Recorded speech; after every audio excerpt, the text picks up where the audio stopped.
Hello my friends and welcome to this special video. I'm gonna give you some motivational tips and the success keys in coding. The first key is practice. Write codes with me. Do the exercises. Write your own notes. Don't just look at the exercises. Use your computer and IDE. Use a pen and a copybook. There's plenty of evidences prove that physical activity while learning can increase the learning process. Step number 2, listen to your brain. Pay attention to whether your brain is getting overloaded. If you find yourself starting to skim the surface or forget what you just read, it's time for a break. Step number 3, slow down. The more you understand, the less you have to memorize. Don't just read or listen.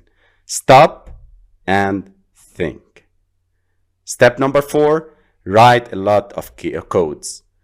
There's only one way to learn to develop Android apps. Write a lot of code. Coding is a skill, and the only way to get good at it is to practice. Some words and some codes that I love, that they push me and motivate me while coding, is shoot for the moon. Even if you miss, you'll land among the stars. Develop success from failures. Discouragement and failure are two of the surest stepping stones to success. There are 3 ways to ultimate success in coding. The first way is to practice. The second way is to practice. The third way is to practice. In this course, we tried to do everything that helps you mastering Android app development through well-designed lectures, coding examples, building real apps, coding exercises and challenges, presentations, and much more. So, we are going to be a professional app developer. Hello my friends! I'm gonna show you an overview about what we'll learn through this section. We will start by downloading and installing Android Studio with SDK configuration. Then we will move to Emulator configuration, downloading and configuring the AVD Android virtual devices, enabling virtualization technology in your PC. Then we will move to running your first app, testing your app on real devices and emulator. Then we will see how Android works. So we will get an overview about the compile, package, deploy, run processes in Android. We are going to download and install Android Studio, which includes all the tools you need to develop Android apps. Let's go to Google and search for Android Studio. And here we click on the android.com/developer. It includes a set of code editors, UI tools, and templates, which are all designed to make your coding easier. So I click on download Android Studio, waiting for the download. And here are the license agreement. We scroll down. I click on I have read and agree and click download. And you can see these are some specification for the Android Studio, the latest version, which is the chipmunk for this video.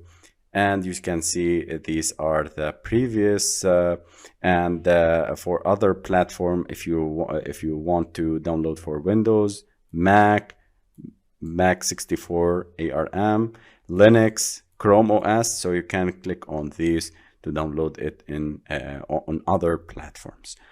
In my case, this is the Windows in downloading and installation, and I used this, which is used and recommended by Android developer site. And this is the download. I will start download, and I will wait for it. After the download finished, we click on it, the setup will load, and here is the setup process. Click on next, we click on Android virtual device, we will see later. Click on next, next, and click on install, waiting for installation process to finish.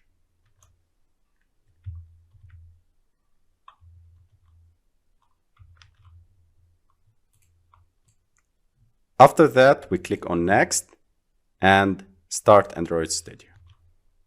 And here we go. This is the chipmunk. This is the latest version of Android Studio till the time of recording this video. This is the Android Studio setup result. I click on Don't Send. I will click on Next. No Android SDK found. Before continuing, you must download the necessary components or select an existing SDK. Click on Next. We need to download these SDKs, platform, and these the API and the SDK. So SDK, the collection of Android platform APIs, tools, and utilities that enables you to debug, profile, and compile your apps. This setup wizard will update your current Android SDK installation if necessary, or install a new version. And this is the API, the Android platform libraries for targeting, API 33 platform. Later on in this video, we'll see what are the components of the SDK and why we use this SDK. Click on Next. These are the components that should be downloaded. Click on Next. We click on Accept. These are the most important things that should be installed before running the Android Studio. Click on Finish, and you can see we can see the details. Okay. So what is Android SDK? Android Software Development Kit contains 4 main components: the SDK tools, the SDK build tools, the SDK platform, the SDK platform tools. SDK tools. This includes the complete set of tools used to develop and debug Android apps. SDK build tools. This contains the tools that are required for building Android apps. SDK platform. Each version of Android has its own SDK platform package. It lets you compile your app for that version of Android and includes the source files for that version. SDK platform tools. This includes tools that interface with Android platform. The tools are backward compatible, but new features may only be available for new versions of Android. I hope you understand these 4 main components of the Android SDK. And now we are waiting for the setup and the download of the SDK to be finished. After finishing the downloading process and Android SDK is up to date message appears, then we click on Finish. And here we go. This is our Android Studio welcoming screen. We have on the left, we have the tab for projects, we have the customize, plugins, and Learn Android Studio. We are concerned about the projects. We can create a new project to start from scratch, or opening by this button. When you click on this button, later on we will see it in the next video. You can open an existing project, or get from VCS, version control services. Okay. And also we have the more actions, the virtual device manager, the profile or debug APK, SDK manager, and import an Android code sample. I will skip these later on in this video. I'll talk about them. I will talk about the customize tab, so you can check for the themes. You can change the themes, Dracula, high contrast, or others. You can set the font for IDE. I can make it 14. Windows, Eclipse, and you see these are some appearances of options for Android Studio. The plugins, later we are going to see what are plugins and how to install and how to use them inside Android Studio. Learn Android Studio. These are for links for the Android developer sites. So till now we are concerned about projects. We are going back to more options tab, and here I'm going to click on SDK manager. Okay, so this is the SDK manager.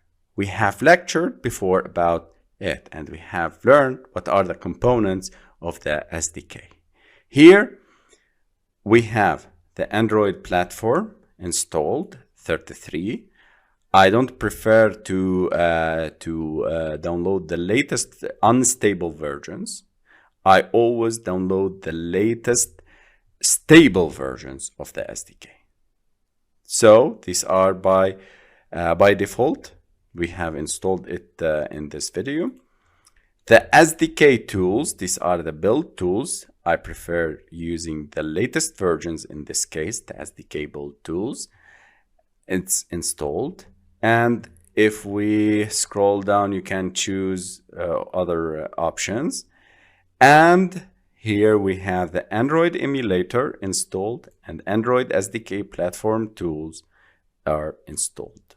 So these are the main components of the SDK and the most important things that should be installed in order to run our codes, our Android Studio projects in a flow. So I'll click OK. So any other updates, in the SDK, anything you can add later on, any tools, you can go to more options or more actions and SDK manager. So this is the SDK manager in Android Studio. Later on, we will see the SDK manager inside the interface of Android Studio. Till now, we have finished configuring Android SDK and installing the Android Studio. Hello, my friends. In this video, I'm going to show you how to set up the emulator in your Android Studio. I will click on more actions, click on virtual device manager, and here we can create a virtual device. You can either click on this button or click on this blue text. Click on the create device. If you don't have an Android device on hand, or it doesn't have the right version of Android, you can run the app on a virtual device instead. Running the app on a virtual device is useful if you want to see how the app looks on a type of device you don't own, or test how it behaves on different versions of Android. The Android SDK features a built-in emulator that you can use to set up one or more Android virtual devices, AVDs. Once you've set up an AVD, you can run the app on it as though it's running on a physical device. The AVD manager in Android Studio allows you to set up a new AVD, a new emulator. Okay, so if you have no AVDs set up already, you will be presented by this screen. Okay, if you have already created an emulator, it will be displayed here. But till now, we have no virtual devices, I will click on this button to create an AVD. On this screen, you will be prompted to choose a device definition. This is the type of device your AVD will emulate. So you see, guys, these are many phones, many types of phones, and these are produced by Google. You can choose the category TV, phone, Wear OS, tablet, automotive, but we will choose the phone because we are interested in phones and tablets. We're gonna see what the app looks like running on Pixel 6. So I'm going to choose Pixel 6. You can choose Pixel 5, which is 6 inches, or I can choose Nexus 6 because it's similar to my real device. I will click on Next, and here we have to select a system image. You need to select a system image. This specifies which version of Android you want to be on the AVD. You need to choose a version of Android that's compatible with the app you're building. It must be at least the minimum SDK that the app supports.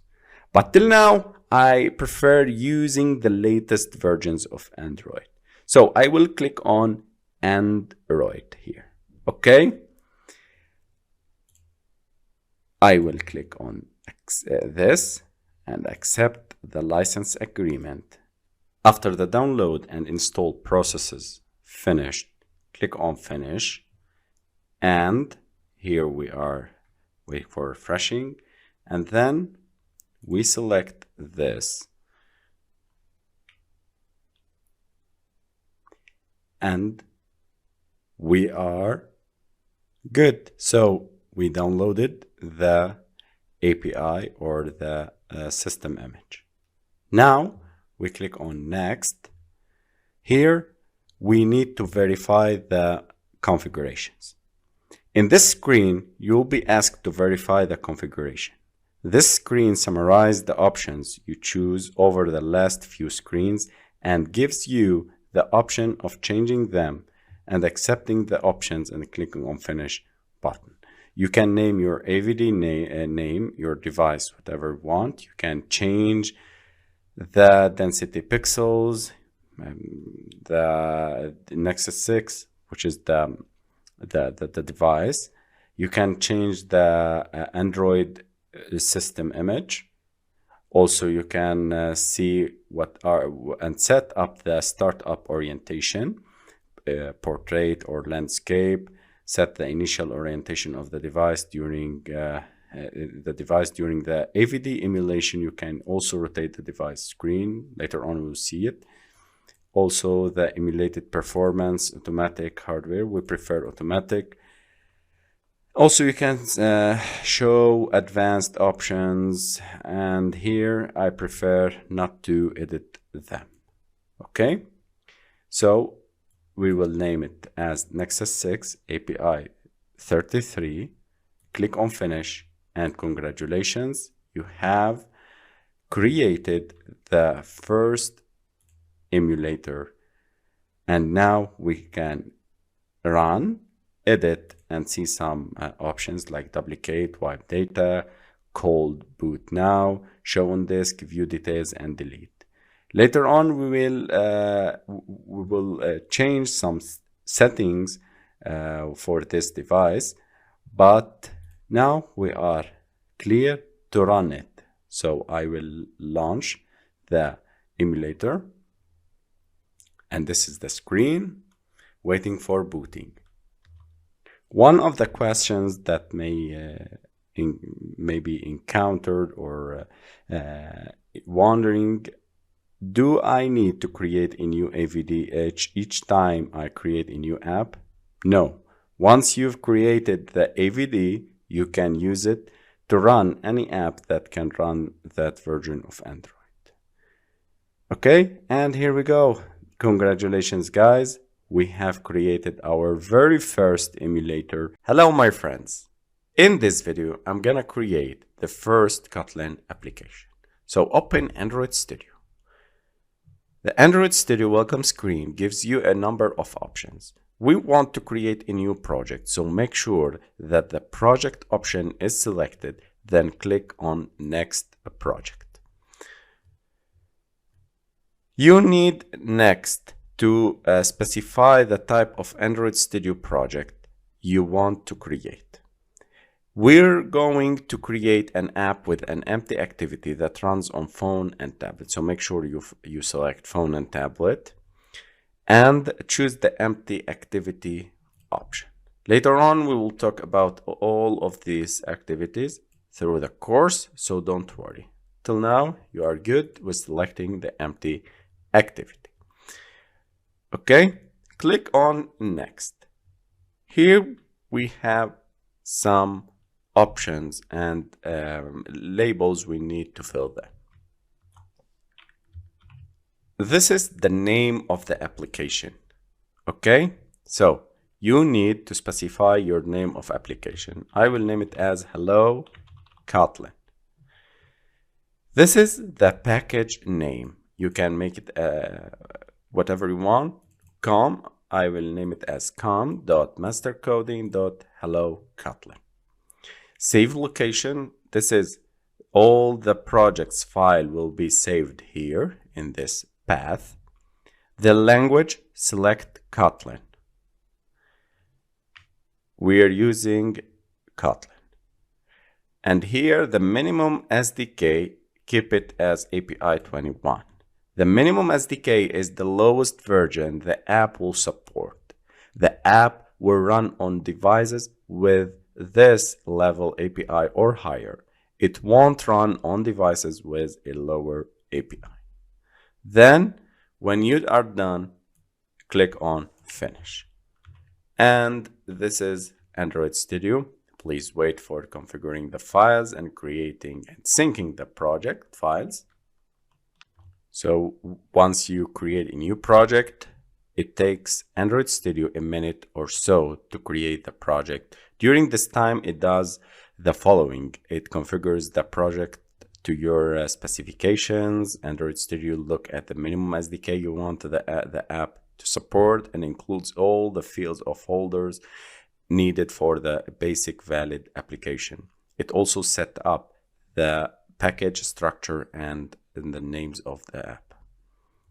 It adds some template code. The template code is comprised of the layout written in XML and the activity written in Kotlin.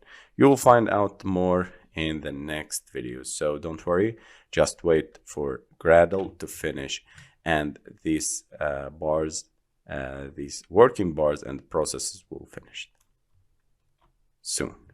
Okay, so we are waiting for Android Studio process to be finished in order to run our application. When Android Studio has finished creating the project, it automatically opens it for you. Here's what our project looks like. Don't worry, if it looks complicated, we'll break it down over the next videos. Don't worry. So I want from you to follow me now. Click on this, select on the Nexus 6 or the emulator that you have created in the previous video. Then click on this green triangle and wait for the emulator. And congratulations, you did it. Finally, you create your first Kotlin application. And thanks for Android Studio for creating this template and for creating the main activity.kt file and the main activity.xml layout. Don't worry, we're gonna cover all of this stuff later on in the next videos. But now I want from you to be happy and proud with yourself in order to achieve more and more complicated tasks. This is a 1 billion application that You may wondering what happens when you use the run command and how the Android system runs the application.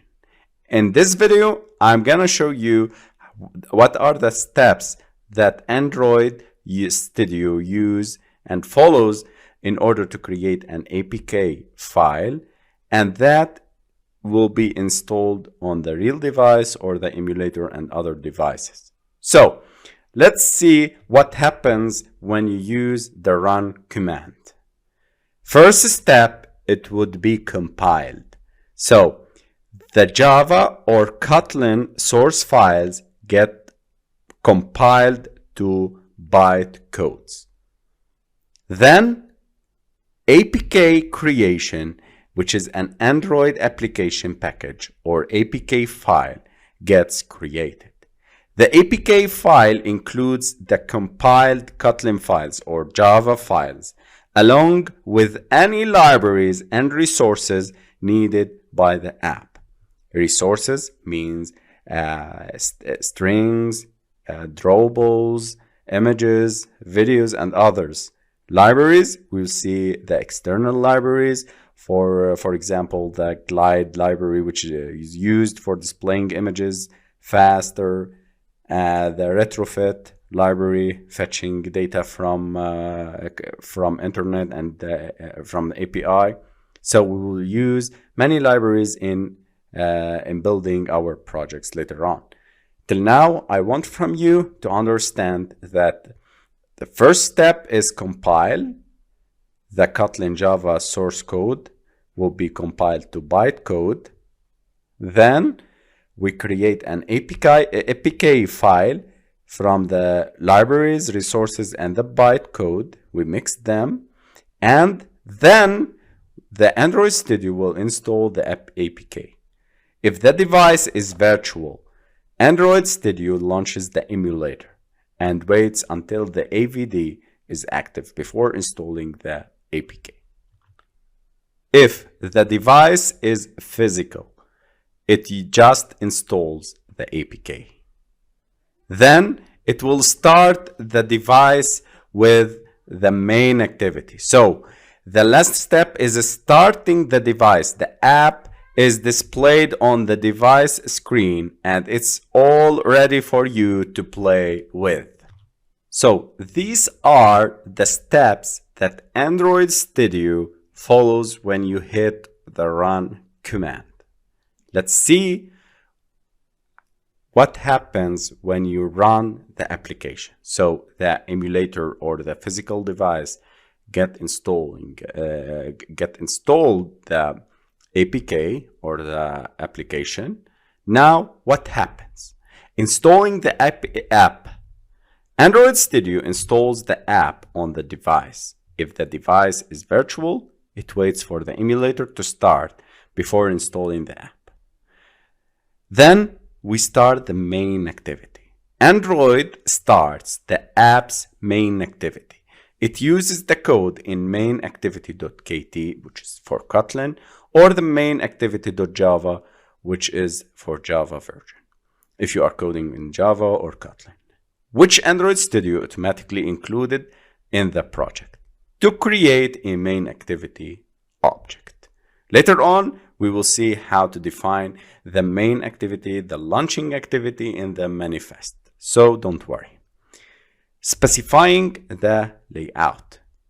Main activity specifies that it uses the layout activity underscore main.xml. .xml means which is a layout file that it will be used to display widgets, containers, and other view groups and views. So here we specify the layout which is used to display things, display the widgets, display the groups and the view groups and the view elements for the user. Then displaying the layout, the text hello world appears in the center of the screen, is representing a view which extends from view group and is displayed inside this layout. So these are the steps When you run the application, it will be installed, it will start the main activity, it specify the layout, then display the layout. Hello my friends, and welcome to this section. We're gonna talk about Android Studio anatomy. So we will start by deep diving into Android Studio UI. Then we will talk about the layout editor. We'll discover the layout editor in Android Studio. Then we will move to the code editor and discovering the code editor in Android Studio and its attributes. And then we will move to the project structure so we can discover the folders hierarchy in Android Studio. Well, these are the topics that we'll cover. Hello, my friends. In this tutorial, I'm gonna show you the different parts and sections of Android Studio, so you'll get familiar with this IDE. The first section is the main menu. Inside the main menu, you can make and do several actions like creating new project, saving the project, opening an existing project, managing the IDE settings, edit the toolbars and other sections, inspect, analyze the code, build project, clean project, and generating signed APKs, run the project, debug the project, and profile the project, managing SDK, the device, and the resources, integrating version control. So we will see the VCS later on in a separate section, and many other actions. These are the main actions that we are gonna use later on with our projects. These are the main actions, but you can do many other actions. You can access them by clicking on the file, new, open the project, new project, settings, project settings, and so you can see the file properties, the project structure, settings, and bunch of other actions you can do. So I will click on settings. You can access this menu, and you can see the editor, plugins, version control, build, execution, and bunch of other actions you can do. Okay, so these are inside inside the project structure. We can also see the edit tab. So here we can cut, copy, paste, delete, find, toggle case, join line, duplicates, and other actions. If we go to the view, tools, windows, see these are the tool windows. You can see them on the sides: Gradle, Device Manager, Device File Explorer, and Emulator, and other things. Okay, so you can manage these toolbars as I told you. Okay, the appearance, you can check for the toolbar, the status bar, toolbar, tool window bars, navigation bar that we will see in the next couple of minutes. Show siblings, recent files, type info, and other actions. If we go to navigate, we can navigate to other sections, or highlighted errors, or lines, or symbols, or the bookmarks.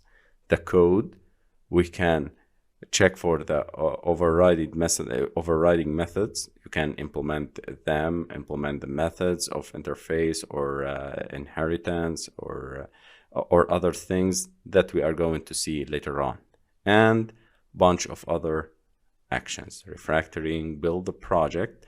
This is the menu that we are going to use.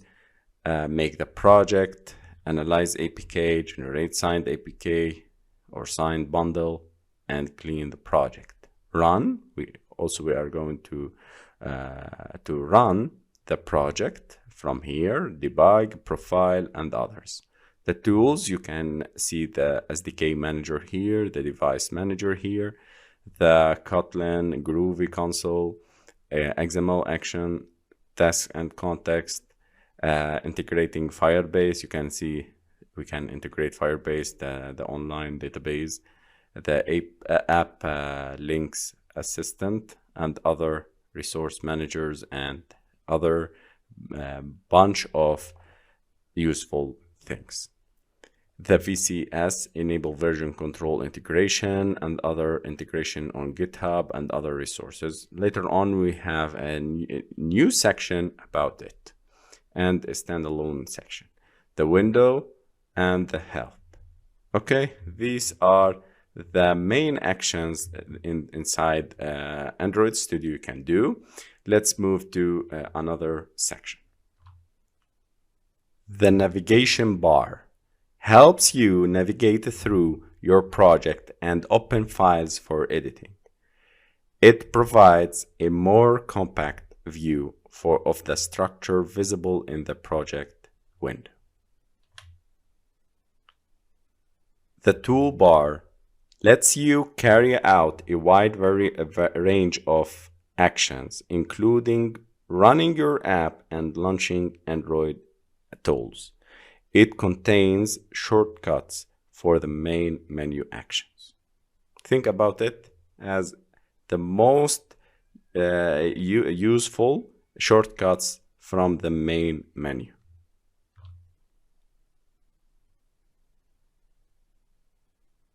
The tool window bar runs around the outside of the IDE window and contains the buttons that allow you to expand or collapse individual tool windows. So you can start from here, from the project, you can click on it, you can hide or open the project menu, the resource manager, the structure, the favorites, build variants, version control, to-do, problems, terminal, logcat. We are going to work with logcat in the next videos, and other projects. And profile, we will see the profile of your app, how it behaves, app inspection, emulator, device file explorer, device manager, Gradle. The status bar displays the states of your project and the IDE itself, as well as any warnings or messages. Searching for specific action.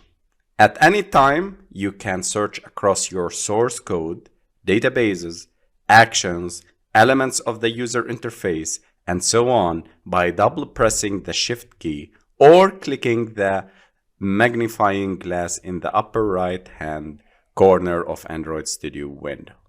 This can be very useful if, for example, you are trying to locate a particular IDE action that you have forgotten how to trigger. So in this video, we have a very good example and very good tour and overview about the tabs and the different sections of Android Studio. Now we are going in the next videos to dive into each section and each particular section, and we will see more and more details in the next videos. The Android Studio editor appears in the center of the main window when the Java, Kotlin, XML, or other text-based file is selected for editing. The elements that comprise the editor window can be summarized as follows. The Document tab. Android Studio is capable of holding multiple files open for editing at any one time. As each file is opened, it is assigned a Document tab displaying the file name in the tab bar located along the top edge of the editor window. Switching between files is simply a matter of clicking on the corresponding tab or using the Alt left or Alt right keyboard shortcuts. So you can switch between the tabs, the document tabs simply. The editor gutter area. The gutter area is used by the editor to display informational icons and controls. Some typical items, among others, which appear in the gutter area are debugging breakpoint markers, controls to fold and unfold blocks of code, bookmarks, change markers, and line numbers. Code structure location. This bar is used to display the current position of the cursor as it relates to the overall structure of the code. For example, if I click here, then the main menu will display the main activity here is the last thing will be displayed here in this navigation hierarchy. If I click on this method, onCreate method, you see now our cursor is onCreate method, which is a part of the main activity. So our cursor now is on create method, that it is inside the main activity class, that it's inside the hello world folder, inside master coding folder, inside com folder, inside Java, inside main, src, app, and hello world folders. This is the hierarchy. So if I click back here, then the onCreate method will disappear from here and display for us that our cursor is inside the main activity.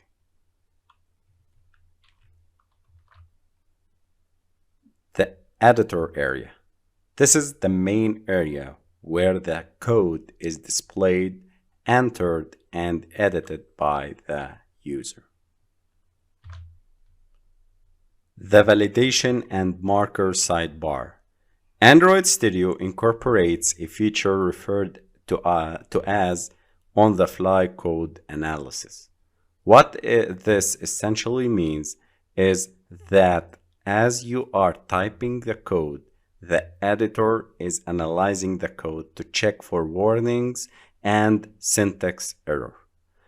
The indicators at the top of the validation sidebar will update in real time to indicate the number of errors and warnings found as code is added. Clicking on this indicator will display a pop-up containing a summary of the issues found with the code in the editor. Splitting the editor window. By default, the editor will display a single panel showing the content of the currently selected file. A particularly useful feature when working simultaneously with multiple source code files is the ability to split the editor into multiple panes. To split the editor, right-click on the File tab within the editor and select either the split vertically or split horizontally menu option. Split down, right. I will split right. Okay, you see how I split it. Also, you can drag and put like this. You can see how I split the code. Here is the design. If I'm working on the design, also I'm working on the main activity here. I can drag and drop. You can edit the view of the code editor as needed. One of the most important things that Android Studio will offer, and this is a very important feature, is the code completion. The Android Studio editor has a considerable amount of built-in knowledge of Java programming, syntax, and the classes and methods that make up the Android SDK, also as well as Kotlin. So As code is typed, the editor scans what is being typed and where appropriate makes the suggestions with regard to what might be needed to complete a statement or reference. For example, if I type here string, so it will suggest for me a string. Okay?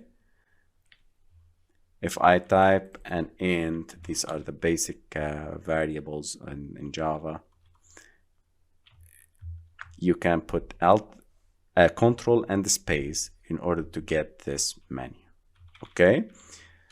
Other options, if I'm typing button, so it will appear here. So if you miss this menu, as I told you, control and space in order to display this menu. Control plus space. Okay. Again, if I'm typing anything like this, it will appear for us this menu, and we select or we press enter.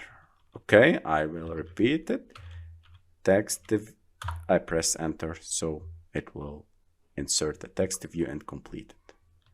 If none of the auto-completion suggestions are correct, simply keep typing and the editor will continue to refine the suggestions where appropriate.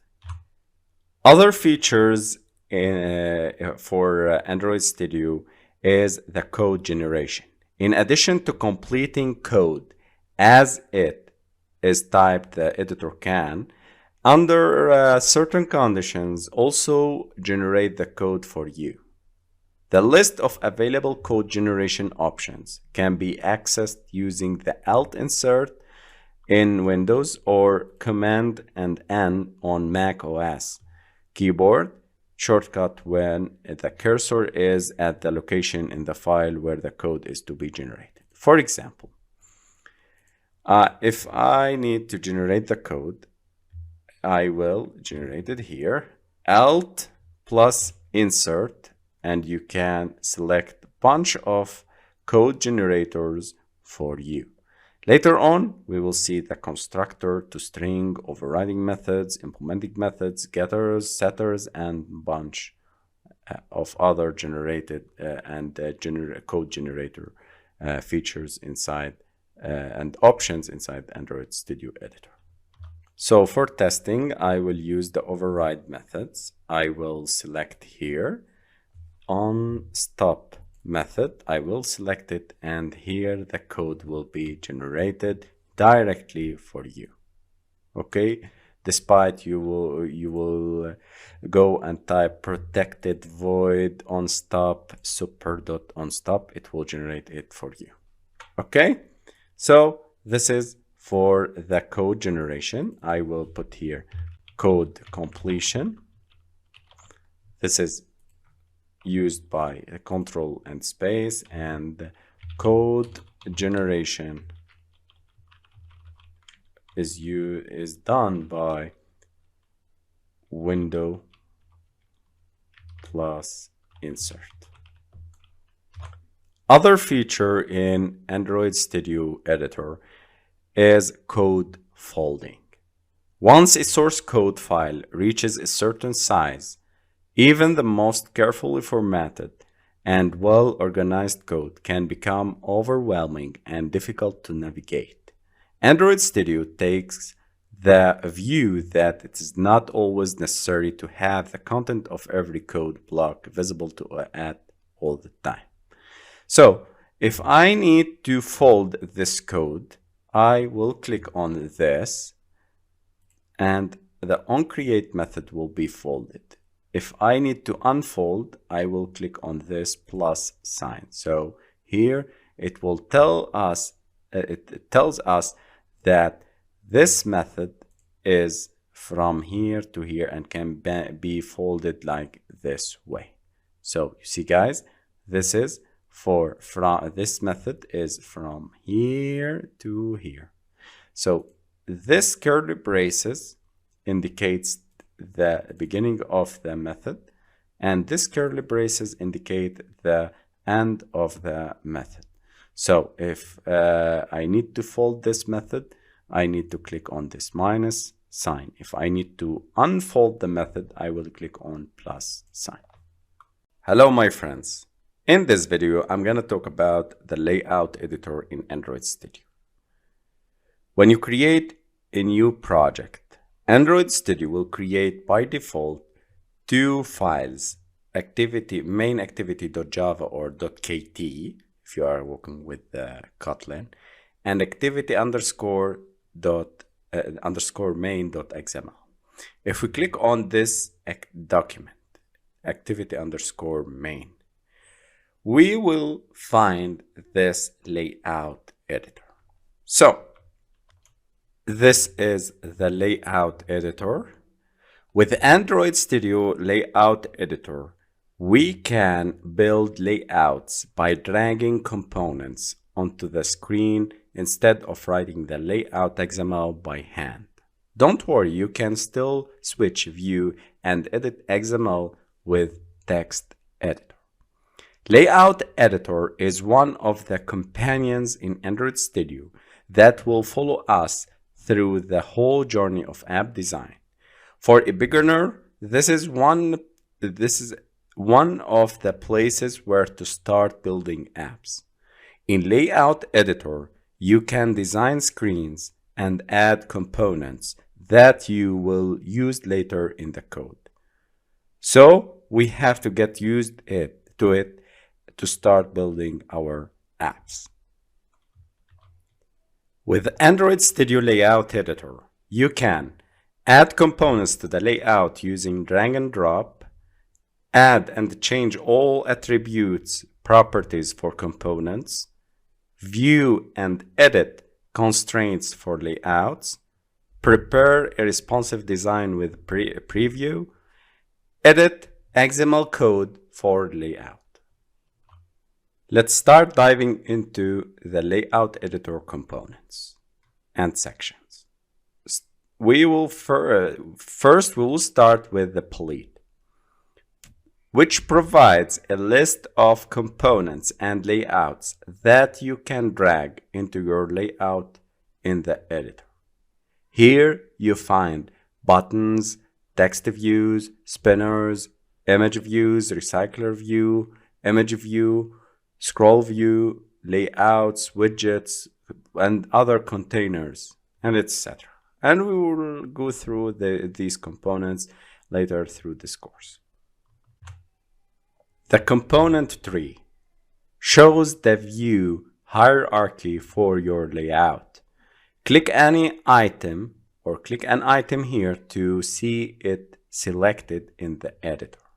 The component tree is important when you have some nested components. The toolbar provides buttons to configure your layout design in the editor and helps you change some layout attributes. In addition, here you can change the size of the display to check if the constraints work as expected. Here you can find alignments and connection tools. The design and code editors. You can create layouts using the design editor or the code editor XML or the split mode, both of them. The design editor displays your layout in a combination of the design and blueprint views. As we see, we have this white to the left, white screen to the left, and the right screen is the blueprint view. The code editor. In the text editor, you can define the visual aspects of components with the XML code. Let's see how it looks. Select the code, and here we have our code editor. When using a text editor for your XML, you can also see a preview of the screen in real time as you write the code. You can check the layout validation. So if I remove this text view now our text, our layout will not contain the text. The layout will not contain the layout or the text view anymore. Okay, you see how we update this view. Also, you can use both of these modes and editors, the code and design, if we select the split mode. So I can make here like this. I can open the palette. I can drag and drop some buttons and still write the XML code to them. Hello, my friends. You see how I'm editing the layout, the widgets, and using the palette. So I have the two modes of layout editors, the design here and the code here, using the split mode. Attributes. The small tab to the right contains the properties of the components in your layout. Most of the time, attributes will describe visual aspects of components, but sometimes they are used to set layout behavior as well and set parameters for tools. If I click on the attributes, then the attributes window will be appearing to me, and now I can see the attributes. So the attributes window is a list of properties you can set for your component. Typical properties are text, hint, ID, background, color, and others. All the aspects of components can be set with the attributes found here. So we have many attributes, many sections. I can fold and unfold these inside the attributes panel. I can see all attributes here. When you start using the layout editor, that all attributes section will be hidden in a separate section. All attributes is great. Furthermore, you can use it to search for attributes that you want to set but are not a part of commonly used attributes. Also, for searching, this is the all attributes. I'm talking about all attributes. For searching, this is the best way to have your view switched to all attributes. Okay, so always select all attributes if you are going to edit, and if you are going to add more and more attributes, if you have many attributes for your widget. So you can see how many attributes we have here. So if I select on I select and click on the text view, I can scroll up here to all attributes of this text view. You see, guys, I'm selecting a text view, and here all the attributes will display for me the characteristics that I can change for this text view. So I can change the background of this text view. I will click OK, and you see, guys, I have changed the text view background color. If I want to increase the size of it, I can scroll down all the way to see, for example, the size, text size here. I can select like for 34. You see how I increased the size of this text view. Also, there are many attributes. If I click on it, many attributes to edit here inside the all attributes.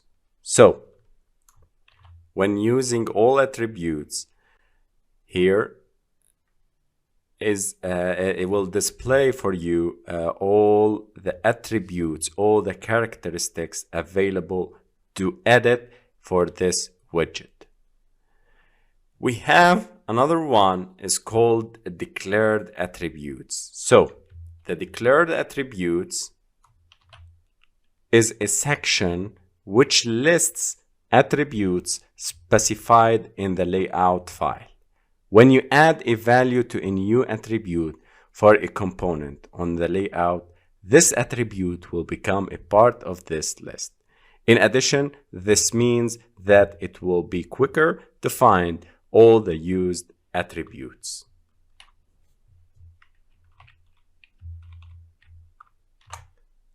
So you can design most parts of the user interface in Android Studio Layout Editor. And this video gives an explanation on quite a few pieces of Layout Editor and how to use it. Later on, in the next videos, we are going to deep dive into these components, and we will see these widgets and their attributes in each in a separate video. And in the complex project, we will use many widgets. So this is about the layout editor. I hope you benefit from this video. And now let's jump into the next. Hello, my friends, and welcome back. In this video, I'm going to talk about the project structure. By default, Android Studio displays your project files in the Android view. This view does not reflect the actual file hierarchy on disk, but is organized by modules and file types to simplify navigation between key source files of your project, hiding certain files or directories that are not commonly used. So if I go to here to the project, I click on it, I open, I can press Alt+1 to open the project, or tab, or I can press on it. Okay, I can select different modes, different ways to display the project hierarchy. By default, Android is selected. Sometimes you need to see the project in a project view, Android view, problems, or the production, packages, the project files, the project source files. You can see how they are nested, scratches and console, and others. But we will use Android as top one used mode, and then we are going to see the project when using the Firebase database section. Okay, so we have many parts inside this project structure. We will start with the manifest. Every app project must have an Android manifest.xml file, which precisely that name, at the root of the project source set. The manifest file describes essential information about your app to the Android build tools, the Android operating system, and Google Play. Later on, when we publish our app and upload it to Google Play, we will see the importance of the Android manifest.xml file that gives a brief description about the permissions that the app needs in order to access protected parts of the system or other apps. Also contain the components of the app, describe the components of the app, which includes all activities, services, broadcast receivers, and content providers. This manifest file also gives the hardware and software features the app requires, which affects which devices can install the app from Google Play. This is a very important file that we gonna talk about it in a separate video, and we will see this important file later on. When we add the permissions, when we add new activities, when we add the services and broadcast receivers and bunch more things. So later on we will cover it. The Java folder contains the Java source code files separated by package names, including JUnit test code. So you can see the project hierarchy where you can store the classes, the activities in a hierarchical way in packages, folders, and classes or activities. The res folder, the resources. The res or values folder is used to store the values for the resources that are used in many Android projects to include features of color, styles, dimensions, and etc. If I click on resources, I can see it has subdirectories here. I think they are 5. Drawable, layout, map, values, and XML. So let's dive into these folders. The first one is the drawable. So drawable folder contains the different types of images used for the development of the application. We need to add all the images to the drawable folder for the application development. The layout folder. Normally, we store every XML layout file inside the res-layout folder, inside the layout folder of the resources folder.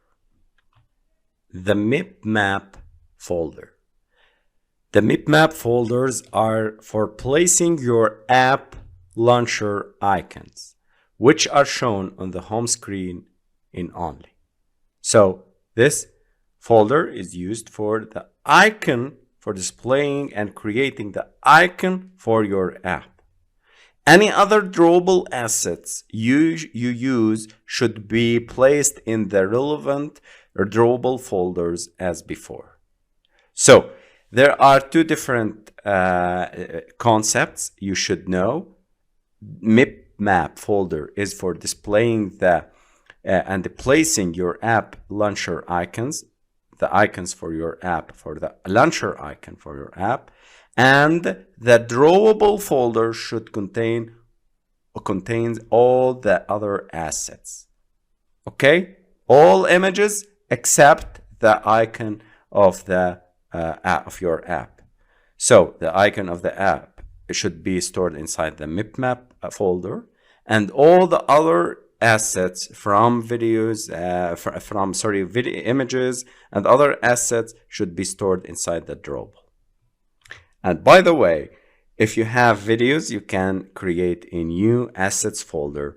Later on, we will see it in a video tutorial about how to display the videos from the local storage. And we will create a new folder called assets inside the resources and place our videos inside it in order to display and play it with the video player.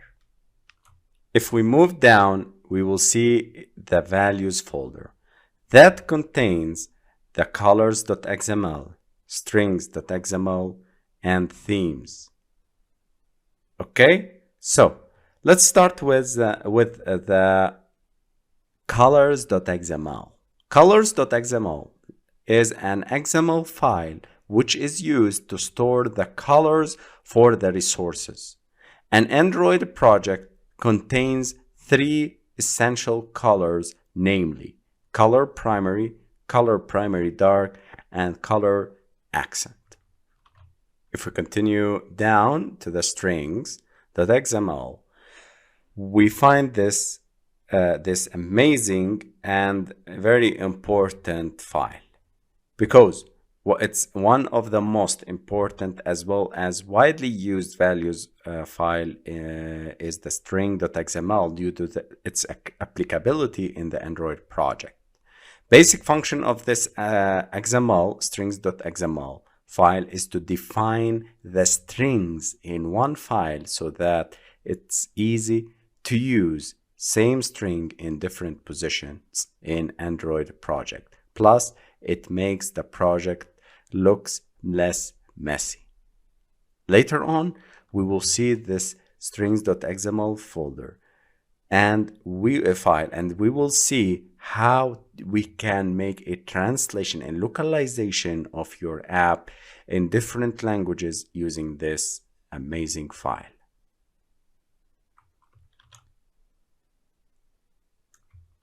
Themes folder. Styles and themes on Android allows you to separate the details of your app design from the UI structure and behavior, similar to style sheets in web design. A style is a collection of attributes that specify the appearance of a single view. A style can specify attributes such as font color, font size, background color, and much more. A theme is a collection of attributes that's applied to an entire app, activity, or view hierarchy, not just an individual view. When you apply a theme, every view in the app or activity applies each of the theme's attributes that it supports. Themes can also apply styles to non-view elements, such as the status bar and window background. Moving down to the XML folder, we have two files. The backup rules.xml. By default, the system backs up almost all app data. If your app targets Android 12 API level 31 or higher, you must specify an additional set of XML backup rules to support the changes to backup restore that were introduced for devices running Android 12 or higher. The data extraction rules.xml. Even if your app targets Android 12 or higher, you must also specify another set of XML backup rules to support devices that run Android 11, API level 30 or lower.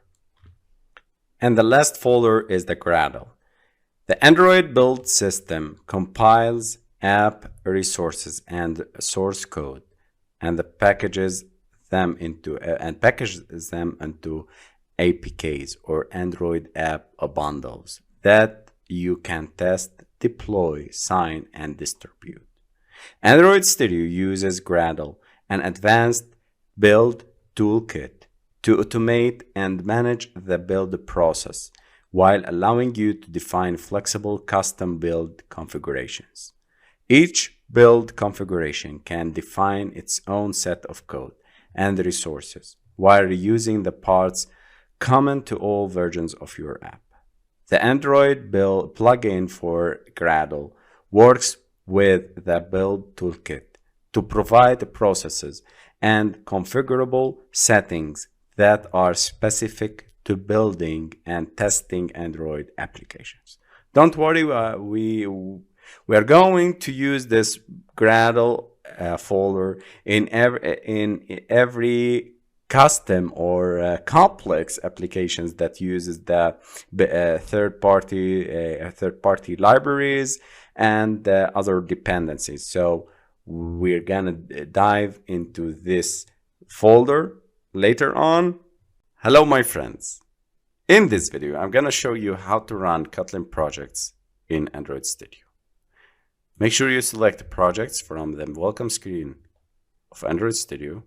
Click on New Project, select No Activity. Don't select Empty Activity. We don't need to create an app development project. I need to create a new No Activity project. Click on Next. Name the application whatever you want. So I will name it as Hello Kotlin. Again, Hello Kotlin 2. Select the language Kotlin and select Finish from the buttons. Wait for the Gradle and the Android Studio syncing processes to finish. And here we go. This is our application. If you noticed that Android Studio will not open anything here, any file in the tab or document, neither XML nor Kotlin.kt. We go to Java folder here, and inside our project here, project package, I will create a new Kotlin class or file. I will select file and I will name it as hello Kotlin. I will name it as hello Kotlin. And here we go. This is our file, hello Kotlin.kt. You notice the extension KT. If there is a new message telling that it's a new version of Kotlin plugin, always install it and update Kotlin. I will click on it and waiting for the downloading for the plugins. And you can write the codes and run while downloading. So what is Kotlin? Kotlin is a modern trending programming language that was released in 2016 by JetBrains. It has become very popular since it's compatible with Java, one of the most popular programming languages out there, which means that Java code and libraries can be used in Kotlin programs. Kotlin is used for mobile applications, especially Android applications. That's what we are going to build through this course. Web development, server-side applications, data science, and much, much more. So why Kotlin? Why we are using Kotlin? Kotlin is fully compatible with Java. Kotlin works on different platforms, Windows, Mac, Linux, Raspberry Pi, and etc. Kotlin is concise and safe. Kotlin is easy to learn, especially if you already know Java. Kotlin is free to use and big community and support. So this is a quick recap about the Kotlin. Now we are waiting for Android Studio to configure the project and download the plugins for the new version of Kotlin. So I want to mention one very important note. If we want to increase the size of the IDE and the editor, you can go to settings, file settings. You can go to editor, general, and click on this. Make sure that you tick this option, move code fragments with drag and drop, and change font size with Ctrl plus mouse wheel. This is for zooming, and this is to copy and hold Ctrl while dragging. Click OK, and if you want to test it, you can scroll your mouse and Ctrl, so you can zoom in and out. Okay, let's go back to the Kotlin syntax. We have created this hello Kotlin.kt file. I will start by typing function, fun, main, and open two parentheses, print ln hello Kotlin developers. Let's run the project by clicking on this function, green triangle. And don't worry, we're gonna talk about and in details in the next videos. So don't worry, just follow me. And we have this output. If scroll, Control and the mouse wheel, hello Kotlin developers. And congratulations, guys, you've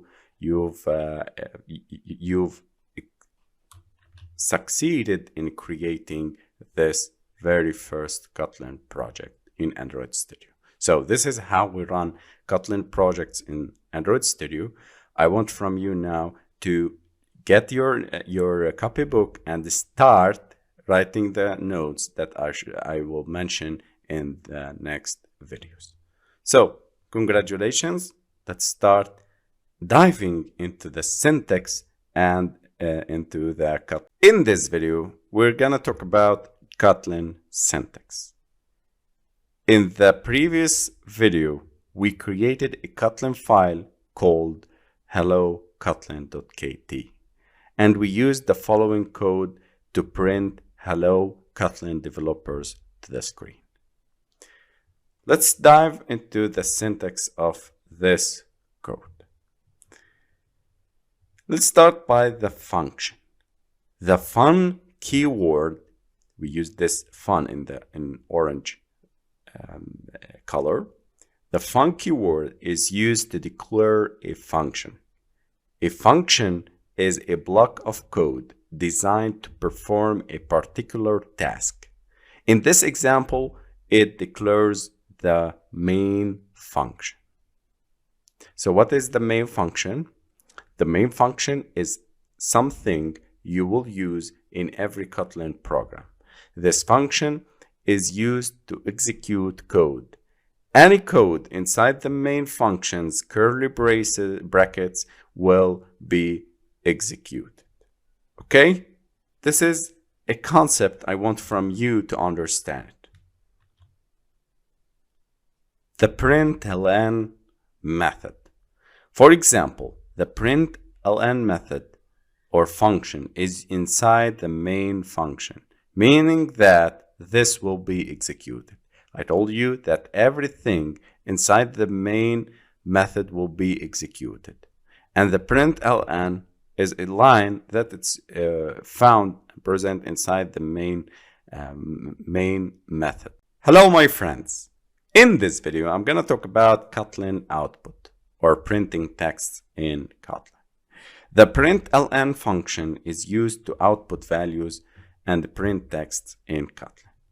In the example that we have created before and the project, we have used println and we specify here the message that we need to display for the user. If we hit this green triangle and we run it, we see that the message hello Kotlin developers will be printed out for the user. This is how we output, how we print text in Kotlin. Okay? You can add as many println functions as you want. Note that it will add a new line for each function. I will show you. Hello Java developers, hello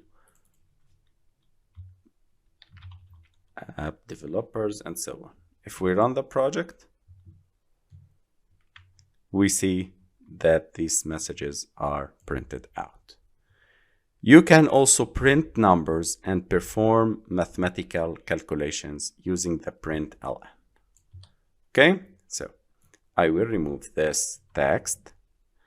I will use 4 plus 6. If I run the program, it will give me 10. Okay, you understand it, guys? You can make mathematical calculations here. The print function. There is also a print function, not println, print function, which is similar to println. The only difference is that it does not insert a new line at the end of the output. For example, if I want to print here, I will use print message, not print function, not println. Hello, my friends. If I put here another print, hey, and I will use bye. If I run the project, it will print all of these messages on the same line. So it will start by printing this, then it uses this and uses this to be printed out on the screen. So you see, guys, that the only difference between println and the print function is that it does not insert a new line at the end of the output. In this video, I'm going to talk about Kotlin comments. Comments can be used to explain Kotlin code and to make it more readable. It can also be used to prevent execution when testing alternative code. We have two types of comments. The single line comments. Single line comments start with 2 forward slashes. So for example, I want here to say that print a function that will print just a welcoming screen. So I will put welcome message here, just a welcome message. This is a comment telling us that I used this for printing a message, a welcome message. Any text between the 2 forward slashes and the end of the line is ignored by Kotlin and will not be executed. So if I run the program here, nothing will be executed, only the print function. This is not readable. This is ignored by Kotlin. Also, you can use a single line comment at the end of the line of the code. So I can make like this, another comment or single line comment. Okay, if I run the program, it's the same. These two comments will be ignored by Kotlin. The second type of comments is the multi-line comments.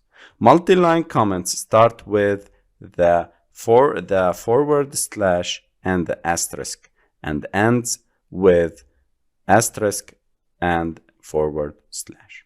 Any text between these two shapes, I'll show you. This is the forward slash and the asterisk, and the asterisk and the forward slash. Any text inside or between them will be ignored. Hello, this is a multi-line comment. It will be ignored by Kotlin. Okay, it's very simple. If I run the program, it will be ignored and it will execute the print function. These are the comments. These are the types of comments in Kotlin that is used to make the code more readable and explain the Kotlin code and prevent execution when testing alternative code. Hello, my friends. In this video, I'm going to talk about Kotlin variables.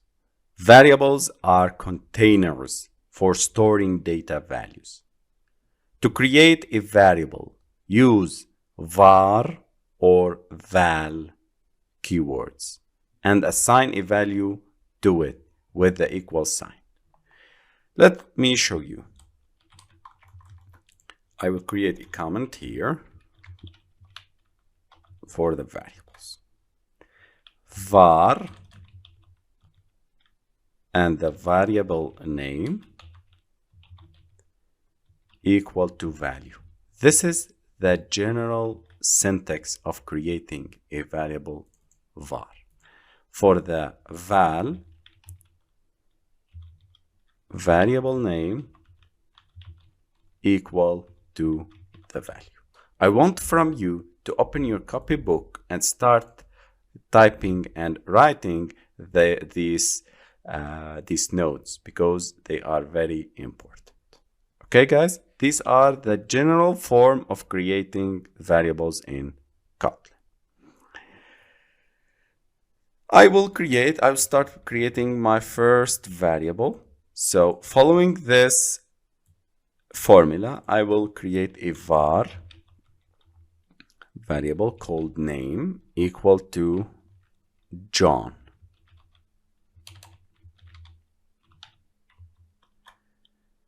And I will create a val following this this general formula. I will name it as age equal to 27. The only difference between var and val is that the variable declared with var keyword can be changed or modified, while val cannot. So var is variable, val is like values or constant variable. Okay, think about it. Constant value, and this can be changed later on. Okay, we'll talk about each of these variables in deep. So let's start by printing out these variables. I will show you. I can make hello space and use the concatenation sign here with as a plus sign, and we specify the variable that I need to print. If I run the program, it will give me hello John. It will print this constant part in green, and the concatenation sign, which is used to join the two strings, and the name, which is f-type string. Okay, later on we will see the data types and the operators. So I want from you to understand this this topic, and we will move on later on and deep dive into these data types and operators. Unlike many other programming languages, variables in Kotlin do not need to be declared with a specified type, like string for text or int for numbers, if you are familiar with those. To create a variable in Kotlin that you should store text and another that should store a number, you need to create like this variable, and I can make like this. This is for string and this is for numbers. Okay, this is as a string used for the text. Think about strings as text for now, and this is for as an int variable, and this is a number. Okay, in the next video we're gonna talk about data types, and we will see these data types, what are they, and when and why we'll use it. Okay, Kotlin is smart enough to understand that John is a string and 27 is an integer number variable. However, it's possible to specify the type if you insert here 2 points or the column string. I can specify here the type of the variable. Also, I can specify here of type integer. Okay, but you can use and specify the type, and you cannot. Kotlin will identify this type of these types of variables automatically. You can also declare a variable without assigning the value and assign the value later. However, this is only possible when you specify the type. For example, I will create a var. I will name it as city, and I need now to specify its type. Okay, I'm not assigning. This is the assigning operator, the equal sign. I will not assign its value directly here. In the second line, I will set the city is equal to London. Okay, you see guys how I assign the value in the next line. You can create a variable like this, and you can create a variable like this in Kotlin. Now, let me talk about val. When you use a variable with the val keyword, the value cannot be changed or reassigned. The following example will generate an error. So if I create age equal to 30, okay, I am reassigning, I am redefining and changing the value from 27 to 30. If I hover the mouse, I will get an error. Val cannot be reassigned. Okay? When using the var, you can change the value whenever you want. So I will use var, the name equal to Jack. Okay? So here we don't have any errors. Here we have this error because var can be changed, val don't be or cannot be changed. Okay, so this is the importance of understanding these types of variables. So when to use val? The val keyword is useful when you want a variable to always store the same value. For example, if you are creating a calculator, or if you are developing a game, you need to create a val, for example, called pi, which is equal to 3.14, 15, 92, and so on. Okay, so this is pi. This is the pi sign in mathematics, and it's not changing by any developer or user, and it's constant. So 3.14, 15 is the constant value of the val. Okay, so we use val when we have when you want a variable to always store the same value. Like you have seen with the examples later in the previous videos, we use the print or println to display the variables. So I can print these variables. So I can put here pi, I can display hello and the variable val. Hello 3.14, I'm displaying the value. I can display the name here.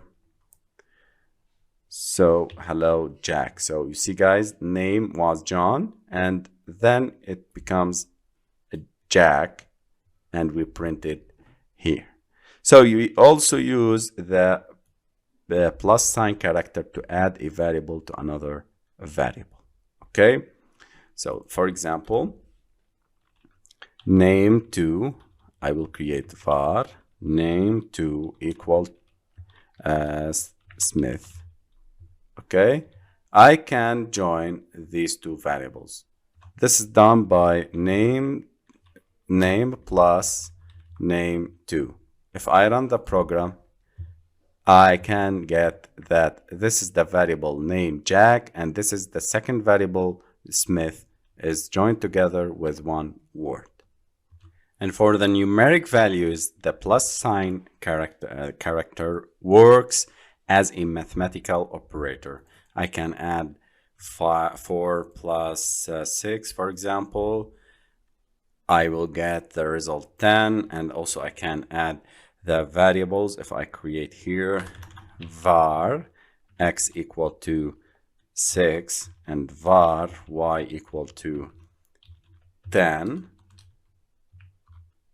if I add x plus y, then it will give us 16. Okay, so according to the type of the variables you are concatenating and you are adding, the plus sign operator will work.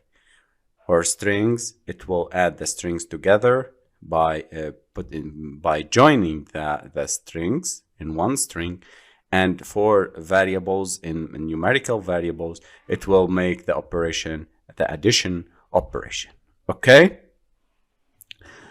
So this is all about the variables. I should mention one important note about the variable names.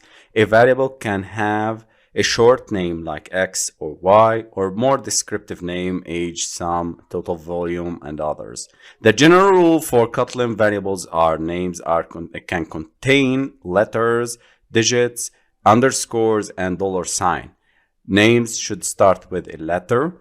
Names can also begin with the $sign and underscore. Names are case sensitive. My var here, or variable here, X, is different from a capital X variable, okay? Names should start with lowercase letter and cannot contain white space. So var, the small letter, and I can make like this, equal to 200. I can make the variable name like this. Reserved word like Kotlin keywords such as var or string cannot be used as names. So I cannot create a variable with the name string, for example. Okay? This is a very important notes about the variables and how to create variables in Kotlin. In the next video, we're going to talk about the data types. Hello, my friends. In this video, I'm going to talk about Kotlin data types. In Kotlin, the type of a variable is decided by its value. However, you learned from the previous video that it's possible to specify the type if you want. Sometimes you have to specify the type, and often you don't. Anyway, it's good to know the different types and variable data types in Kotlin. So, the Kotlin data types are divided into two main groups: primitive and non-primitive data types. Primitive contains the integer, floating point number, characters, and Boolean data types, while non-primitive contains strings, array, classes, and etc. Primitive data types includes byte, short, int, long, float, double, Boolean, and char or character. Non-primitive data types such as strings, arrays, classes, and so on. You'll learn more about this in a later video and when we talk about object-oriented programming. Let's look into the Java or Kotlin primitive data types. First of all, let's start with the byte. The byte data type can store whole numbers from -128 to 127. This can be used instead of int or other integer types to save memory when you are certain that the value will be within -128 and 127. Its size is 1 byte. The short data type can store whole numbers from this number to this number. I want from you to write these down on your copybook and understand the difference between these variables. The int data type can store whole numbers from this number to this positive number. Its size is 4 bytes. The short is 2 bytes. The byte is 1 byte. You see the difference? It's in terms of memory and size. The long data type can store whole numbers from this number, from negative this number to this positive number. This is used when the int is not large enough to store the value. Optionally, you can end the value with an L letter. We will see it in the practice in the IDE when we talk about these numbers. Float The difference between floats and numbers, that float, which is a float or double, can accept a decimal. So floating point types represent numbers with a decimal, such as 9.9, 3.14, and so on. The float and double data types can store fractional numbers. Okay, so the float stores fractional numbers sufficient for storing 6 to 7 decimal digits, and its size is 4 bytes, while the double stores fractional numbers sufficient for storing 15 decimal digits. Its size is 8 bytes. The Booleans. The Boolean data type its size is 1 bit. You see the difference, guys? I want from you to concentrate on this size. 1 bit stores true or false values. Boolean values are mostly used for conditional testing, which you will learn later on. The car. The car data type, the characters data type is used to store single character. A car or char value must be surrounded by single quotes like A, C, capital C, and so on. Later on we will see it. Unlike Java, you cannot use ASCII values to display certain characters. The value 66 would output a B in Java, but it will generate an error in Kotlin. Right? We will see it in the next videos. Okay? Let's talk about the non-primitive types. Non-primitive types are created by the programmer, and it's not defined by Java or Kotlin, except for string. Non-primitive types can be used to call methods to perform certain operations, while primitive types cannot. A primitive type has always a value, while non-primitive types can be null. A primitive type starts with a lowercase letter, while non-primitive type starts with an uppercase letter, and we see it in strings. The size of primitive type depends on the data type, while non-primitive types have all the same. Examples of non-primitive types are strings, arrays, classes, interface, and etc. And you will learn more about these in a later chapter and later section. Don't worry, we are going to see all of these data types in action in the next video. Hello, my friends. Numbers in Kotlin are divided into two groups, the integer types and the floating point types. In this video, I'm going to talk about the integer types. In the next video, I'm going to talk about the decimal or the floating point types. Integer types store whole numbers, positive or negative, without decimals. The valid types are byte, short, int, and long. Let's start with the byte. The byte data type can store whole numbers from -128 to 127.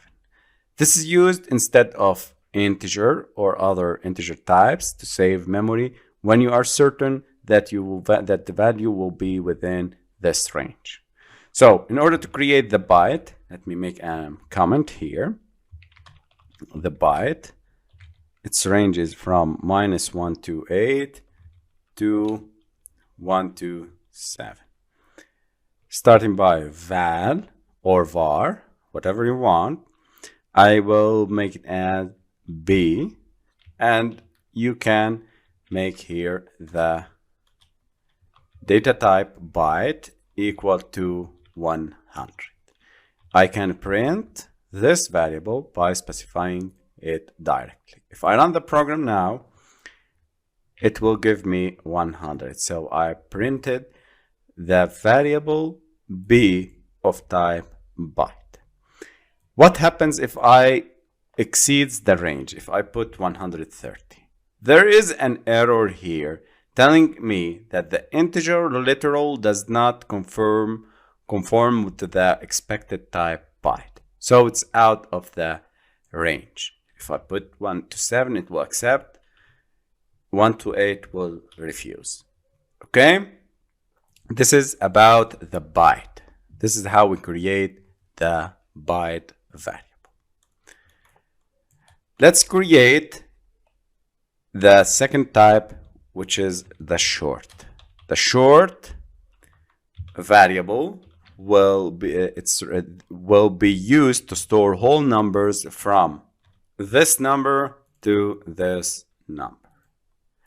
I can create the short exactly as a val or var, as specifying the type short equal to 7,000.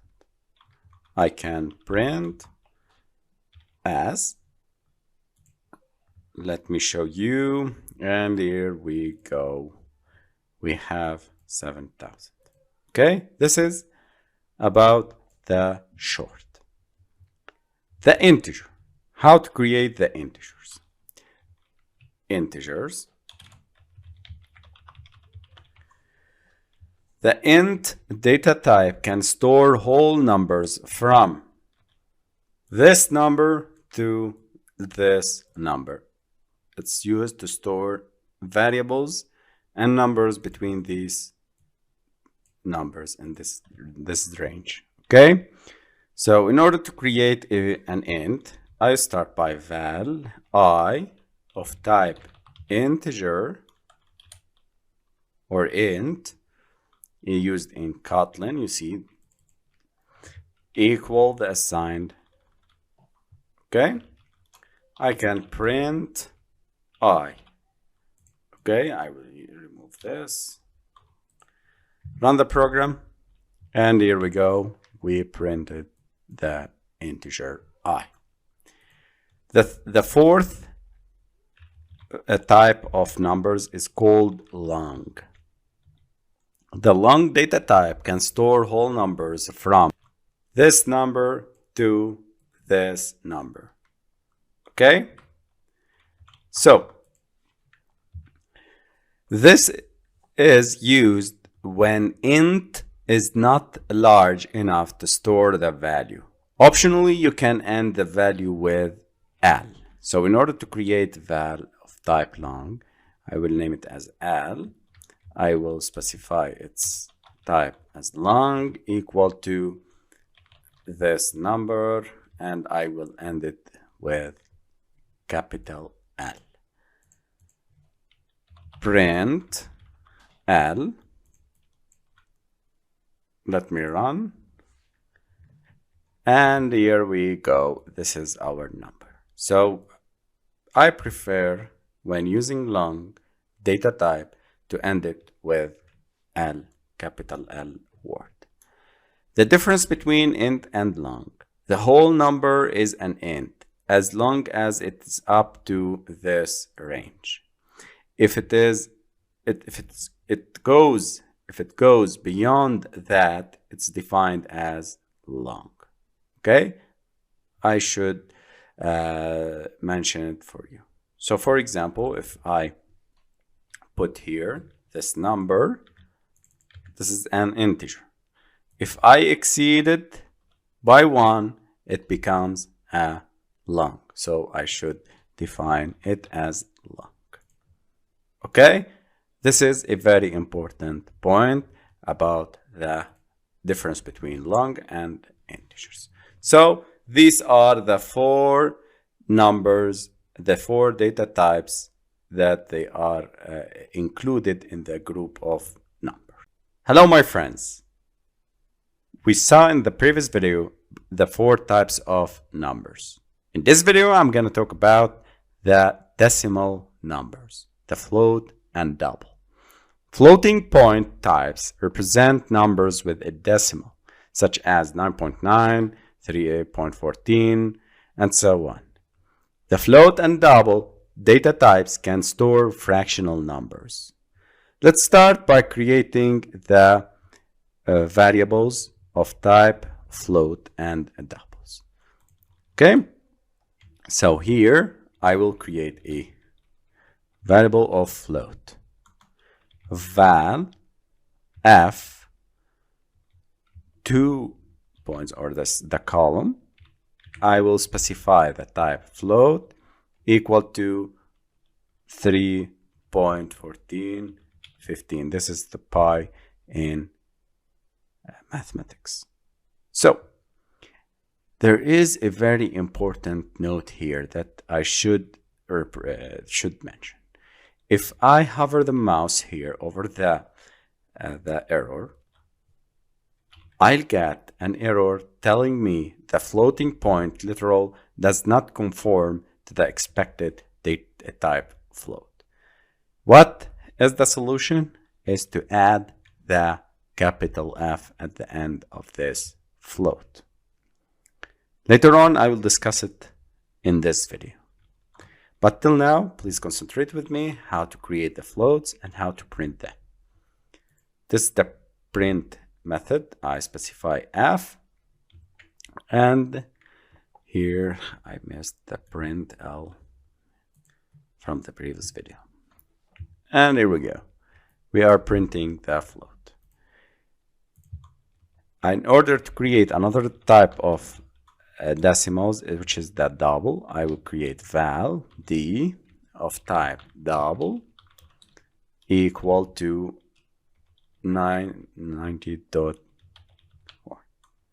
You see, guys, that there is no need to put d or f here or any letter, because it will get it directly as a double.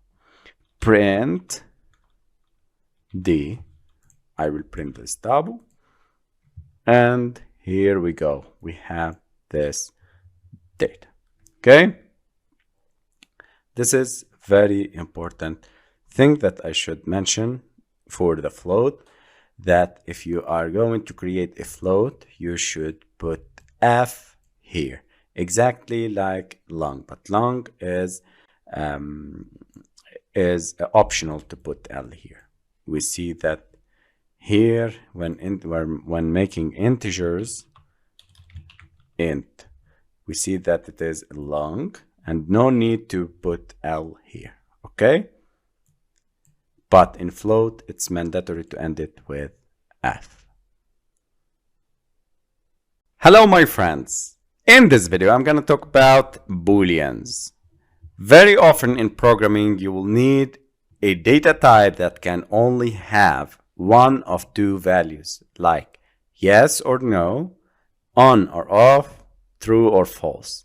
For this, Kotlin has a Boolean data type which can take the values true or false. A Boolean type can be declared with the Boolean keyword and can only take the values true or false. Let me go to here. I remove this print and I will create a comment here. This is for the Booleans. In order to create a Boolean, we start by val, following the variable declaration and assignment formula. And here we put the name of the variable is Kotlin fun, column, Boolean, type equal to true. Okay, so you can see there are two types. If I click on Control and space, there are two types of or two values of this variable, true or false. Okay, print again is Kotlin fun. If I run it, it will give me the value of this. If I change it to false again, and it will give me false. Okay, just like you've learned with the other data types with the previous videos. This example also written without specifying the type. So I can make like this, run the program. Kotlin will detect automatically that is Kotlin fun variable is of type Boolean. Let's talk about something interesting, which is a Boolean expression. A Boolean expression returns a Boolean value, either true or false. You can use a comparison operator such as greater than operator to find if the expression true or false. For example, this is for Boolean, and this is for Boolean expressions.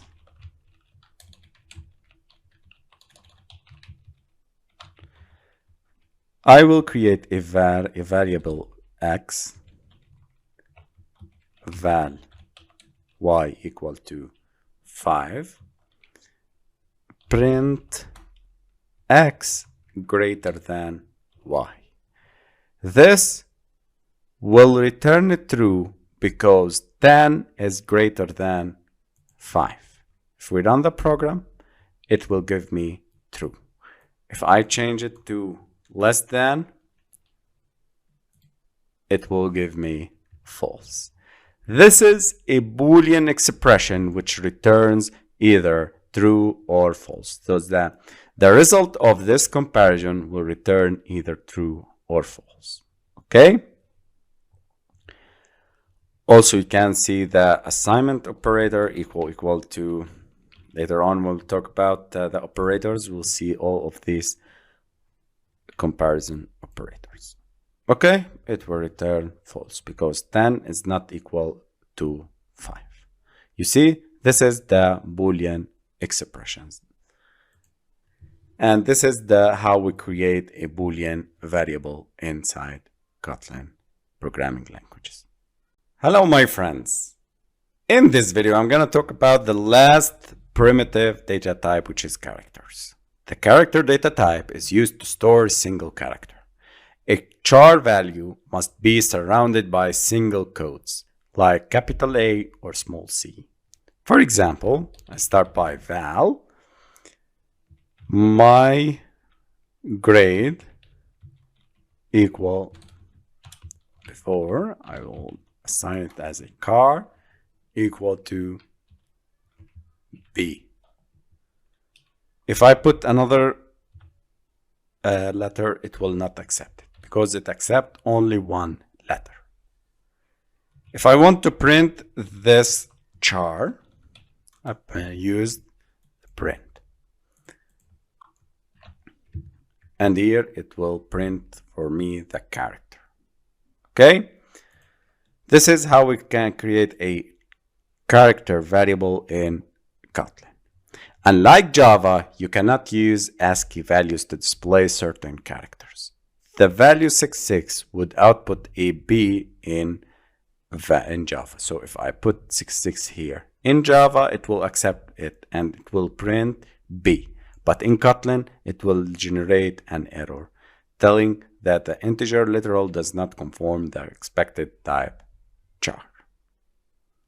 This is how we can create the character data type in. Hello, my friends. In this video, I'm going to talk about a very interesting topic in all programming languages, and especially in Kotlin. It's called the function. A function is a block of code which only runs when it's called. You can pass data known as parameters into a function. Functions are used to perform certain actions, and they are also known as methods. Let's start by understanding these functions, and I will show you a very good example that you used the functions in the previous videos.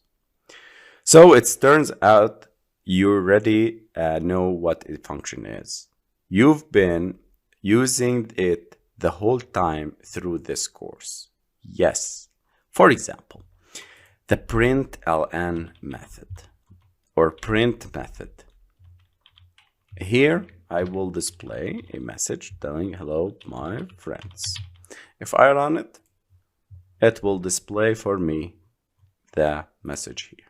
So println is a function. It's used to output, to print the text to the screen. So this is a very good example about functions. And by the way, it's a predefined function. It's included inside the JDK and the Java development kit. Okay, so this is a very quick example about the methods. Okay, now let's create our own functions. To create your own function, use the func keyword and write the name of the function followed by parentheses, and you can specify later on the parameters. But till now, I want from you to focus with me in order how to create our function. We start by the keyword func, okay, and you specify here the name of the function, my first function. I will name it as like this, and here we put the parameters. In the next lesson, we are going to see this in action. Okay, and these are the parentheses, and these are the curly braces that defines the beginning of the function and the end of the function. Here you put the code to be executed when the function is called. Let me put println your first function is called. Okay, this is the structure of the function. We start by the func keyword. Please write this down, guys, on your copybook and your notebook. Func keyword is used to define a function. This is the name of the function followed by the parentheses and the curly braces that defines the beginning and the start of the method and the end of the method. Here you put the block of code that you need to be executed when the function is being called. Okay, this is the simple understanding of the method. Okay, now in order to call a function, if we run the program now, it will not make anything because we didn't call the method. And if we hover on this method function, my first function is never used. So Android Studio will make it like this gray and gray color, and that indicates that it will not be used in the previous codes. Okay, so you are not using this function any more. In order to call the function and make it easy and to be understandable, and to make the function functional, not like this program. If we run it, there is no function to this. There is no role of this for this function. In order to make it running and make it functioning well, we need to call the method.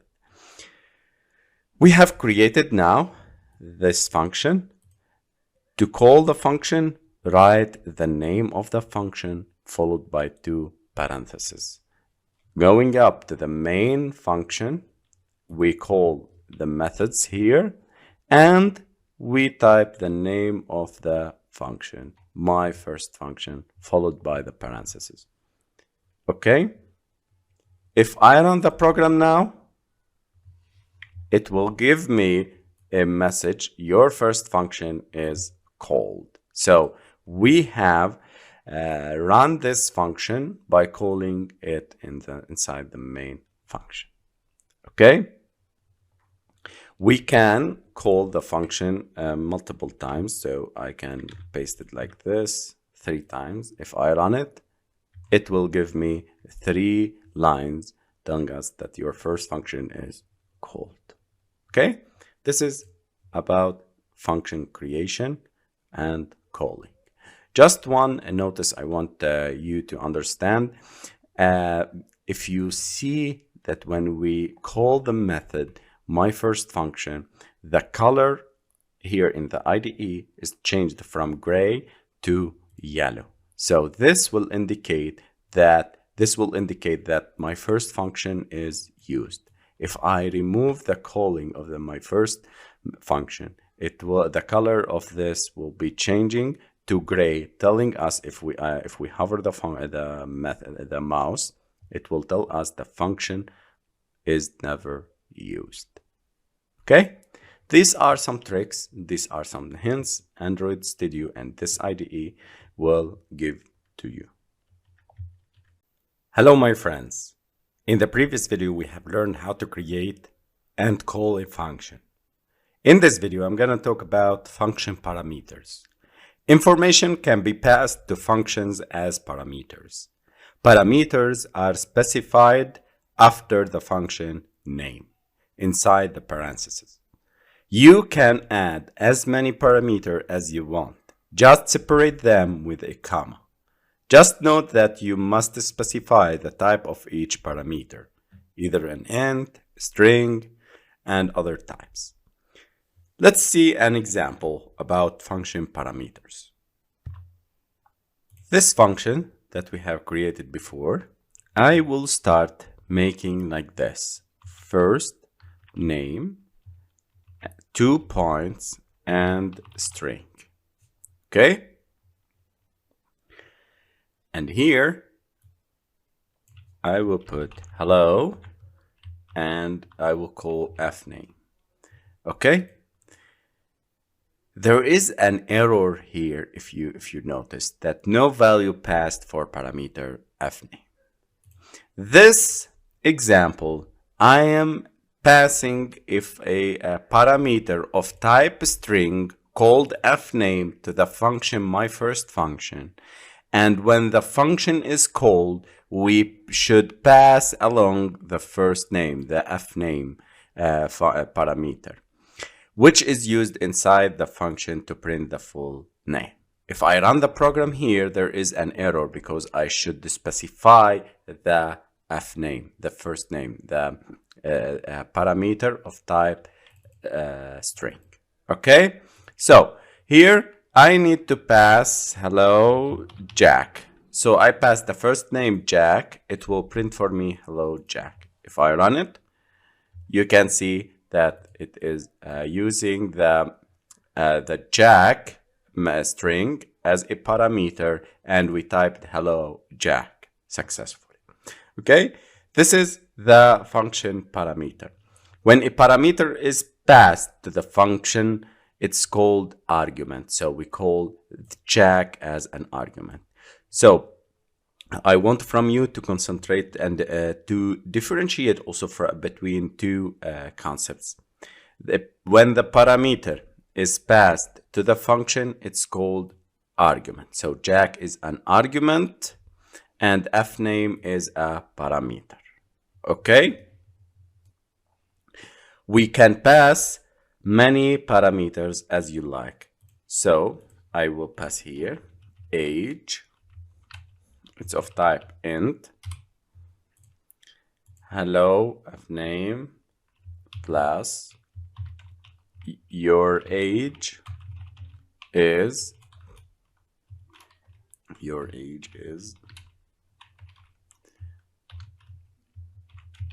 I am calling age here by concatenation operator, the plus sign. Okay, here there is an error because I need to pass the second parameter, so I will pass 28.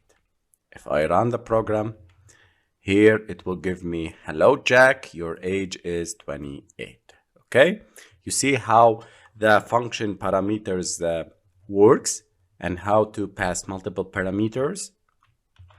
When working with the multiple parameters, the function call must have the same number of arguments as they are parameters. So I have two parameters, the string and the age of type int. I need to pass two arguments, one of type string and one of type integer. And the arguments must be passed in the same order, of the same type and the same order. I can't pass 28 at first and then Jack, okay? Like this. It's wrong.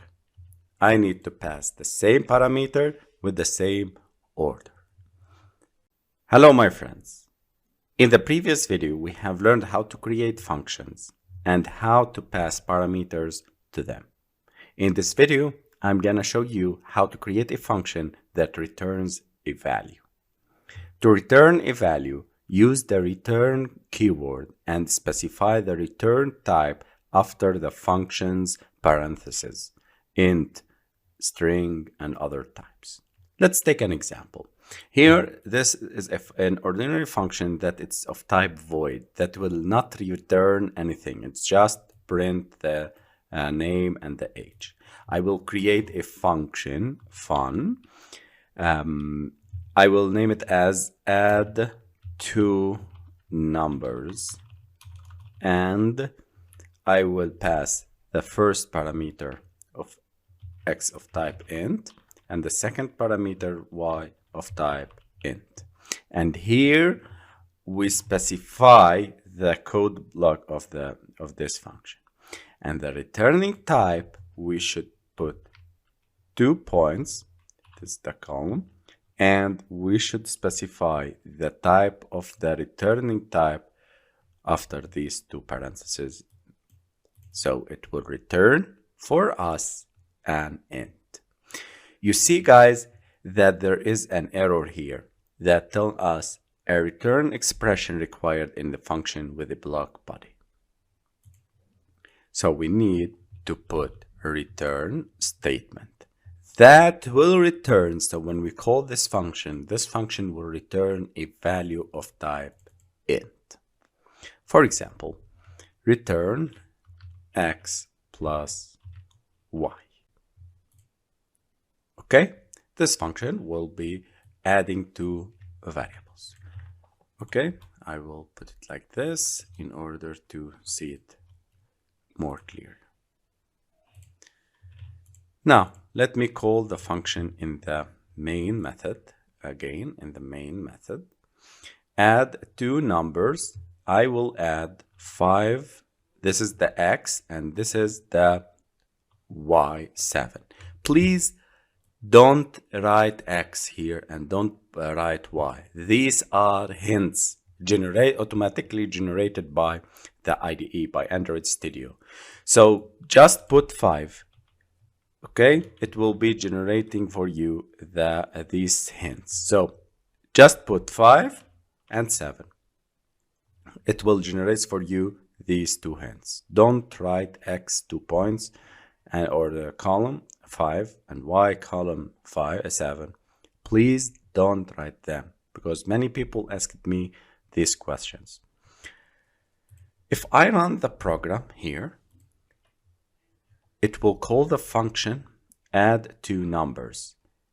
Okay, and it will make the calculations. But here, if we see that there is no display for the results, I should store this value of type int, the returning value of the addition of 5 and 7, into a variable. So I put here var result equal to add two numbers. Then I start by printing the result.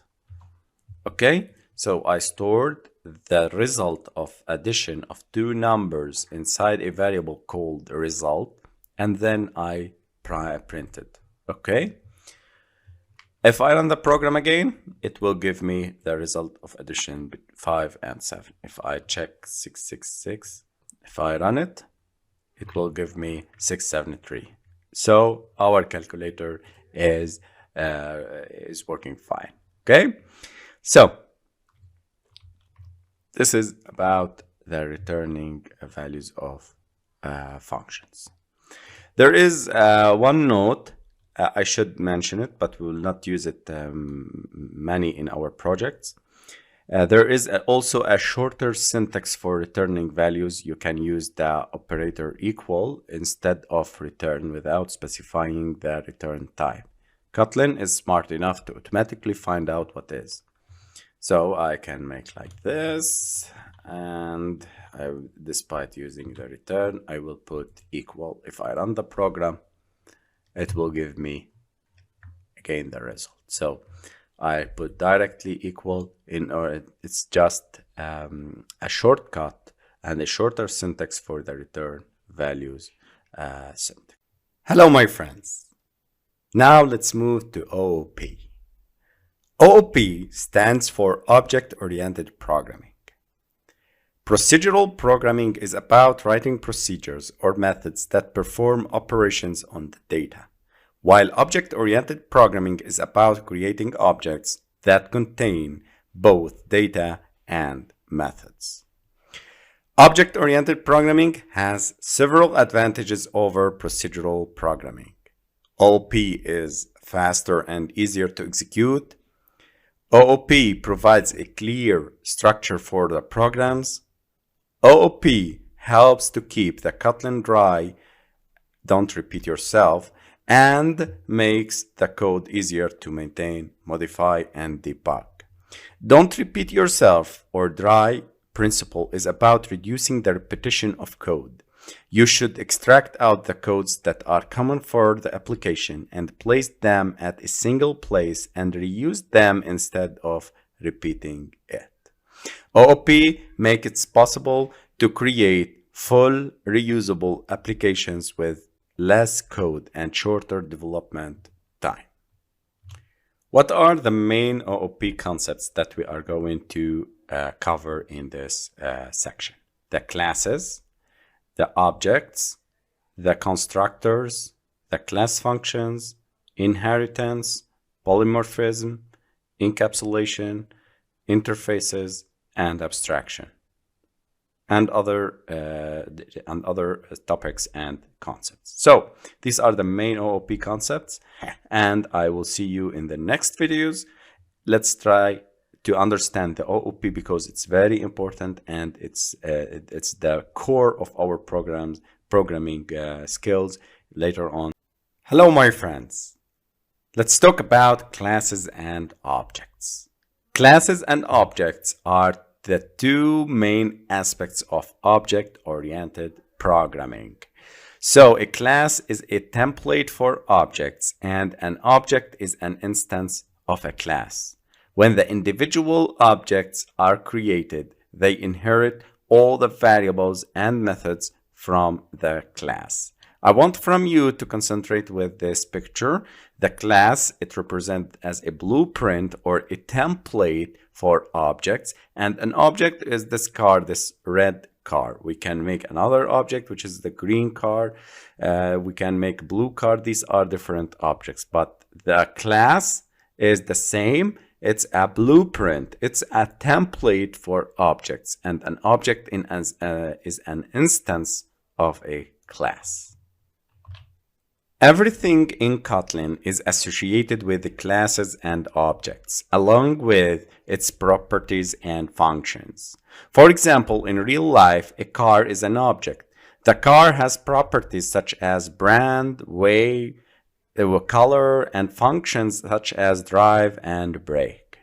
This is a very important concept I want from an example, and I want you to memorize well. So, again, properties such as the brand, the weight, and the color of the car, and the functions such as drive and brake. To create a class in Kotlin, we use the class keyword and specify the name of the class. Here, I will go and open the project tab. Then I will go to the Java. Here, I will go to the package, click on new, and I will go and create a new Kotlin class. I will select the class, not file, and here I will specify its name. I will name it as car. So this is the class car, and I can now specify here the properties and the behaviors, the attributes and the functions. I want from you to memorize and differentiate between two things: the attributes and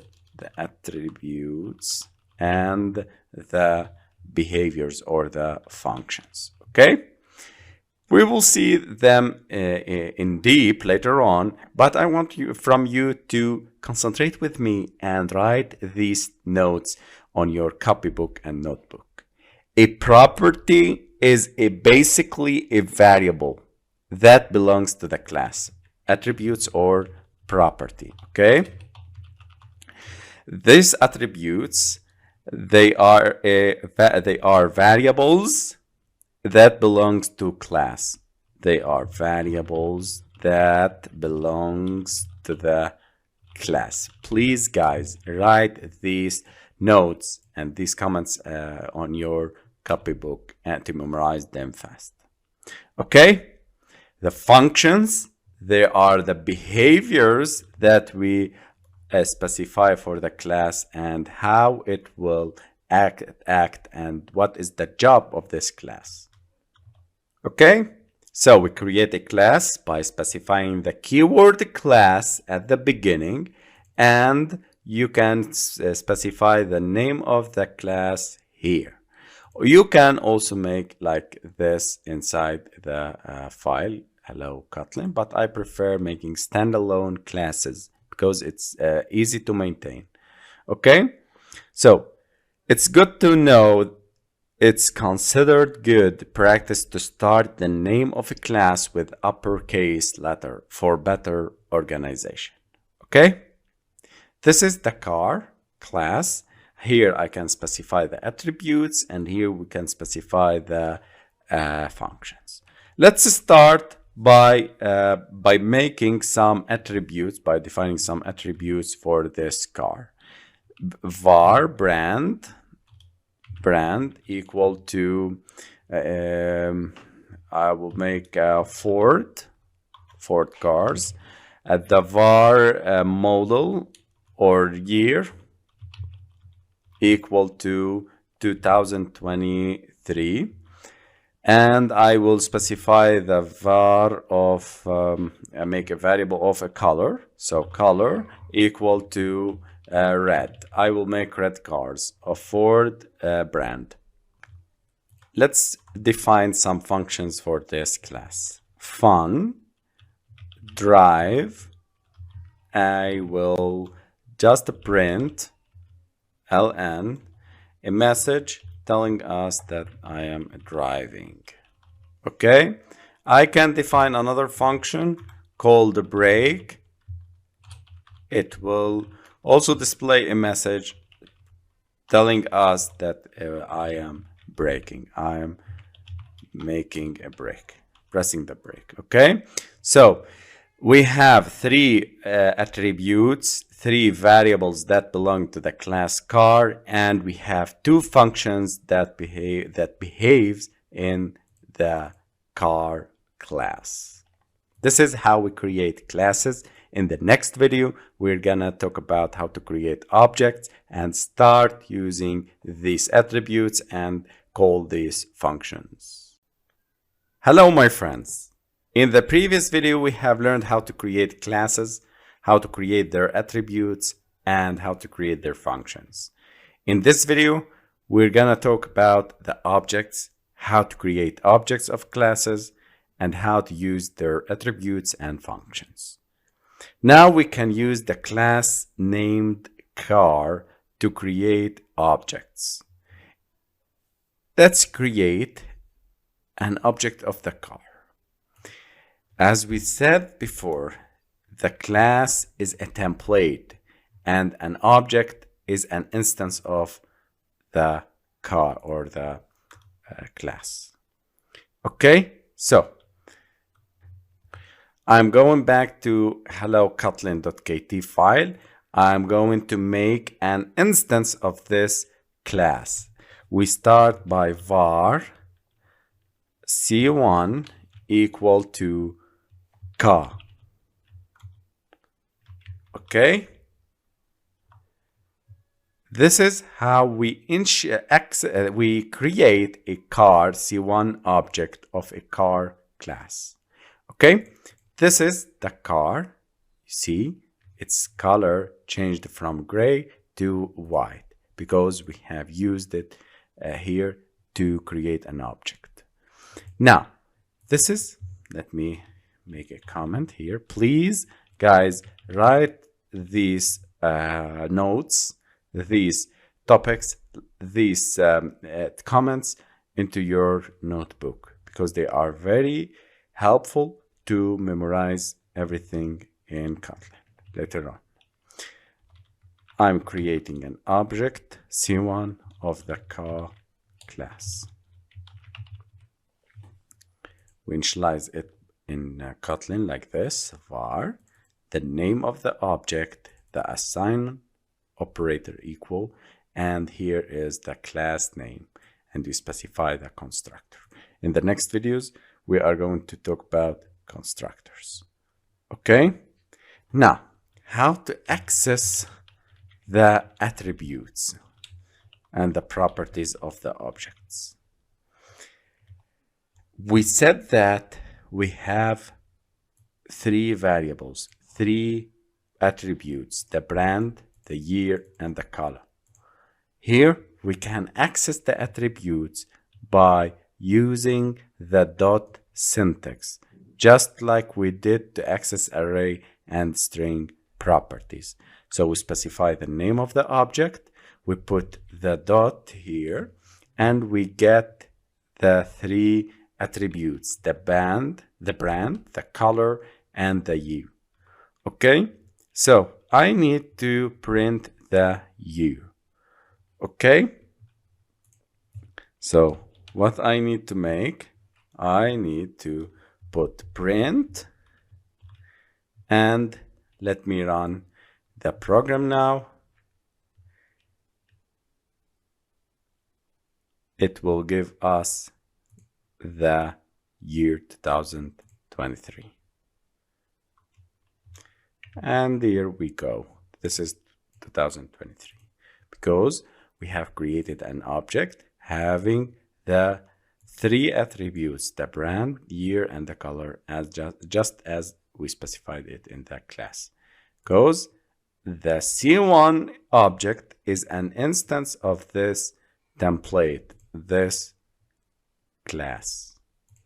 If we need to access other attributes, we can see the brand. We can see it's a Ford. Okay. Also, if you want, you can change the attributes. So how to change it? I will put c1.brand equal to the new value, which is BMW. Okay, let me run and see.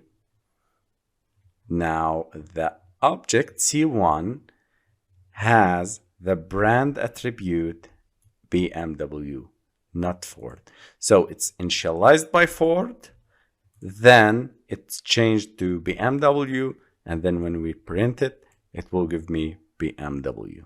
This is how we access the attributes and how to change some properties. But later on, we will see that this is not used in a clean architecture with a professional coder and professional developer. So we learn about something called encapsulation. Okay? But I want from you to understand this very well till now. Okay? Now, just I want to mention how to access the functions of the object. We specify C1, the name of the object, and just like before, we did in the properties, we specify the dot syntax. If this panel or this menu disappear, please click on Control and space. Control and space to get this menu when we have a dot symbol. Control plus space, and you see there are two methods, the break and the drive methods. Let me call the break. If I run it, it will give me BMW, the name of this, and here we have breaking.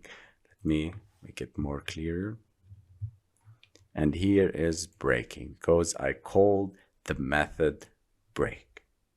This is how we create the object, how to access the properties, and how to access the function.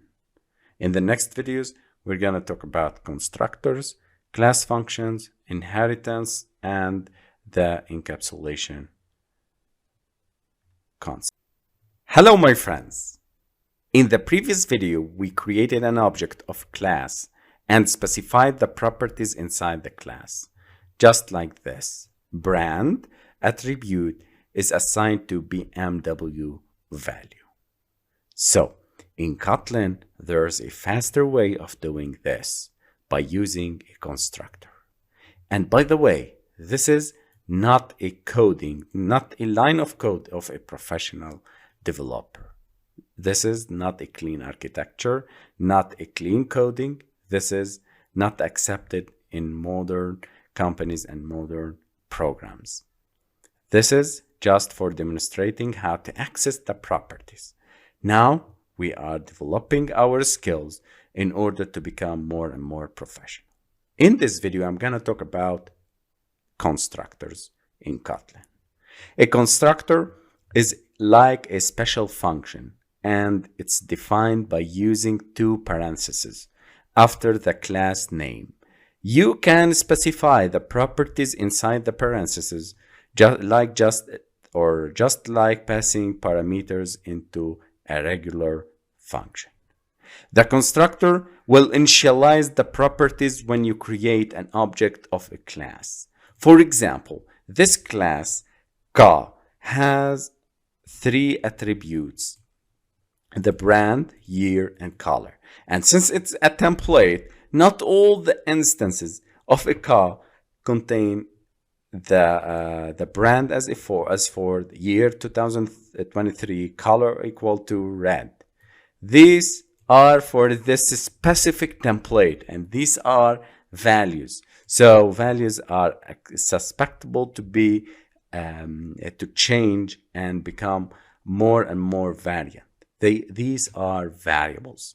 How not to define these when we make a class? For example, if I have a class Ka, brand Ford, year 2023, but the color equal to green.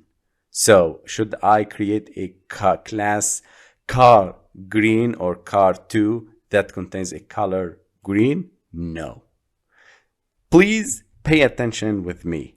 I'm going to use constructors. How to create the constructors here? Constructor. Okay, so when you create the class, you need to pass, as I told you, it's like a regular function. You can pass the parameters here.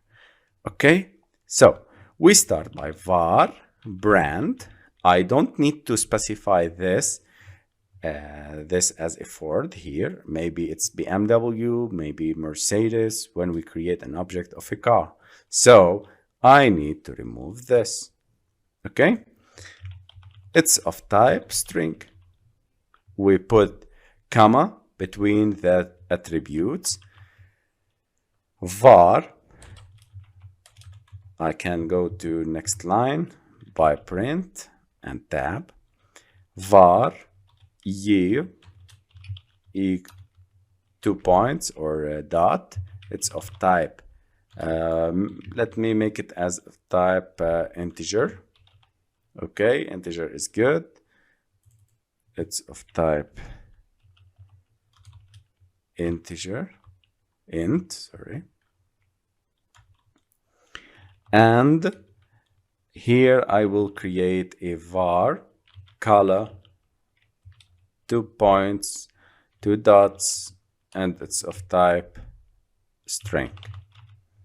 Okay, so here, since we have these 3 attributes with the same name, I can change and remove this. Okay, so by this, I have created the constructor.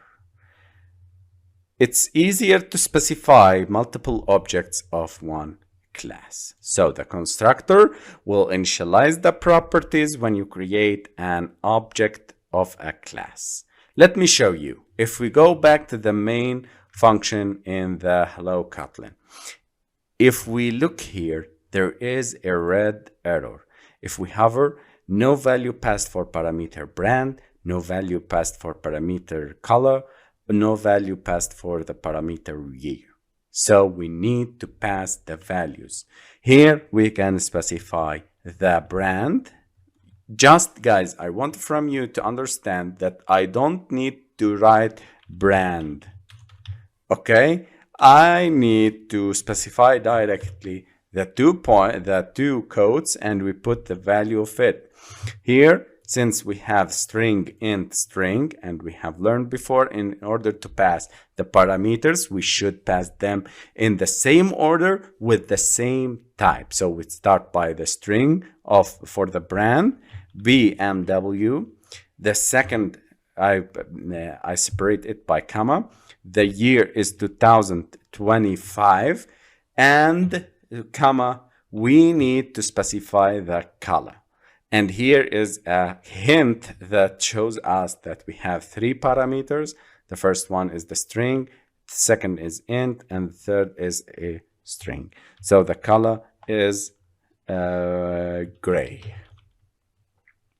Okay, here I have created an object of a class car, specifying the properties BMW as brand, 2025 as year, and gray as a color.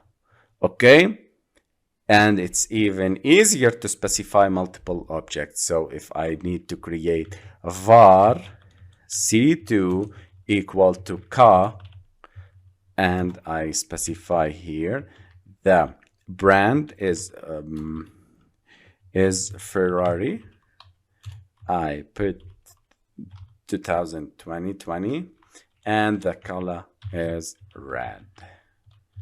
Okay, so I have created two objects with different attributes. Okay, so if I want to access the c1.brand and call the function break, I can make it as before. So if I run the program, it will give me the brand of C1, which is BMW, and I call the function break and telling us that it is breaking. This is how to create variables and using the constructor, and how to create a constructor inside the class that you made. Okay? Hello, my friends. In this video, I'm going to talk about inheritance. Inheritance is one of the key features of object-oriented programming. It allows user to create a new class, derived class from an existing class, base class. The derived class inherits all the features from the base class and can have additional features of its own. Let's take an example about inheritance and why we should use the inheritance and how to see the power of inheritance. Suppose in your application, you want three characters: a math teacher, a football player, and a businessman. Since all of these characters are persons, they can walk and talk. However, they also have some special skills. A math teacher can teach math, a football player can play, a businessman can run a business. In each of the classes, you would be copying the same code to walk and talk for each character. Problem. So what is the problem? If you want to add a new feature, eat, you need to implement the same code for each character. This is duplication of code and the errors will exist. So the inheritance is the key. It would be a lot easier if we had a person class with basic features like talk, walk, eat, sleep, and add special skills to those features as per our characters. This is done using inheritance. Before inheritance, if we look back to the classes, we see that the teacher class has the three functions: the walk, talk, and teach. The player class has three functions: walk, talk, shoot. And the businessman class: walk, talk, and run a business. You see, guys, I am duplicating the same function: walk, talk, for player, teacher, and businessman. So if we add the eat feature, I need to duplicate the code for the teacher, player, and businessman and add it to these three classes. Okay? Using inheritance, now you don't implement the same code for walk, talk, and eat for each classes. You just need to inherit them. For the math teacher, the derived class, you inherit all features of the person basic class and add a new feature, teach method or teach math method. This is the person class. I put here the walk and talk methods since they are common between the teacher, player, and the businessman, and I will inherit them from my person class. So this teacher or math teacher, the derived class, please guys pay attention for the naming, the nomenclature. Derived class or the children or the child class, you inherit all features of the person or the base class or the parent class or the super class and add a new feature, teach math, for the teacher class. You see, guys, think about inheritance. We are making the common and getting the common methods, the common things, and we put them into a one big class that all children will inherit from it. This makes your code cleaner and understandable and extendable. This inheritance, this is a very important topic, and this is very important concept. You should concentrate on it. It's important to remember when working with inheritance, each derived class should satisfy the condition whether it is a base class or not. In this example, the math teacher is a person. Football player is a person. The businessman is a person. This is the relation called is a. This is inheritance. Is a. So this is the power of inheritance. We make a group of common things, common functions in one class, like person here, and we can derive these from the person, from the superclass, from the parent class to the subclasses, to the children, or to the derived classes. These are keywords. These are the naming of things in Java: super and sub, parent and children, base and derived classes. I want from you to understand them and be familiar with this. Let's take an example, another example about inheritance. Suppose that there are three types of employee in a company: web developer, an iOS developer, and an Android developer. All of them have some shared features like name, age, and also have some special kind of skills. First, we create three classes individually, and all employees have some common and specific skills: the name, and display the name and the age of the employee. But there are special skills like the web developer, web dev, can make code HTML, can execute or can create a code in HTML, while iOS developer can create code iOS, and Android dev can execute code Android method, which creates an Android codes. Here, all of them have some name and age, but the development skill of these three developers are different. In each of these classes, we would be copying the same code for the name and age for each character, right? Yes. So the problem is, if we want to add a salary feature where all these developers can share this feature, we need to copy it in the same code in all three classes. This creates a number of duplicate copies of code in our program, and it will likely lead to more complex and erratic code.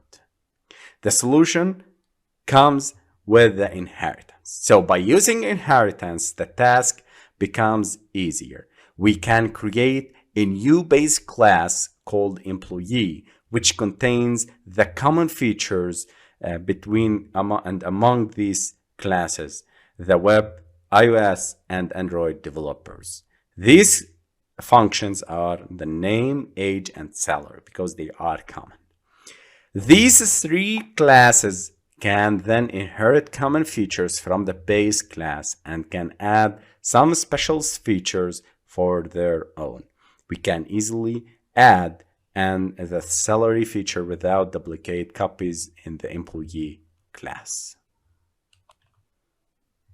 Here, for web developer, we inherit all the features from the base class and its own feature website in the class, or code HTML in this class. Similarly, we can do the same for the other two classes, Android developer and iOS developer. It makes our code more understandable and extendable. So I hope you understand inheritance theoretically. In the next videos, we will see inheritance in coding and see in live with using our IDE, our code. Hello, my friends. In this video, I'm going to show you the power of using inheritance. Why should we use it and when? Suppose in your application, you want 3 characters: a math teacher, a football player, and a businessman. Since all characters are person, they can walk and talk. So I will start creating 3 classes, one for the teacher, Kotlin class. I will name it as teacher. And this teacher this teacher class has the var name, or I can pass them into the constructor, var name of type string, okay, and var age int, okay. Since all the characters are persons, they can walk and talk. I will create 2 functions, 2 methods for all the classes, for the teacher, the football player, and the businessman. So I will make fun talk, and I will print ln a message telling that the teacher, and here we can use the template, name is talking. Also, I will create a function here for walking, walk, and the same thing it will do. Okay, the teacher name is walking. Again, I will copy these functions. I will create a new Kotlin class. I will name it as player, and this player took to the parameter var name of type string and var age int. Okay, And these are the functions. Here, the player and the player. Okay? And the same way for the businessman.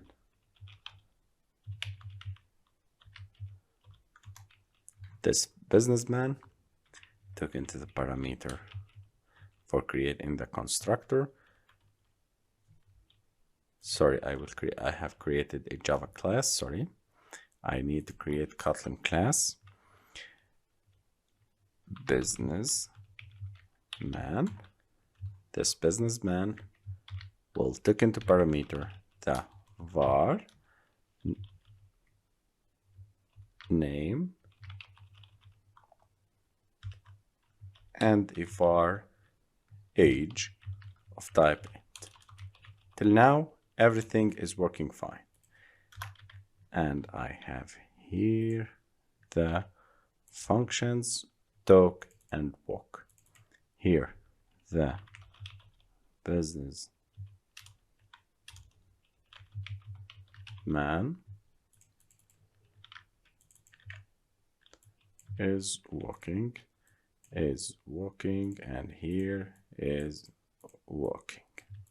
Okay, if I go to the main function and I can put here for the football player or the math teacher or the businessman, I can create an instance of them. So I will create teacher1 equal to teacher, and I will specify the name Jack and the age 29.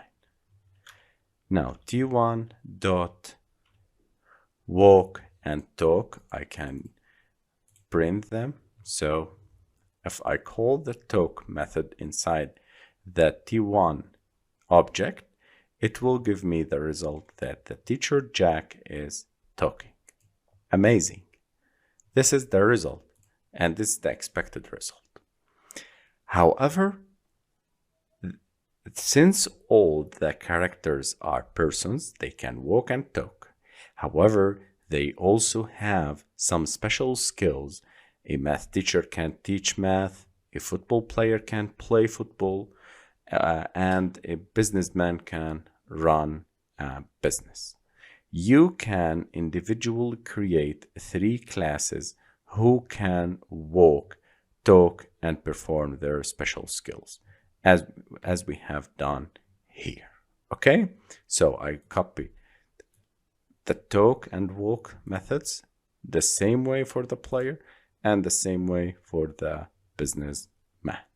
In each of the classes, you would be copying the same code to walk and talk for each character. If you want to add a new feature like eat, for example, you need to implement the same code for each characters. This can be easily become error prone while copying and duplicating codes. For example, if I create here a function eat and print ln, the businessman is eating. Okay, and I copied this function along with for the player and for the teacher. Okay, and I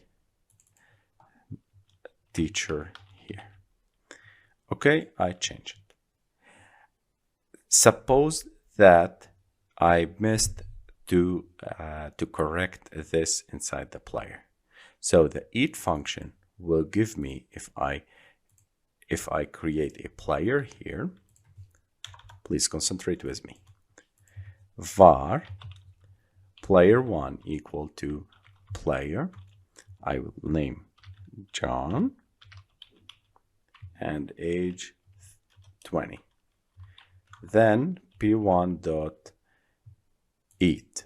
If I call eat, it will give me that the businessman John is eating, and this is wrong because the John is a player.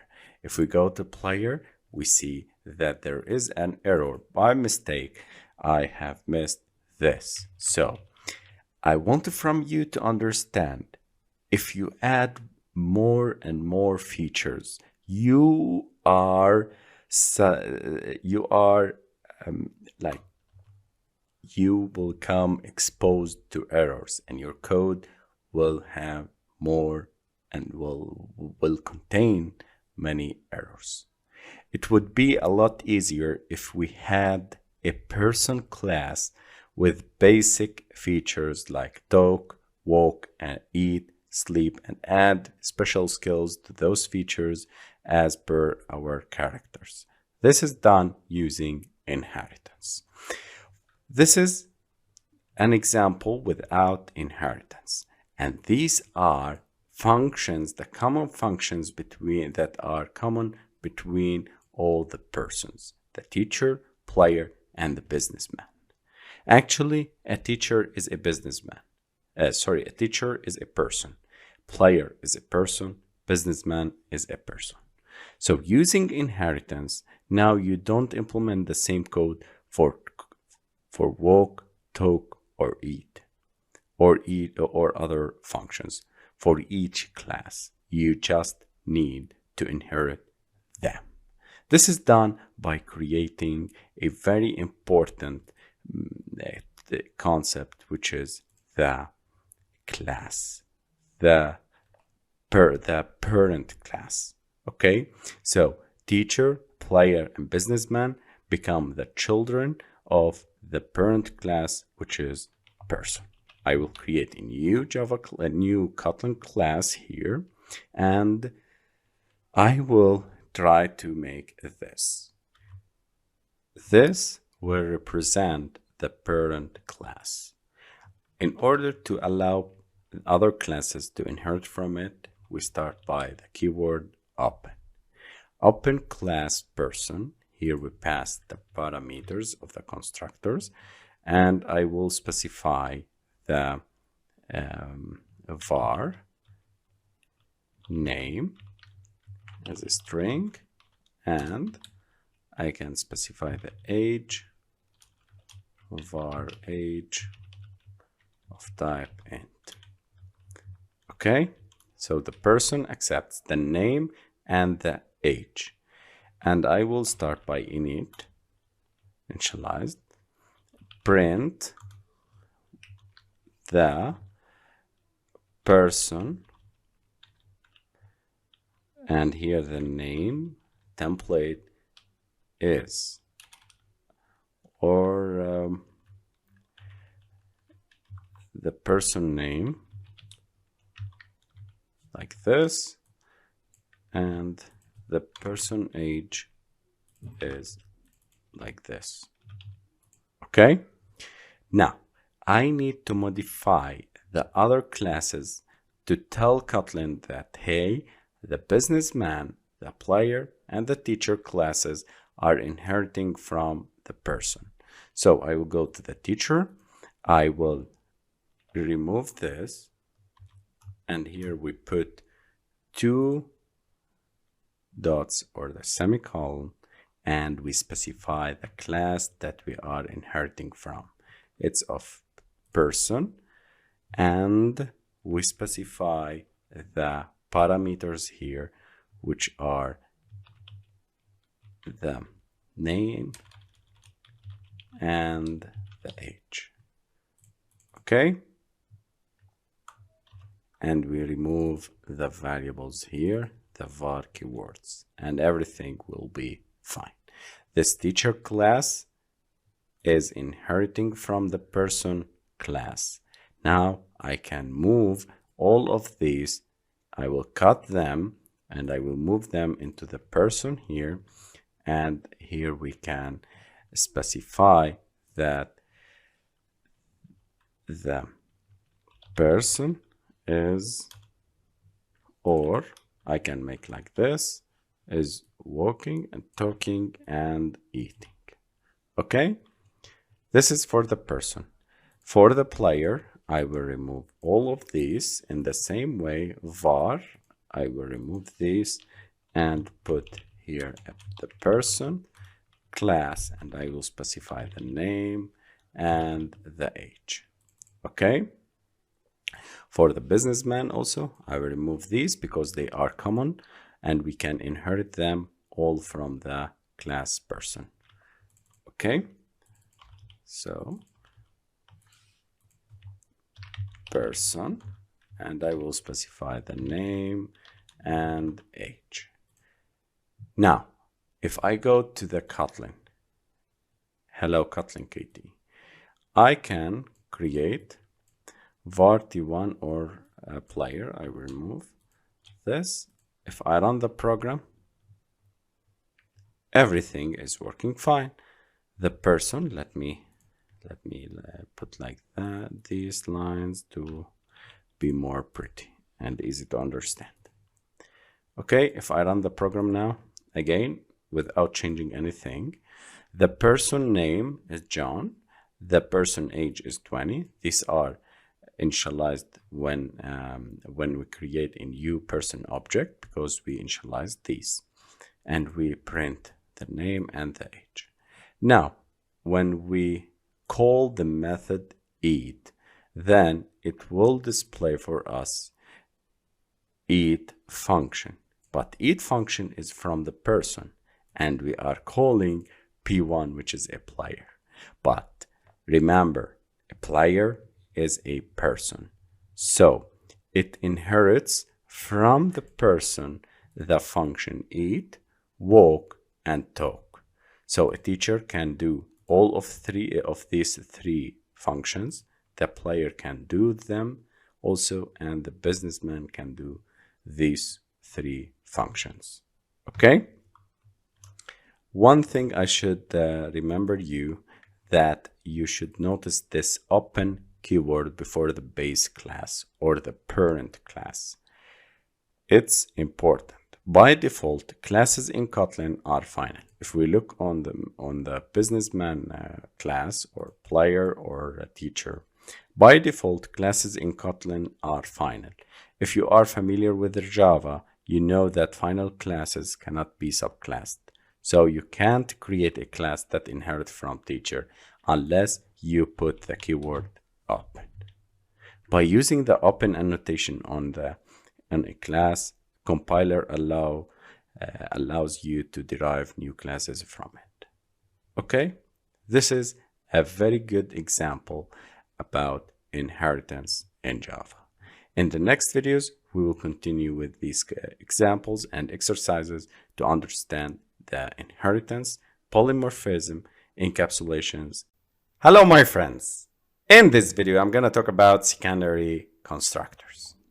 A constructor is a concise way to initialize class properties. It's a special member function that is called when an object is instantiated or created. However, how they work in Kotlin is slightly different. In Kotlin, there are two constructors, the primary constructor and the secondary constructor. The primary constructor, concise way to initialize a class, while the secondary constructor allows you to put additional initialization logic. We've seen in a previous video the primary constructor, which is a part of the class header. Like this example, we have two arguments, the name and the age. So if I need to create a person, I should pass at first the name and then the age. So we respect the type and the order of these variables. Okay? These are the two properties. Now, the initializer blocks. The primary constructor has a constrained syntax and cannot contain any code. This is a very important point. To put the initialization code, not only code to initialize properties, initializer block is used. We've seen in the previous video how we used the init. It's a prefix with init, initializer keyword. Let's modify this code. This is initializer, print ln and print ln, and I will put here ln here, and I will use we used the initializer. Okay. When we run the program, I will create a person here inside the hello world, hello Kotlin, var p1 person1 equal to person, and I will put here a Jeff, and I will put here the age, and then if I click on run without calling any method, and we look on at the logcat, we see the person name Jeff, the person age 27, and we used the initializer messages are on this logcat. So init, these are executed whenever we have created an object of this person class. Okay, so the person class has two properties, the name and the age. When person1 p1 object is created, code inside initializer block is executed. The initializer block not only initializes its properties but also print them. Okay, this is how we use the initializers and constructors in Kotlin. I should mention a very important note here for the primary constructor, that there is a default value in primary constructor. So you can provide default value to constructor parameters, similar for providing default arguments to functions. For example, if I specify here for the age, I can make like this equal to 0. I can specify a default value for the age. I can remove the var, by the way. So if I create here, if I create here an object or an instance of the person class, and without specifying its age, I can check for it. For example, let me show you directly, p2 equal to person, and I put here a Jack. Okay, so p2 will give me that the age of Jack is 0. So the default value of the person 2 is 0 for the age. You see, we can put a default value for the parameters. Okay, now let's talk about Kotlin secondary constructors. In Kotlin, a class can also contain one or more secondary constructors. They are created using the constructor keyword. Secondary constructors are not common in Kotlin. The most common use of secondary constructor comes up when you need to extend a class that provides multiple constructors that initialize the class in different ways. Be sure to check a Kotlin inheritance before you learn it. Okay, so in order to create a secondary constructor, we start by the keyword constructor. Okay, and we should use it inside the inherited classes. So for example, we use constructors with that secondary constructors where there is an inheritance, and you don't have the primary constructors in the superclass. Okay, like this. I will remove this. The constructor here, I will start by name. It's of type string, and age of type int. Okay, this is the constructor, and we specify here the code of this constructor. Forget about these functions, and I'm just showing you the secondary and the primary constructors. Okay, if we open the player here, I should remove these arguments. Okay, these parameters. Also, I will remove this, and I will type the constructor for the name of type string and age of type int. And here we put super, and we get the name and age from the super class. Okay, and here we put the constructor of the the secondary constructor. This is the code where we initialize, like for example, we put here that we used the secondary constructor. Secondary constructor is being used.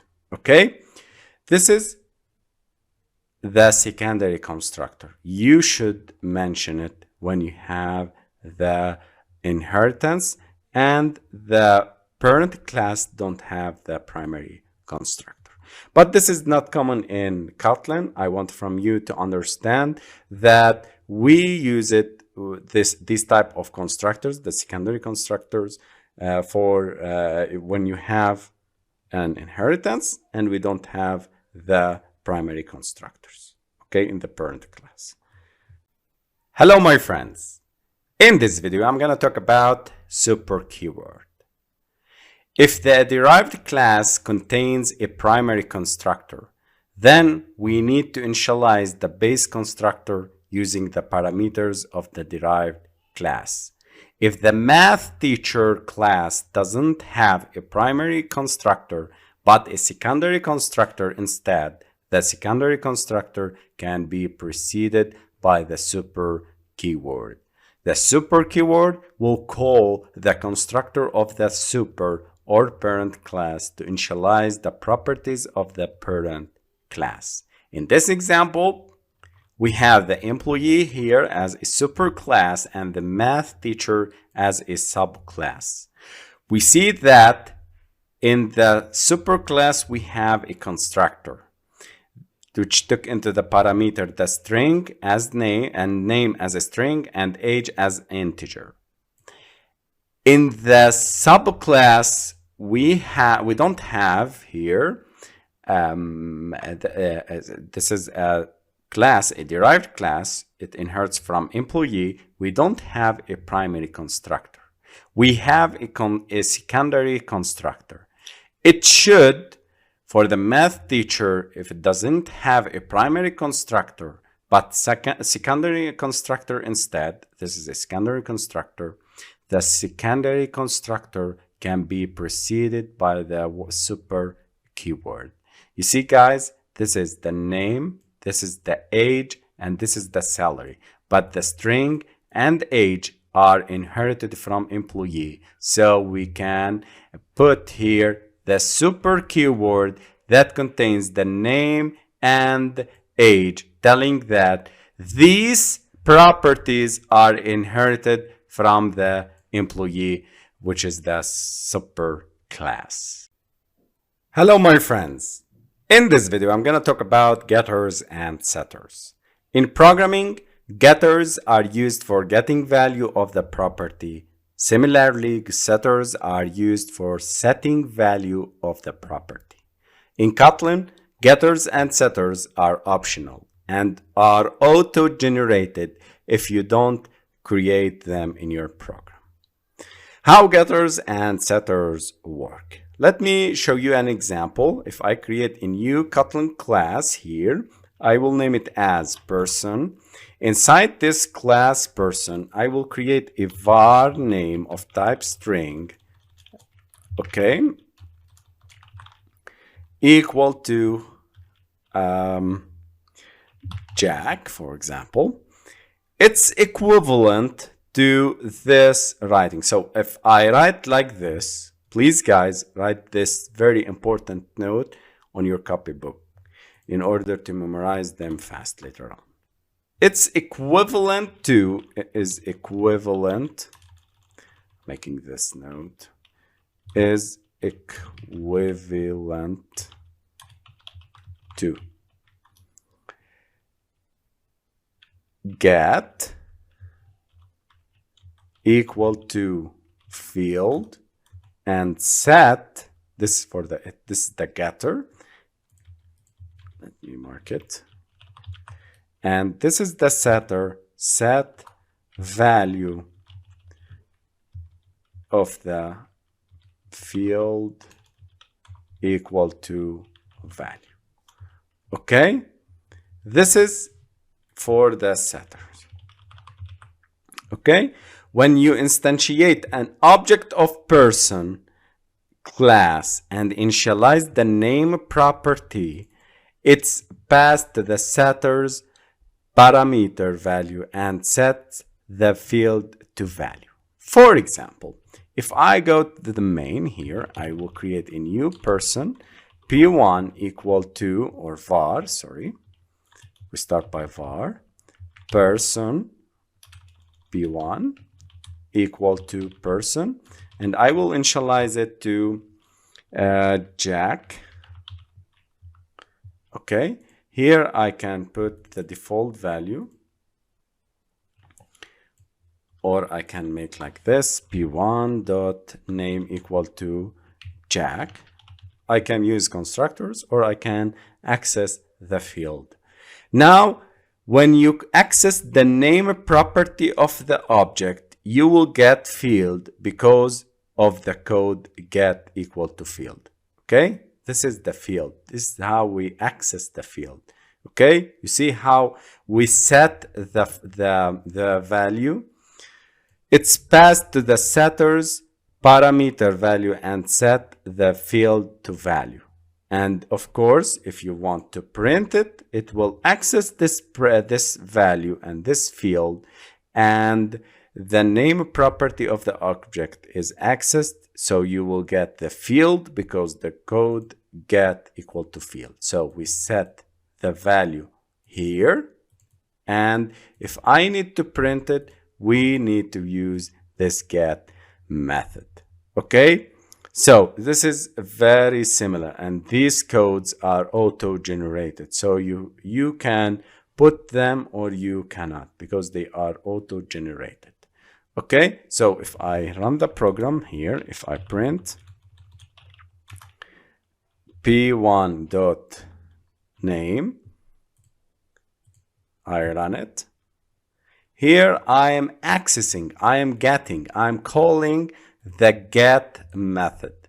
Here, when I specify and assign Jack is equal to the name of p1, then I am setting it. I am using the set value, passing Jack here, a field equal to value.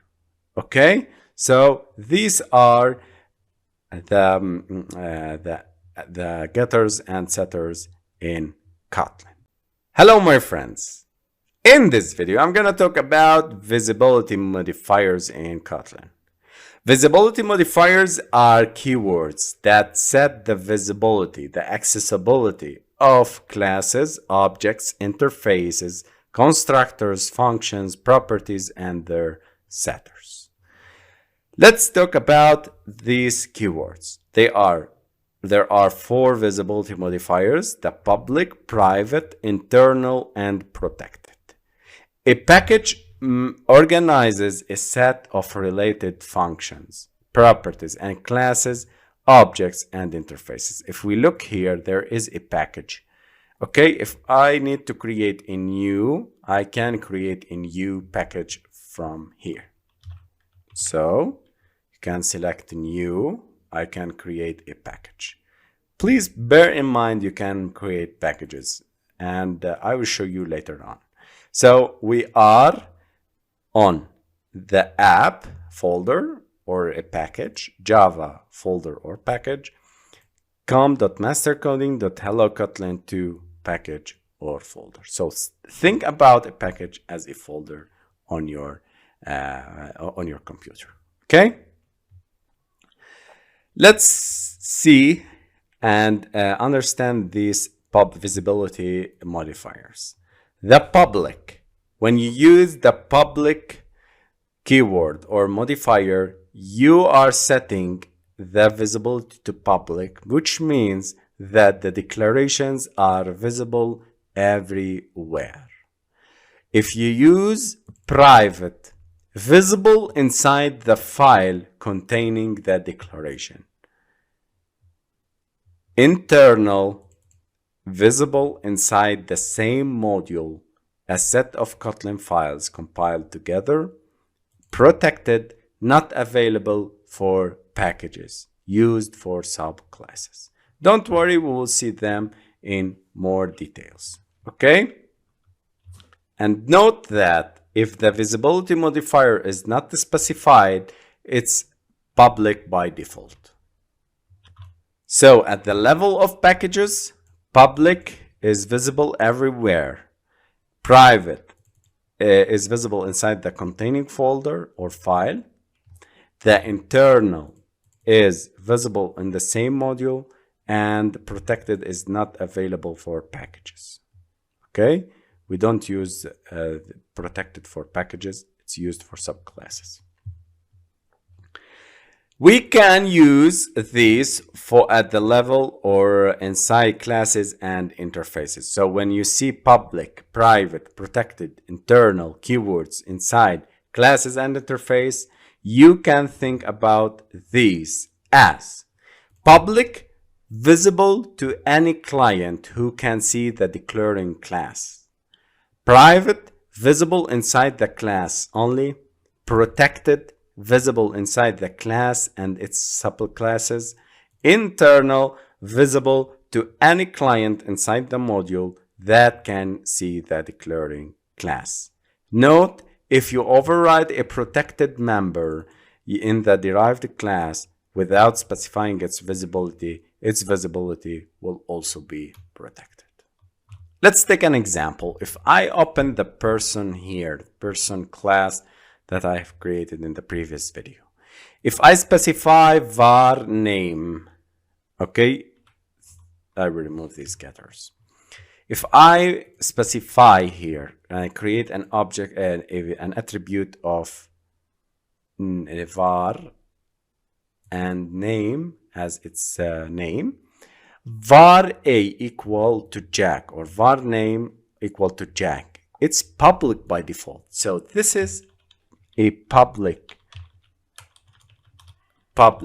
So it's visible to all the classes. Okay, so I can access it, or I can put like this. So it's similar to using this naming and using the public keyword. If I create private age, private var age equal to 2, okay, it's private. Okay, so private to base class. So if I go to here into the main, I create a var person1 equal to person, and here p1 dot, you see guys, I can only access name because name is public. I can't see age because it is private. Okay, I can use protected var hair color equal to black. So this is declared as protected. Protected is visible to the base and the derived classes. So if I create here a new class, I will name it as teacher. So if I extend it, I will create a constructor here. Let me make, I can derive from the person directly. From the person, I should make it open. Okay, So what I will make here, I can print ln person, or I can make like this: name, age. I need to override before printing. Override using overriding. We'll see it later on. So override. I'm taking the control to make a new change for this value. Var of name. So if I click on Control and space, or you can put NA, it will display for you. This is the parameter name that it's inherited from the parent class, which is name. Okay, so person name is inherited and overridden here. If I click on Alt plus Enter to change the typecasting to the string, because this is a string, and override, I need to make person var as open. So open class and open var in order to override it. So the name now is Johnny. Okay, you see I can access access this variable because it's open and a public. Okay, so the public, which is the visibility modifier used here, by default I can access it in the subclasses. Okay, so if I print now the name here, if I put here override var age, it will not appear because age is declared as private, and private is only visible inside this file. Okay, and this class only. If I put here the hair color, okay, it's of type string equal to gray, it will give me Alt plus Enter. I can make it as open. So you see, I can access the protected attributes, the protected visibility modifier, declared variables inside the class and its subclasses. If I declare internal, so it will become invisible to any client inside the module that you can see declaring class. So here I will create internal val d equal to 6. I can modify it inside other subclasses or inside the hello Kotlin. I can access it because you can see p1.d equal to 9. These are the visibility modifiers.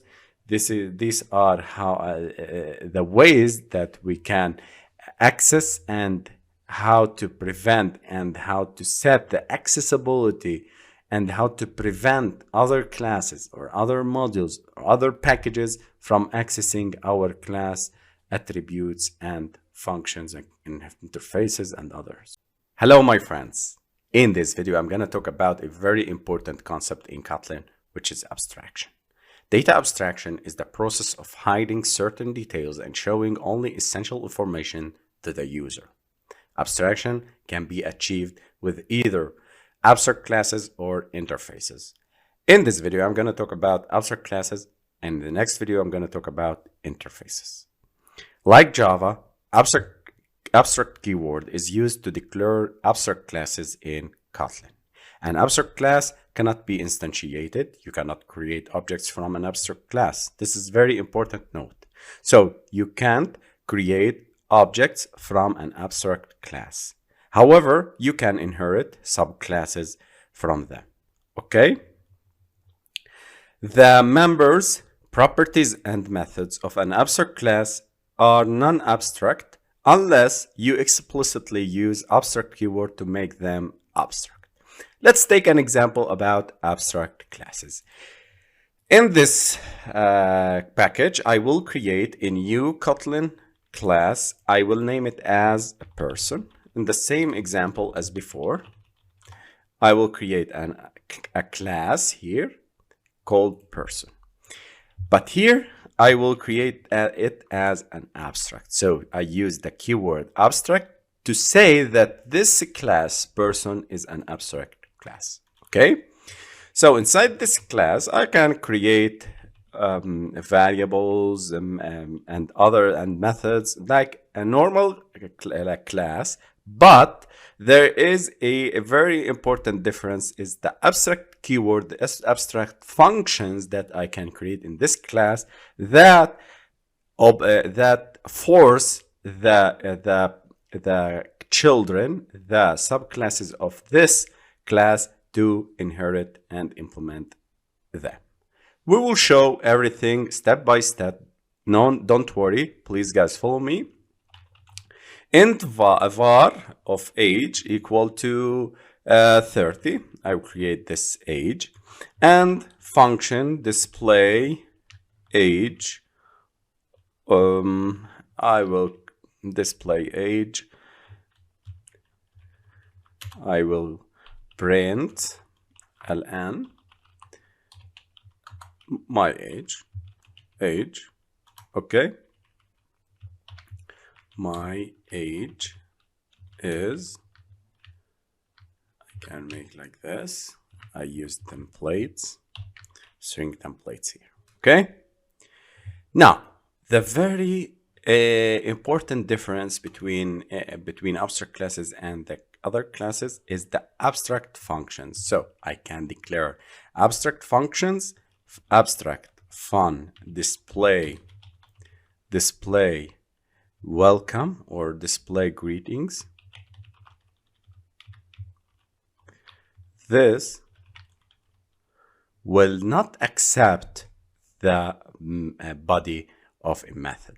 Okay, so if I hover here, a function display greetings with body cannot be abstract. So either you create a body and you remove abstract, or if you want it to become an abstract and keep it and continue as an abstract class, you need to remove these curly braces. Okay, so an abstract function is a function without a body. Okay, so this abstract class person is created. You cannot create object of this class. If I go to here, to hello Kotlin, this is our testing file. If I start to create a person or var1 var p1 equal to person, okay, so it will display for me an error telling me that cannot create an instance of an abstract class. Okay, I can't create objects of this abstract class.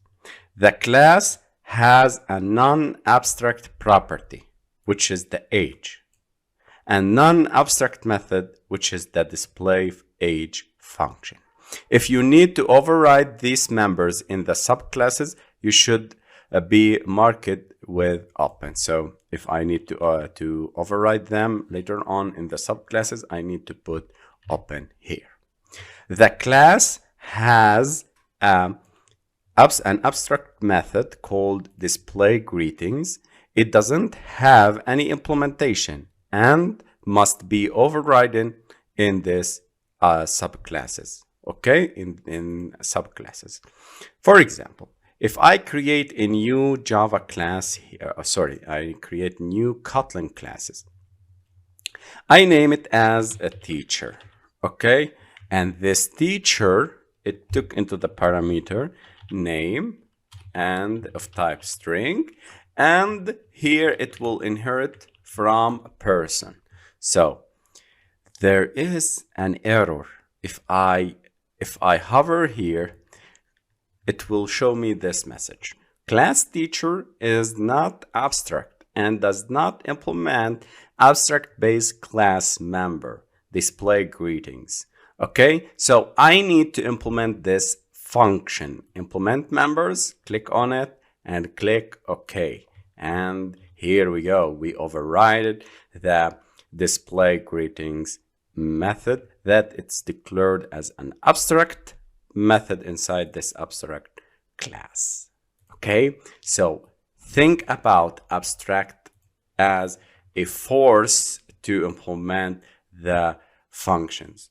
If you are creating a very big class here, and you should implement some important functions, you should declare them abstract in order not to miss them into the subclasses. Okay, so a class teacher is derived from the person abstract class, an object of here I will create it like this, var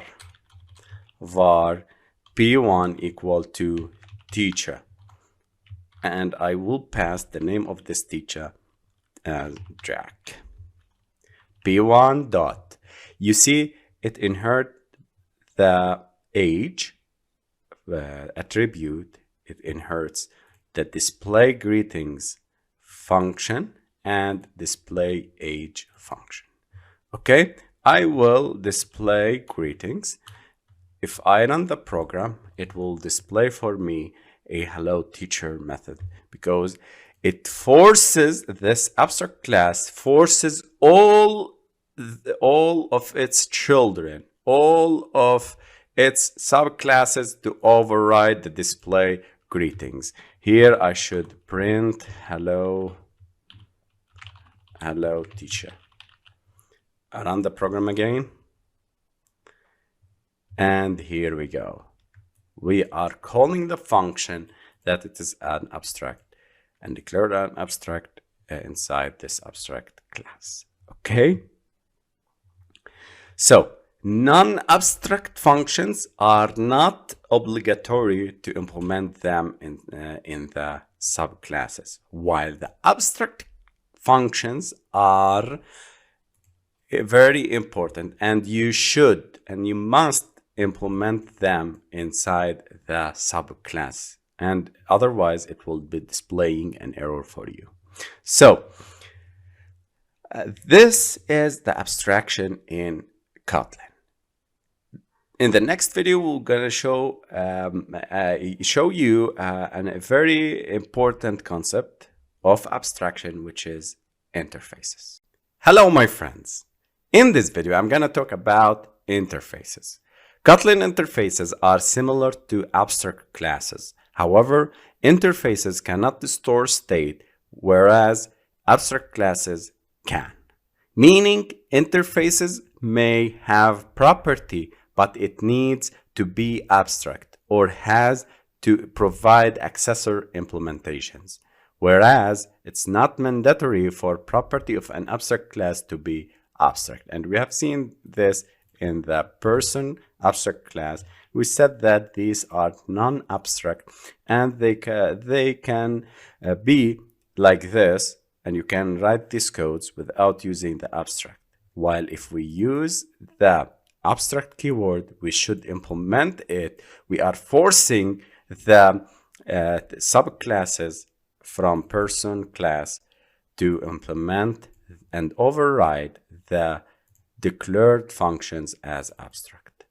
Okay, so let's take an example about interfaces. So abstract classes in Kotlin are similar to interface, with one important difference. It's not mandatory for properties of an abstract class to be abstract or provide accessor implementation.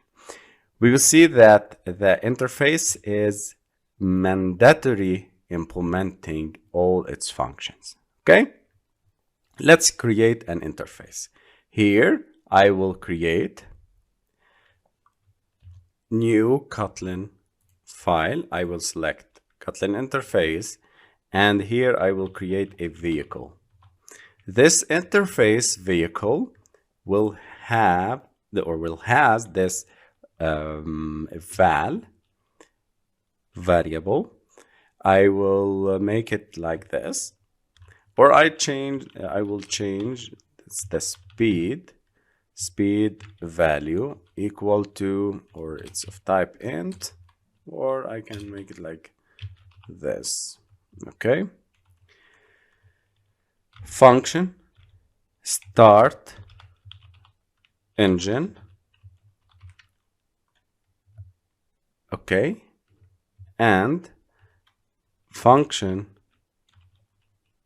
accelerate. Okay.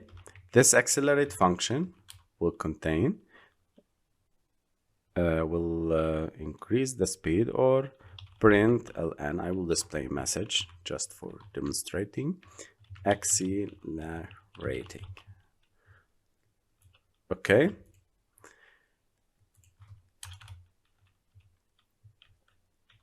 So please pay attention for me. When I'm coding here, I didn't use the abstract keywords. Okay, I'm just creating two functions, and here I am using two functions without any keyword.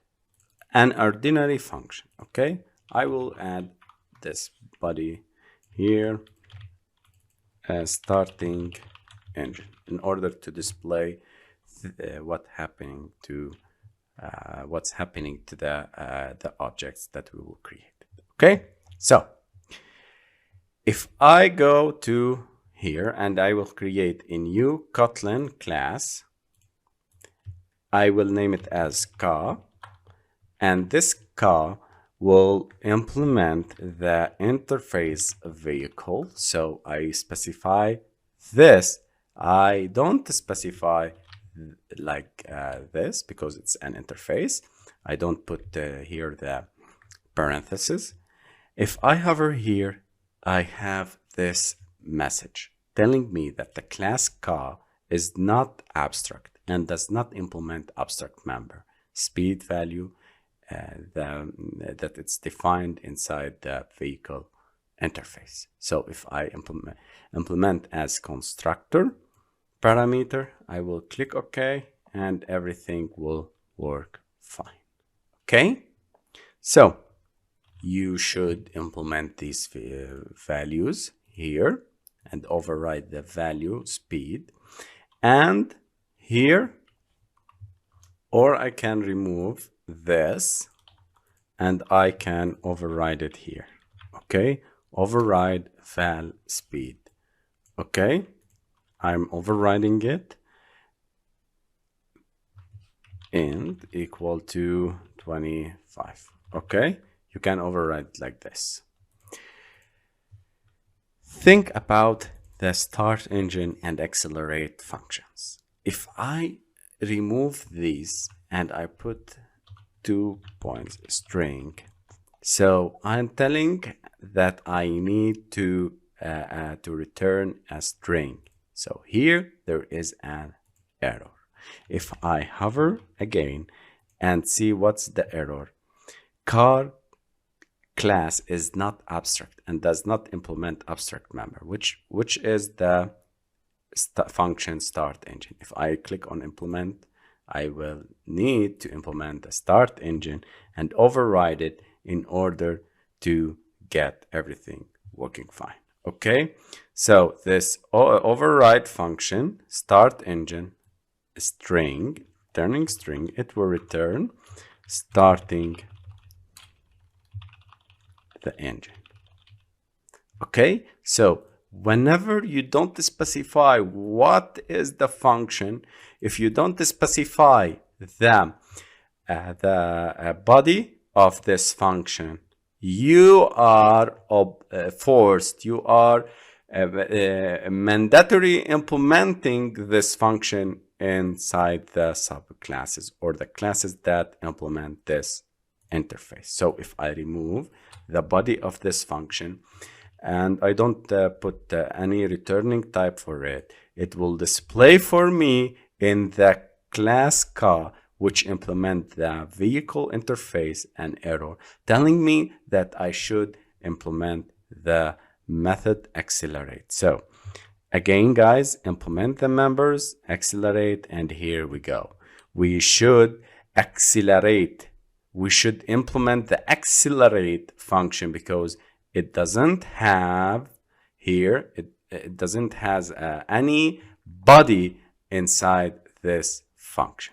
Okay, so whenever you specify the body of the function and you type the code here, you are not obliged and you are not forced to implement this function inside the class car. So whenever you see these curly braces, you are not going to implement this function in the subclasses or the classes that implement this interface.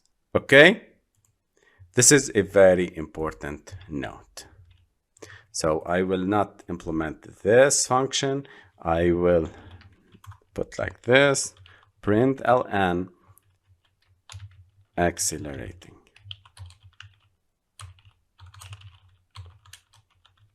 Okay, so if I create a function here, or I call the function from the variable vehicle or car, C1 equal to v equal to car, I can't create an object from vehicle. C1 dot, you see guys, the accelerate function, and I will call the other function which is start engine. Okay, let me run and see. And here we go, we are accelerating. If I go to the starting engine, return starting engine, okay, I need to put here inside print because it will return a string and not display a string. Okay, and here we go, we are accelerating and we are starting the engine. Okay, so guys, I want from you to understand this very important concept. Whenever you see a curly braces here, block of code, so you are not forced to implement this function, to override this function in the classes that they implement this vehicle interface. Whenever you see like this, or whenever you see like this without the body of a method, you are forced to implement this function in your classes that implements this interface. Okay, guys? This is the interface. Hello, my friends. In this video, I'm going to talk about Kotlin nested and inner classes. Similar to Java, Kotlin allows you to define a class within another class, known as nested class. So, for example, I will create a new Kotlin class. I will name it as outer. And this class, this is the outer class. I can create here some functions and some variables here. Okay, I can create an nested class or inner class. Okay, so I can start by class keyword nested. Okay, and now I can create here the variables and the functions of the nested class. Since nested class is a member of its enclosing class outer, this is the outer, you see, these are the curly braces. So then the class, the nested class is included inside these parentheses. You can use the dot notation to access nested classes and its map. For example, if I create here var age equal to 25, and inside this nested class, I will create length equal to 55. If I go to hello Kotlin and I will create a variable o1 equal to outer, I can put o1 dot age Okay. This is how we can access an outer class. But if I need to access this length, I need to create like this. var nested equal to outer dot nested, and now I specify the constructor. Now nested dot length property will be appearing here. Okay, so I'm creating an object of the outer class to access its age, and here I'm creating an object of the nested class outer dot nested. You see, I'm using the dot in order to access the inner class, okay, or the nested class. Okay, this is how we access the elements of an inner class or the nested class inside an outer class. Hello my friends, and welcome to Kotlin Collections section. This is a very interesting section that we are going to talk about collections. We will see the different data structures in Kotlin. So, what are collections? Collection usually contains a number of objects of the same type, and these objects in the collection are called elements or items. Kotlin's standard library provides a rich set of tools for managing collections. The types of collections. In Kotlin, collections are categorized into two forms: immutable collection and immutable collection. So, if we look on this diagram, we have here the Java collections, the collection framework, the list, the set, and the map. This is the collection on Java. While in Kotlin, collections are in the collection interface here, or the abstractions here. The framework collection contains list and set, and we have a mutable collection framework for the mutable list and the mutable set. So the collection has list and set, while the mutable collection contains mutable list and the mutable set. Okay, this is the hierarchy of the collections. We're gonna talk about lists, sets, and map. Note that the map is not linked to the collection. It contains a different approach and different dealing with collections and different hierarchy. We are going to talk about it in the next videos. So I want from you to understand two things. There are different types of collections in Kotlin, and there are mutable and immutable collections in Kotlin. So, the immutable collections. What are the immutable collections in Kotlin? Immutable, it means that it supports only read-only functionalities and cannot be modified its elements. So, immutable, it's from naming, we cannot change its element. Okay? Immutable collections and their corresponding methods are for the list of, and we pass here the general type or the generic type of the collection. The set, we use set of, map of. So whenever you use list of, set of, map of, you are talking about mutable collection. Immutable collections, okay? So immutable collections, list of, set of, map of. Let's see the mutable collection. It supports both read and write functionalities. Mutable collections and their corresponding methods are list, set, and map. For the list, mutable list of, array list of, and array list. Set, mutable set of, hash set of methods. Map, mutable map of, hash map of, and hash map.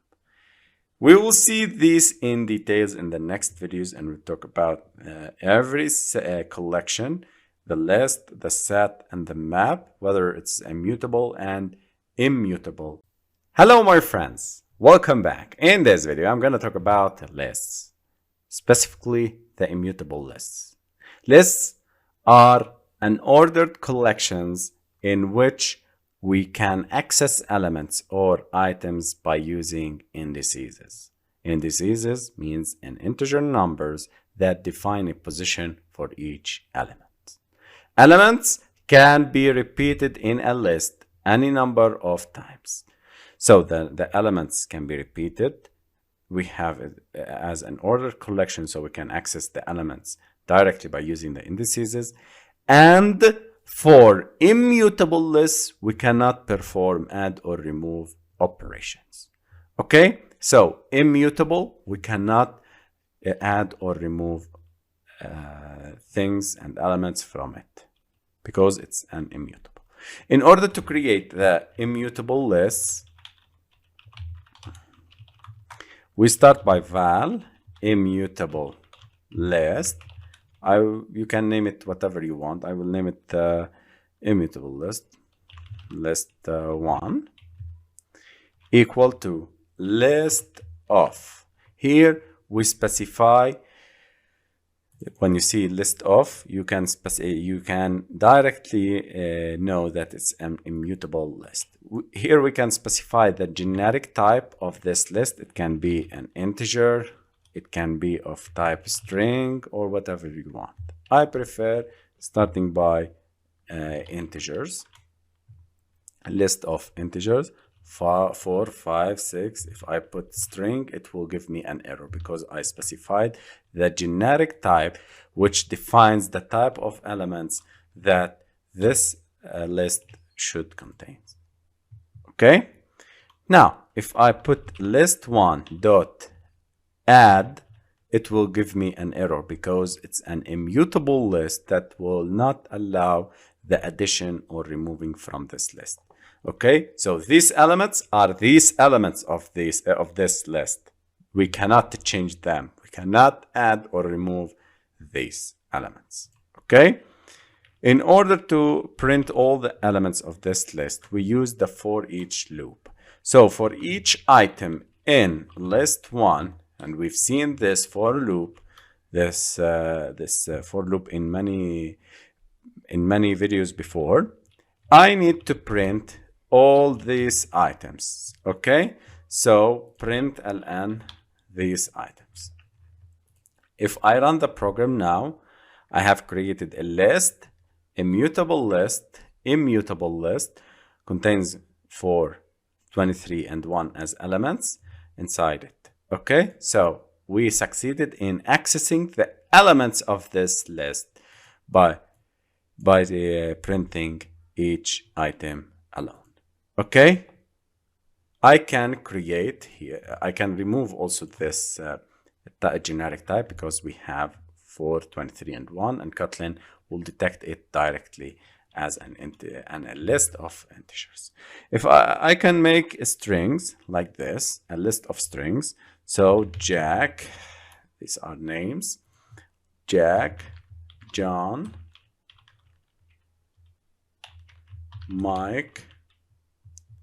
If I print it or run the program, it will give me all the elements, all the items in this list. So we cannot perform addition or removing of operations on this list. So this is how we define immutable lists in Kotlin. Hello, my friends. In this video, I'm going to talk about the mutable lists. We've learned before that the mutable collection supports both read and write functionalities. So there are 3 types: the list, set, and map. And whenever you see mutable list of, or mutable set of, or mutable map of, think about that it's a mutable collection. Okay, now we will introduce the first mutable collection, which is the mutable lists. Mutable list, since mutable list supports read and write operation, declared elements in the list can be either be removed or added. So, for example, if I create here a mutable list, var mute list equal to mutable list of. Okay, you see these functions, mutable list of, map, set of. I will select the mutable list of. And here you need to specify the type. So it's an int, a mutable list of strings, or whatever you want. Okay? Or you can not specify here the type. You can declare directly your elements. So for example, Jack, John,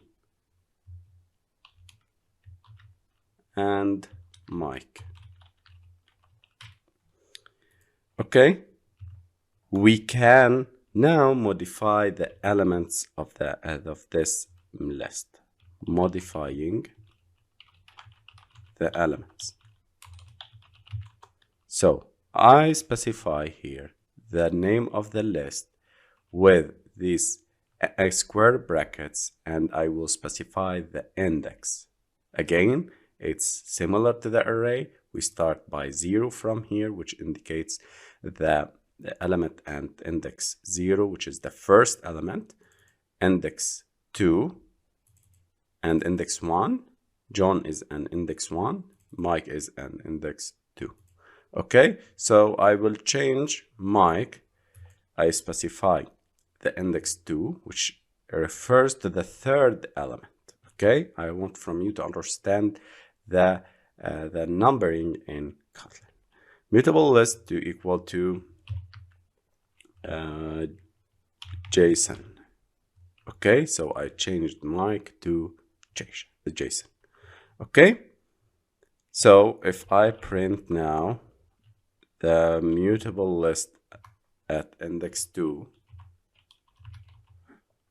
okay, if I print it,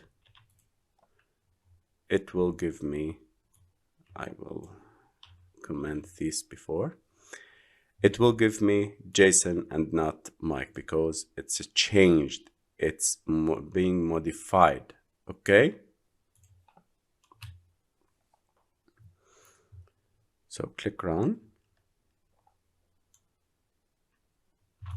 and here we go, we have JSON and not Mike. So here in the mutable list we can modify the elements. Now if I need to adding elements, I just specify the name of my list dot.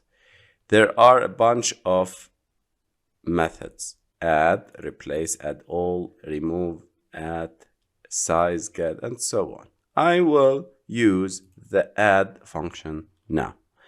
Okay, I can specify either an element of index string, of type string, or an index of type int, or element and of type string. So what does this mean? I can put like this,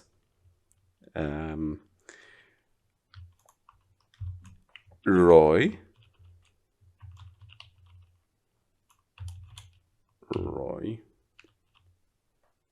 so I can add the element of type string, or I can put here at index 2 add Roy. Okay, we will see what is the difference. So I will remove this index. If I run the program here and I print ln mutable list at index 3, which is the fourth element because we have added Roy, it will give me Roy. Okay, because I've added Roy to the end of the list. So the list now looks like this, Roy. Okay, it's very simple. If I specify the index, so I am specifying where I need to insert the new element. So this is how we add elements, how to modify elements in the mutable list. Now let's see how to fetch all the elements, how to read all elements of list. Exactly, I think you get it. We will use the for each loop. So this for each loop, every item in mutable list, I need to print this item. So print ln this item. Okay? So this is how we access all the elements, how to loop through all the elements of the mutable list. If we run the program, we get Jack, John, Jason because it's modified, and Roy is added. Okay? You see, guys, it's very simple. This is how we create a mutable list in Kotlin. It's a very good list if you have things and operations to need, like read and write, add or remove elements. Hello, my friends. Let's continue with the collection in Kotlin. Let's learn about sets. A set is a collection of unordered unique elements. Please, guys, pay attention with me and write these down on your copybook in order to memorize them fast. It's a collection of unique elements. Remember, we use sets when we don't need duplicate elements. Generally, the order of set elements doesn't have a significant effect. We cannot perform add or remove operations because it's an immutable set. We have two types, the immutable and the mutable. In this video, I'm going to talk about the immutable sets. So, in order to create an immutable set, we start by var immutable set equal set of. You see, guys, we talked in the presentation, in the introduction of to Kotlin collections, we talked about the set of. The set of, you can specify here the generic type of the elements that you are going to use, either int, either whatever you want. But I prefer not to make this. We can make the set of different types, like 5, 6, hello. And since it's a unique, so I will insert 6 and 0, 0, 1, 5. So the duplicates are zeros, 6, and 5. So we have a unique elements 5, 6, hello, 0, and 1. So we have 5 different elements, 5 unique elements. But we have 1, 2, 3, 4, 5, 6, 7, 8 elements. Okay? Between these elements, we have duplicates of 5, 6, and zeros. In order to print every element in this set, we use the for loop. So for each element in immutable set, we will loop through it and we're gonna print it. Okay? So print ln item. Okay? Here we looped through all the elements of the set to print it.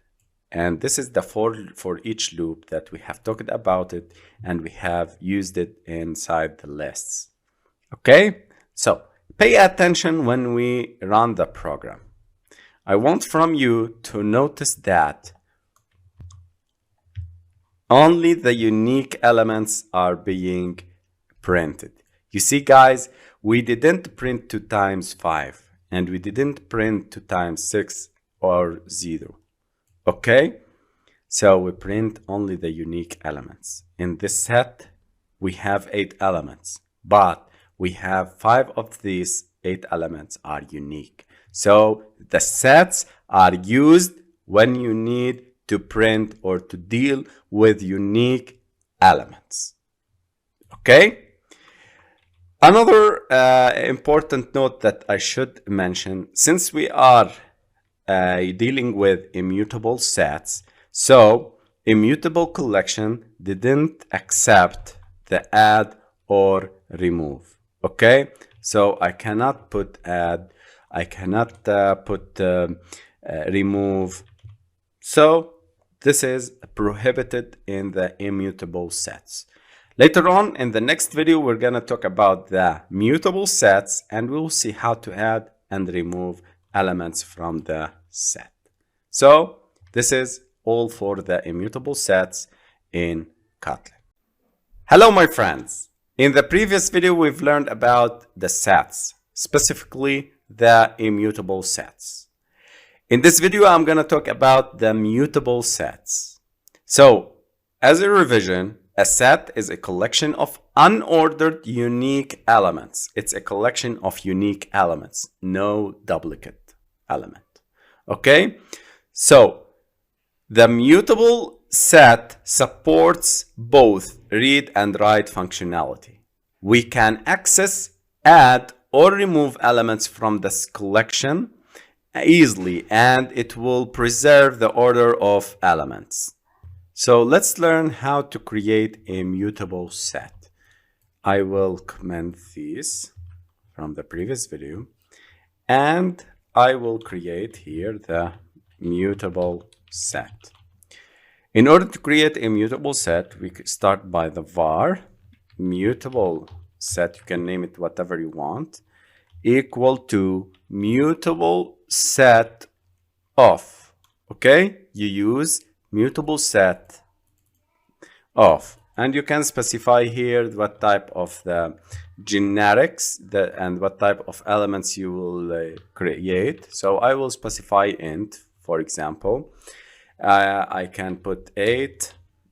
If I put here a string, it will prevent me because I have specified that the general type of this set would be an int. Okay, so this is why we use these general type or the generic types. Okay, so 8, 6, 34, 6, 3, and 1.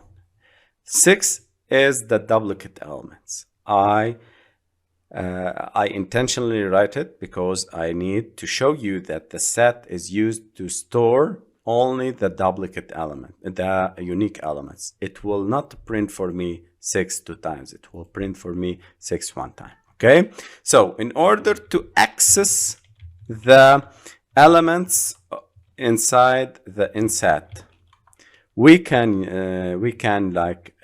do like this, or print the elements, or loop through. We can use the for loop for each item in mutable set.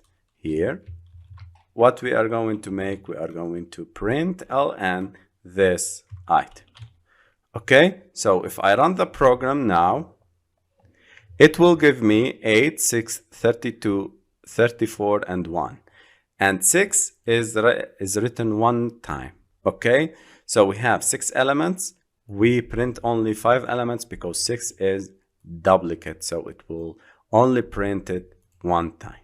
Okay, in order to add elements, adding elements to set, we start by mutable set dot add. What we need to add, we need to add the 77. So if I print the I run the program, it will give me 8, 6, 34, 32, 1, and 77.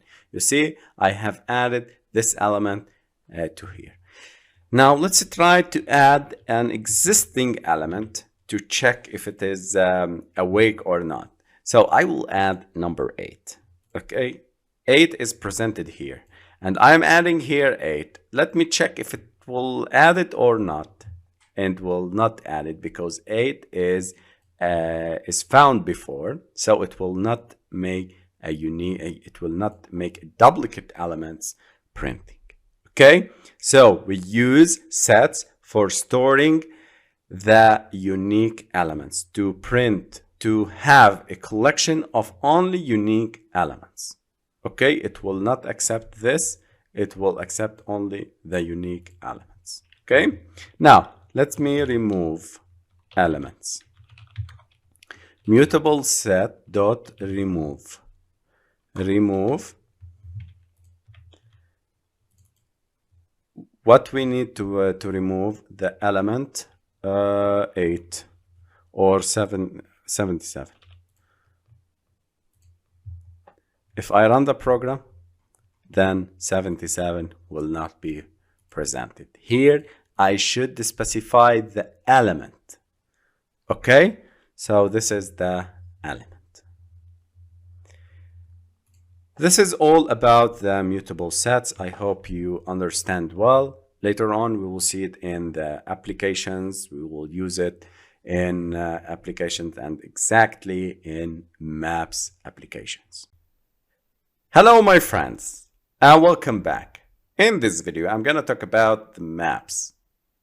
A map is an object that maps keys to values, that reference keys to values.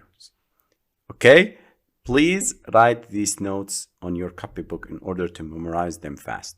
Don't miss to write the examples also. Map keys are unique and hold only one value for each key. It's a set of key value pairs. It's a set of key value pairs. Each key refer to exactly one value. Okay? This is very important. These are very important notes. The values can be duplicates, but keys should be unique. This is a very important note. The values can be duplicates, but keys should be unique.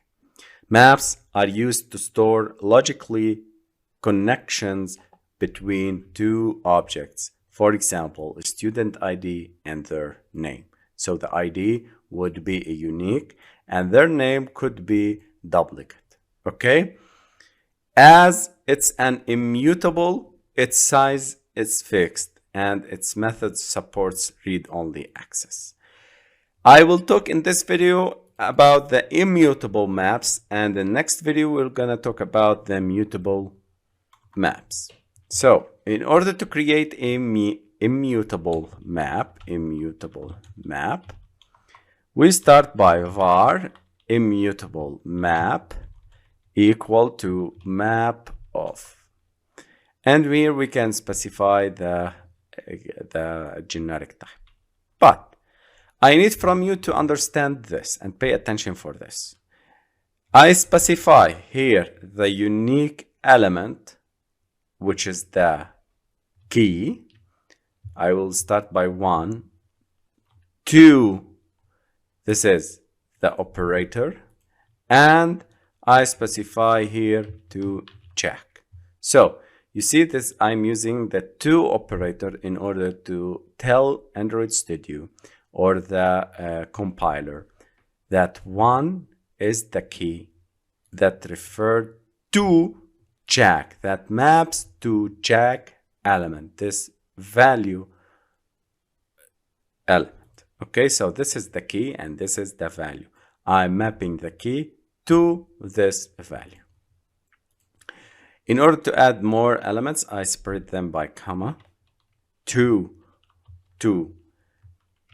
John, I can use 9 to Jackie. Okay, so this is how we create a map of an immutable map inside Kotlin. Okay, now in order to print all the elements inside this key, we start by, for each key in immutable map dot keys or values, because I specified here a naming for a key, so I'm going to print all the keys. Okay, so every key inside this immutable map, I need to print ln. What I need to print? I need to print the immutable map and here I will specify what I want from it. I need to print the keys. Okay, I will show you, don't worry. If I run the program here, it will give me the values. Okay, so here I specified the keys, and Immutable Map, I give it the key, it will return me a value. Okay, so this is the excellent way. This is the ideal way that we print all, that we use it to print all the elements inside the map. Okay, so don't miss it. Please write it down in order to memorize it. Later on, we will see it in many examples and many exercises and many apps. So please understand this. For each key in the immutable map.keys in the set, in this collection 1 to 9, go and print the immutable map. I give it the key, it will return me a value. For example, I give it 1, it will give me Jack. Okay, so I will comment this, print, for example, I will show you, print immutable map. I will give it the index, the key 1. If I run the program, it will give me Jack. If I give it 0, it will give me null, because 0 is not referencing to any of the values 1, 2, and 9. Okay, so I want from you to understand this. The immutable map will not work with indices, it will work with the keys. So I give it a key, it gives me a value, not an index. It's a very important, and I mentioned it in this video because many people asked me about this, and many programmers make mistakes with it. So this is how we deal with a immutable map. And of course, I can't write immutable map.add or remove, okay, because it's an immutable collection. Hello, my friends, welcome back. In this video, I'm going to talk about the mutable map. A map is an object that maps keys to values. The map keys are unique and hold only one value for each key. And the keys should be unique, and the values can be duplicates. In this video, I'm going to talk about the mutable maps. So I will comment this, and I will start writing the code of an example for creating the mutable list, mutable map.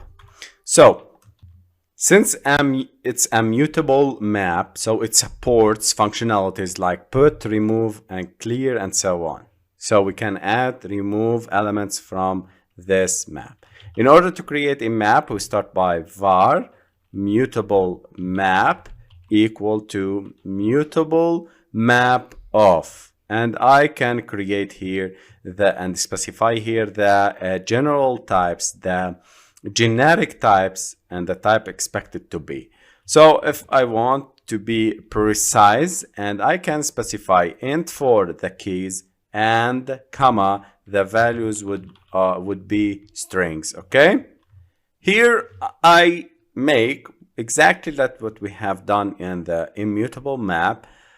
For example, 1 for or 2 Lily, comma 2 for or 2 to Pila, 3 or 6. I can make 6. I'm not making indices here, I'm just specifying the keys. So 6 to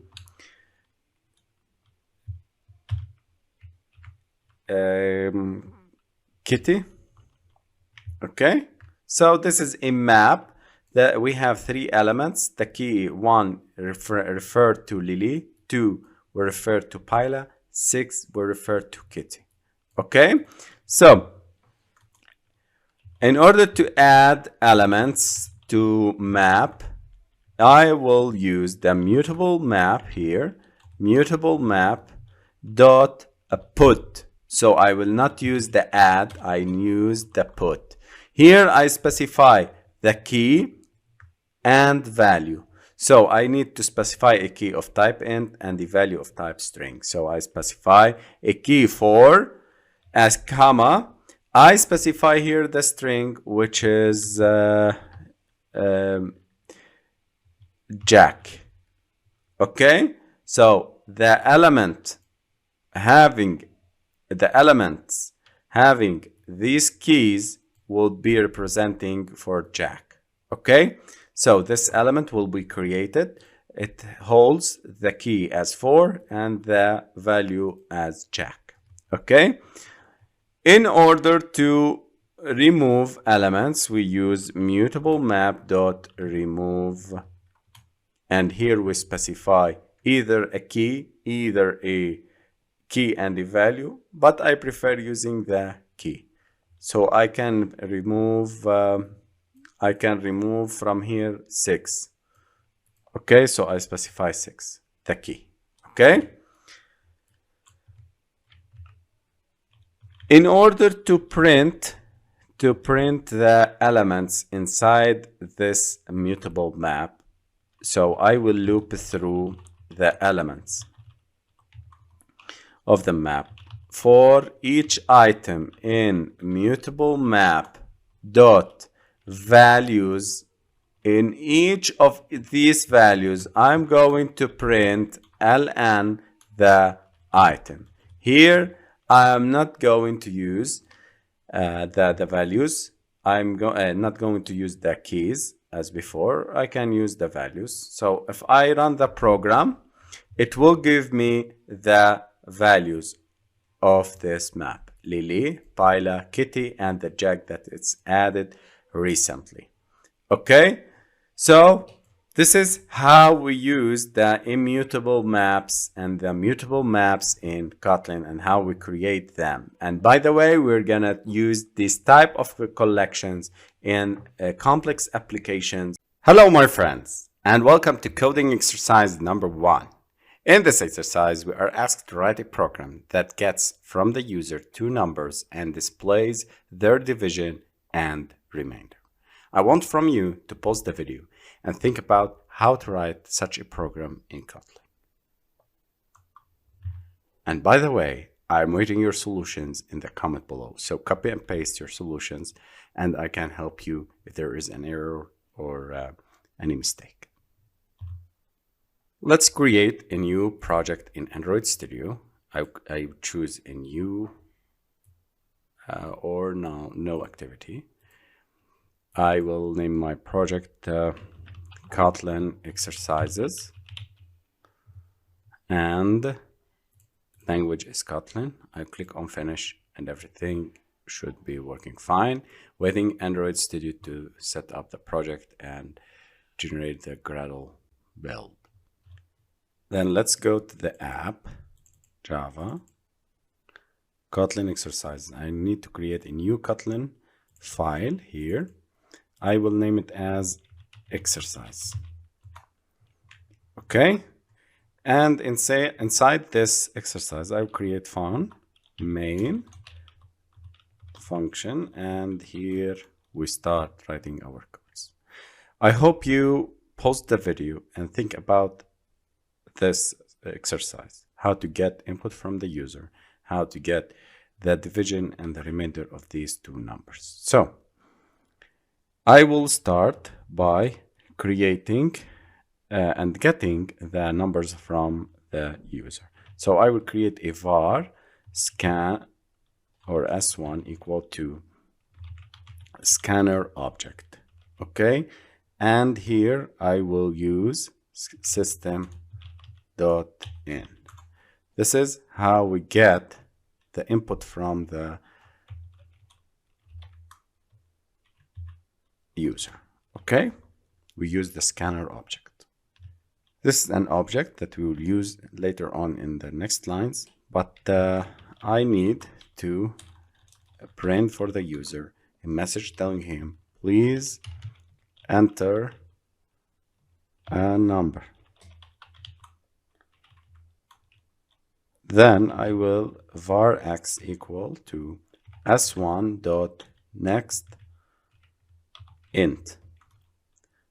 Next int is used to get the input, the integer input of the scanner, of the input user. So the user enters x, enters 5, for example. It will be storing 5 inside this variable x. So in this case, we have introduced and learned about how to get the input from the user by using the scanner object. Okay? And var, let me print again here. Please enter second number. Var y equal to s1 dot next int. Okay, so I need to get the first two numbers, and I will divide them by creating here a var result equal to x over y, and var, this is the division, or div, I will name it as div result, and here the var of remainder equal to x modulo y. So you remember the modulo? This is the operator for display and getting the remainder of the division. So for example, if x equal to 10 and 5 is y, then 10 over 5 will give us the division result equal to 2, while the remainder will equal to 0 because there is no remainder in this case. Print the remainder or the division, the result equal to div result, and the remainder is a remainder. Okay, this is the variable remainder. So this is the program. Now let's run the program and see. I choose here exercise KT, run the program, don't miss it. Waiting for the program. And here we go. Please enter the number. I will enter 10. Please enter the second number 5. The result is equal to 2 and the remainder is 0. Congratulations guys, we have successfully created this program, and we introduced and learned about the scanner, how to use the scanner, how to get the input from the user and display the result of the division and the remainder. Hello my friends, and welcome to coding exercise number 2. In this exercise, we are asked to write a program that gets from the user the radius and print the area and perimeter of a circle. Please pause the video and think about how to solve such a program. I want from you to paste in the comments your solution. I hope you solve it well and correctly. In order to get data from the user, we use var radius equal to scanner. I need to get an object of the scanner dot, or here I will create a scan s1 scanner dot scanner dot system dot in. Okay, this is the input stream. Now I will display a message for the user telling him to enter the radius. Please enter the radius. Okay, so var radius, I will store it inside a variable called radius s1 dot next int.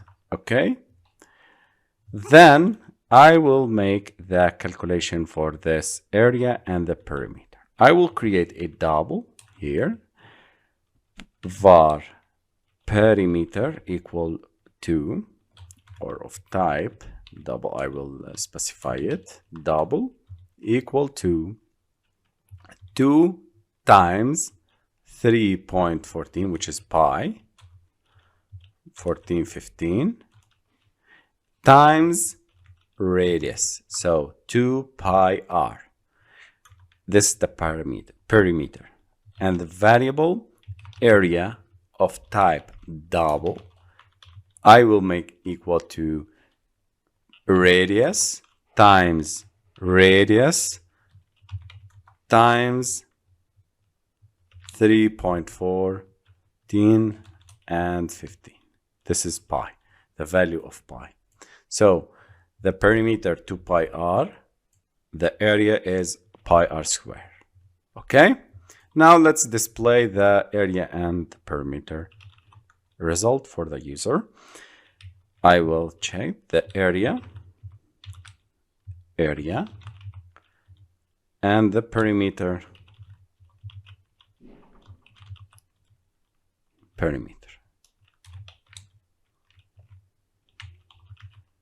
Okay, now let's run the program and see. Here we go. Please enter the radius. I will enter it as 2. The area is 12.56 and the perimeter is 12.566. So if I open the calculator, calculator, 2 pi r will give me 12.566, which is the area. Okay, so everything is working fine, and this is how we get a radius from the user and print the area and the perimeter of this. Hello my friends, and welcome to coding exercise number 3.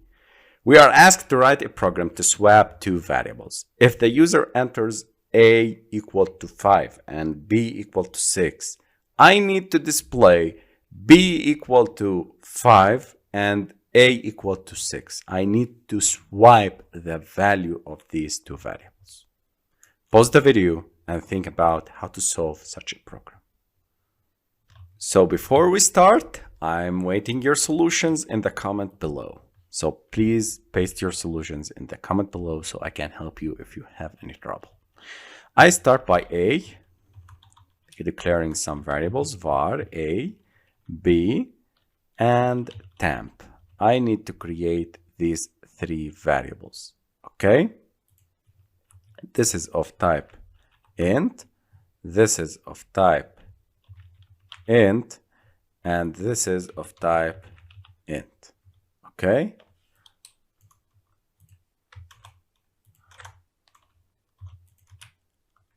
I need to separate the tokens by this.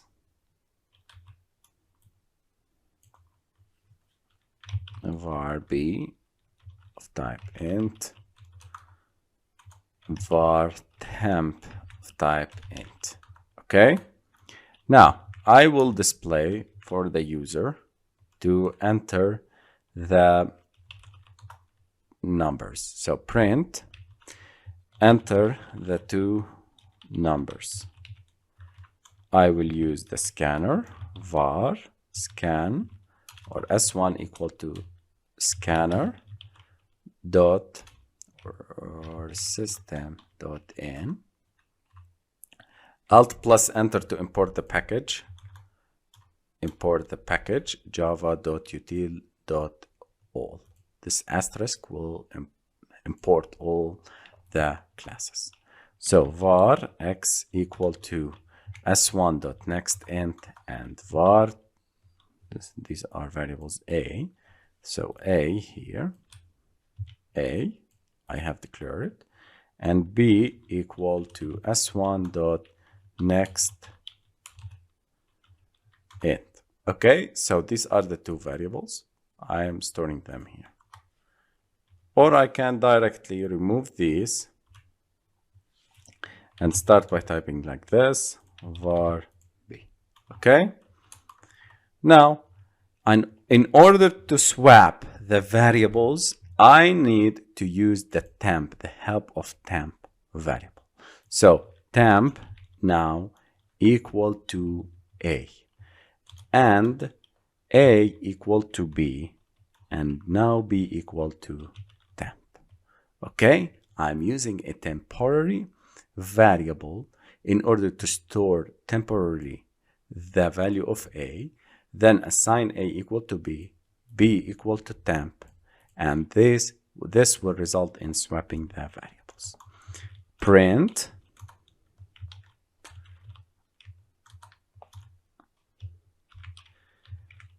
the value of a is a and b is b. Okay, let's run the program and see if this is working. Please enter the two numbers. For a is 5 and the variable b is equal to 6. Now a is equal to 6 and b equal to 5. So this is a, this is b. I swapped them, so a becomes 6 and b equal to 5. Congratulations, guys. I tried to put this example in order to teach you how to think.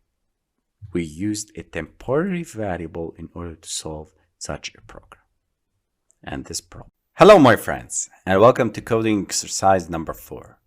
We are asked to write a program to count the letters, spaces, numbers, and other characters of an input string. So the user enters a string. We are going to create a program that examines this string and count the spaces, letters, numbers, and other characters like exclamation mark, question mark, and so on. So pause the video, think about it, how to solve such a program and such a problem, and I want from you to paste in the comments below your solutions in order to help you if you have any mistake, or I can advise you to for better implementation and better solving of the exercises. So back to our IDE. I hope you understand what we need from this program and you solve it well. Waiting your solutions in the comment below. We start by creating a var scanner s1 equal to scanner object that to get the data from the user. System.in. Okay, then I will store it inside a var. I will name it as text equal to s1.next line. We use next line method with the from the scanner object in order to get the text. So we get the text from the user by doing this. Now let's create another function here called count. So fun count, and it took into the parameters a string, this the text of type string. Okay, and here we go. And don't miss to call this method count, and we pass the text for it as an argument. Okay, so we get for the data from the user. It will call the function count, and this count will return for us the result of and display for us the result of how many letters, digits, spaces, and other characters in this string. Okay, this function count. Let me start examining this string. I will create the trick here. Just I want from you to concentrate with me. In order to examine the strings in Kotlin, we need to step by step and letter by letter and digit by digit, we need to convert it into character arrays. So we start by creating a character array. So for that, I need to create variable ch equal to text dot to char array. I'm using this function to char array or char array in order to convert the string into a character arrays. Okay, so I will create these variables letter equal to 0, var space equal to 0, var num equal to 0, and var others equal to 0. Okay, these are the counters. Then we start by using the for loop. Since we are dealing with a character array, we need to use the for loops in order to loop through every element, every digit, every letter inside the string, and every character in this string in order to determine if it is a digit or a letter or space or others. So I create here for int I equal to 0, or the var I equal to 0, I less than, oops, I'm missing that, I'm solving them in Java. So for every character inside ch array, so every character in ch array, I need to examine whether this C is a character or a letter, or a digit or a space, and increase the corresponding counters by 1. So if C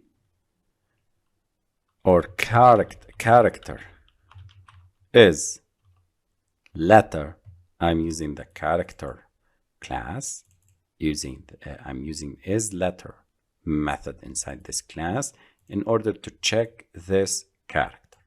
But if you are using this for loop, you will not get anything because I need to pass a parameter here, which is the value of the index of C. So for that, I'm going to use with index method here from this character array in order to tell Kotlin that, hey, I'm going to pass C, the index of C, okay? It's actually in Java, it's similar to this at index I, okay?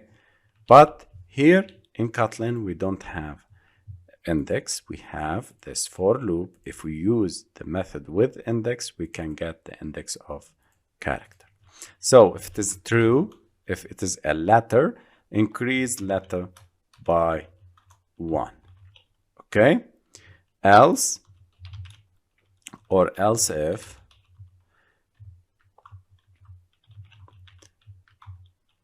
the character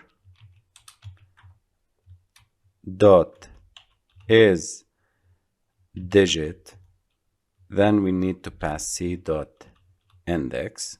Again, I need to check and increase the digit, which is the num, by 1.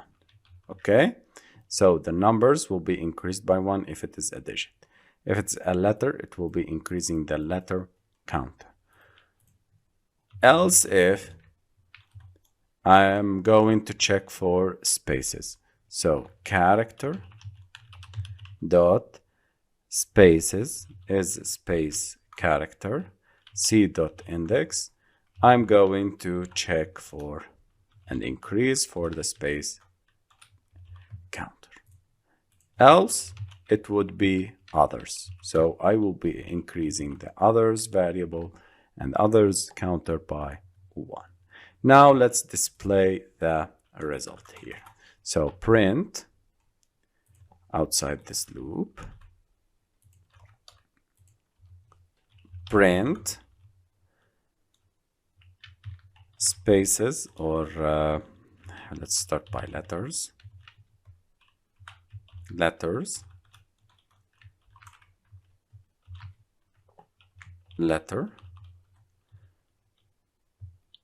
the escaping character. I'm going to next line, letters, spaces,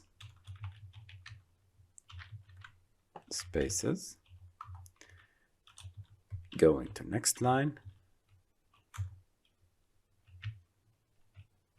numbers, and others,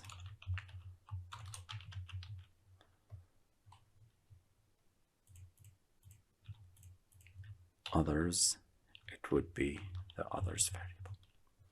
Okay, now let's run and see this program. Here we go. We need to display a message here. Text to array, character array. Oh, okay, so it's waiting our text to be entered. Okay. Hello, my friends. Please rate us 5 stars on Udemy to support us and make new videos and courses. Hit enter. It will give me 26 letters. 1 spaces? No, it would be, there is something, letter, increased letter, if there is a letter, number, digits. If I run the numbers, 5, and let me check again the others. I think I have missed this. I am checking for the index. I'm going to check c.value at this. So I need to pass the value of character, not the index. Okay, so please guys, accept my apologies.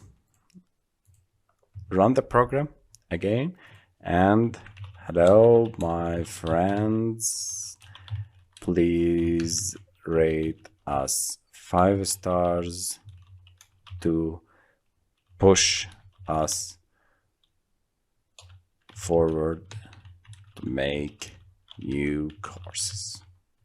Hit enter. There is 26 letters, spaces 15, numbers 1 and others 1. Others, this comma, numbers is 5. If you count the spaces, it would be 15, and the letters is 62. So congratulations guys, we have solved this problem and this exercise. Hello my friends, and welcome to coding exercise number 5. We're gonna create a program to reverse a string. So if the user enters XYZ, then the program will reverse it and gives and print a message and the output for ZYX. It reverses the string. Pause the video and think about how to solve this problem. These exercises are very important to advance your skills and to test your knowledge. So please guys, solve them and try hard to solve them. Let's start solving. We start by creating a var. Here, the variable s1, which is for the scanner. It's a scanner object, and we call system.in.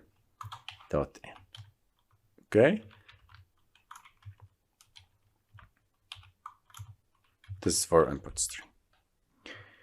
Now I will print for the user to enter a string. Then, when dealing with strings and we need to reverse it, we need to pay attention for a very important trick, which is converting the string to a character array, and then we reverse this array, and later on we display this array, so it will be printing the reversed string. Okay, so character array var letters equal to s1 dot next line dot to car array. I am converting directly the entered text by the user into a car array and storing it inside a variable called letters. Okay, so print the reversed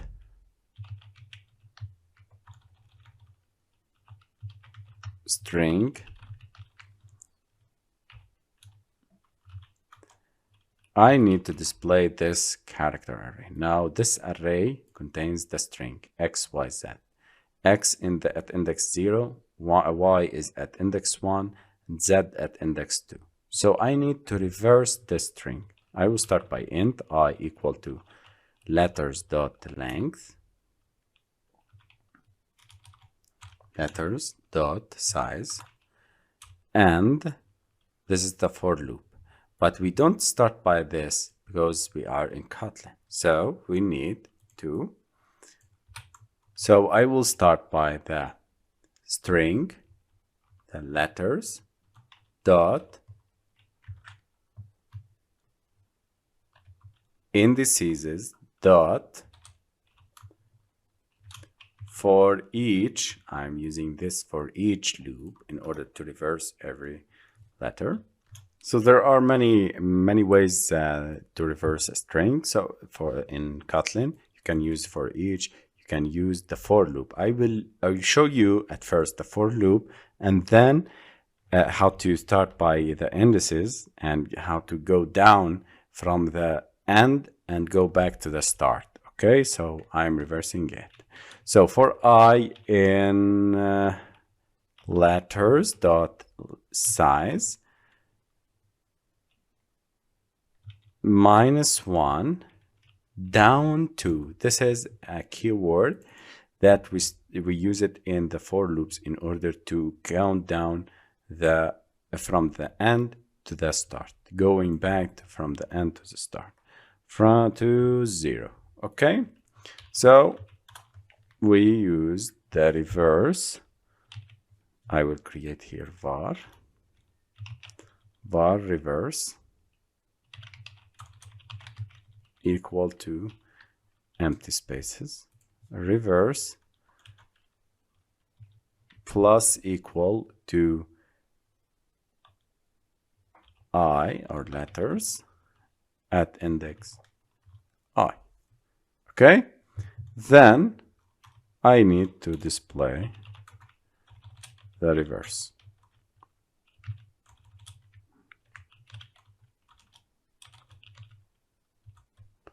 Okay, let's run and see. Enter a string, hello. The reverse string is OLLEH. Okay, we have reversed the string correctly. I can enter XYZ. Again, XYZ, ZYX. Okay, this is the first method. We can use it. We use the for loop and use down to keyword in order to get and start from the end till ending at the start. And this is a very complex thing and complex way. But thanks for Kotlin, we can remove all of these. I can get like this. I can write like this. I can get the letters. I can write reverse here, var reverse equal to letters dot reversed. This is a method inside the strings object. I can use it in order to reverse a string. So enter as string XYZ, it will give me ZYX. Okay, so congratulations guys, we have solved this problem correctly. Hello my friends, and welcome to coding exercise number 6.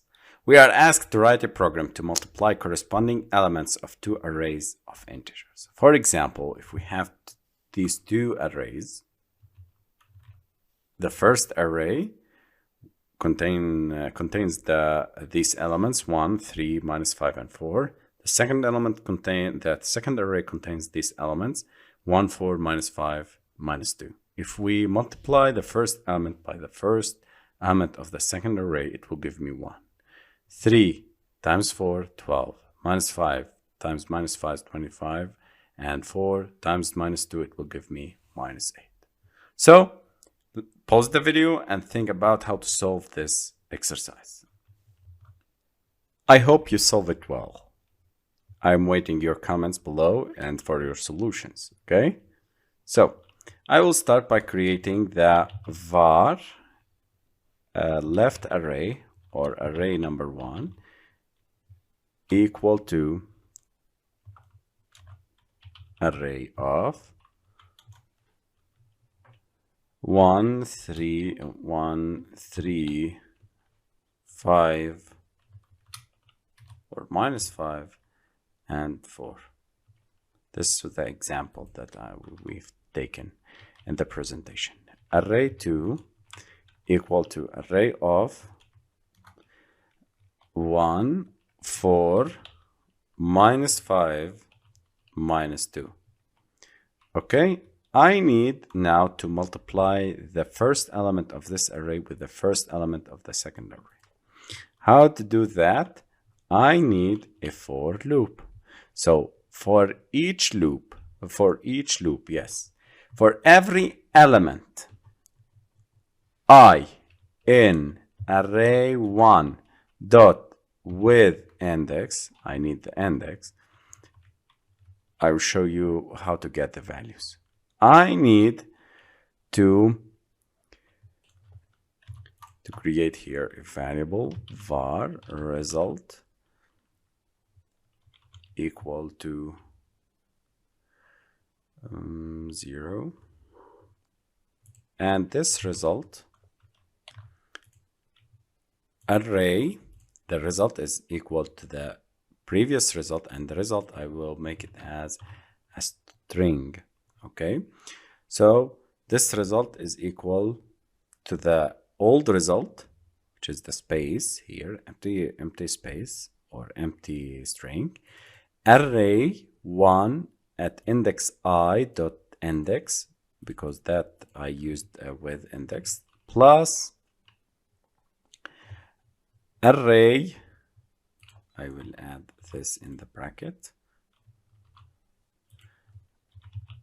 array 2 at index I dot index. Okay, let me run and see, but first I will print the result.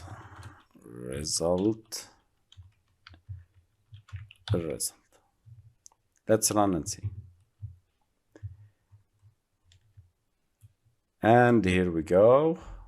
We have multiplied this, but let me check. Oops, I have added them. I need to multiply them. Okay. Array plus, I need to add some spaces. Okay. So here I need to plus spaces. The result will equal to result. So I add this multiply and I will add the space. So if I run the program now, it will give me 1 times 1, 1, 3 times 4, 12, 5 minus 5 times minus 5, 25, 4 times minus 2 will equal to minus 8. Here I can print space. So every iteration will give me a space for the result. And exactly, I need to use the result plus equal to space. Okay, I will add the result as space. And here we go. This is better. 1 times 1, 1, 3 times 4, 12, 25, and minus 8. Okay, for the corresponding arrays. This is how we solve this problem. I hope you solve it well. I'm writing your comments below in order to support us, in order to solve your problems, in order to support you in your coding journey. Hello, my friends, and welcome to coding exercise number 7. We are asked to write a program to count the number of even and odd elements in a given array of integers. For example, this is an array of integers 5, 7, 2, 4, and 9. The odd elements are 5, 7, 9, and the even elements are 2 and 4. So the program will display for us a number of even elements is 2 and the number of odd elements is 3. So The goal of this exercise is to ensure that you understand the decision making and work with arrays and the conditional statements. So I want from you to pause the video, think about how to solve this problem and how to create a code that accepts an array of integers and give the result of even and odd elements. I'm waiting your solutions in the comments below. So work on it, work on your IDE, and please write in the comments below your solution. So I hope you solve it well and understand what's required. I will create a var nums equal array of, I will create the array of 5, 3, 2, 6, and 8, and 1. Okay, this is an array of numbers that I want to check. Okay, now I will create two counters, var even underscore counter and equal to 0, and var odd counter equal to 0. I will start checking each element in this array, even if it is an even it's or odd. Okay, so I will check here, start for each loop, for each I in nums, check whether I, if nums at index, or if I modulo 2 equal to 0, then it's even. So increase the even counter by 1. The modulo, again, you remembered, the modulo will give you the remainder, the value of the remainder of this division. So if it is 5 over 2 will give you 0.5 as a remainder. Okay, times 2, it will give you 1. So 5 modulo 2 will give you 1. Okay, because 5 contains 2 2's and only 1 will be remained. So 2 times 2 plus 1, actually 5 is equal to this. Okay, so this is a whole number, this is integer, even integer, and this is the remainder. Okay, so it will give you 1. It will not increase the even counter, it will increase the odd counter. So odd counter plus plus. Okay, then I need to display these counters. Print number of even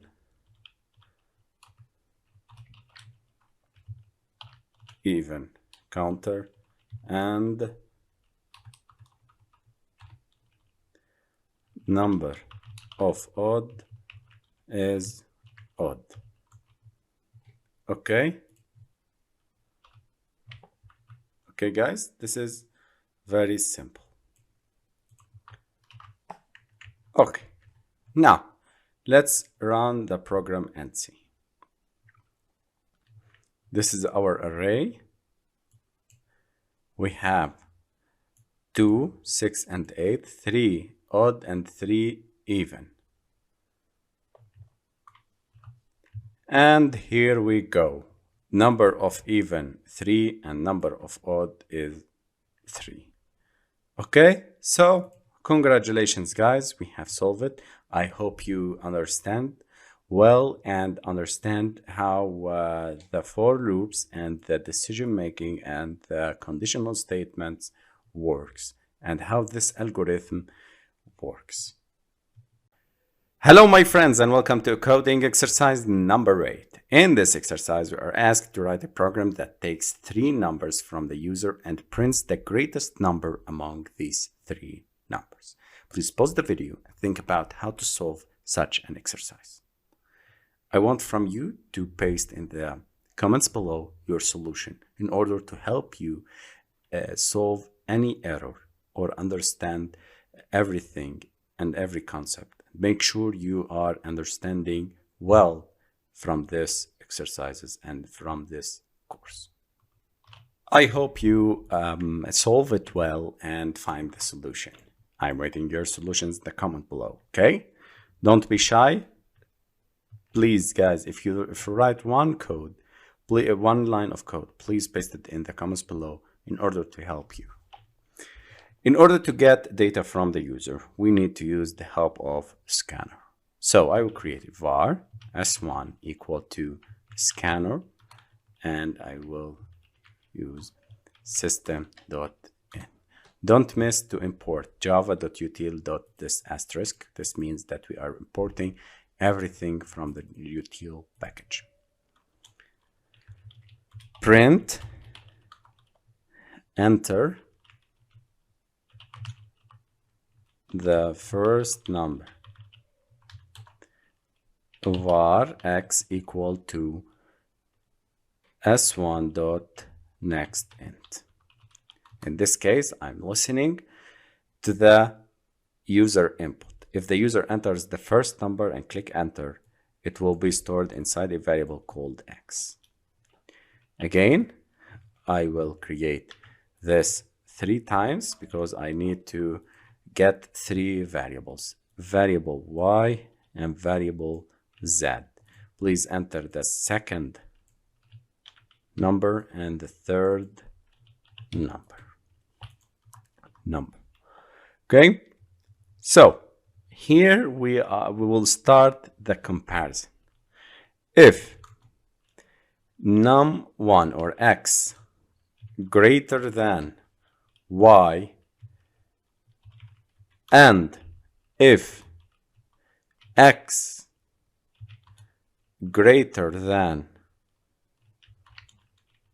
z, then we are having x as the greatest variable. Okay, so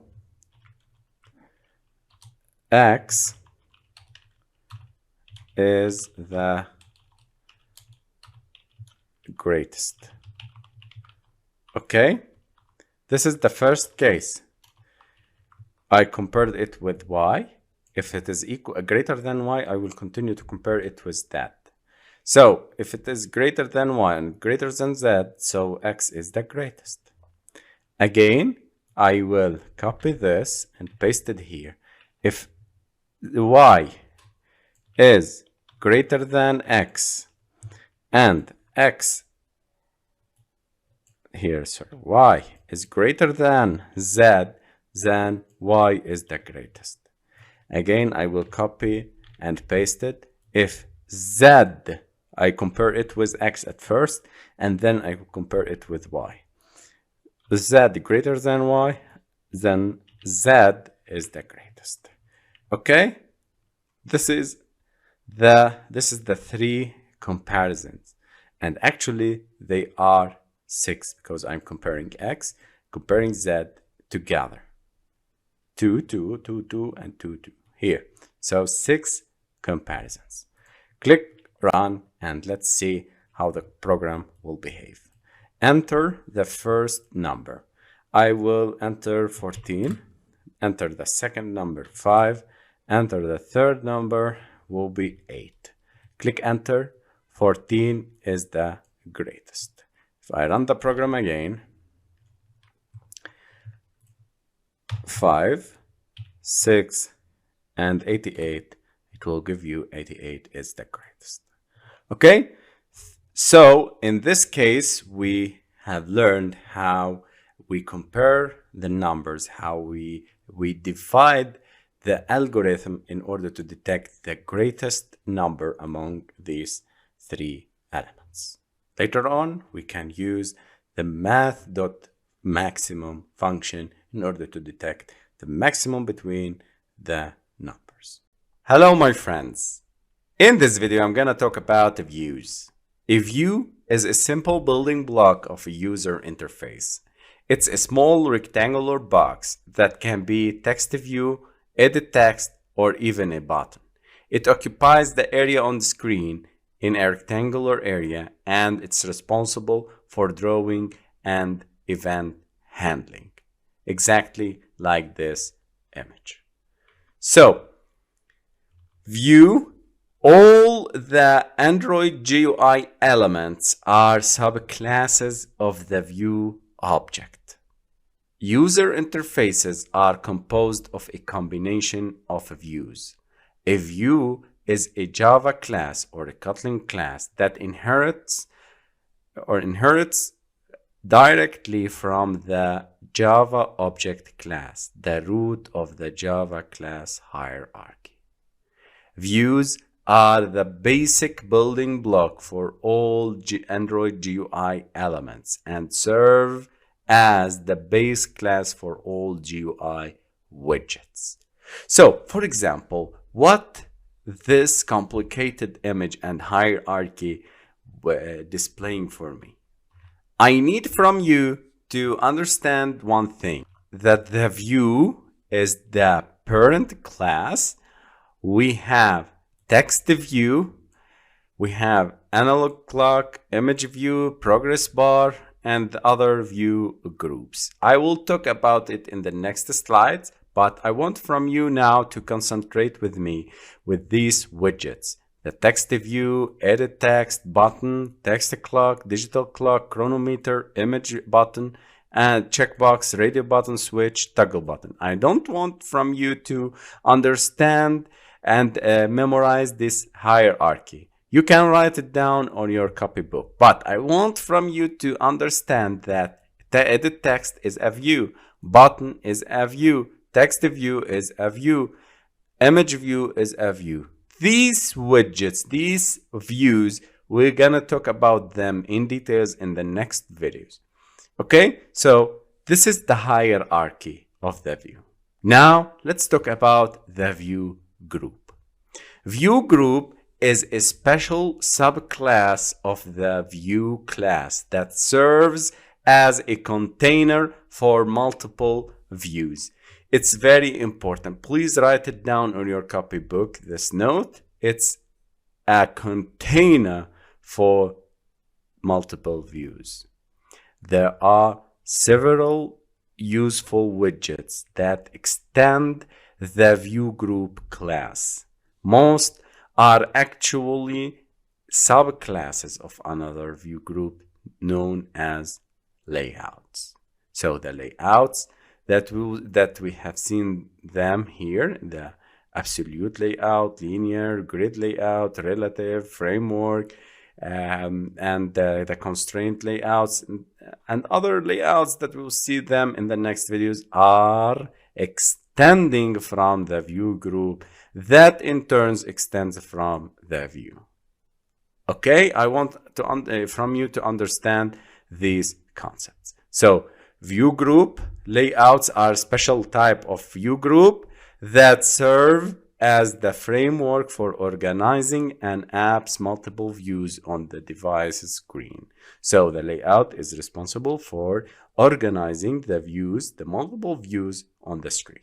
There are several layout types, each having its own properties and or parameters. We'll talk about layouts in more details in another lesson. Hello, my friends. In this video, I'm going to talk about the view attributes. Defining view components within a layout is a critical part of Android development. Let's look at common views as well as common attributes of views. The common views that we'll talk about them in this section and in this course: the text view, image view, button, edit text, and list view. Text view displays a formatted text label. Image view displays an image resource. Button can be clicked to perform an action. Edit text is an editable text view and field for user input. List view is a scrollable list of items containing other views. And there are many views that we'll talk about them in the advanced views section and other sections. Okay, so later we'll talk about many views, not only these 5 views, but I should mention them, the most common views in Android. Let's talk about view identifiers. Any view, these are from the attributes. So we have the common views. Now let's talk about the view attributes. Let's start with the view identifiers. Any view can have an identifier attached that uniquely names that view for later access. You can assign a view by an ID within the XML layout. For example, here we have a button. Later on, we'll see how to define a button. And now I'm using this attribute Android, the colon, and ID. You see ID? This is the ID. This is the view attribute. This is the button attribute ID. Okay, so every widget, every view here will contain the ID attribute. So we define the ID, the view with the ID attribute. We use equal assignment and then the two quotes, double quotes, and we put at plus ID slash, and this is the ID of the button. This will be generated by Android Studio. Don't worry if it is complicated, don't worry, Android Studio will generate it for you. Just type ID, it will give you this. Later on, we will see how Android Studio will help us defining the attributes fast. This ID can be then accessed within the Java code for corresponding activity in onCreate of activity method. Okay, so we define a button here in the XML. We need to use it in the Java code. So for Java, I use button class. I create an instance from it, my button, equal find a view by ID. We use this method, find a view by ID, to find views according to their ID. So we define this ID here, my button. I need to use it here, and I define it by using R, which is the resources, ID, which is the ID of all resources, dot my button. Okay, so I use this for defining widgets in the XML, and I use this line in Java in order to connect widgets by using the find view by ID, connecting Java codes with the XML code. Also, it's similar for the Kotlin. We start by val, my button, we define it as a button, find view by ID, r.id.my button. Let's talk about other view attributes, the view height and width. Every view has height and width properties, controlling the size of the view. Height and width have to be defined in the XML for every view. With the Android, you see, Android layout width, and you specify the width, Android layout underscore height, and here equal assignment, the assignment operator equal, and wrap content. This can take the form of wrap content. Okay, we can specify the wrap content or match parent, or you can put a direct dimensions. So the wrap content and just height and width to the content size.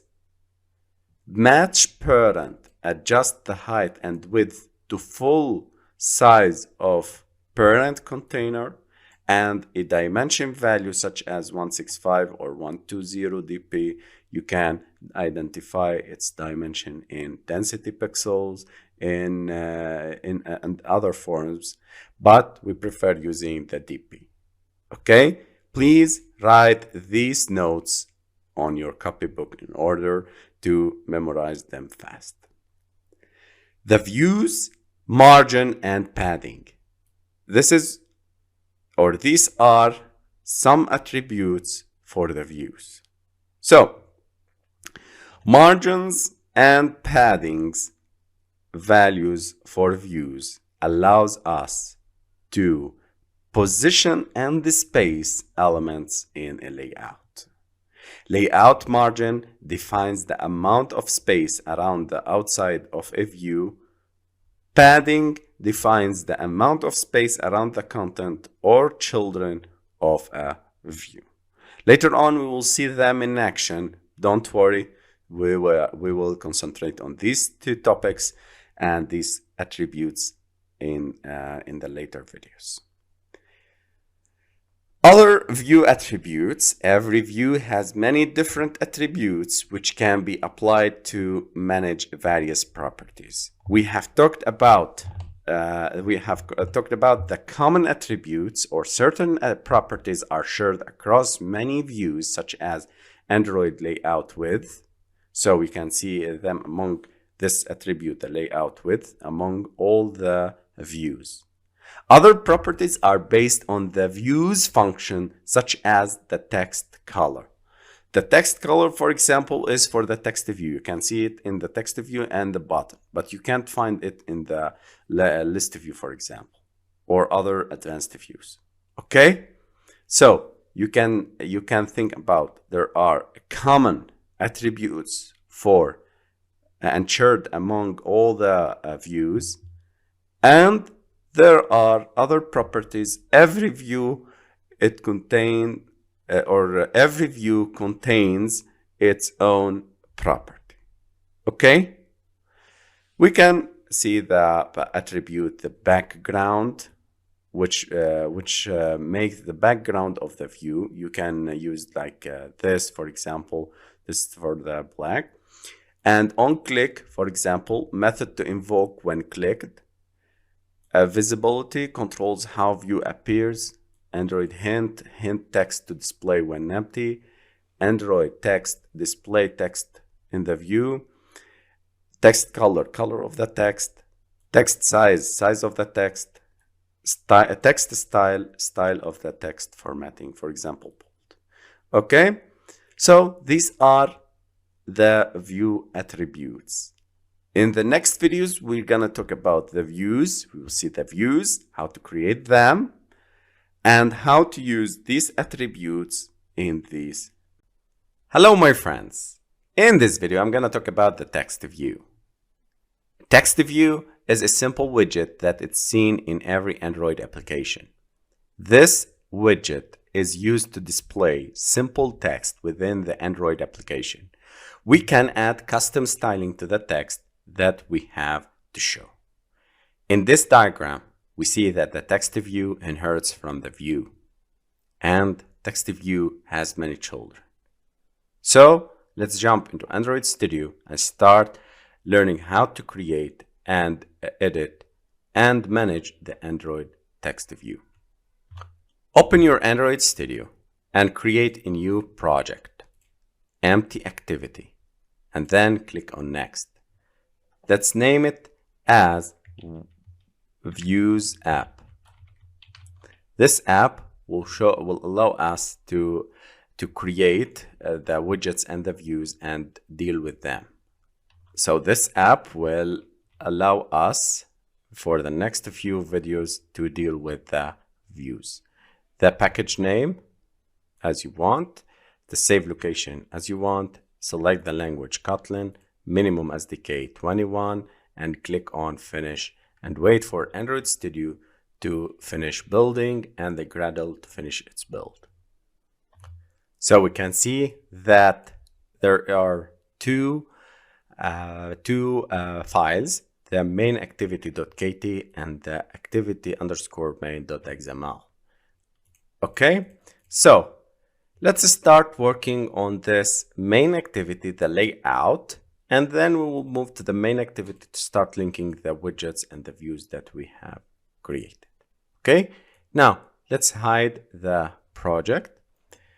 Now go to the palette here and search for TextView. You can see this TextView. You can click on the left mouse, drag and drop it to your application. Okay?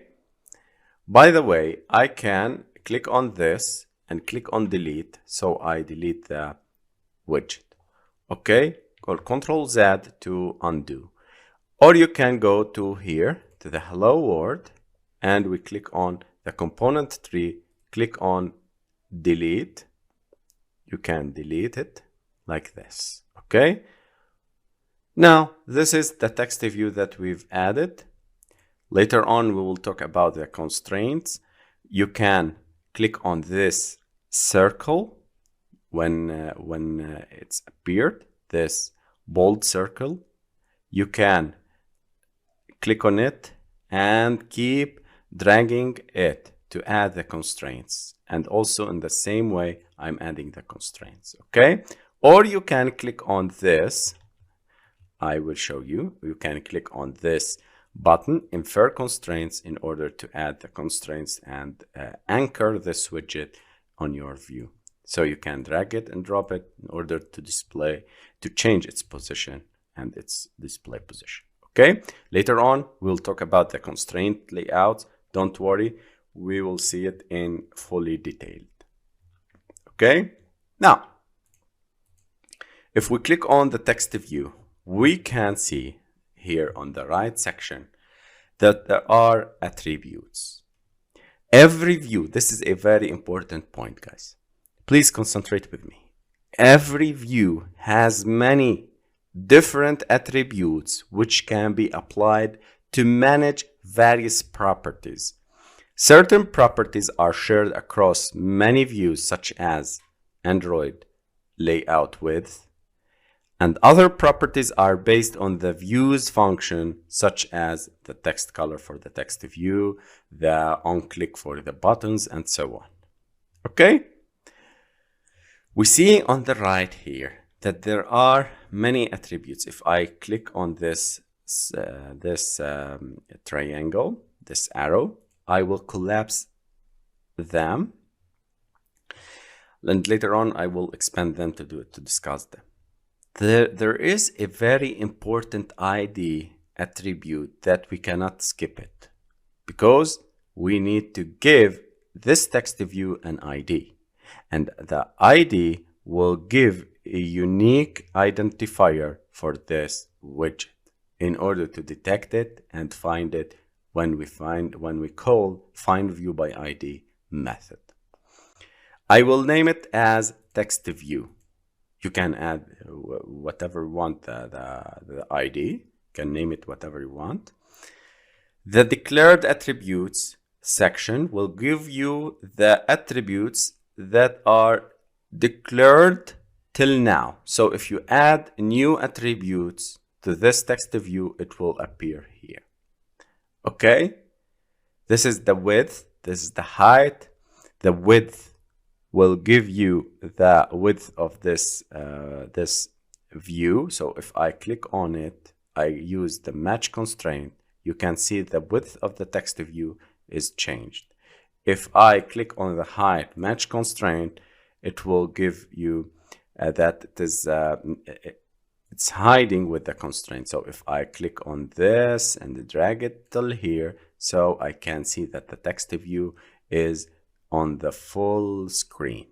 Okay, but for the text views, I used to use the wrap content attributes. Okay, it's better. You can drag it and drop it wherever you want. Okay, let's go to the layout. These are the layout attributes. Later on, when we talk about the constraint layouts, we will see this wrap content, match parent, and fixed size. Okay, you can see that this depends on the constraints. Okay, but till now, don't make anything with this. Later on, when we talk about the constraint layouts, we will deep dive into them. Transforms, also you are not going to use this transforms section a lot in the coding and the designing of your layout, but it's good to know it. You can change the text view X, Y, and Z.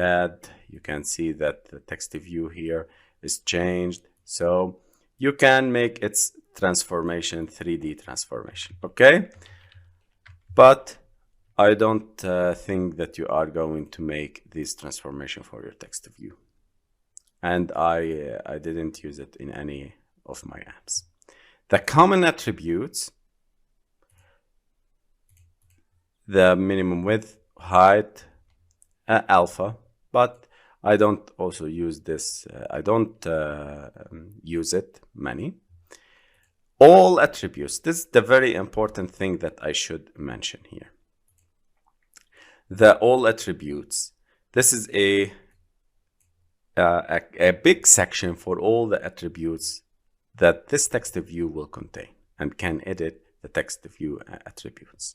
You can see the alpha, you can see the auto text, background, and other properties. So if I need to change the background of the text view, I can go to here, pick a resources, I can check for the teal, I click OK, and I can see that the text view background is changed. Also, there are a lot of properties you can see and edit them. But for mentioning it, there are common things, common attributes that you will use it many in Android. You can see this gravity, this for detecting the text position. You can see that if you scroll down for the text here, a lot of useful properties. Text size, you can change it for 34 sp. You can see that the size of the text view increase, so it detects and the size of the text view.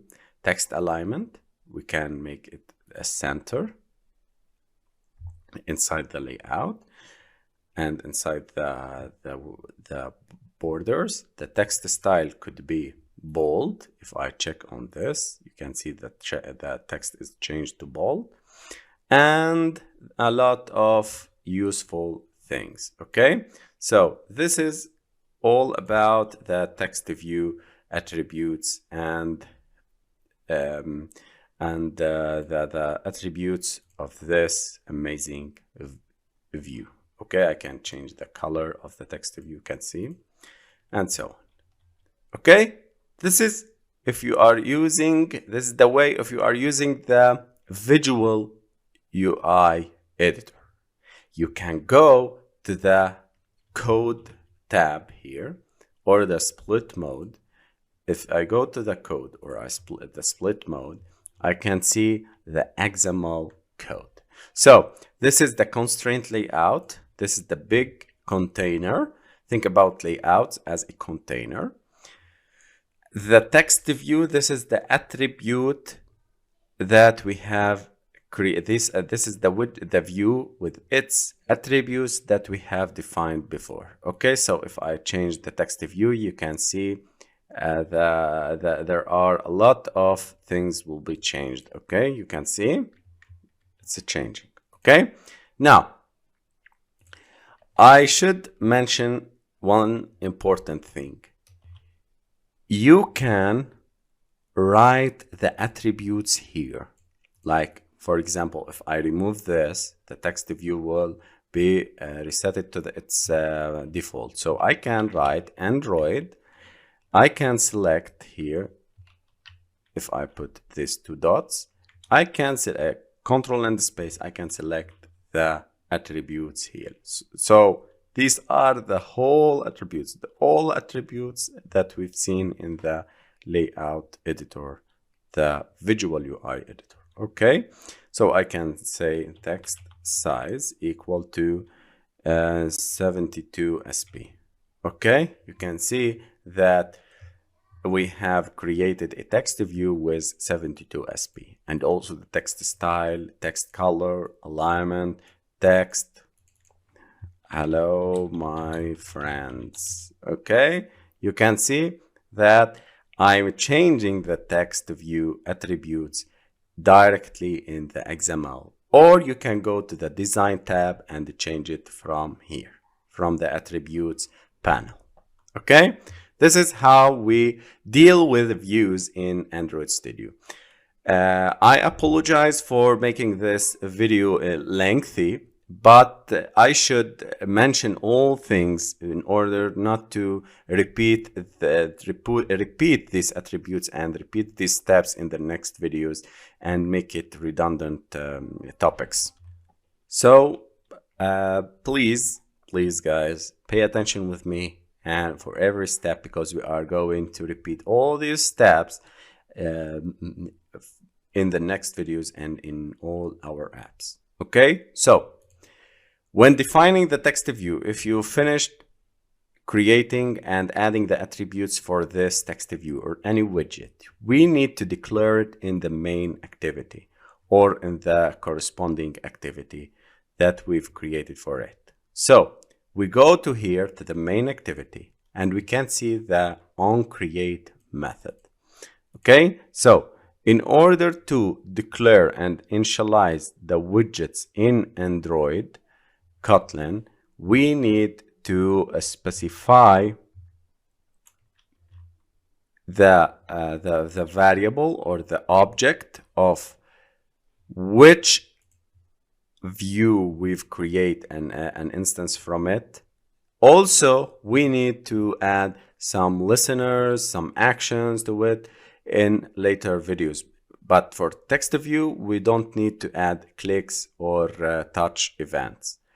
The buttons are having the listeners, the click listeners, and so on. So we add functionality to such a view. But for the text view, we need to declare it. Let's go to the main activity here, onCreate method.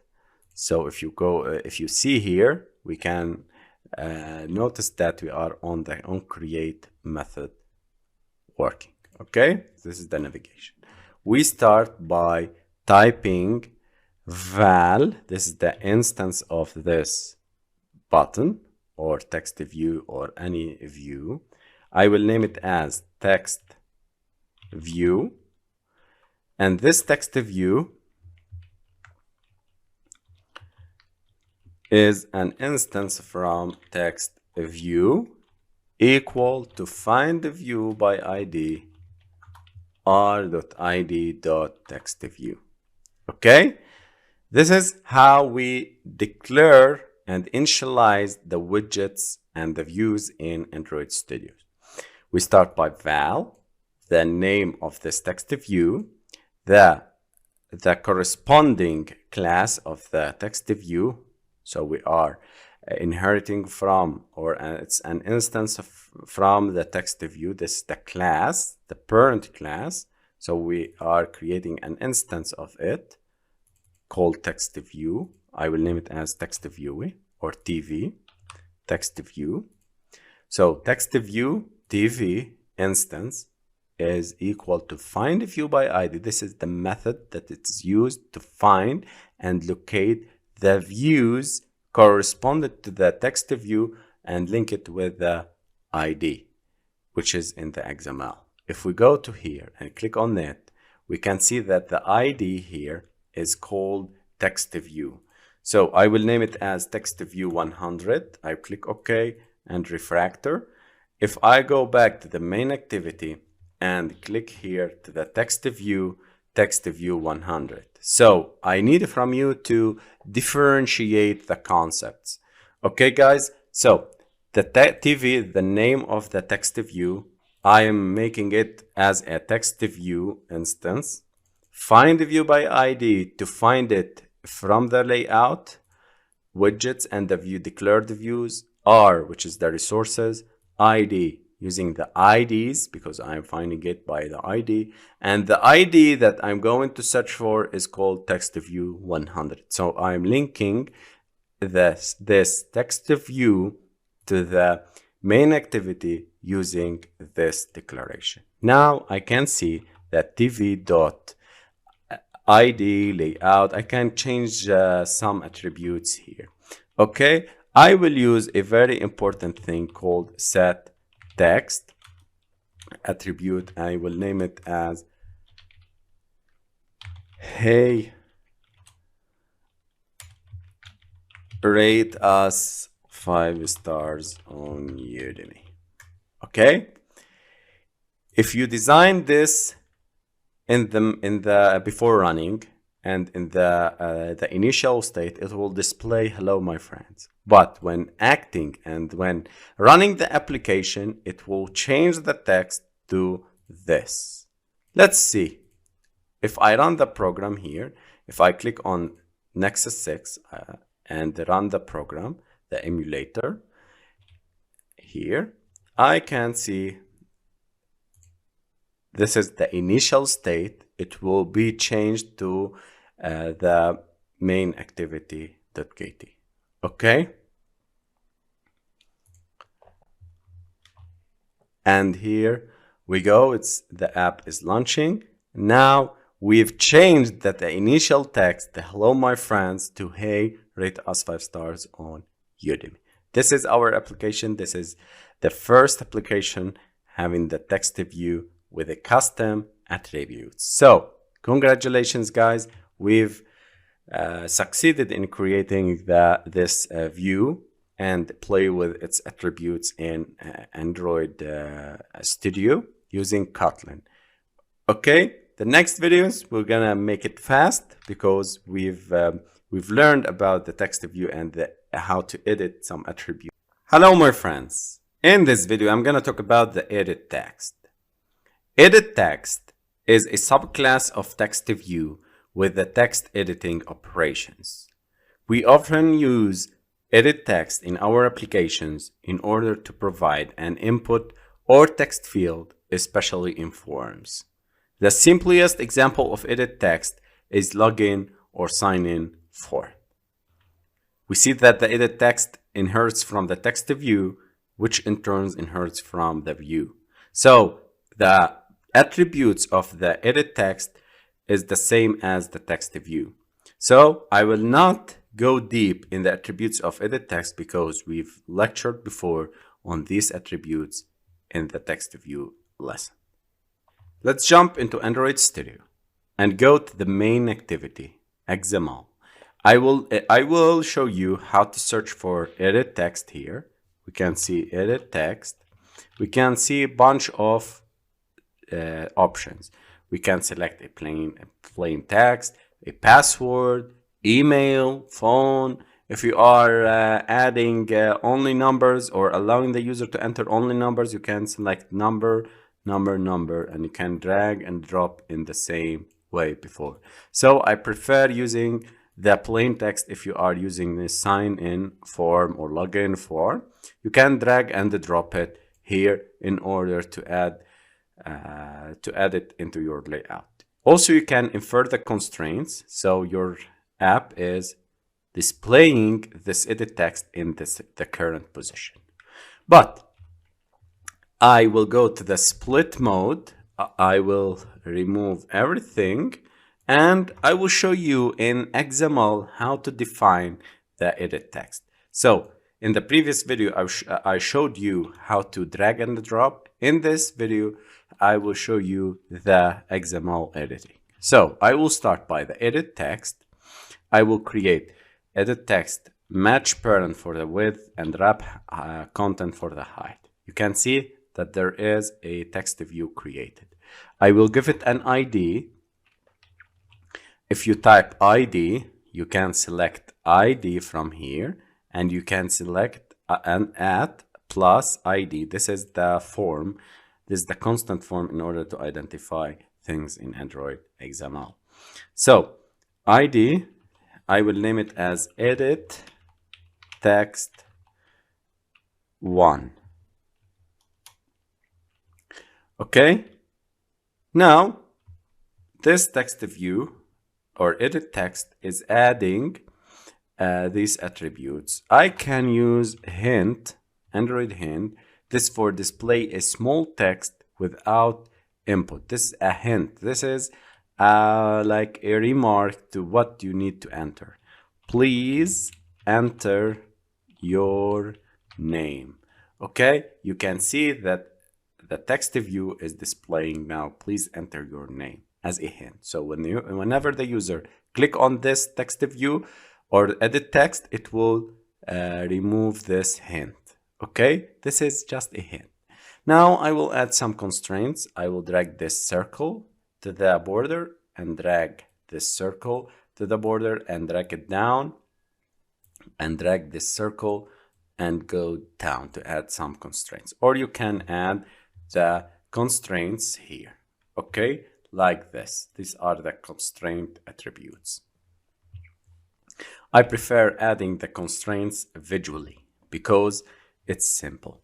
Okay, and these are complex if you are going to write them. Please guys, follow me, follow my advice in order to make it fast for your development and your UI creation process. Okay, this is the ID, this is the hint. You can display, you can see the text size, style, color, alignment, and so on. All of these are inherited from the text view class, because the edit text is a subclass of edit from the text view. Okay, so I will not talk about the attributes much more. We've talked about before, and we've seen them in deep in the text view. Now let's jump into the main activity, and I will concentrate on the functionality more and more, because we are using these widgets to make actions, to get the data, to get input from the user and make some actions. Okay, so I will start defining and linking the edit text. In order to get it, we need to get and modify the content of edit text defined in the XML layout in Kotlin. We start by val edit text edit text equal to,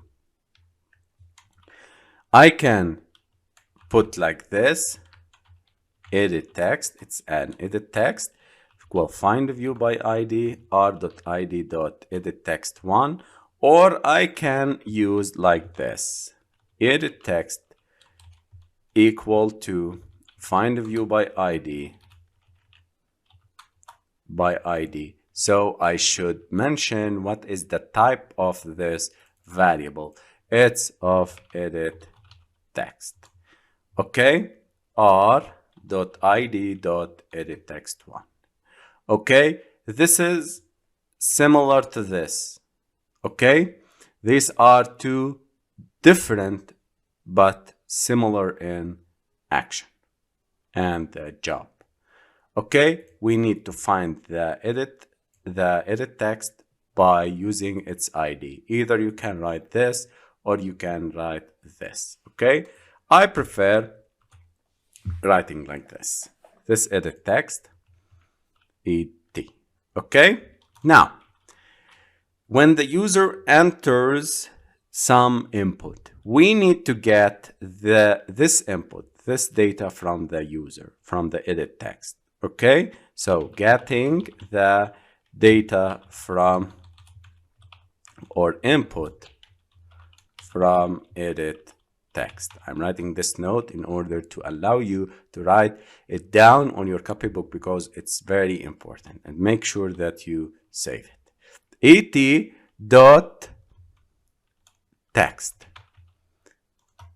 Okay, this is how we access the edit text. Okay, but this will return, if I click on text, if it will give me an editable. So I need to store it as val edit text input equal to EditText.text. This is a variable. This is of type string. You can make it like this. It's of type string getting et.text.toString. You can get data from EditText like this, or you can simply putting like this, et.text. Okay, this is how we get the variable, how we get the input from the edit text in Android Studio. So this is the EditText. I will not run the program now because we are not going to get anything because the input is empty. When we talk about the button in the next video, then we will be able to get the data from the EditText when the user is clicking on the button. Okay? Hello, my friends. In this video, I'm going to talk about the buttons. A button is a view that it's used to perform some action when clicked or tapped. It's a very common widget in Android, and developers often use it. The button inherits from the TextView, which in turn inherits from the view. So the button inherits the attributes of the TextView, the ID, text, text color, size, and so on. Okay, so I want from you to concentrate with me in order to get the goal of making this video, which is handling the click events on the button, not dealing with the attributes. So back to Android Studio, I will jump directly to the activity_main. I will keep this edit text from the previous video because I will show you later on what is the use. In order to create a button, we start by this tag button. We start by wrap content. You can see that there is a button created. I will drag it and drop it here, and I will click on infer constraint, so it will give me these constraints. Okay, and these are the attributes of this constraint. Now, if I go to here and write Android column, I can see these are the attributes that we've seen in the TextView. So the button, since the button is a TextView which is an inheritance relation, we can use these attributes here. So I can put the text like exactly like the TextView. Click me. Okay, you can see this directly into here. Okay, that's the TextView attribute. Okay, I can make Android text style. I can make it as bold. You can see it's changing to bold. Okay, I can use onClick, but this is I don't prefer this way, and you can specify here the onClick method.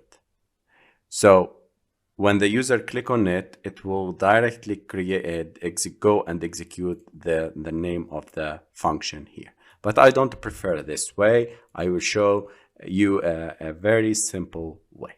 You can play with attributes. So if I want from you to create buttons and start playing with and discover the attributes of it. Okay, but till now I'm good. I need this for our tutorials, and this is the lesson of the attributes of this lesson. Okay, the most important part of declaring buttons and this video also, the most important part of it is handling the click events. Okay, so I will make here the button.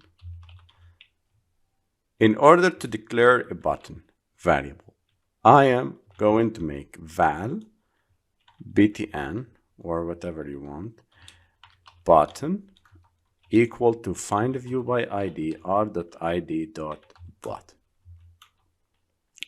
Then here we are going to handle the click event on the button. Okay, button btn dot set on click listener. I'm making a set on click listener. What we are going to make, we are going to display a toast message. So here there is an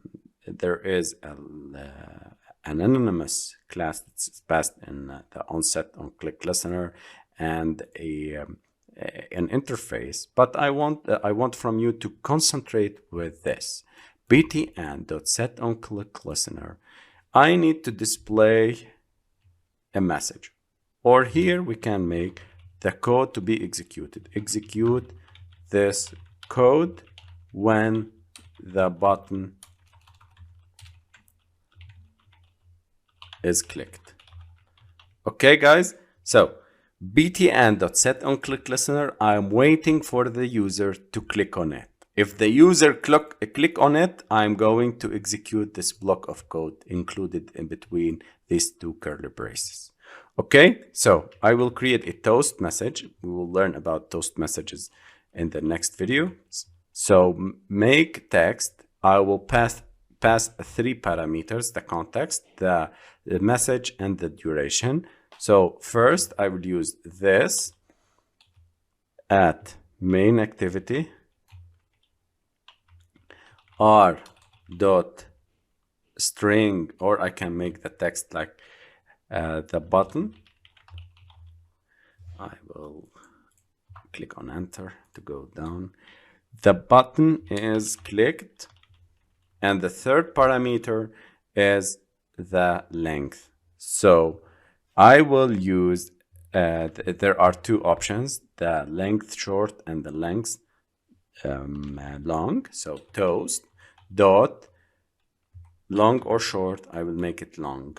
Okay, and I will click on show.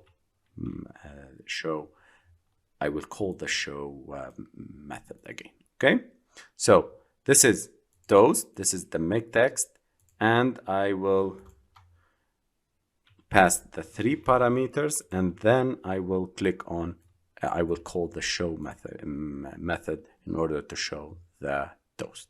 So I will run the program now, and I will show it how the handling takes place. So if I go to here, if I click on the button, there is a toast message. This is the toast message. The button is clicked. The button is clicked. Okay, so this is the text that it's passed. This is the message that I'm going to make. So did you notice that when I click on this, it will give me the message? So the app is waiting the user in order to click on this button to display the message containing the button is clicked message. Okay, this is how we handle the click event, how to wait for the user click on the button.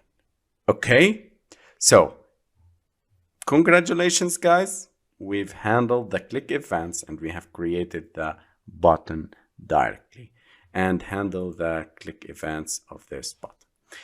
One important note, I kept this TextView and this EditText, sorry, in order to get the text. So I will cut this line and I will paste it here in the onClick set on click, in order to, when the user click on it, it will get the text and display it in the message. So here I will make plus edit text input.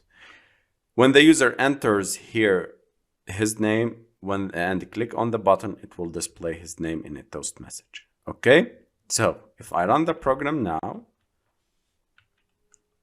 okay, please enter your name. I will name it as Jack.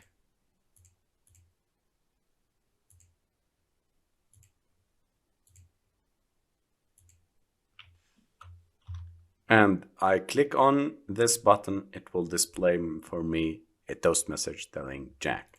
Again, and here we go. So in this exercise and this video, we've learned how to create a button and how to create the handling and how to handle the click events, and how to create a listener for listening for the users click on this button. So we used the previously created EditText in order to get the text from it using the et.text and display it into a toast message. Okay, so congratulations guys. We've made many things in this video, and I hope I see you in the next video in order to talk about more. Hello my friends, and welcome into this tutorial. In this video, I'm going to talk about the image view. Image view displays image resources, for example, bitmap or drawable resources. Image view is also commonly used to apply tints to an image and handle image scaling. Whenever image view is added to an activity, it means there is a requirement for an image resource.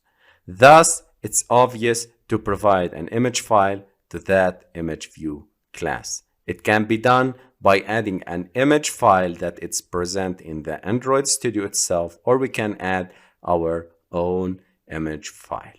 We can see that the image view in this hierarchy inherits from the view.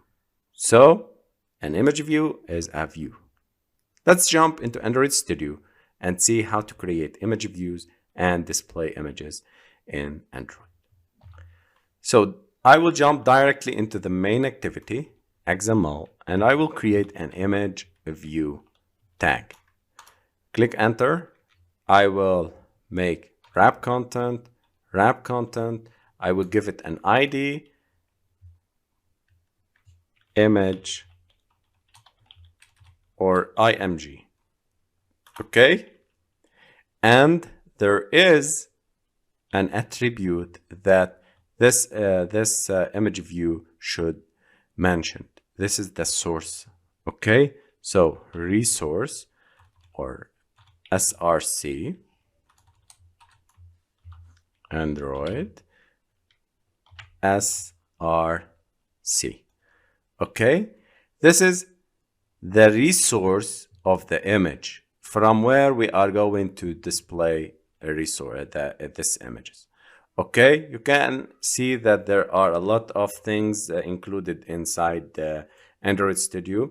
I will use drawable.ic foreground. You can see it here. IC. This is the image. You can see it. I will infer its constraints. And this is included in Android Studio. If you double click on it, you can see a bunch of things here in order to change the image. So if I select this, it will be changing. If I select this, it will be changing to this icon. Okay, but I prefer using things like if you are going to display images, I prefer using the PNG format. So this is included. This image is included in Android Studio, in every project of Android Studio. But if you need to display your own logo or your own image or anything, you need to do like this. You need to drag and drop your resources into the drawable folder. So for example, if I'm going to add this PNG, I will copy it and I will paste it into the drawable folder inside the resources. Here, I will paste it in the drawable, and here we go. Don't miss, all the letters should be small letters and no numbers at the beginning of the naming. So always use small letters and no numbers. Master coding logo. If I click on it, this is my image. This is the logo of my official app. By the way, you can download it from the Play Store, and it's around 1 million user, rating 4.7. Yes, it's very important and very amazing application to to teach you the coding in and many coding languages. Now, let's go back to the main activity, XML, and let's go down. The resource, the SRC, I will change it. I will click on Control and Space in order to get this menu and choose Master Coding logo. And here we go. This is our logo. So if I run the program now, I can see that here is the image that should be displayed and in the same position because we are using the constraint layout. And this is the image. You can resize it, of course, by using the width like 80 dp, and 80 dp you can directly add these hard-coded numbers. So if I run the program now, you can see that the image is becoming smaller and resized to 80 dp by 80 dp. Now let's go back to the main activity. In order to declare the variable of ImageView, I will name it as image. It's of type ImageView equal find view by id r.id.img. This is the ID of my image. You can make it the same naming, don't worry. Now, there is a very important thing that we will see it later on, which is the img.setImageResource, which will change the image resource to another image. Okay, later on we will talk about it, but this is a very important method that we will use it in the next applications and when we build big applications. Okay, so this is how we use it. We can pass an int, which is an r.drawable. The drawables are integer in Android Studio. I can set like this. So I can remove this. I can make it empty image view. When I run the program, this Kotlin code will get the set image resource and get the image and set it to this. Okay, we can get the image or set the image using this set image resource method or using the SRC attribute in. Hello my friends, and welcome to the Greetings application. In this video, I'm gonna show you how to create a greetings application that welcomes the user. So the first step, we will start by layout design. So create the layout of this application using the layout editor in Android Studio. Then we'll move to the next step, which is declaring the views that we've created in the XML. The third step is adding the functionalities, creating functions, handling click events, getting user input, and so on. And the fourth step is running and testing the application, correcting the errors, the layout mistakes, and so on.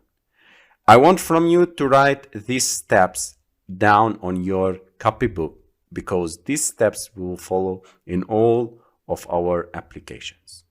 Okay, so let's start. Let's move to Android Studio and start creating this layout, then declaring the views and adding functionalities. So the first step, I'll create the views app, or you can make it like a greetings application project. You can make a new project, or you can write on the views application. Okay, don't worry, the same. We will start designing the layout. So the first thing I needed is the EditText. I need an EditText that allows the user to enter his name. So the functionality of this app is the user enters his name in an EditText. When the user click on the button, it will display a toast message telling him that welcome Jack, welcome John, or whatever the name is. This depends on the entered name in the EditText. Okay, so the width would be match parent. The height would be wrap content. The ID would be EditText, EDT, and the hint, I will use the hint, please, or enter your name. Okay, and I will close it by this forward slash and this arrow. Now I will add some constraints. I will drag and drop it here. I will drag this circle and this circle.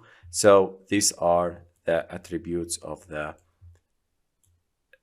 constraints.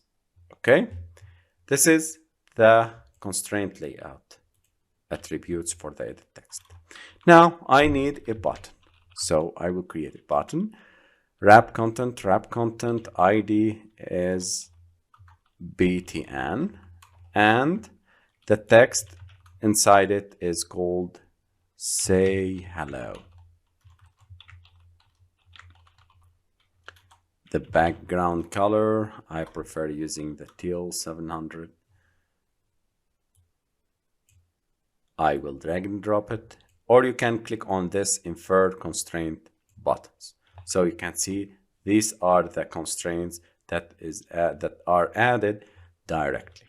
Okay, when I click on this infer constraint. Okay, this is the simple app. I will use here another, I will change the background, so Android background, and I will specify it from the drawable. And now I will add the gradient background. This is the wallpaper. I will copy it.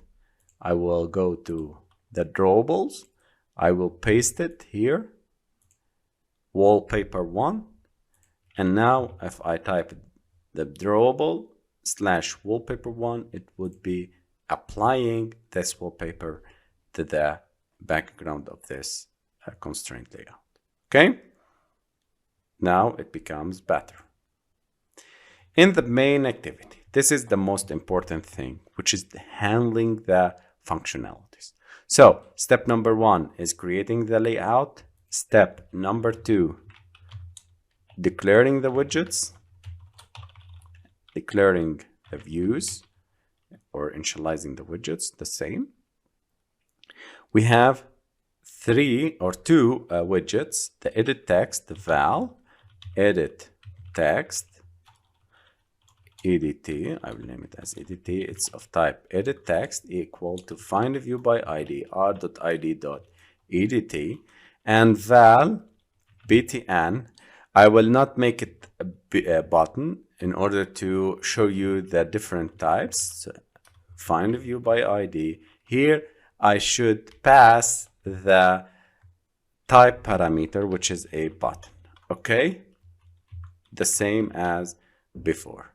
Okay, so these are 2 different ways to find a view by ID in Android Studio using Kotlin. Okay, now when the user click on the button, so I need to handle the click events. So in the step number 3, which is handling the click events and adding functionalities,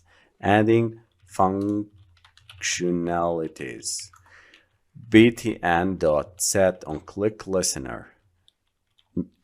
Set on click listener, I will add here the code that will be executed when the user click on it. So I need to get and store inside a val or inside a var, the same,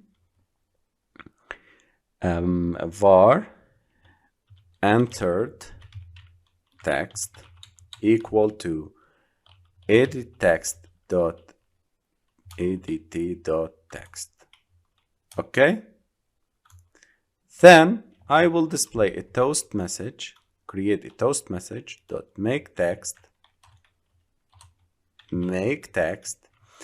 and I will pass the context as this.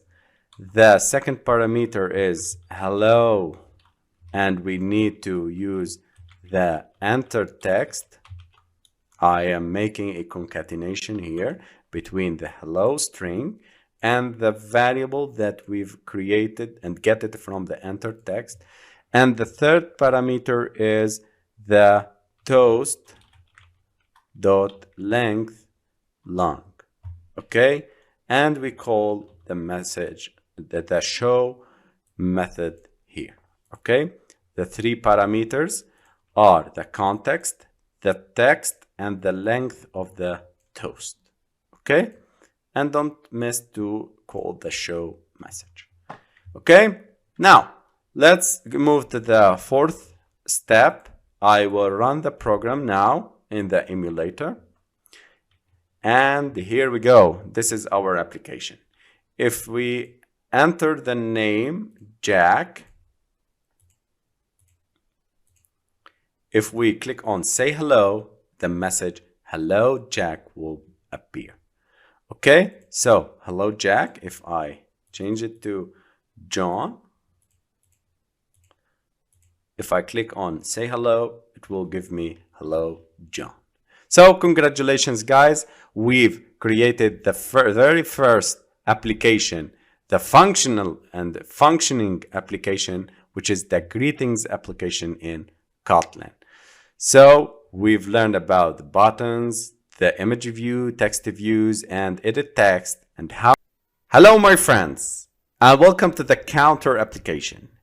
In this video, I'm gonna show you how to create an app that counts the click of the user on a button. So we will start by step number 1, designing the layout. So we'll create the layout of this app using the layout editor in Android Studio and XML. Step number 2 is declaring the views. So declaring the widgets and the views created in the XML. The third step is adding the functionalities, creating functions, handling click events, getting user input, and so on. And the fourth step is running and testing the application, correcting the errors in the layout and the mistakes in the codes if presented. Okay, so these are the four steps that will follow in all of our applications.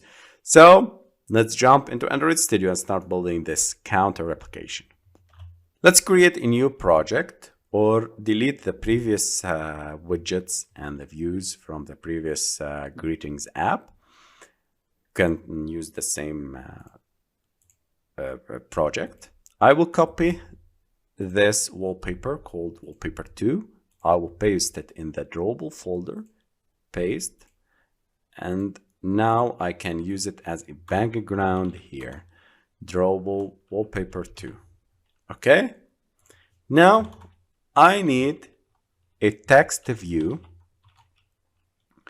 for wrapping the content for displaying the counter and the result of how many clicks that the user clicks on this button. I will give it an ID result text,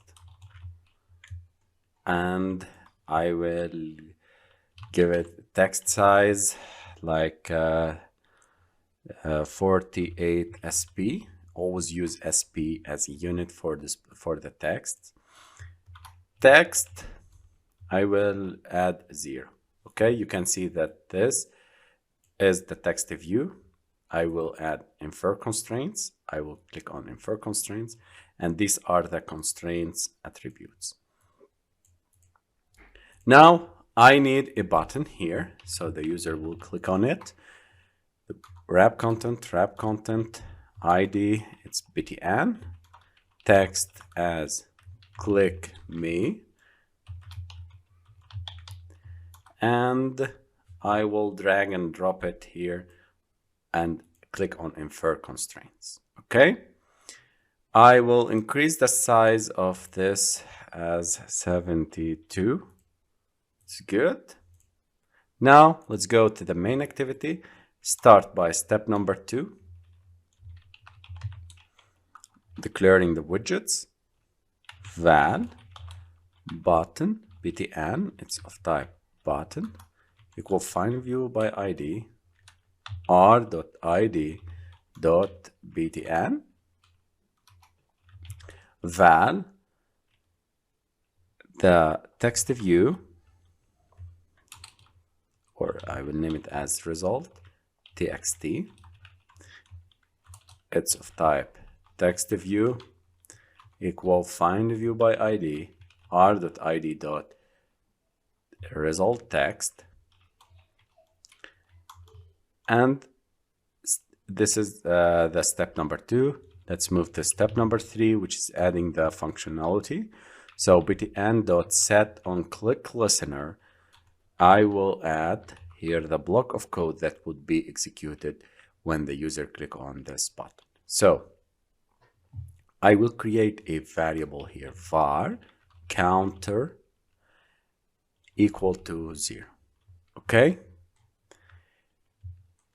or I can move this variable, I will make it as global. So var counter, it's of type int. You can make it like this, or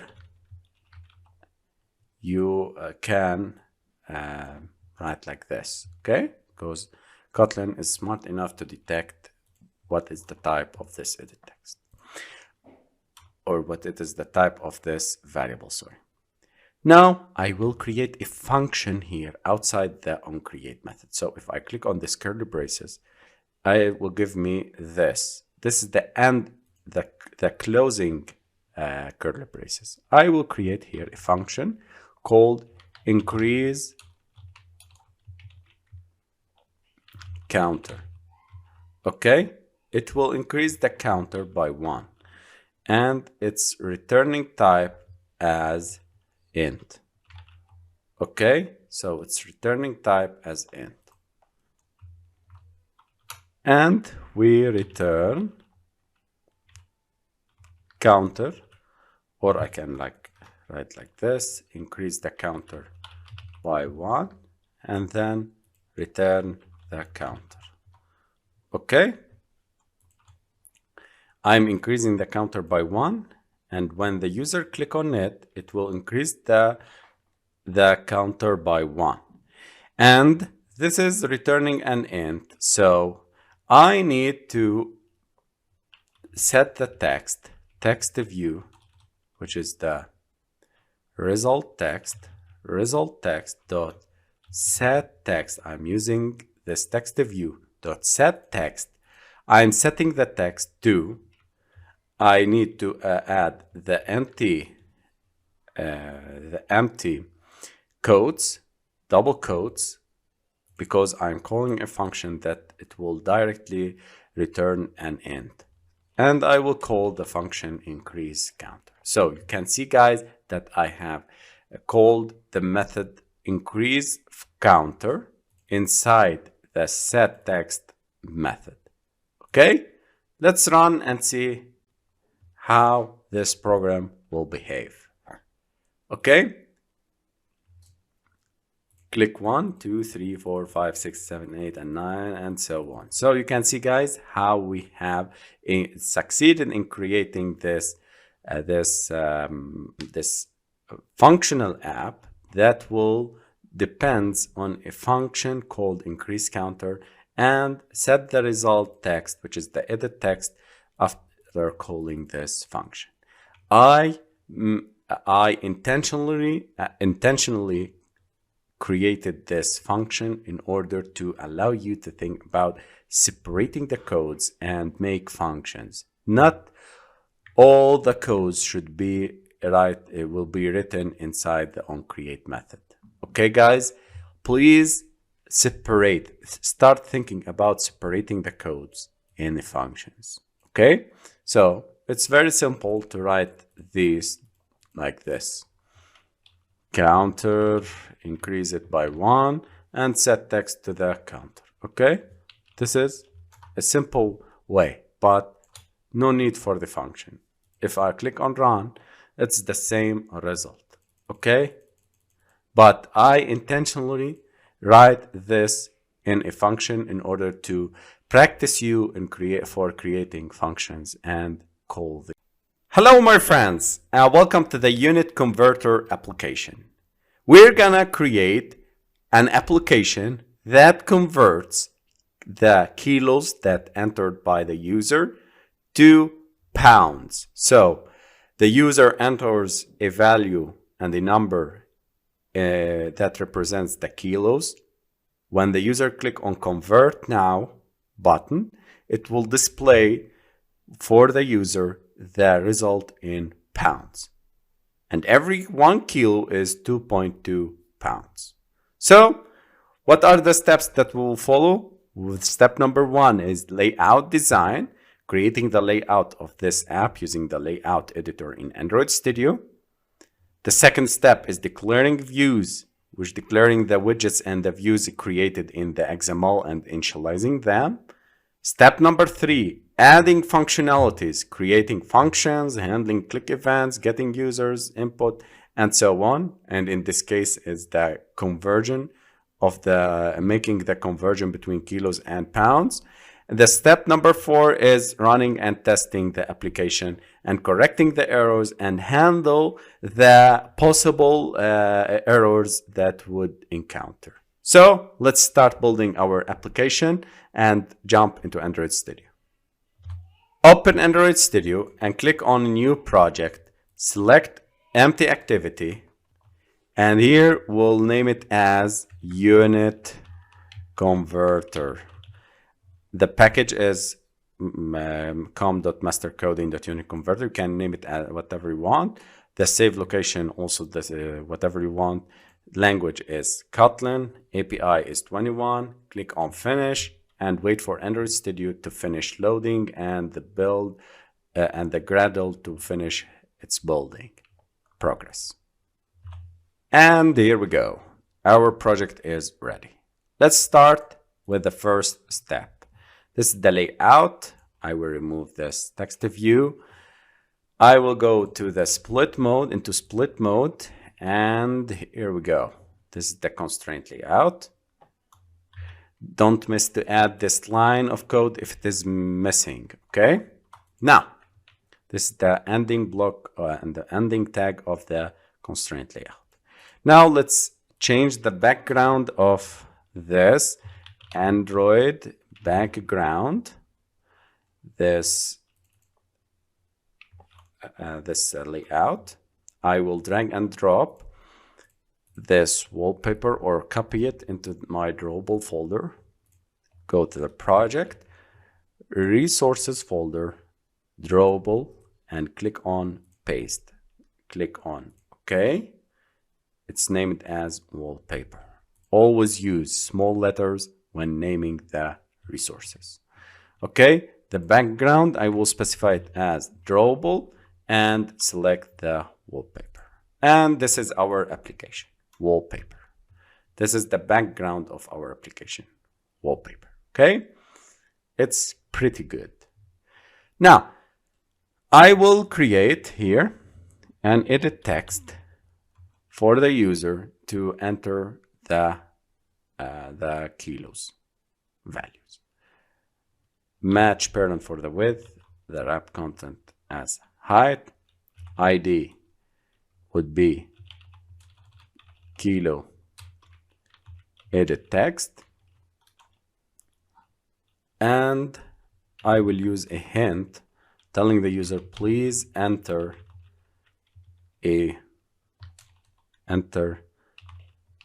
the kilos. Okay, this is good. I will infer the constraints, click on infer constraints and drag it down. Okay, now I will use another widget and view called button. This is a button, wrap content. The text of this button is convert now. The ID is btn, and I will drag it and drop it below the edit text. Okay, I will click on infer constraints, and here the constraints are added successfully. Or you can write these constraints attributes directly. Okay, I prefer using the constraints and deal with constraints visually. by using the infer constraints and drag and dropping the widgets position. Now I need the result text. For that, I will use a TextView, wrap content, and I will add the ID result text, and here. In the previous step, we've created our layout. Now let's initialize and declare these widgets. We've created 3 widgets: button, EditText, and TextView. Now let's start declaring them. Val EditText, it's of type EditText, equal find view by ID r.id.editText. Val btn, it's an instance of a button, equal to find view by ID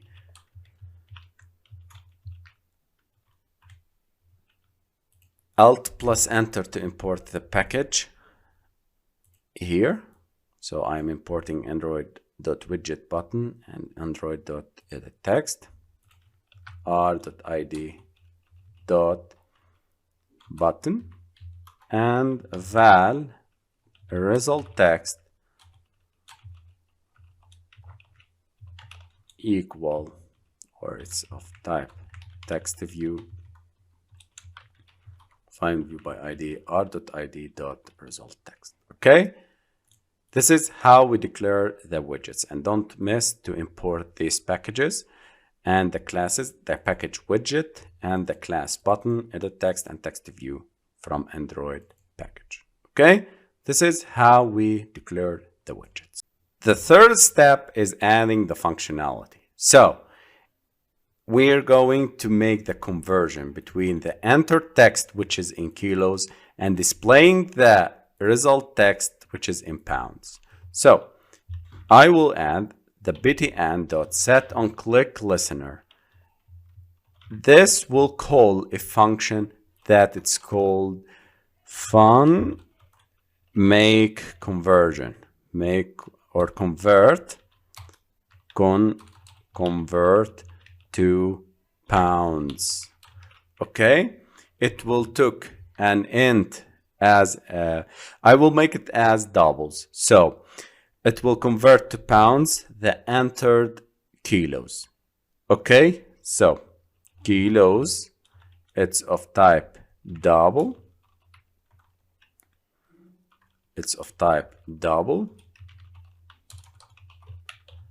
okay, and it will return,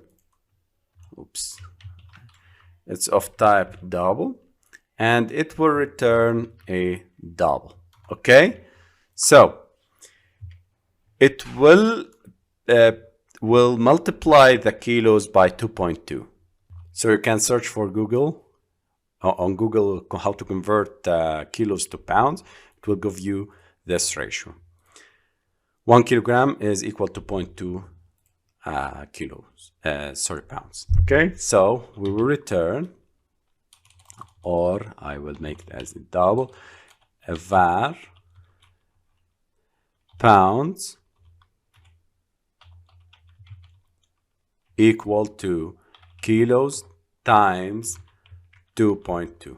Okay, now I will return pounds. It's very simple. Okay, now the button, when I click it, I will get the edit text from the edit text val kilos equal to edit text dot text, but I need to change this text to double. So double dot parse, or I can make it like this, keep it like this, and I will show you later on what is the error. Then the result text dot set text to, I will call the function convert, always like it do like this, convert to pounds, and I will pass the kilos that it's get it from the edit text. Change the parameters to function to convert editable, or create this. Convert to pounds, this is a double. It should be a double, okay? So I would change it like this. In order to transform this string, this EditText.text, the returning input, which is a string, to a double, it's simple to use toString and then dot to double. So I'm transforming this text to a string, and then I'm using toDouble method in order to transform this whole EditText input into a double. Now it's simple and it's obvious that we can pass the kilos, which is a double, into the parameter of the convert to pounds function, and we can make the conversion. Now let's run the application and see it. Hello my friends, and welcome to step number 4. After we click on run application, it will give us this screen. So here please enter the kilos. By the way, this screen is from my computer because it's running multi-threading things, so don't worry. I need to enter 10 kilos. If I click on convert now, it will give me this 22.0462, which is the exact conversion of 10 kilos into pounds. Okay, so again, if I enter 15, convert now, it will give me this number. And amazing, guys, this is what we need. This is exactly what we need. I need to add also here pounds on a new line. So I will use this skipping character, pounds. Now let me run the application again.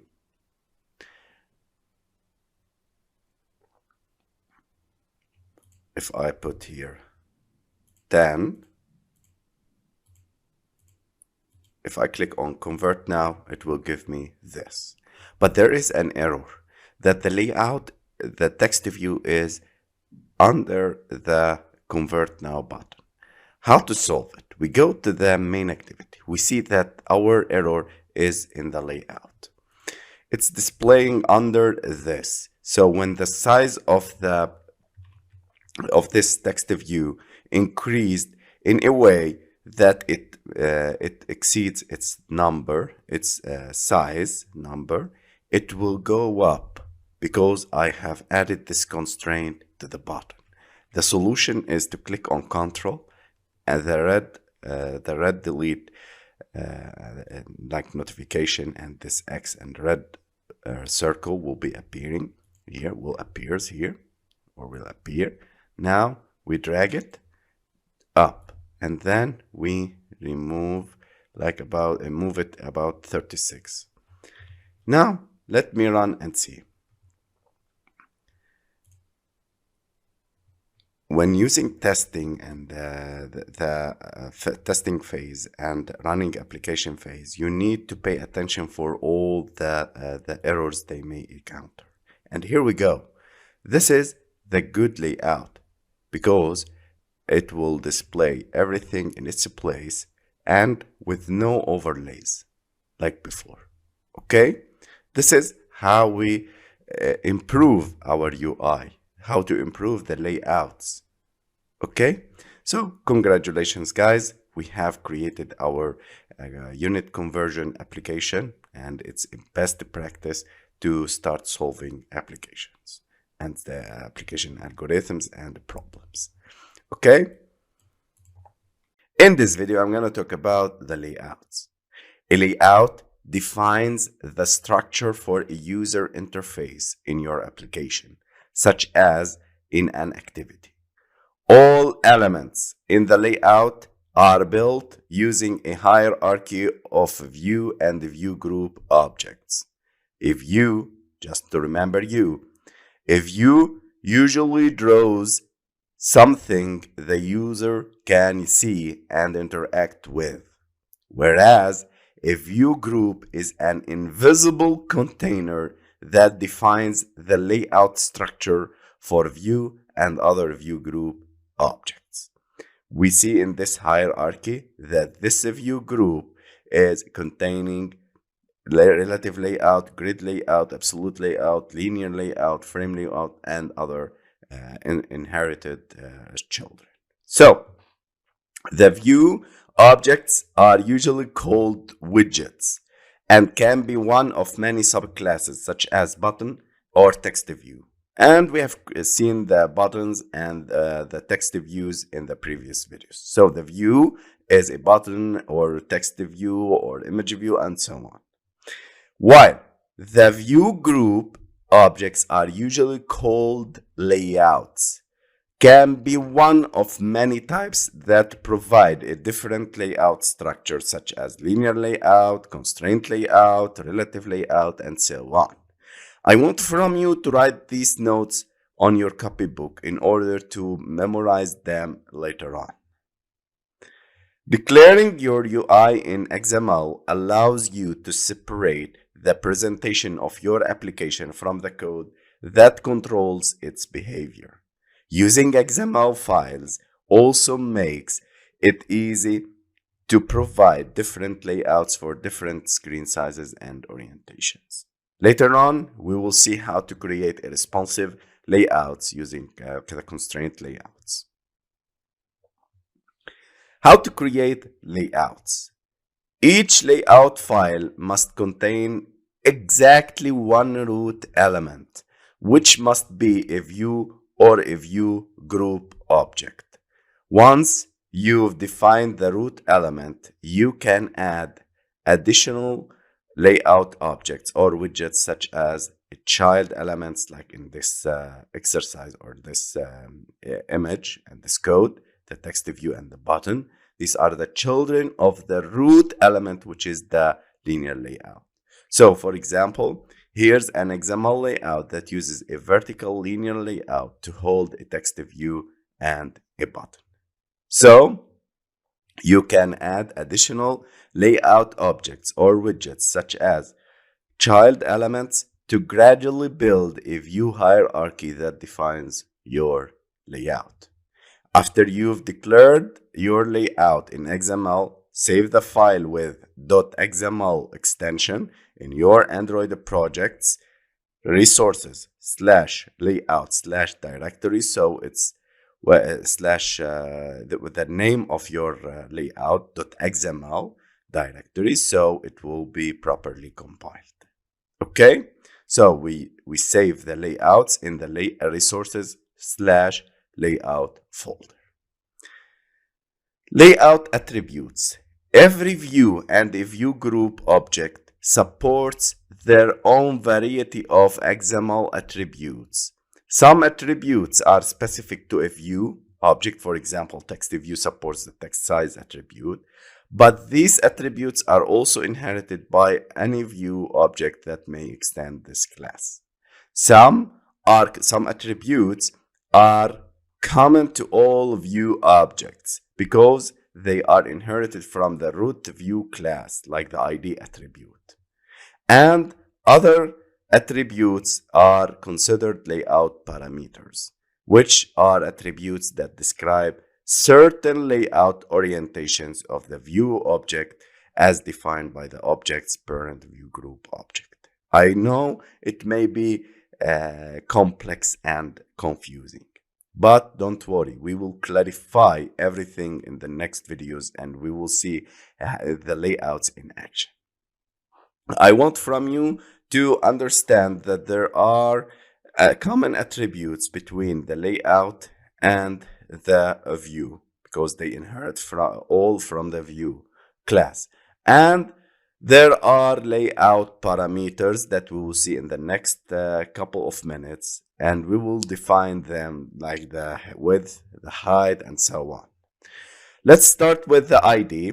ID is an attribute that it's common between all the views.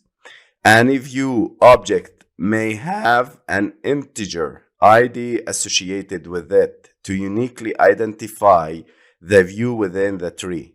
When the app is compiled, this ID is referenced as an integer, but the ID is typically assigned in the layout XML file as a string in the ID attribute. This is an XML attribute common to all Vue objects, defined by the Vue class, and you will use it very often. And we've used it in the previous widgets, the TextView, the button, ImageView, and so on. So I don't think that there is any problem with the ID attribute. Now let's move to the layout parameters.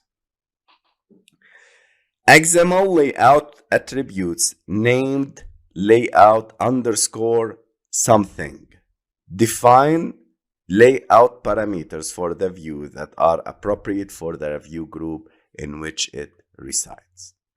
For example, in this linear layout, we have the view.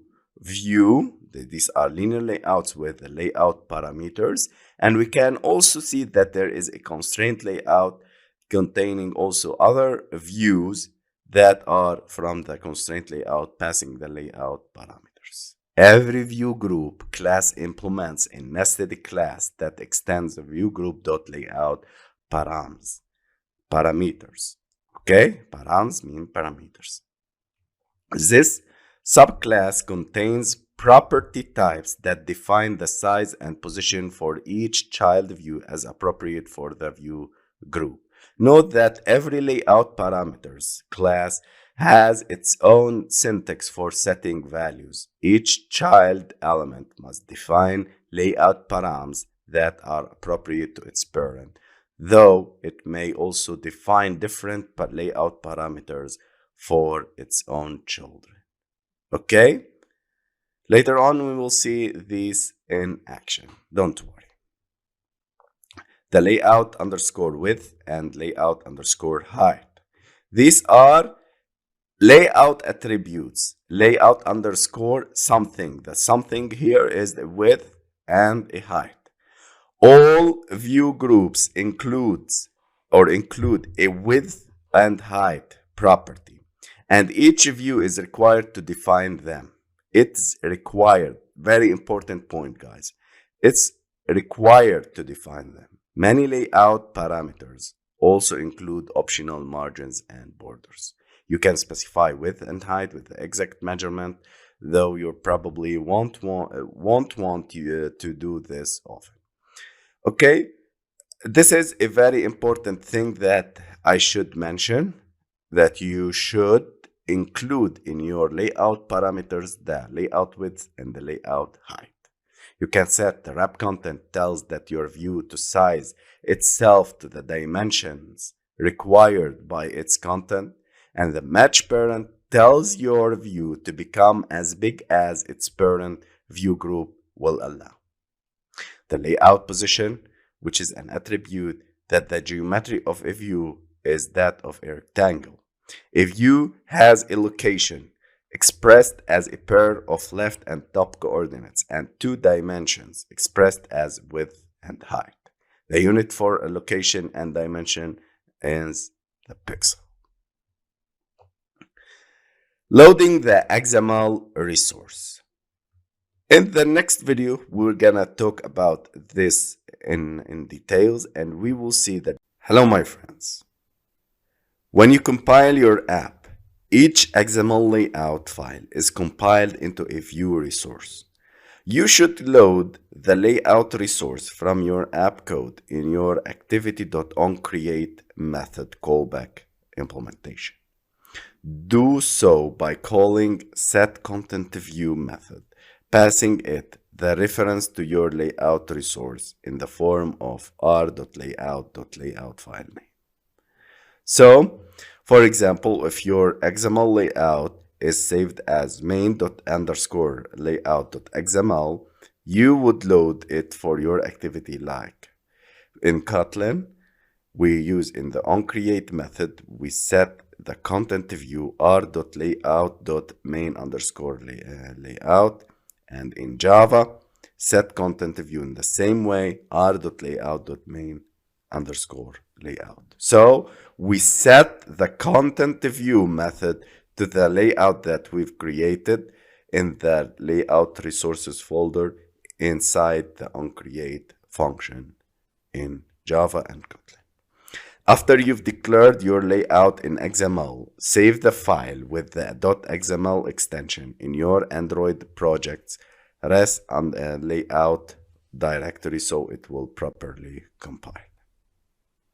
The onCreate method.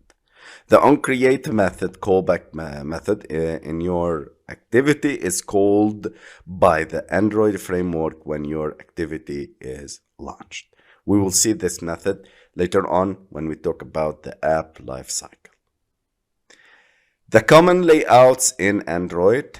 Each subclass of the ViewGroup class provides a unique way to display the views you nest within, like the linear layout, relative layout, web view, list view, and the grid view, and the constraint layout. So the linear layout, a linear layout that recognizes or organize its children into a single horizontal or vertical row. Either you put children in a vertical or horizontal row. It creates a scroll bar if the length of the window exceeds the length of the screen. The relative layout enables you to specify the location of child object relative to each other. Child A to the left of child B, or to the parent, aligned to the top of the parent, and so on. The web view is used to display the web pages. The constraint layout, as we see in this figure A, B, C, we see the constraints. Constraint layout allows you to create large and complex layouts with a flat view hierarchy, no nested view groups. It's similar to relative layout in that all views are laid out according to the relationships between sibling views and the parent layout, but it's more flexible than relative layout and easier to use with Android Studio's layout editor. And mainly, this is the most important layout that we will use it through this course and through developing our applications. And it's very important and powerful layout. Other layouts with adapters. Common layouts backed by an adapter include list view that displays a scrolling single column list. The grid view displays a scrolling grid of columns and rows. Later on, we will see this in advanced views, the list view, grid view, and other advanced widgets in the advanced views section. But till now, we are going to concentrate on these layouts and mainly on the linear layout is a view group that aligns all children in a single direction, vertically or horizontally. You can specify the layout direction with the orientation attribute. All children of a linear layout are stacked one after the other, so a vertical list will only have one child per row, no matter how wide they are. And the horizontal list will only be one row high. The height of the tallest child plus padding. Later on, we'll see padding and the other hand how to set the height of the children. The linear layout respects margins between children and the gravity, right, center, or left alignment of each child. We will see this attribute in the next couple of minutes. So, using the linear layout will allow us to use many attributes, such as layout height, layout width, layout weight. This attribute, the layout weight, assigns an importance value to a view in terms of how much space it should occupy on the screen. A larger weight values allows it to expand to fill any remaining space in the parent view. Child views can specify a weight value, and then any remaining space in the view group is assigned to children in the proportion of their declared weight. Default weight is 0. Don't worry, we will see these attributes in action in the next video. The layout gravity. This specifies how an object should position its content on both the X and Y axes. Possible values are top, bottom, left, right, center, center vertical, center horizontal, and etc. The layout orientation. This specifies the direction of arrangement, and you will use horizontal for row, vertical for column. The default is horizontal. These are the most important attributes for the linear layout. In the next video, we are going to create a linear layout in an app, and we will play and change with some attributes in order to see that. Hello, my friends. In this video, I'm gonna create a new app with an empty activity, and I will name it as Layouts App. I will choose Kotlin and the API 21. Click on Finish and wait for Android Studio to configure the project. If we look closer on this code, we see the set content view r.layout activity underscore main. This is what we have talked about in the previous videos, that we used this layout in order to set the content of this activity, in order to display the content for this activity as this layout.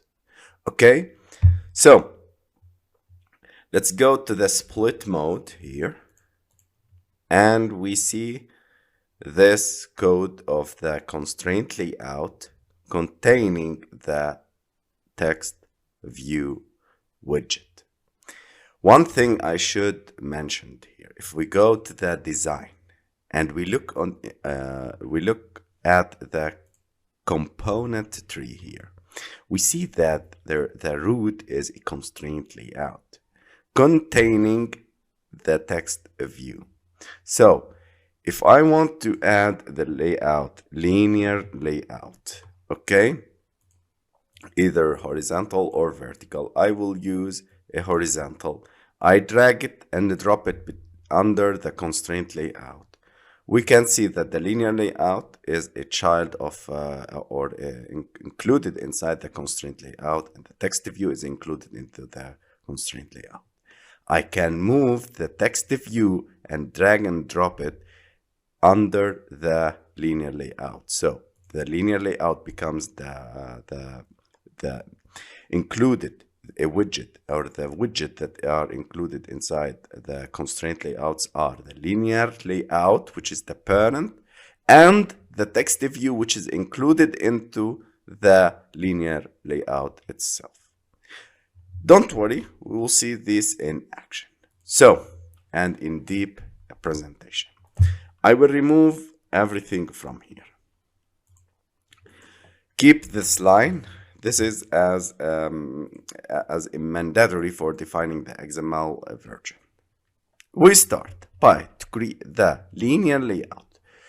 Our lesson now is about the linear layout. Later on, we'll talk about the constraint layouts. You see that the width and the height are obligatory. Okay, so I will define match or we can see that these are the mandatory attributes, but there is a very important thing that I need to write before defining the attribute, which is XML and S. I will choose it, and here we go. This is for loading the resources and the XML in the schema.android.com. Okay, so I need to add this line at first, and then we can add the attributes. I will delete it. Click Alt plus Enter to insert the required attributes, which are Android here. Oops. Alt plus Enter, define layout width and height. You see that Android keyword is added because we used this line. So always add this line when you define a new layout as a root layout. Okay? And Android, we start by Android and layout underscore height, which is required. You see, this is the annotation of required. We use match parent and match parent because this is a linear layout, so it defines the height and the width as long and as the width of the parent, and which is the full screen. Okay, this is the linear layout. This is how we create a linear layout. You can specify an ID, linear 1. You can specify the background, which can be, for example, like black and other colors. And we've seen how to add in the previous exercises and videos how to add images inside the drawable folder and set it as a background for this linear layout. We can see the Android column weight, layout weight, which is, for example, 40 or 4. Okay, this is how much space, but I don't prefer using the weight. Later on we will see it in the constraint layout, how it will define the layouts responsively. Okay, now I can specify the orientation, which is the most important attribute for the linear layout. I will set it as a horizontal, and by default, if we don't specify it, it will understand that this linear layout will be horizontal by default. Okay? In order to close the linear layout, we put this greater than sign, and this is a closing tag. So till now we have created a linear layout that it's of horizontal orientation. Inside the horizontal or this horizontal linear layout, I need to create the widgets. So we start by the views. Again, a linear layout is a view group that contains other view groups or views. Okay, so either you can put views, view groups, or both. Later on, when we create complex application, we will see that we are inserting and we are adding complex layouts to layouts and widgets and views to the same layout. We will start by a TextView. TextView, it needs the wrap content, for the width and the wrap content for the height. I will put text. This is the attribute. Hello, we are in linear layout. Okay, now I will use the size of the text, which is 32 dp, which is good. Okay, I know you can create this, but the target of this video is to show you the linear layout and its powerful management and ordering of the widgets. Consider if I have another text view. Wrap content, text is text number 2, and size would be 32 dp. You can see that we are aligning them into a horizontal. So again, I will make it as 20 dp in order to be good. you can see that these texts are aligned horizontally. If I create another one, another text view, wrap content, text would be text 3,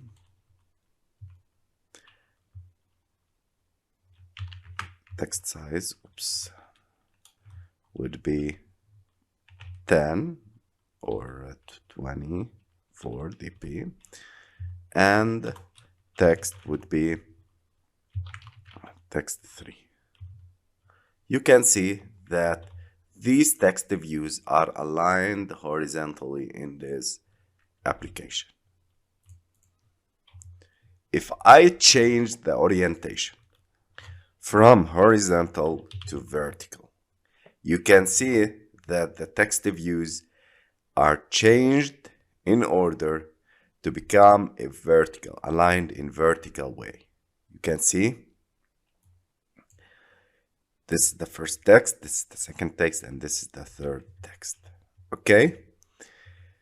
This is the usage, how to use the linear layout. If we go to the design, we can see that this linear layout in the component tree, text view 1, 2, and 3.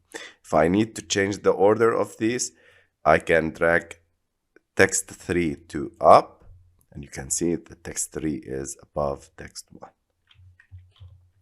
Or simply, we can go to the code.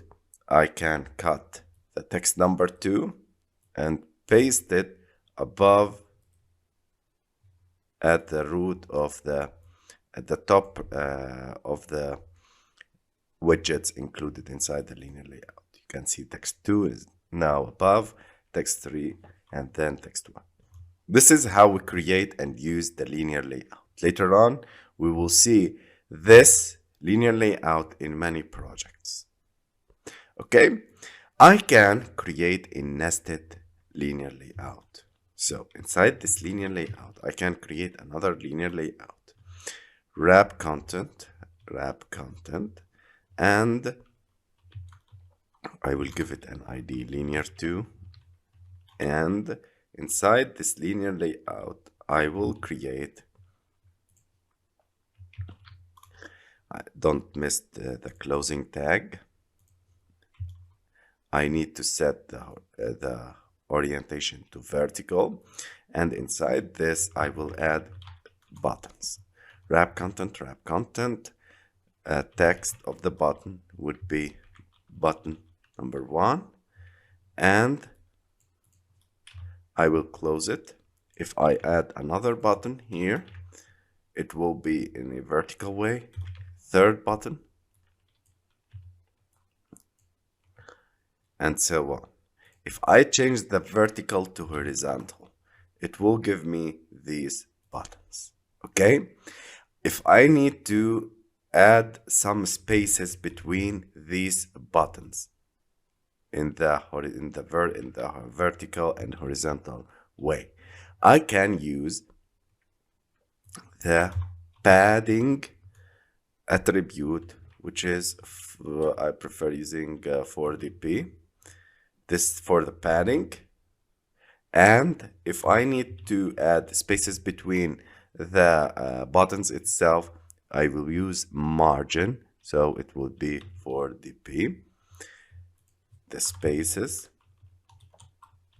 this attribute I should make, this is for the linear layout itself.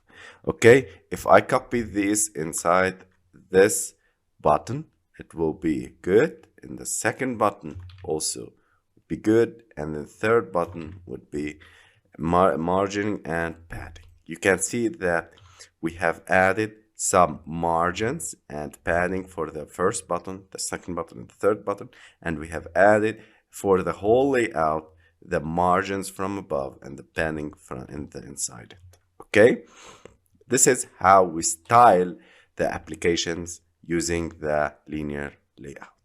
Relative layout is a view group that displays child views in relative positions. The position of each view can be specified as relative to sibling elements, such as to the left of or below another view, to the right of another view, and so on. Or in positions relative to the parent relative layout area, such as the aligned to the bottom, left, or center. A relative layout is a very powerful utility for designing a user interface because it can eliminate nested view groups and keep your layout hierarchy flat, which improves performance. If you find yourself using several nested linear layout groups, you may be able to replace them with a single relative layout. Let's see some properties of this relative layout. For positioning views, relative layout lets child views specify their position relative to the parent view or to each other, specified by ID. This is a very important note that we should specify the ID if we are replacing and positioning the elements relative to each other, so we use the ID. So you can align two elements by right border or make one below another, centered in the screen, centered left, and so on.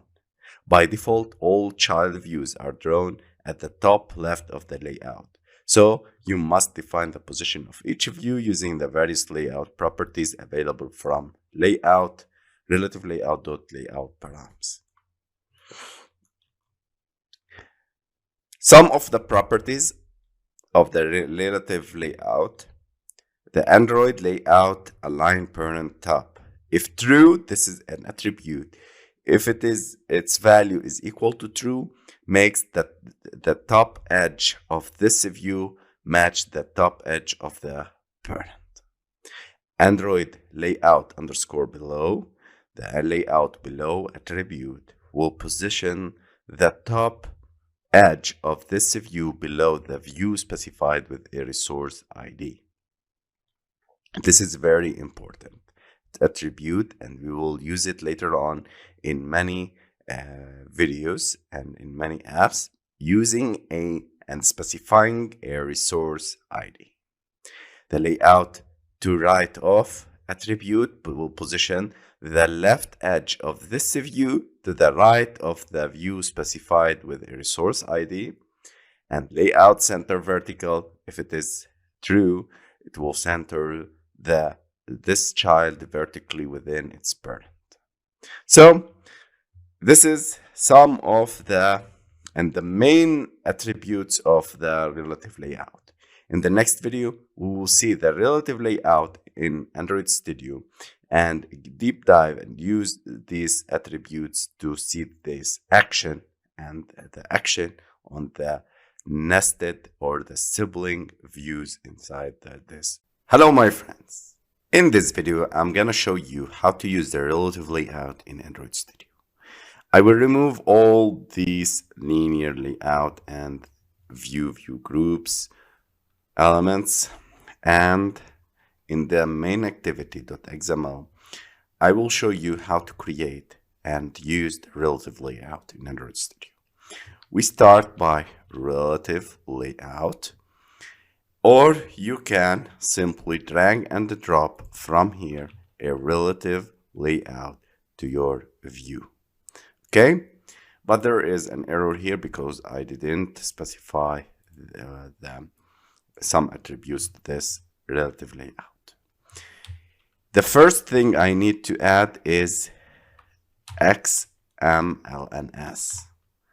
This is for the resources for the relative layout. I will go to split mode, and here Alt plus Enter to define layout height attribute. So Android, the layout underscore height, this is the layout params that we've talked about it. And I need to add another required attribute, which is the layout underscore width. You see that it's required. I will make it as match parent and match parent. You see that the view is updated. And this is the relative layout, which fills the screen by getting the height and the width as match parent attribute values. Okay. Now I will add the greater than sign. So I will get this closing tag. This will define the relative layout in Android Studio. Don't miss this line. It's very important. Okay. Now, ID, I will give it an ID, relative 1. And this is a root layout. This is the root element. Inside this, between this sign, this capital, this greater than sign, till this closing sign and this closing tag, we can add the elements and position the elements in a relative way. Okay, so for example, TextView. Let me create this first widget wrap content. ID will be text1, and the text inside it will be text1. Okay, the size would be 32 in order to see it well in the screen. Text size. Okay, this is the attribute. The text size is equal to 32, and this is the widget, the view that we are using it inside and placing it inside the relative layout. Till now, everything is working fine. Now,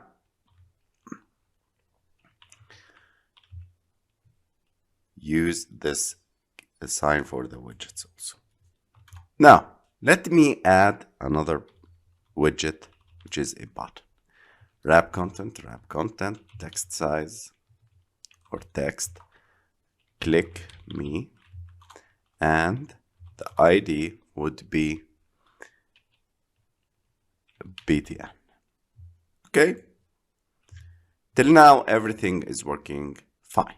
But if we look closer to here, that the text is under the button. And by default, as we see in the presentation, that every widget is added, when it's added to this relative layout, it will be added to the left upper left corner of the screen. So how to move this button, how to move it, and how to keep it away from this text. We use the attributes for that we've seen that are related to the relative layout. So pay attention with me, guys. If I need to place this button under the text, I put Android. I use this layout attribute or the view attribute, layout below or underscore below. And this is the trick that I've talked about it.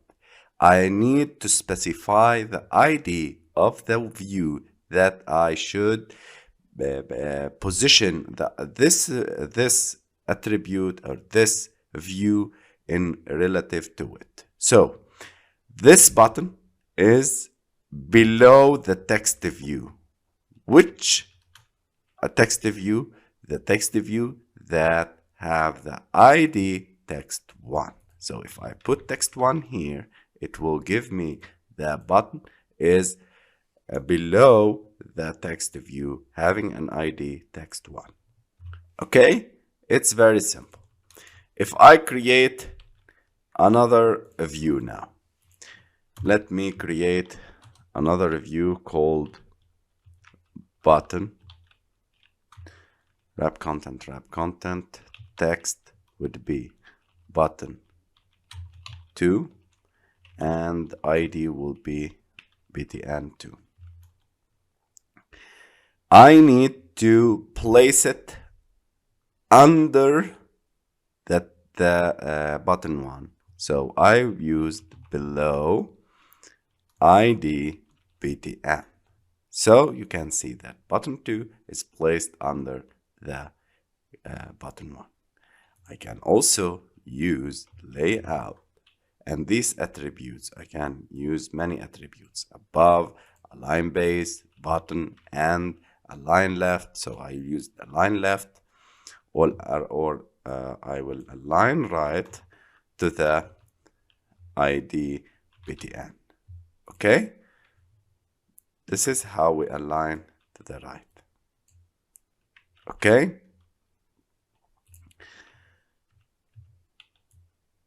if I use left, you can, this is according to the attribute of the layout. Okay, I can, this is left, I can use also here layout, align and left, parent left. If I put parent left or parent right here, it will give me like this. So what are the parent right? I can put like this.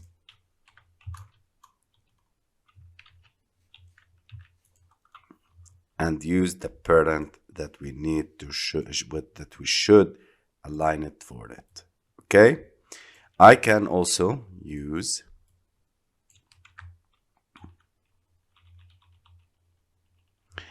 these other attributes: center vertical, center horizontal. You can see that we should. So I will use true here, so you can see that we've centered it horizontally. Okay, I can use align parent for left true. Okay, or I can make align parent right, you can see it, or I can remove this. I will give it to the button here, to the button number 1. Okay, so button number 1 is aligned parent right. This will be as a center horizontal, and so on. This is how we specify the attributes for this layout, how to place elements relative to each other inside the relative. So the constraint layout is a view group that allows you to position and size widgets in a flexible way.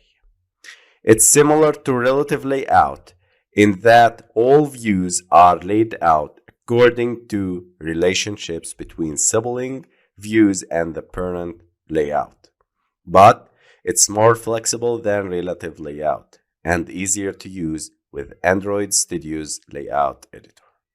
All the power of constraint layout is available directly from the layout visual tools, the layout editor visual tools, because the layout API and the layout editor were specially built for each other. So you can build your own layout with constraint layout entirely by drag and dropping instead of editing the XML. This is a very important and very powerful feature that was introduced in Android Studio. The constraint layout, I consider it is a very big a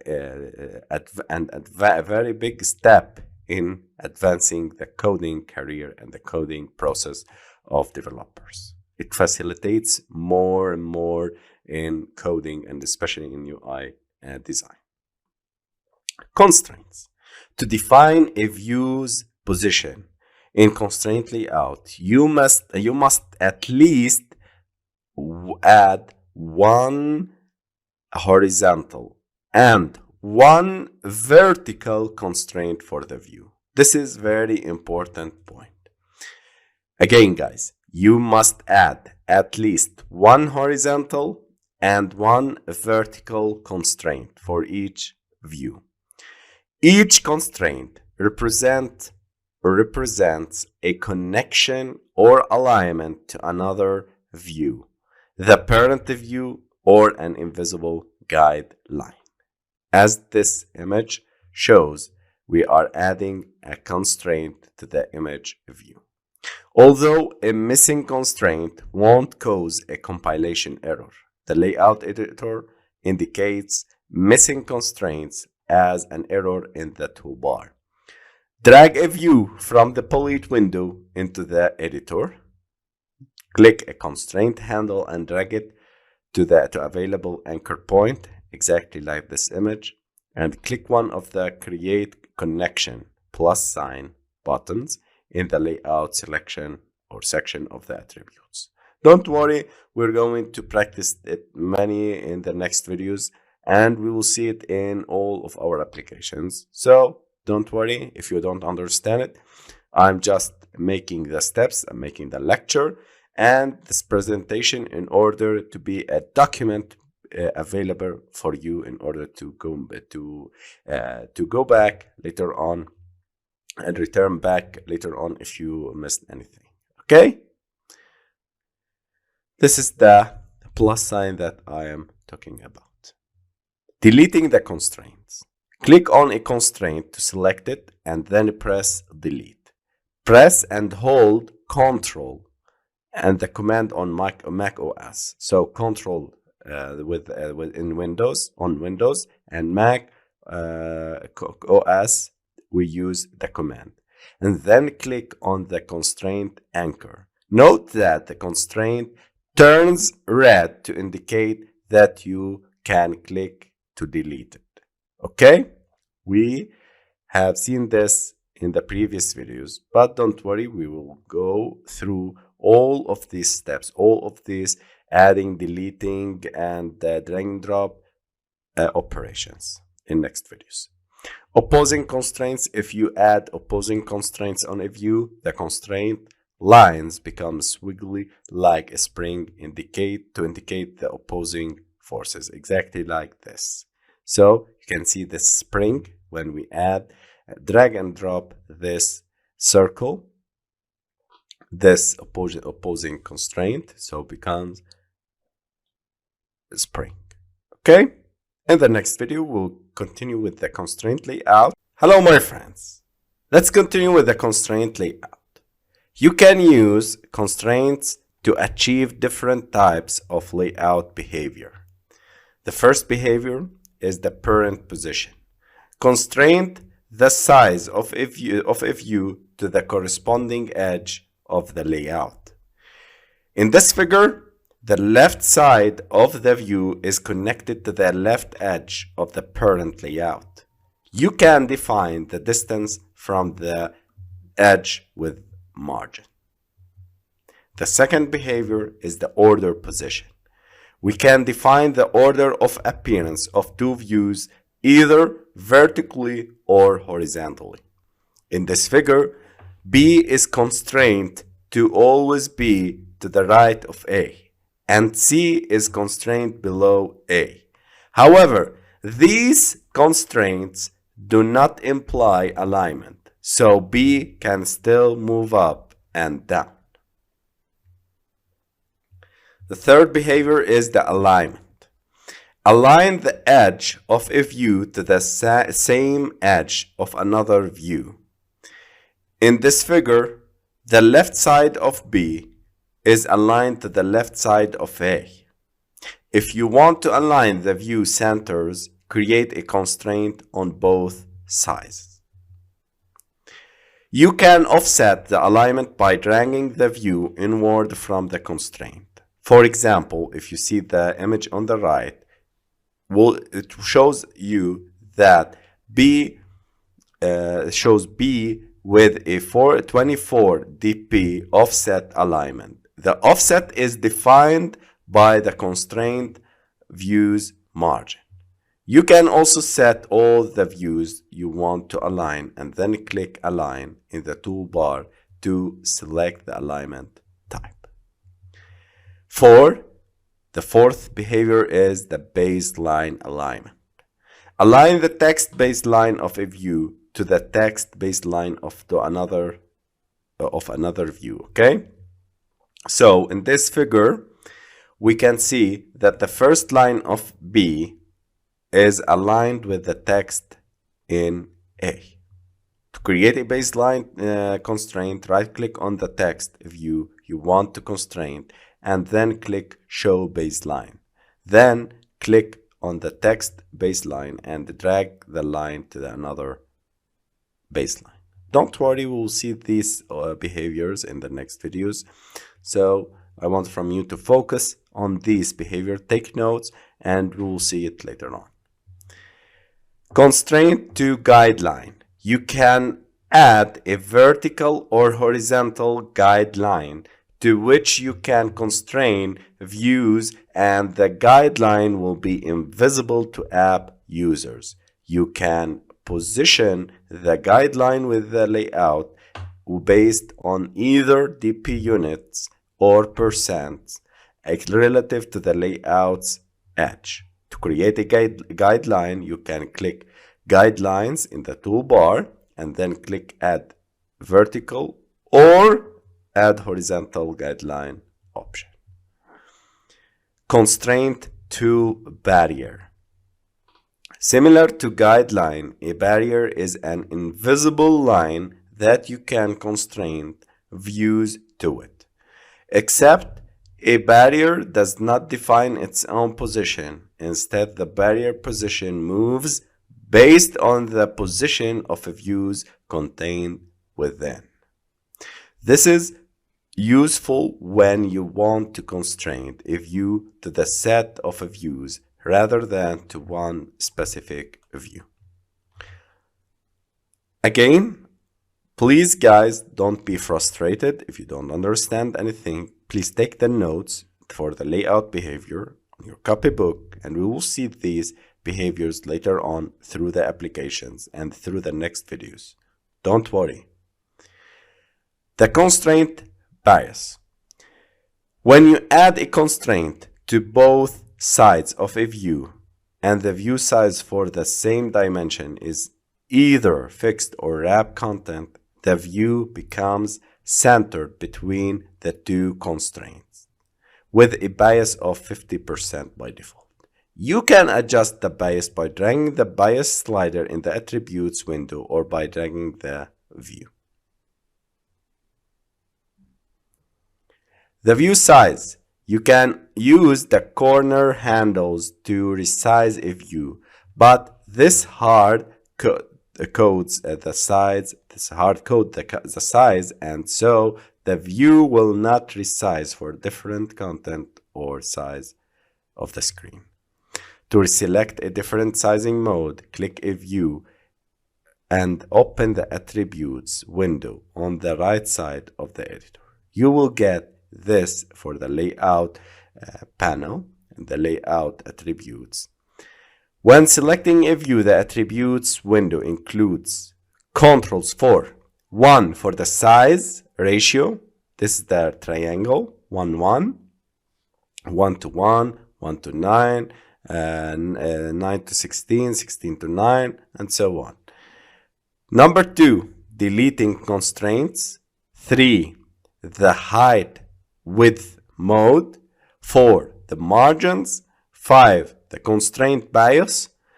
You can also highlight individual constraints in the layout editor by clicking on them in the 6 constraint list. You can change the way the height and width are calculated by clicking the symbols indicated with callout 3. Let's see these symbols. You can see the fixed. You specify a specific dimension in the text box below or by resizing the view in the editor. These 3 arrows for wrapping content. The view expands only as much as needed to fit its content. This spring is match constraint. The view expands as much as possible to meet the constraints on each side, after accounting for the view's margin. However, you can modify the behavior with the following attributes and values. So, congratulations guys, you are ready now to start using the constraint layout, and you can refer to these videos, this video and the previous video, as a documentation for defining and reviewing some concepts in the constraint layout. So let's start working with this amazing feature. Hello my friends, in this video I'm gonna show you how to create and how to work with Android Studio constraints layout. This type of layouts is a very important type, and it facilitates the designing process for the developers. If you create a new project in Android Studio, you will find that the constraint layout is used in the activity_main.xml or all the layouts you will create. This is from the previous video, so I will change this relative to layout to a constraint layout. There are two ways to do that. If you go to design mode in the layout editor, and again you can see the component tree it contains a relative layout that contains a text, button, and other button. You can see if you click on the right button, the right mouse, convert relative layout to constraint layout. Click on yes, include custom views, and click OK. And we are waiting for Android Studio to change the codes. And here we go. If we go to the split mode here, we can see that the layout is changed to constraint layout. Congratulations guys, you've done changing this relative layout to constraint layout. Or you can delete all the text from here, and you can start by constraint layout, this is the tag, and Alt plus enter or XMLNS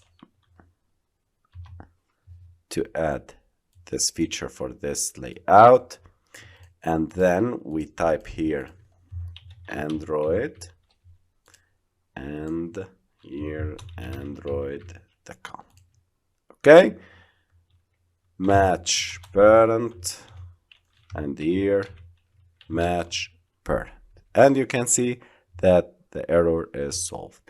Sometimes you will face some unexplained errors in Android Studio, but don't worry, I am here to help you. So please guys, don't be shy, don't hesitate to send me any code, any screenshot of your errors, and if you face any problem. Okay, so this is how we create a constraint layout. We close the tag here, and we use this this greater than, and you can see this is the closing tag. Now we are ready to add the widgets here, but first I need to add some IDs, constraint 1, whatever you want. You can see the background for black, for example, and so on. Okay, now let's see the constraints overview. Let's define a text view here. Match parent, or the width is wrap content, and the height is wrap content, and I will use this. Oops. Okay, and the text for this,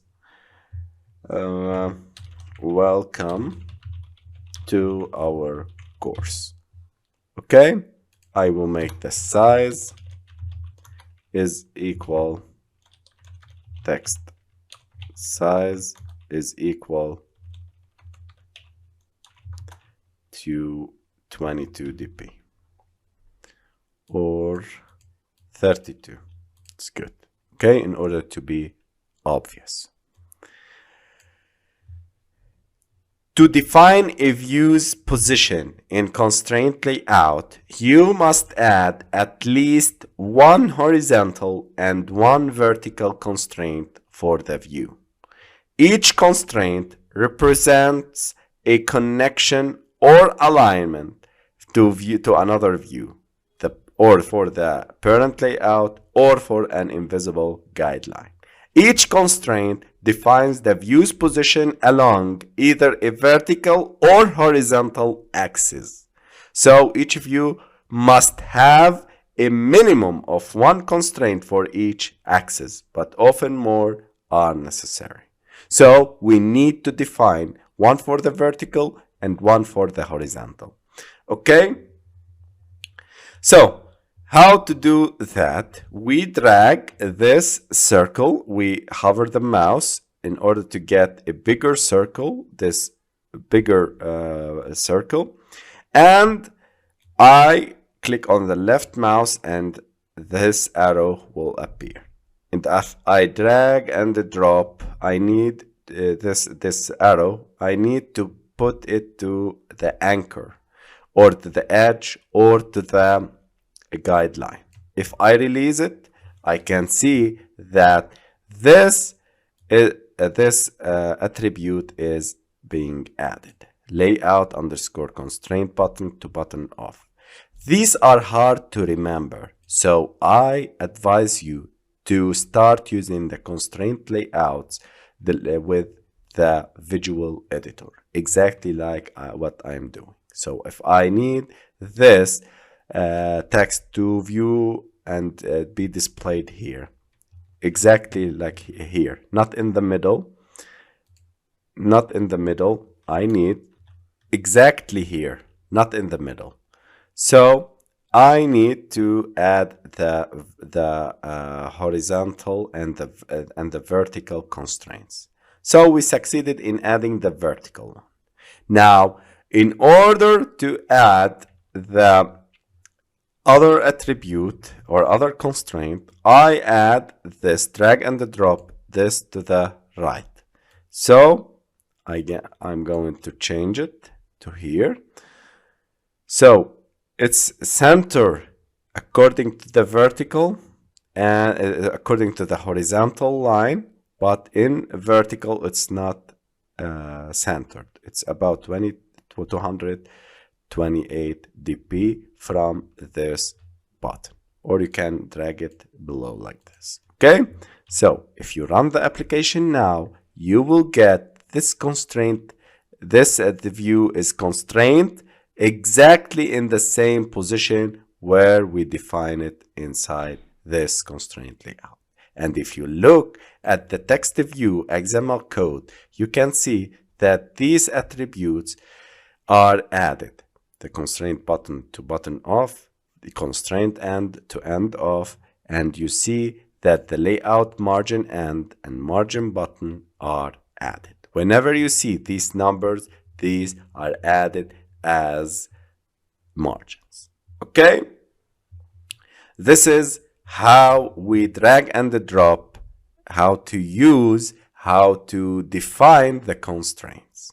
If we go to the attributes section here, if I click it and I can see it here, okay, I can click on the layout and I can see, if I click on this view, that the constraint widget is having these attributes: 164 for the bottom margin and 36 for the right margin. Okay, so if I change it to 16, you can see that 16 is getting closer, the view is closer to the right edge. If I change it to 72 and click on enter, you can see it's changing it and making it far from the right edge. So the smaller the number, the closer the view becomes. Okay? This is how we define these margins in the layout editor. Okay, now to delete a constraint, you can click on a constraint. You can click on the constraint and press delete. You can see delete, deleting the widget. Oops, I'm adding this constraint. You can delete it from this, the constraint, like the parent, end to end. If I delete it, you can see that it was deleted. Okay, this is the first way. The second way is to press and hold Control, the command on Mac OS, or the Control in Windows, and then click on the constraint anchor. Note that the constraint turns red to indicate that you can click or to delete it, as shown here. So if I click it, it will be deleted. Okay, so it was deleted successfully. Again, if I want to delete the constraints, if I go to here, if I need to delete this constraint, I can go to here and click on this X in blue, delete button constraint. If I click it, I can change and delete the constraint. Hello my friends, in this video I'll continue with Android Studio constraint layouts, and we will see the layout behaviors and the height width modes. Let's select the TextView from here, and if we look at the layout from the attributes panel, I'll select the layout here. I can see these flashes, or these arrows. These arrows, if I hover, it will indicate for me that's a wrap content attribute.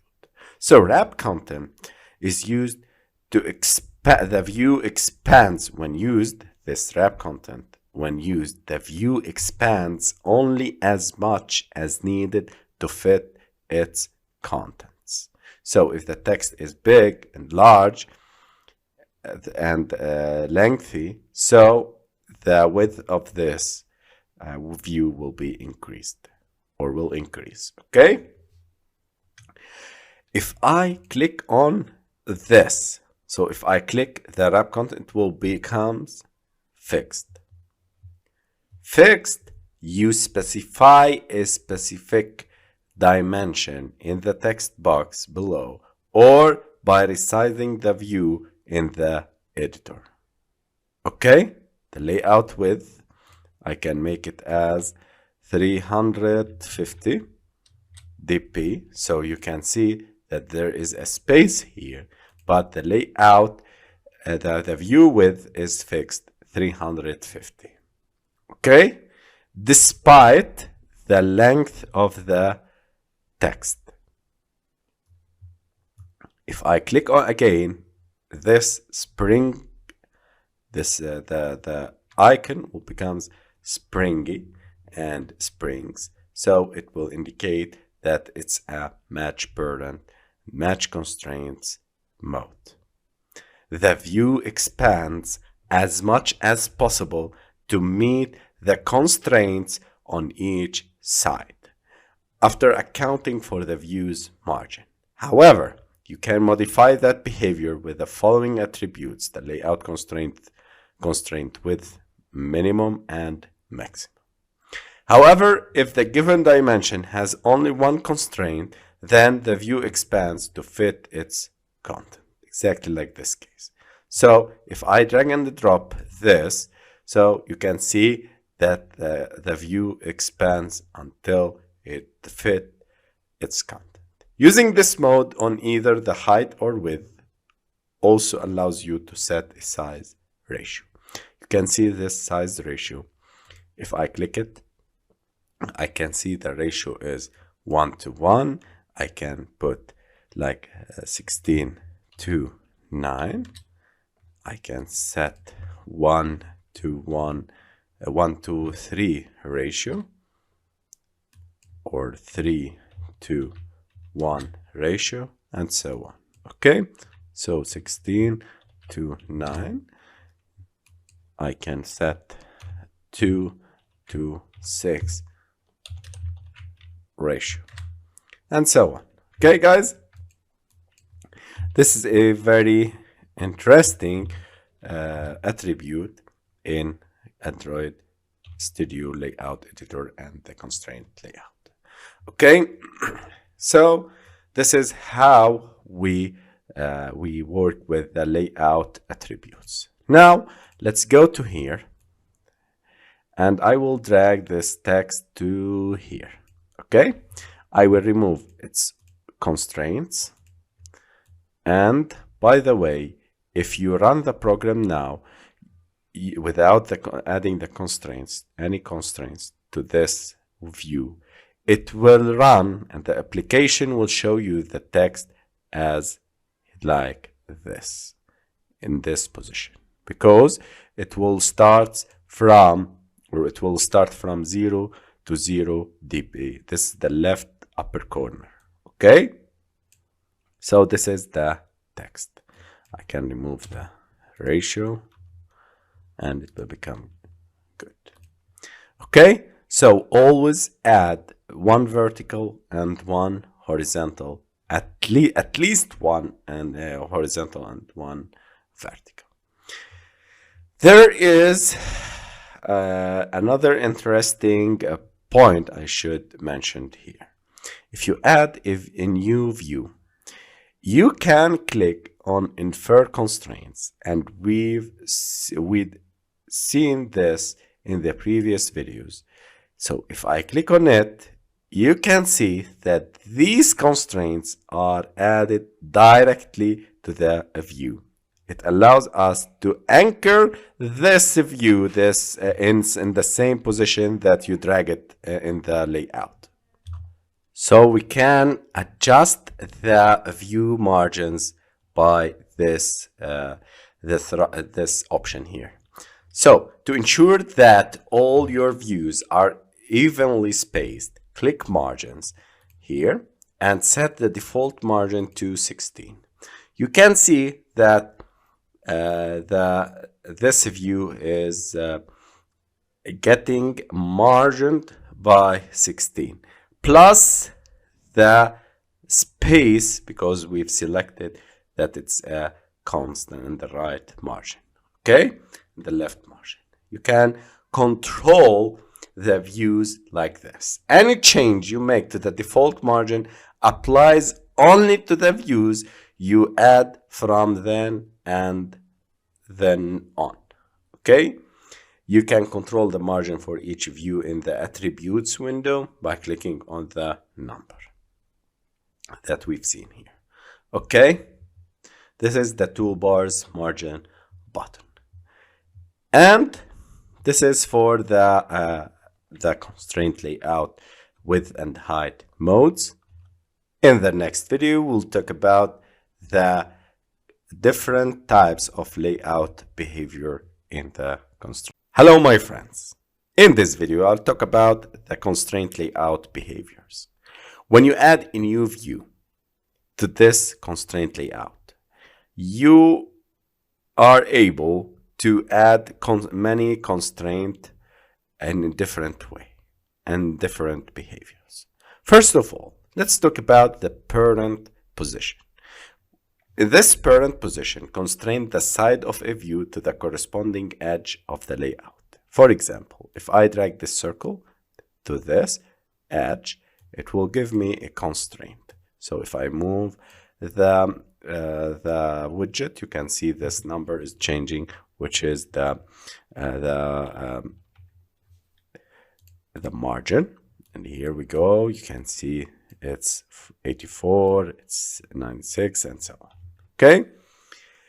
The left side of the view is connected to the left edge of the parent layout. You can define the distance from the edge with margin here in the attributes or in the XML.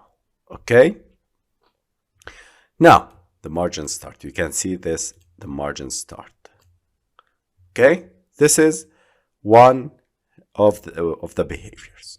If I remove this constraint, it becomes no constraint, or you can use this clear all constraints button to remove all the constraints.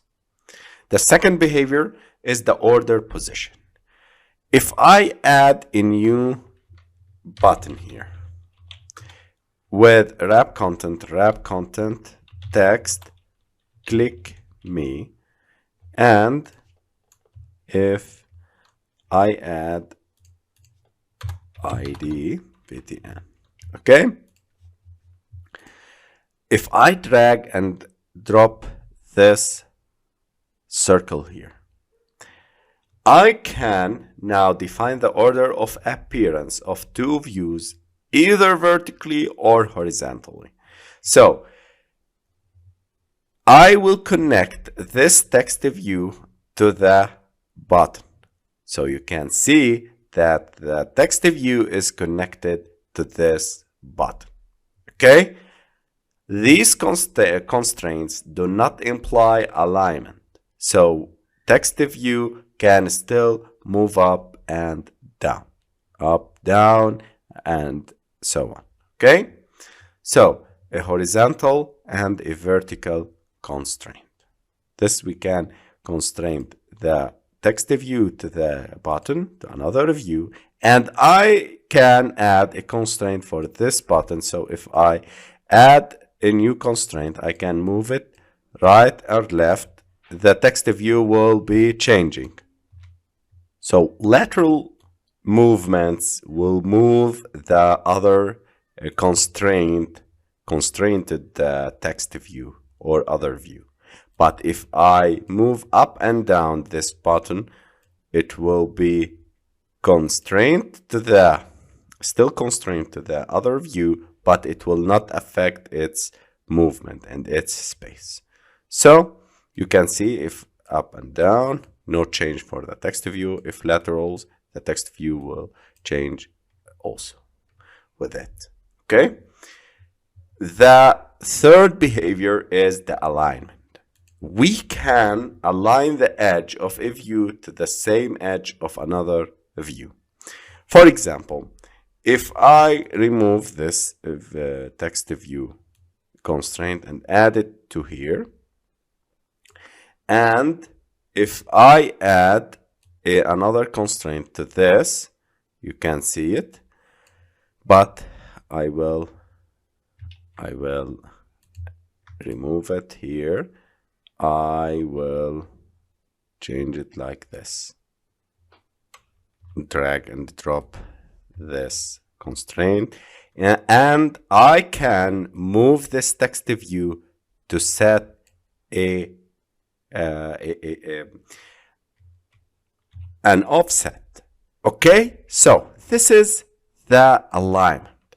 You can see that the text view is setting an offset here, which is 60 dp. So the left side of text view is aligned to the left side of the button. If you want to align the view centers, create a constraint on both sides. Okay, you can make like this. You can center this text view at the center of the button. So when you move the button, the text view will move also, and it will be and preserve the center and maintain the center line. Okay, this is the alignment. The baseline alignment. Align the text baseline of a view to the text baseline of another view. For example, if I remove these, if I put this text view here and this button, to create a baseline constraint, right click on the text view you want to constrain, and then click show baseline. Click on it so you can see this baseline is shown here. Okay, you can see the baseline. Now, then click on the button. If I need to remove this this constraint, and I need to constrain this view to the baseline of this text view. And to start, I need to show baseline at first. Maybe why it disappeared. And I will, or I can show the baseline here. Click on the baseline, drag and drop it to the other baseline. So the text view here is centered and aligned to the text view and the text which is the included in the button. Okay, you can see how we align the text baseline of a view to the text baseline of another view. Now, in order to constrain to a guideline, this is one of many constraint behaviors, but very important, and you can use it in your apps. So I will clear all constraints here, and here we clear all constraints for these views. Now, to create a guideline, click on guidelines. So I will click on this button, guidelines. I will create a horizontal guideline. Okay, and I will add a horizontal guideline. You can see it, guys. This is a horizontal guideline. Now I can add a constraint for this text view, not to the edge. I can add it to the to this guideline. Also, for this button, I can add this this fixed size or the constraint 136, and for the text view 36. Okay, so this is the guideline. You can create it. It is invisible to the app, to the user, when running the application. Hello, my friends.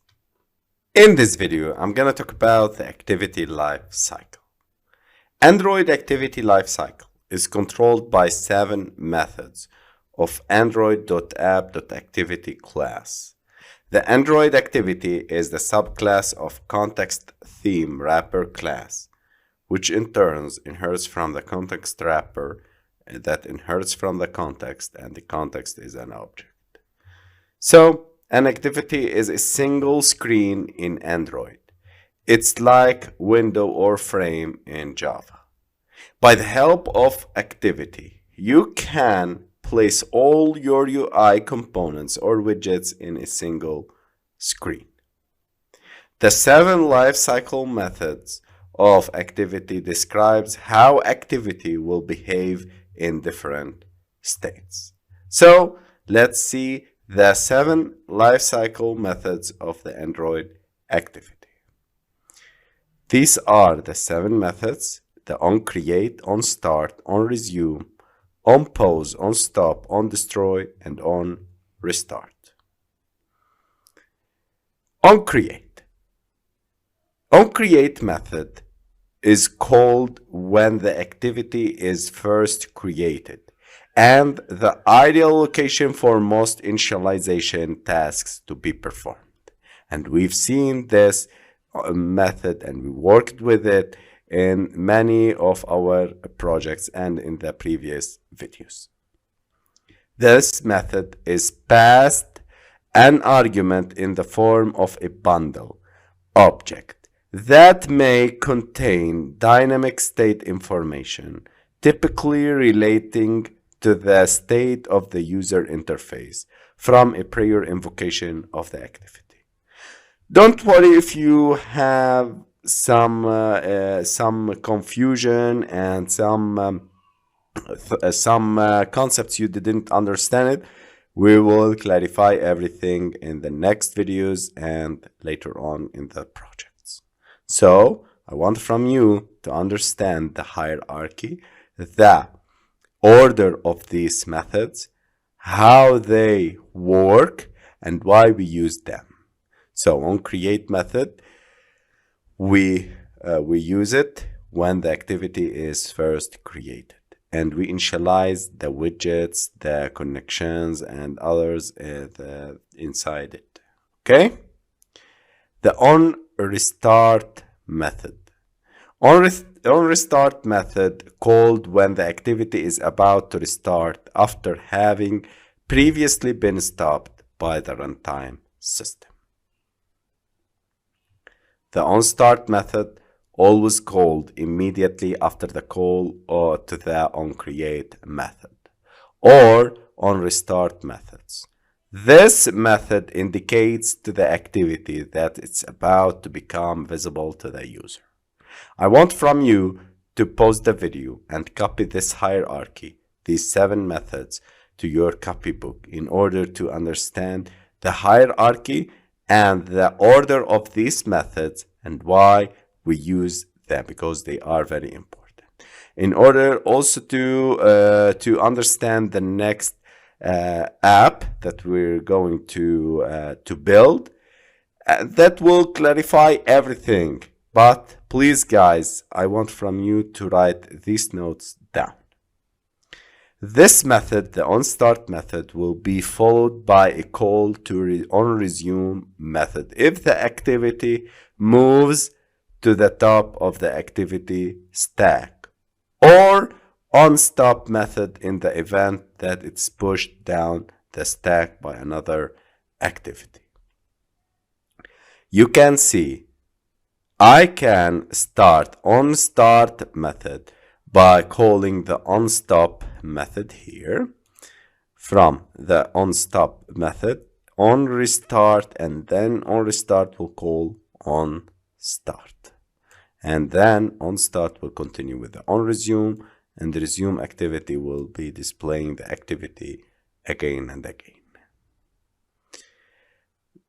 The onResume indicates that the activity is now at the top of the activity stack and is the activity with which the user is currently interacting.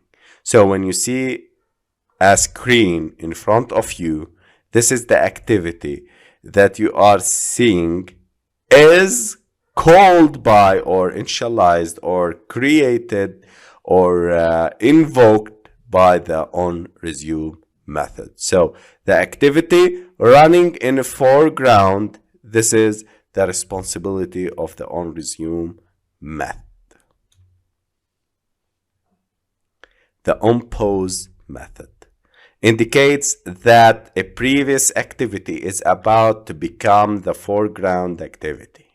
This call will be followed by a call to either the onResume method or onStop method, depending on whether the activity moves back to the foreground or becomes invisible to the user. Steps may be taken within this method to store persistent state information not yet saved by the app. To avoid delays in switching between activities, time-consuming operations such as storing data to a database or performing network operations should be avoided within this method. This method should also ensure that any CPU-intensive tasks such as animation are stopped. Later on, we will see how we can deal with the onPause method with when we deal with databases and the animations. The onStop method. The activity is now no longer visible to the user. The 2 possible scenarios that may follow this call are a call to an onRestart method in the event that the activity moves to the foreground again, or onDestroy method if the activity is being terminated. So we have 2 possibilities.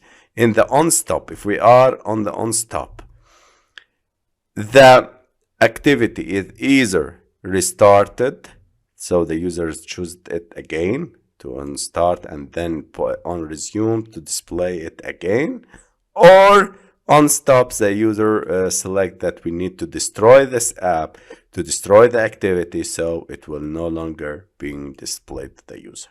So we have two ways, even terminated or either terminated or restarted and resume to display it again to the user.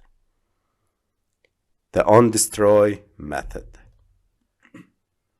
The activity is about to be destroyed, either voluntarily because the activity has completed its tasks and has called the finish method, or because the runtime is terminating it, either to release the memory or due a configuration change such as orientation of the device changing.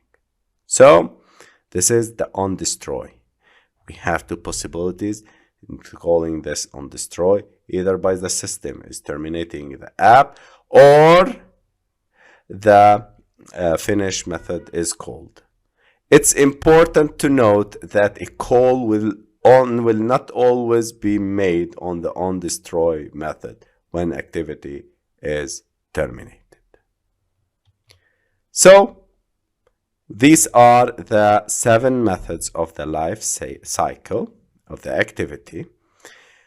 Later on in the next videos, we will create an app that illustrates these methods more and more with deep information. And later we will talk about the dynamic state and how to pass data between the activities and how to store data. So just a little bit information or a little note. In addition to the life cycle methods outlined above, there are 2 methods intended specifically for saving and restoring the dynamic state of an activity. The onRestore instance state method took into the parameter a bundle object. This method is called immediately after a call to the onStart method in the event that the activity is restarting from a previous invocation in which state was saved. As with onCreate method, this method is passed a bundle object containing the previous state data. So think about and please pay attention for this method. Later on we will use it when we call the bundle. This method is typically used in situations where it makes more sense to restore a previous state after the initialization of the object of the activity has been performed in the onCreate and onStart method. Okay? The other method is the onSave instance state. Also took into parameter a bundle object called before an activity is destroyed so that the current dynamic state can be saved. The method is passed the bundle object into which the state should be saved. We are saving onSave instant state, and which subsequently passed through to the onCreate method and the onRestore instance state methods when the activity is restarted. Note that this method is only called in situations where the runtime ascertains that dynamic state needs to be saved. Don't worry if you get confused, I know, but please write these down. These notes are very important, and we can see them later on when we talk about the activity lifecycle application in the next videos. And we can see how the activity works and behaves in every step, in every method, and the order of execution of these methods. So I want from you to write these down and write the order and see this correlation, this relationship between onCreate, call onStart, call onResume, display an activity for the user, If the user exits the app, it will call the onPause. Either we can go back to onResume and display it again, or we can stop the app. When the user stops the app, either we can restart it and onStart and again onResume, or we can call the onDestroy. This is a quick recap, a quick summary of what we have learned about the activity callbacks and the activity methods. I'll show you this in a very detailed. Hello, my friends. In this video, I'm going to create the activity lifecycle application. Do you remember this image that illustrates the order and the relationship between these 7 methods, the methods of the life cycle: the onCreate, onStart, onResume, onPause, onStop, and onDestroy, and onRestart. So I want from you to copy this image, to write these relationships between these methods on your copybook, on your notebook. And because we are going to jump in Android Studio and see these in action, these relationships, these orders, this calling and invoking of these methods, when and in which order we need to call them and invoke these methods. So let's jump in Android Studio, start building our application. Open Android Studio and create a new project. I will select empty activity. Here I will name it as Lifecycle App. I will select Kotlin and click on Finish and wait for Android Studio to finish configuring its build. And here we go. We notice that the onCreate method is created directly and automatically in every project we create in Android Studio. So onCreate method is called when the activity is first created. This is where all the static work is done, like creating the views, binding data to lists, and etc. This method also provides a bundle containing its previous frozen states. It's called saved instance state. Later on, when we will use it in the next videos. Don't worry.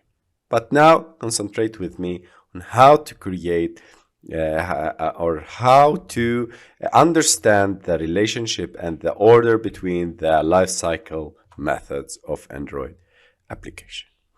I will create a toast message. Here I will create toast dot make text. I will pass the first parameter is this, because the context, and here if I make a zoom, I see the context is the first parameter, the second parameter is the text, this is the message, and the duration is the third parameter. Now here I put onCreate method is called. Okay, the third parameter is toast dot length. I will select the long and don't miss to call the show method. This is how we create a toast message like this form. Okay, let's run our application and see what's happening. And once the application is launching, the onCreate method is called. Here we go. We understand that when the application is launching, the onCreate method is called. So all these codes is executed. Now let's move to the second method, onStart. I type here outside the onCreate method, onStart, so I can get the override function onStart. Or I can delete them. Alt plus insert, I can get and select override method and search for onStart method. Okay, you can see a bunch of methods that are used for the system and used by the system and contains the start and the on. So mark it and click on OK.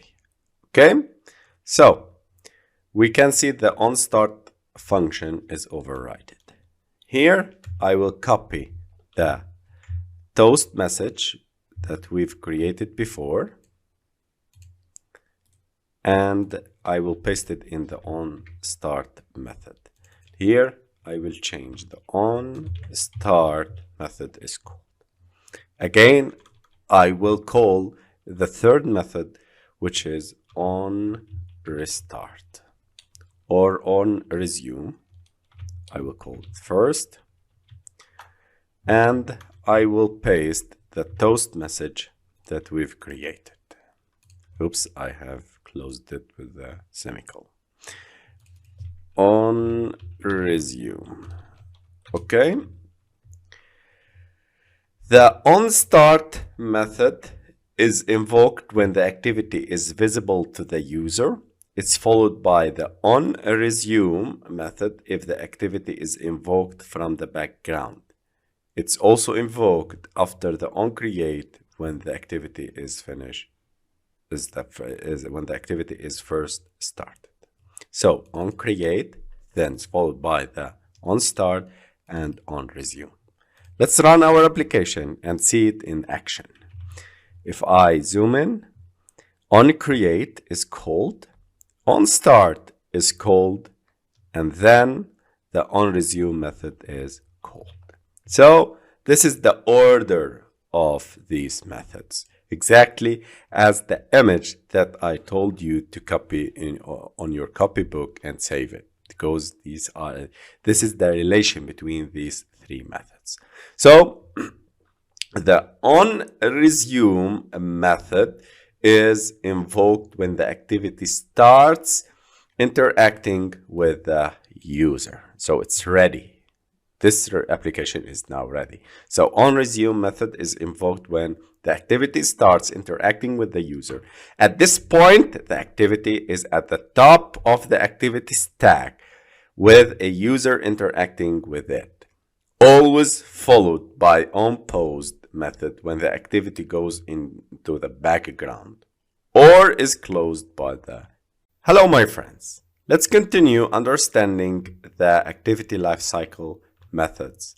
And now let's override a function called onRestart. So when I type onRestart, I click on this. It's overridden and implemented in Android Studio. I will copy the toast message here.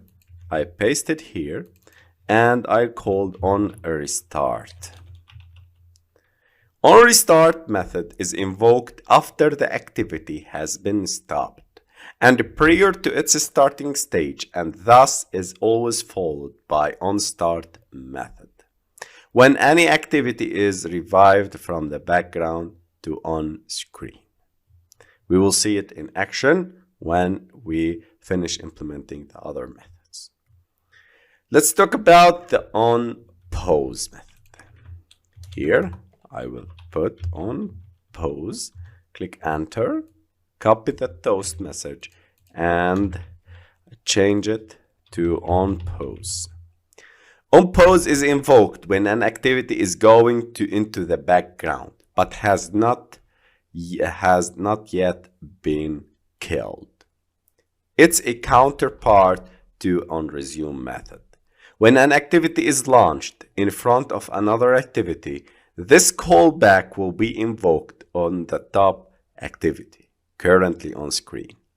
The activity under the active activity will not be created until the active activity's onPause method returns. So it's recommended that heavy processing should not be done in this part. Later on, we will see how to use the onPause method and why we'll use it later on when we make the complex applications. Now, let's move to the onStop method. OnStop method, I will paste the toast onStop method. It's invoked when the activity is not visible to the user. It's followed by onRestart method when the activity is revoked from the background, followed by onDestroy method when the activity is closed or finished, and nothing when the activity remains on the background only. So we're going to see the onStop when we destroy the application. onDestroy is one of the methods of the lifecycle methods, is called when the final call received before the activity is destroyed. This can happen either because the activity is finishing when we invoke the finish method, or because the system is temporarily destroying this instance of the activity to save state. I will paste here and I will put onDestroy. Okay, so we have these 7 methods. Let's run our application and see what's happening. Here, the onCreate method is called, the onStart method is called, and the onResume is called. Now, when you see an onResume method is called, the app is ready to interact. Now, I will click on this back button. If I click on this back button, onPause method is called. Okay? Now, if I open the application now, onRestart method is called because the application is in the background. Okay? So you see, onRestart, onStart, and then onResume. Exactly as I showed you in the presentation. This is the first decision. If the user exits the app like this, destroy the application. onPause method is called, and onStop method is called, and then onDestroy method is called. If I open the application again, we are not going to see the onRestart method because we are not restarting the application. We are starting the application from the beginning. So onCreate method is called, onStart method is called, and onResume method is called. So this is the order of the methods that we use in activity lifecycle. So you can see, guys, how the relationship between these methods are very important, and the understanding of the order of this method and the execution of these methods are very, very important, and we will see it in many projects and applications. Intents in Android is a messaging object you can use to request an action from another app component. Although intents facilitate communication between components in several ways, there are 3 fundamental use cases: for starting an activity, starting a service, or delivering a broadcast. Starting an activity. We use intents to start an activity, which is an activity represent a single screen in an app. You can start a new instance of an activity by passing an intent to start activity method. The intent describes the activity to start and carries any necessary data. We use intents to start a service. A service is a component that performs operation in the background without a user interface. We use intents to deliver a broadcast. A broadcast is a message that any app can receive. The system delivers various broadcasts for system events, such as when the system boots up or the device starts changing. Look at this image. The activity 1 or activity A calling the start activity method Passing through the intent. Intent is passed to the Android system. Android system pass another intent that directs it towards to start onCreate method for the activity B. Don't worry, we will clarify this in a very simple application, but please pay attention with me. There are two main types of intents: explicit intents and implicit intents. Let's start with the explicit intents. Explicit intents specify which application will satisfy the intent by supplying either the target application's package name or a fully qualified component class name. You'll typically use an explicit intent to start a component in your application because you know the class name of the activity or service you want to start. For example, you might start a new activity within your application in response to a user action or start a service to download a file in the background. Also, we'll make a standalone app and a whole app talking about explicit intents and one for the implicit intents. Implicit intents do not name a specific component, but instead declare a general action to perform, which allows a component from another app to handle it. For example, if we want to show the user a location on a map, you can use an implicit intent to request that another capable application show a specified location on a map. For example, you can request from Google Maps. This is implicit intents. And these are the types of intents, explicit and implicit. This is a very quick introduction to intents. Now let's jump into Android Studio and start building two apps, one for using the explicit and one for using the implicit. Hello my friends. In this video we're gonna create a new project in Android Studio that will use the explicit intent to understand it well. So create a new project with empty activity. I will name it as explicit app. I will select the language for Kotlin and click on finish. So explicit intents specify the component.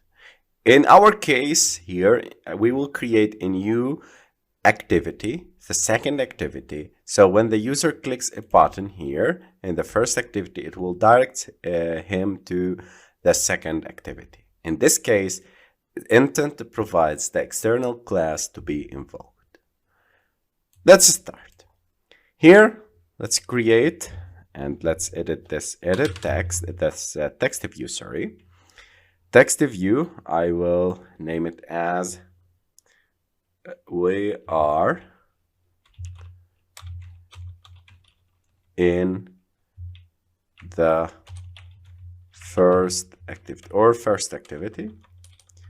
First activity, simple. Text size will be 32 SP. I will drag it up. I will add another TextView, or without TextView, I will make it directly a button. Here, wrap content, ID will be btn, and the text would be click or go to second activity. Okay, I will drag it here and drop it and add and infer its constraints. I click on infer constraints and it's good. This is the button for inferring constraints. Okay, till now we are great. We created this activity. Now let's go to this package here and let's create a new activity and we select empty activity. This is how we create a new activity in the package. Activity name, I will name it as activity 2. The layout will be activity underscore 2. Source language is Kotlin. Click on finish, and here we go. We've created another activity. This is activity number 2. Its content is the layout. If we open the layout folder, we see activity underscore 2.xml, which is for the activity.2 or activity2.kt class file. Okay. We have two activities, the main and activity 2. Okay, let us edit this activity 2 layout. I will drag and drop a TextView, infer its constraints, and I will go to split mode here and text size 32 SP, and you are on the second activity. Okay, gravity center. Okay, and everything is working fine. Now I will add some background till 200. That's good. Let's go to the main activity here. Let's define some widgets.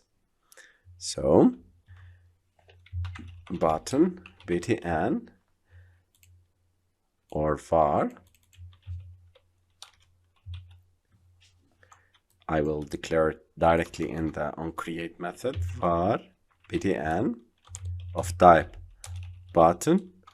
I will import the package of button equal find view by id r.id.btn. Okay, this is the button. Now I need to add a click listener to it. Set on click listener new. Set on click listener. I can pass the view, but it will be directly imported by and passed by Kotlin. Now, what I need to set on click listener, when the user clicks on this button, I need to direct him to the second activity. This is done by using the explicit intent. How to create intents? Var intent I of type intent equal to, I will alt plus enter to import the class for the intents, and here android.content.intent, and I will create intent this, and I will pass the second screen, which is the activity2.class. Okay, or like this, 2 dots class dot java. Okay, this is how we use it in Kotlin. So I need to use these 2 dots. I'm specifying it's an activity type class.java, which is here activity2.kt. Okay, now I told you that I need to use a method called start activity. I pass the variable and the object of type intent to here, and everything will work fine. I can remove this, by the way. Okay, so don't miss, guys. It's very important. Many people asked me, and this is activity 2. I'm specifying that I need to go this intent. I need to direct this main activity towards the activity 2. So I need to display activity2 dot class, which is a class dot java type. Okay, now let's run our application and see. And here we go. This is the first activity. If we click on go to second activity button, so it will direct us towards the second screen. You are on the second screen. If we click on this back button here in the emulator, it will direct us to the first activity. Okay, this is the power of using intents. One important thing I should mention here before we end the lesson of the explicit intents: passing data between activities. It's very important topic, and by the way, we are going to use this type of intents in many of our future projects. Okay, so pay attention for this type, and please write everything down, every note on your copybook to be aware what will happen later on in the next videos. Okay, think about if I need to pass the name of the user from one activity to another, or I need to pass some information from one activity to another. I need to use the put extra. There are a lot of methods we can use, the flags, extras, and so on. But I need for now to concentrate on put extra method. I need to pass here two parameters, the key and the value. The key, which is, for example, name or age, and I will pass the value. I can pass every type of object: array, bundle, string, double, float, long, whatever you want. Okay, these are the types you can pass it, but the key should be a string. Okay, the value I will pass it like 30. Okay, now if I go to the second activity, I need to receive data. Receiving data from the first activity. So I'm passing the data from the first activity to the second activity. Okay, in the second activity, I'm going to receive the data, and this is done by using the bundle variable. Var bundle, it's of type bundle, equal to intent dot get extras, or I can get extras. Okay, Alt plus enter, change the variable to bundle of this this type. Okay, any type. So in order to get the age, so I create a var age equal bundle dot the key dot get. What is the key? It's a case sensitive, guys. It's very important to copy it exactly like this. So I will copy this key and I'll paste it here as the key that I need to get it. Okay, it's very important. Now I need to create a toast message to display for the user that we've got the age. Make text, I pass the context and the message, your age, and I pass the age variable, and I can set the duration toast dot length long dot show message. Okay, now let's run our application and see how it looks. I go to the second activity, and here is the information that I've passed, which is the age 30. Again, if I go back, go to second activity, and I am going to the second activity with this information, age equal to 30.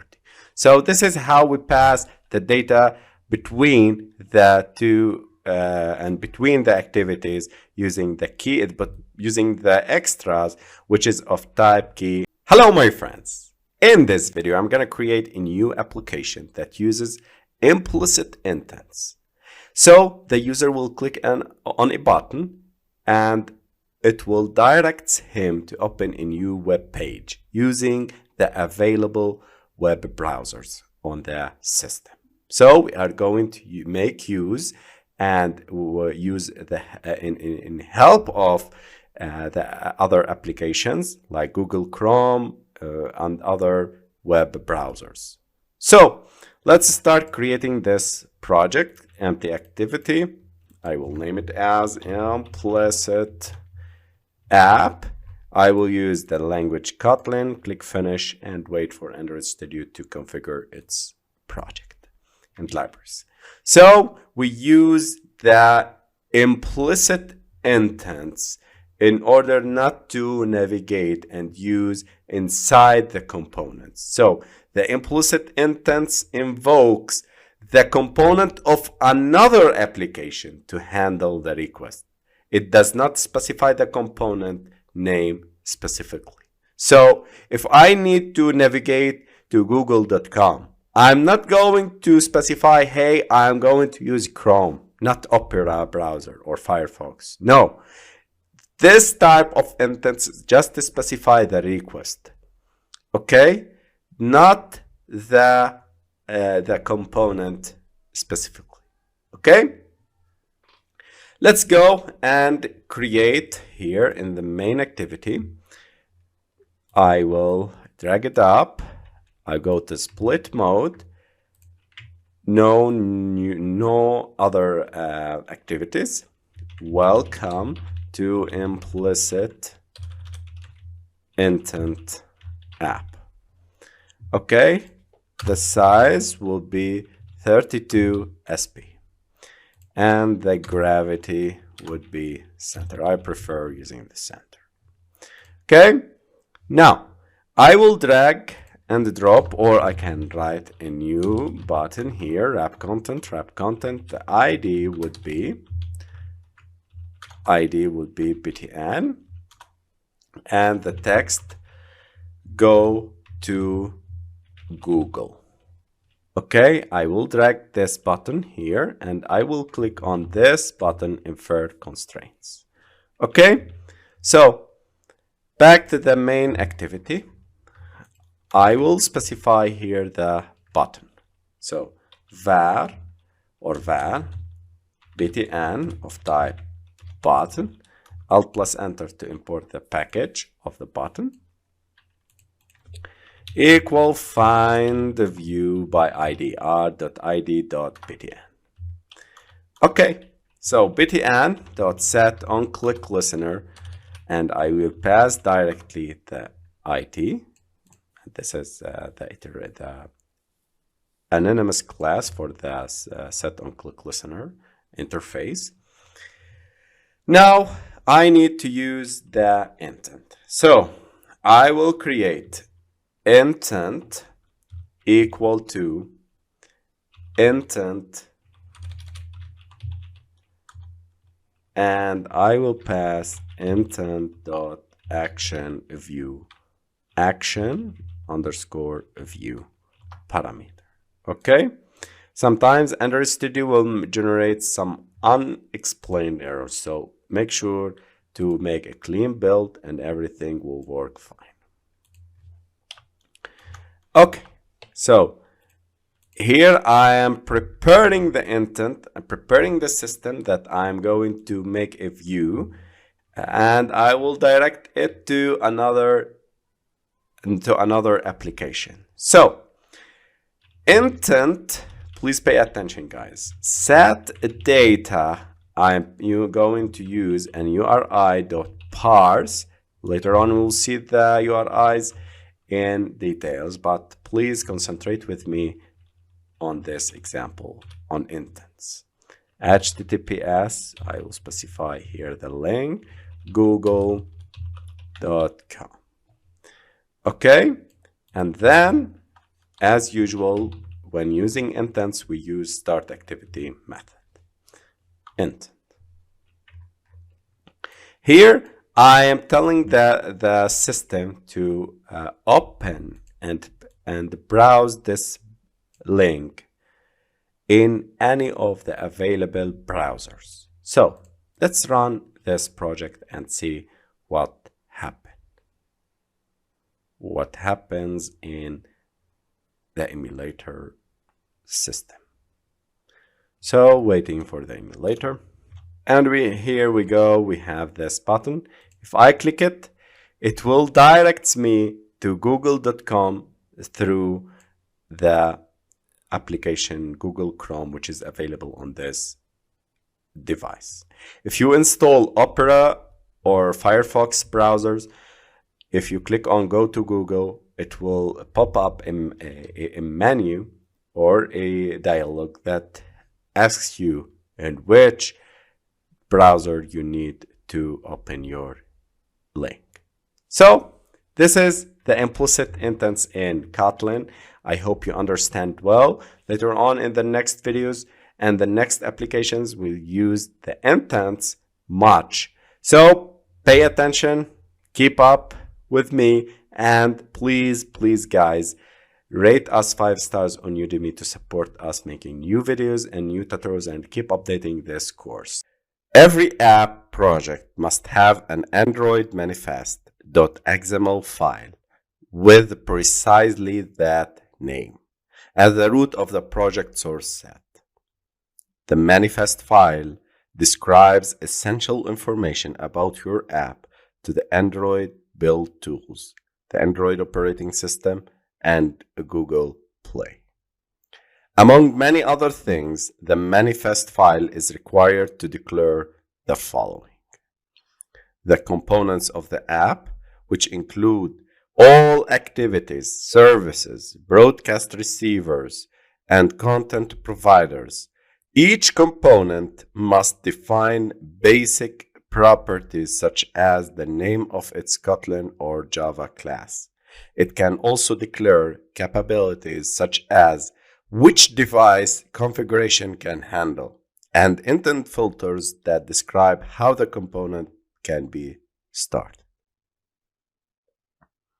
The permissions that the app needs in order to access protected parts of the system or other apps. It also declares any permissions that other apps must have if they want to access content from this app. The hardware and software features. The app requires which devices can install the app from Google Play. So, in general, the manifest file is a file in Android applications. It's a necessary file. It contains the three main parts or three declarations: the components of the app, the activities, services, broadcast receivers, and content providers, the permissions the app needed, and the hardware and software features the app requires. Let's go deep in the manifest. Let's talk about the app components. For each app component that you can create in your application, you must declare a corresponding XML element in the manifest file. So if you create a new activity in your application, the activity tag should be replaced and added inside this activity or Android manifest. So activity tag for each subclass of activity, service tag for each subclass of service. If you create a receiver, broadcast receiver, you can use and you should use the receiver tag, and the provider for subclass of the content provider. If you subclass any of these components without declaring it in the manifest file, the system cannot start. The name of your subclass must be specified with the name attribute using the full package designation. For example, if you can see here, a new activity called My Activity is added here in under the activity tag, and here the name attribute. Intent filter. App activities, services, and broadcast receivers are activated by intents. An intent is a message defined by an intent object that describes an action to perform. And we've seen the intents in the previous videos, including the data to be acted upon, the category of component that should perform the action, and the other instruction.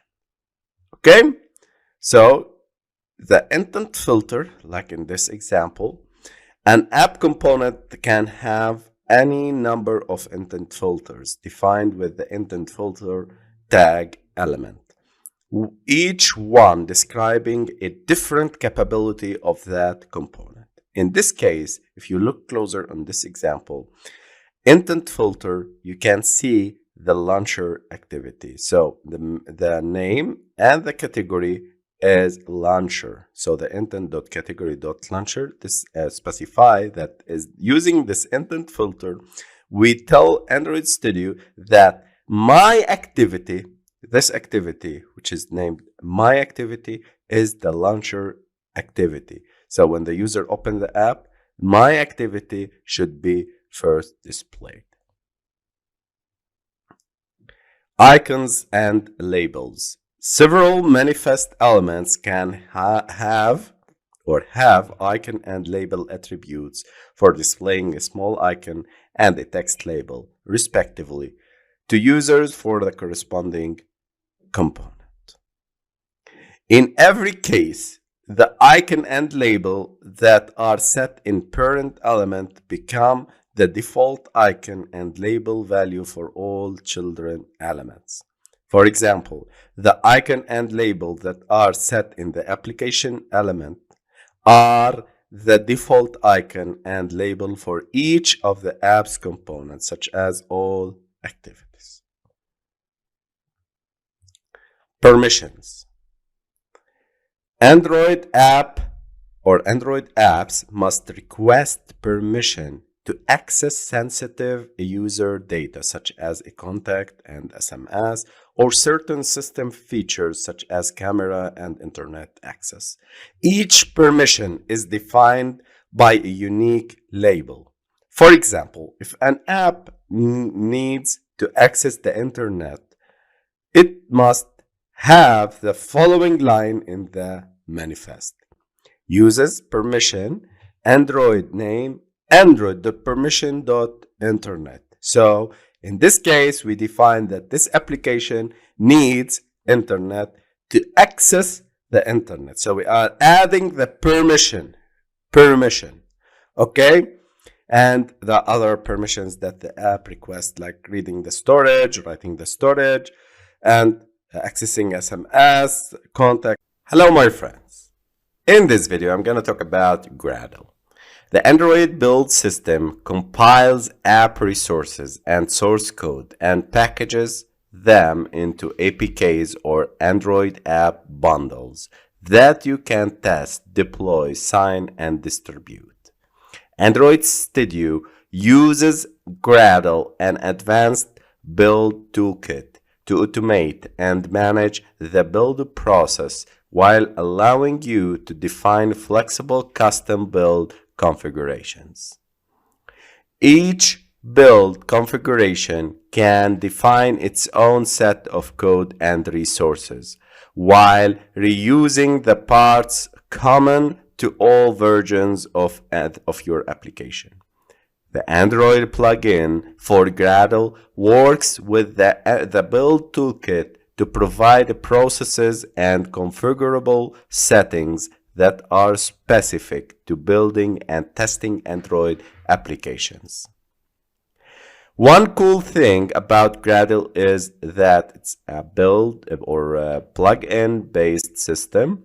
This means if you have your own programming language and you want to automate the task of building some package output like a jar file for Java from the sources, then you can write a complete plugin in Java or Groovy or Kotlin and distribute it to the rest of the world. I know it may be look confusing, but don't worry, we're gonna clarify everything later on. We will understand Gradle and make specific things with Gradle and why we use Gradle in Android Studio. You must have seen the build.gradle files in your project. That is where you write scripts to automate your tasks. The code you saw in these files is a Groovy code.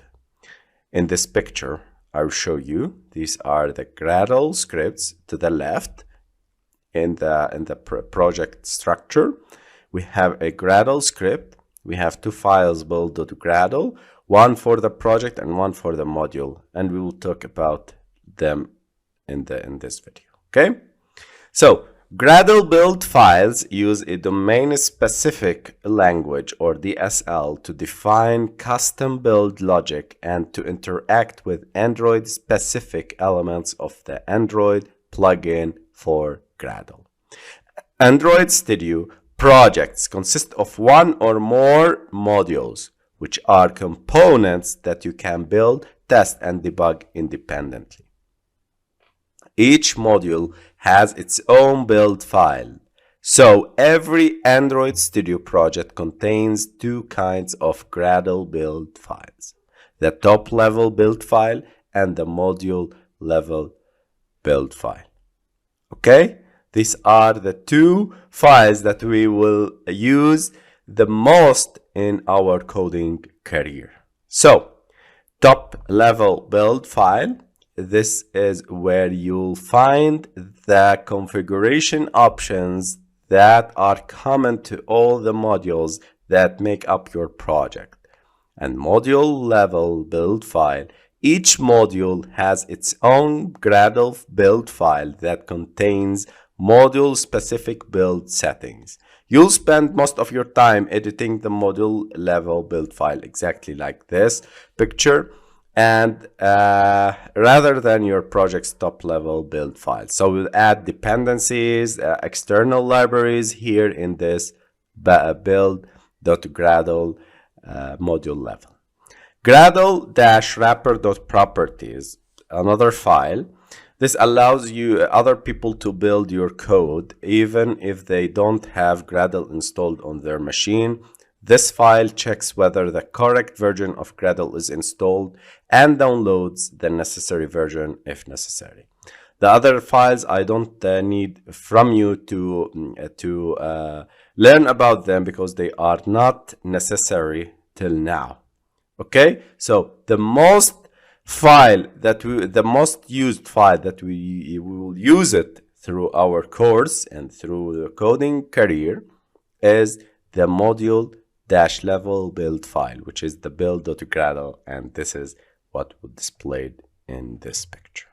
So this is all about Gradle, that they are very important topics that I should cover before we start using Gradle and use the external libraries. Hello my friends, and welcome to the Lucky Number application.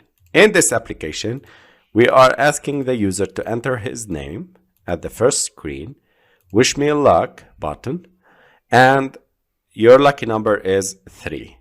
Then the user will allow to share this number that it's auto-generated along with the available platforms and application installed on the device. Now let's share it with the Gmail. And here we go. This is the username. Jack is lucky today. This is the title of the Gmail or the email. And the text and the body of the email is his lucky number is 3, which is the number that's generated from this application. So, are you ready to create this amazing app? So we are going to follow these steps layout design, creating the layout for this app using layout editor in Android Studio. So we'll design 2 layouts for 2 activities. Then we are going to declare the views, declaring the widgets and the views created in the XML. Then we are adding the functionalities, creating explicit intents to navigate to the second activity and pass the username data. Then the implicit intents that's allowing us to share the result along the platforms, and a function for picking a random number. Then the 4th step is running and testing and correcting any possible errors. So, are you ready? This is a great app that you will learn about and review the implicit, explicit intents and generate random. Hello, my friends. In this video, we're going to create our project and design the 2 layouts for the 2 activities. Select empty activity. Here, for the name it as Lucky Num App. Select the language Kotlin and click Finish. Now let's start designing the main activity. Click on activity_main.xml and go into split mode. Okay, this is the text view. I need to drag it and for above, drag it up, and I will change the text size at first. I will make it as 32 SP, and I will make it welcome to Lucky Number. Okay, now I will change the main activity background. I will copy these 2 backgrounds. I will go to resources and drawable, paste them, click OK, and then you are good. The gradient 1, this is the background, and the gradient 2, this is the background. Okay, for the second activity. Here I will specify the background attribute at drawable gradient 1, and here we go. This is the background of this image. This is this activity. I will change the text color, so text color black, and it would be good. Now I will add an edit text here in order to allow the user to enter his name. For the width, match parent, wrap content for the height. And now I will add a hint. Hint, please enter your name. Okay? I will drag this and add it to here. And then I will infer its constraint. Click on Infer Constraints, and here we go. Also, I don't need this constraint to be at this edge. I need it to the end of the edit text. So I will delete this constraint and add it to here, and then drag it down 116 dp. And it's good. It's inferred to the edge, the left edge and the right edge. And here we go. This is the ID edit text and the text view. One last thing I need to add is the button. Wrap content ID is btn, and the text is equal to like wish me luck. Okay, this is good. I will drag this button down to here. I will add some constraints. I infer constraints to here, and this is good. Okay, I'll add also a constraint to here. Now it's ready. Now let's design the second activity. I will create a new activity and I will select empty activity. I will name it as Lucky Number Activity. Okay, This will generate a lucky number for the user. And the source language is Kotlin. Click on finish, and here we go. This is the lucky number activity. I will go to here, the activity lucky number. There are two layouts. This is the main activity, and this is for the lucky number activity. I will go to the split mode and start designing this layout. I will add the background at first. Select the background, gradient 2. Okay. Now let's add the text views. The first text view will be a wrap content, ID text 1, and the size would be 32 SP, and the text, your lucky number is. Okay, here we go. We infer constraints and it's good. I prefer the text color would be white. Okay, now I will add another text view here. Text view, wrap content. The ID would be lucky num text, and the size would be 76 SP. This will generate a lucky number and display it inside this text view. And text, I will keep it like this, 888. Okay, it's good. Infer constraints, and here we go. Now I will add a button to share the results. Text, share the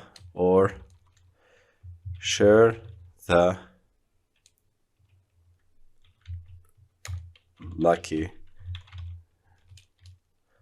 share my luck. Okay, it's good. I drag it and drop it here. I will add its constraints, and I will drag it like this. Okay, this is the layout. Hello my friends. In this video, we're gonna declare and initialize the widgets that we've created before for the two activities. Let's start with the main activity. Here we have text view, edit text, and a button. So let's go to the main activity here and start by val b1 of type button equal find view by ID, or I will implement or import the package android.widget and the class button r.id.btn val text view equal to find view by ID r.id.text1. Okay, or not text1, it's called text view. Okay, Alt plus enter to import the text view class. Let me check. This is a text view, edit text, and btn. Now I need another val edit txt equal or type edit text equal find view by ID r.id.edit text. Okay, these are the widgets of the first activity. Let's move to the second activity. We have text view, the text1, another text view, lucky number text, and a button, and I need to add its ID, share btn. So let's start defining in the lucky number activity val text1 of type text view equal find the view by ID, importing the text view r.id.text1. Okay, this is text1. Now text2 is called lucky num txt. So val lucky text of type text view equal find view by ID r.id.lucky num text, and val button share button equal or of type button, alt plus enter to import the package and the class of button, and r.id.share btn. Okay, so congratulations guys, we've created the layout and initialized the widgets for the two activities. Hello my friends, in this video we're going to get the username that's entered by the user in the edit text, and when the user click on wish me a luck, will direct him to the second screen, passing the data from this activity to the another activity. So think about it, when navigating, when passing data between activities of the same app, we're going to use the explicit intents. So let's start by the button b1.set on click listener. I need to make here, we need to get var name equal EditText.getText or .text. Okay, I'm getting the var of name, named as name, and getting it from the EditText.text. I'm getting what the user enters in the edit text and store it inside the variable called name. Okay, now in order to pass the data between activities, I'm going to use the explicit intents. Okay, so we will start by intent or var. I can make it var I of type intent equal alt plus enter to import the class of intents here, and I will name it as intent. I can remove this, and I will pass the get or this, which is the context, get application context, and here we pass where we are going to navigate from this activity to the second activity. So the second activity is called lucky number activity and class.java. Okay, so I'm moving from the main activity towards the lucky number activity. Okay, I need to pass the data. So here I'm passing the user name. So I.put extra, I am putting the name as the username, and the name here, I will name it as username in order not to confuse you. Okay, then start activity and starting the activity I. So I'm passing here the user name that it's entered by the user inside the edit text and passing it towards the lucky number activity through the put extra. The key is name. Now let's move to the lucky number activity and receive the bundle. So I will create function here, receive username, and here I will start receiving from the bundle. So I will start by var bundle of type bundle equal to intent dot extras. I'm getting from extras. So I will store the received username here in a variable called username equal to bundle dot get, and here we use the key. So give me the key name. It's a case sensitive, guys, please pay attention. Give me the key name, I will give you the value of it and store it inside the username. Okay, so I need to return a string for this username. So return user name. Here I need to transform this to a string because it's of any type. Okay, now I can get the, or I can use like this directly, these two codes directly here without using functions. Okay, but I prefer using functions in order to keep the code more recognizable and more pretty. Okay, so I will store var user name user underscore name equal to receive user name.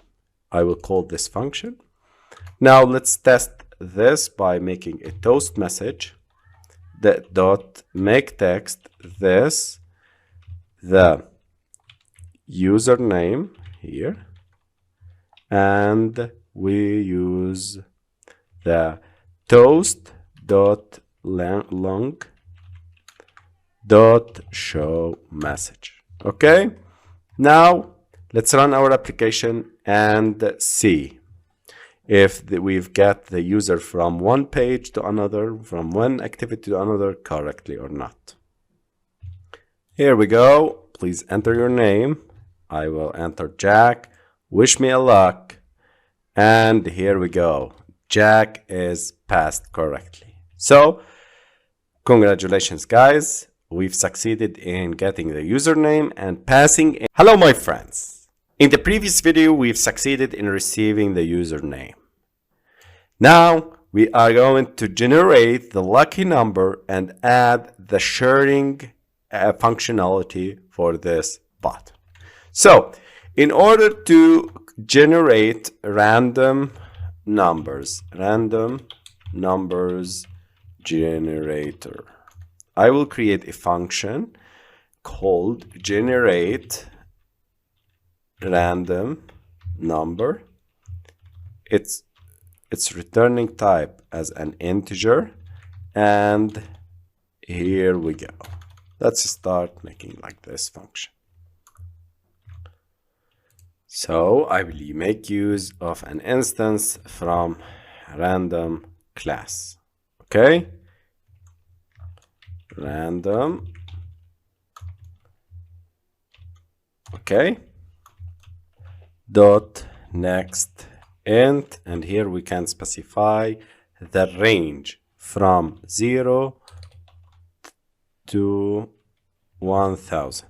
Okay, so I can make this happens by using the companion or extension function, but I prefer using the upper limit like 1000. So I'm generating numbers from 0 to 1000, and here I don't need this because I'm not making an instance of the abstract class. Okay, return random. Okay, it's very simple.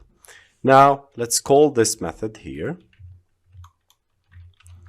var random number equal to generate random number. I will copy this toast message and I will paste it here in order to check for the random number.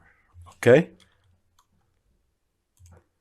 let's run the emulator and see. Now enter your name, and here we go. It's generating for us a random number. If we go back, click on this and another random number 608. It's working fine. Now let's remove this toast message and set the lucky text dot set text to the random number. Run the program.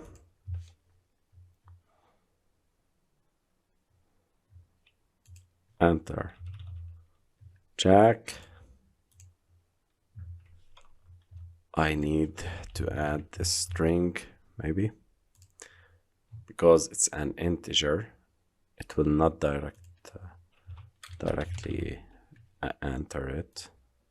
Wish me luck, and here we go. So don't miss this two quotes, double quotes. Okay, so congratulations guys, we have succeeded in receiving the username and generating random numbers. Now in the next video we're gonna see how to share the results in or on different platforms like email, Gmail, WhatsApp, Telegram, and others. Hello my friends, in the previous videos we've succeeded in receiving the username and generating a random number. Now we're going to allow the user to share the name and the lucky number on different platforms. So I will generate a function here for sharing the results or the username and number. I will create a function share data. It took into the parameter the username as a string and the number as an int. Okay, so in order to share data between the other applications, so you are sharing the information, the data with the system, and system will choose the correct application for sharing, like email, Gmail, Telegram, WhatsApp, Facebook, and others. So what is the perfect way? It's by using the implicit intents. So implicit intents will share the data along the other applications, not sharing the information along the activities of the same application. It's sharing externally. So think about implicit as sharing externally. Okay, so implicit intents. I will start by creating var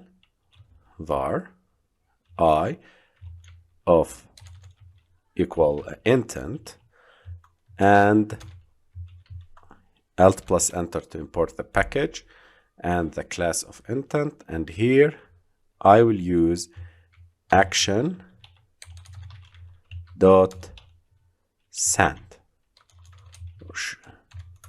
or intent dot action underscore send. So because I'm going to send it to other application, share it along with the applications, I need to use the action underscore send attribute of the intents. Now I will add the data to this and put extra for this intent, which is the title of the email and the body of the email. So For that, I will make here intent dot extra underscore subject. This is the title. Think about it as a title for the email. I will put the username. So I will make the username here. Username plus is lucky today. Or I can use the template, string template like this. Okay, username is lucky today. I dot put extra again, intent dot extra underscore the body. So body text. So text here, which is the body of the email. What I need to put and share the number. So his lucky number is none. Okay, I'm sharing this two information: the username as a title for the Gmail, and the body, which is his lucky number is none. Now start activity I. And I will need to call this method in the onCreate method. Here, share button dot set on click listener. I need to add this share on click listener. I need to call share data. I pass the username and the random number. Okay, so these two data, the two variables, the username and the random number, is get from the first activity, and this is from the generate random number method function. And when the user click on share button, I pass these two variables as parameters to here, and we start the new activity, which is sending us to the other applications in order to share the results. Okay, so let's run our application and see if there is any error or if the application is working fine. Hello, my friends. In this video, we're going to run our application. So click on this green triangle. Now enter the name Jack. Sorry for my emulator. Wish me a luck 173. Share my luck. Let's click on this button. Oops, there is an error. Let me go to the logcat and see what is the error. I'll select error and let me check for the lucky number. So the error is here in the share data method. Okay, so I think no activity found to handle intent that has extras.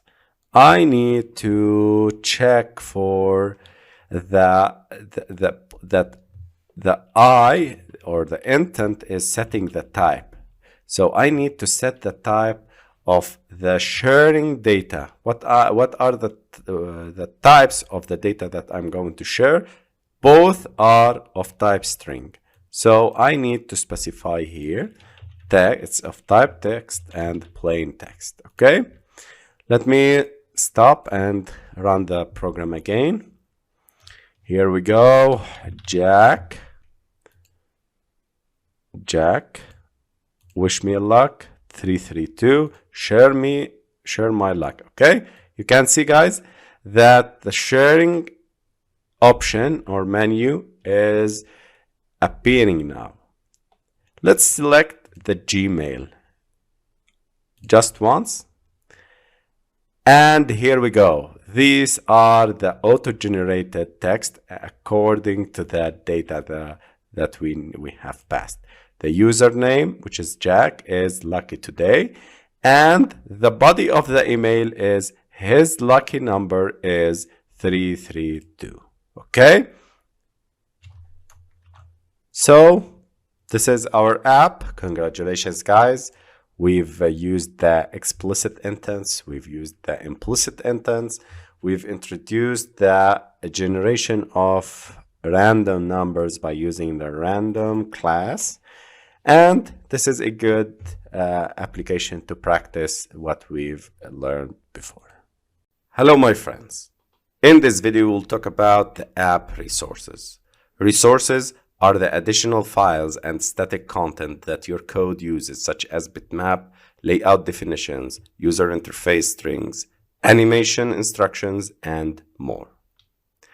You should always externalize app resources such as images and strings from your code so that you can maintain them independently. Once you externalize your app resources, you can access them using resource IDs and that are generated in your project's R class. You should place each type of resource in a specific subdirectory of your project's REST directory. We've seen in the previous videos that we've created layouts files.xml, and we placed them into the layout folder. Also, we saw that we placed the PNGs or drawables, like a background for our activities in the drawable folder. So you should store each type of resources in specific subdirectory. You can't store the layout in the drawable or row or values folder. Okay, so let's talk about each folder separately. Let's start with the Animator folder. Animator folder is used to store the XML files that define property animations, while the Anim folder, XML files that define tween animations. Property animations can also be saved in this directory, but the Animator directory is preferred for property animation to distinguish between these two types. Later on, when we talk about the animators in a separate section, we will see these two folders. The Color directory. XML files that define a state list of colors are stored in the Color directory.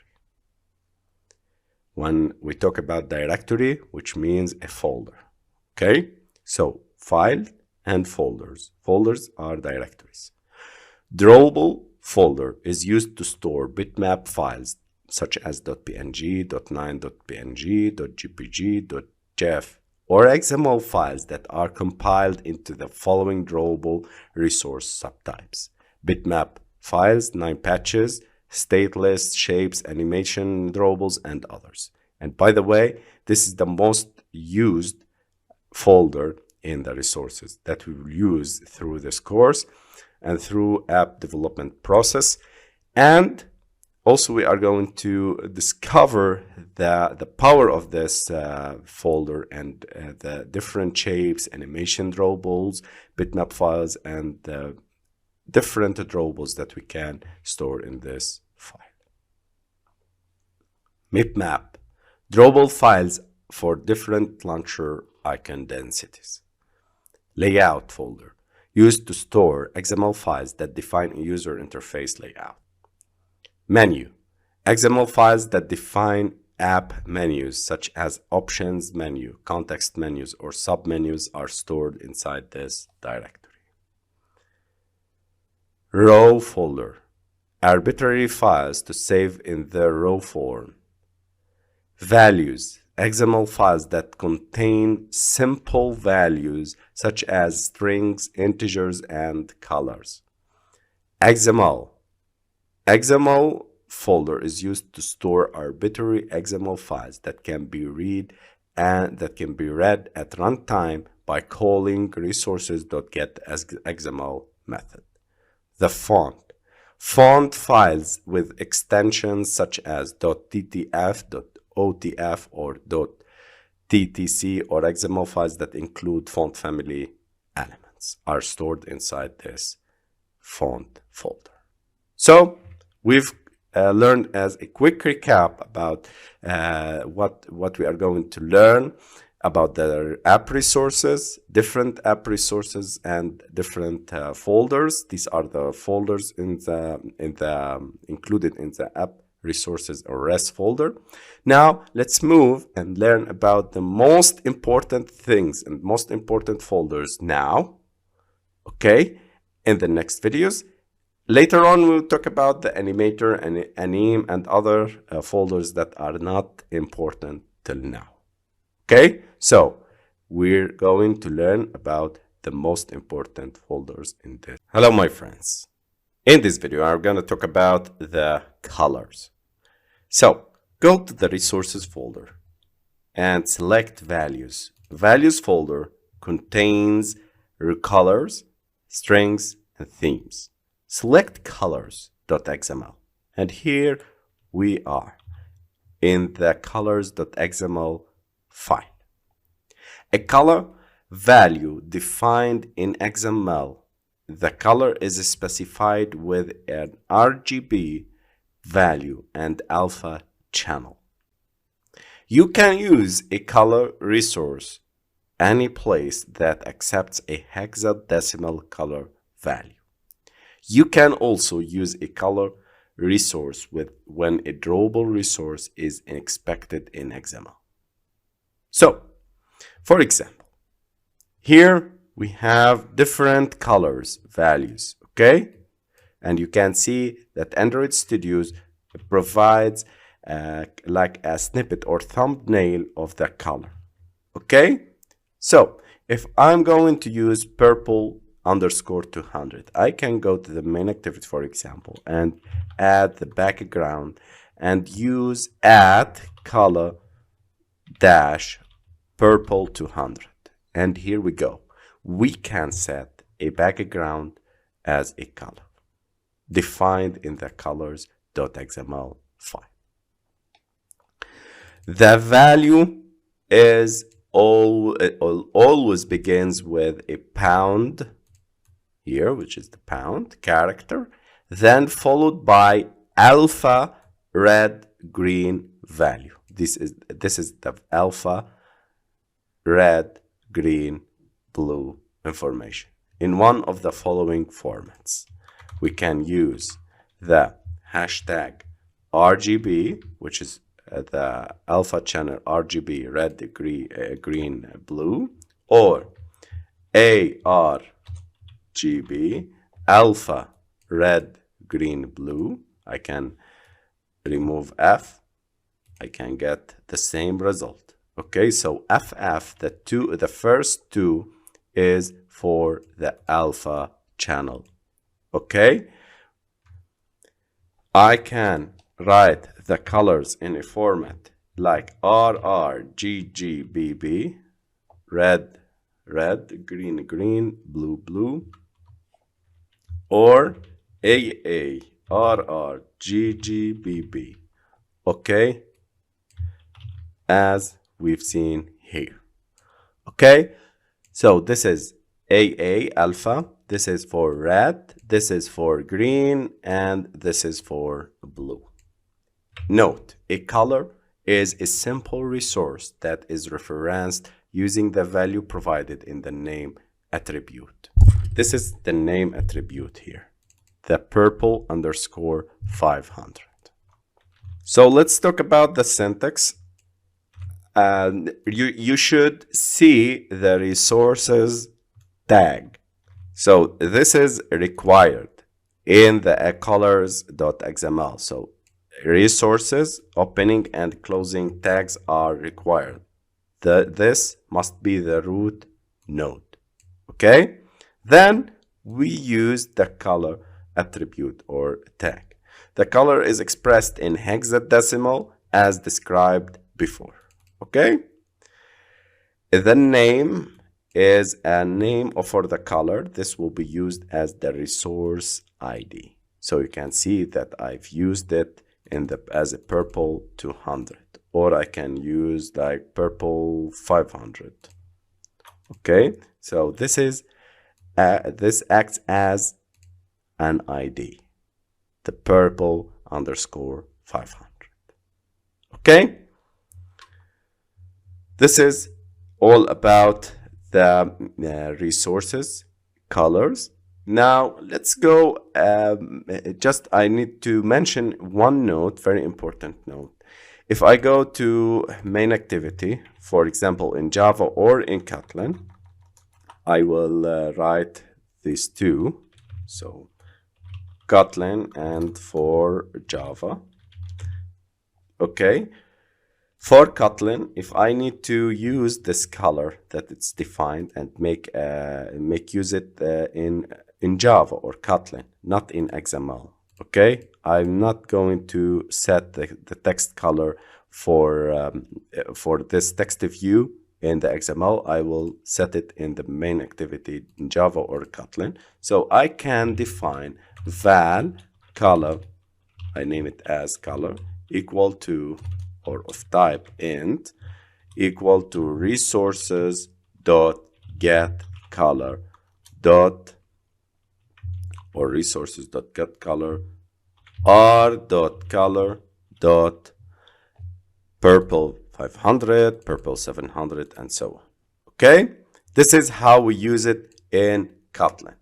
Now let's see in Java. In Java, if you are working in Java and you need a color reference programmatically and use it inside the methods or in main activities, you can define resources object res equal get resources, alt plus enter to import the class, and then int color, I will define it, equal to res dot get color r dot color dot purple 700.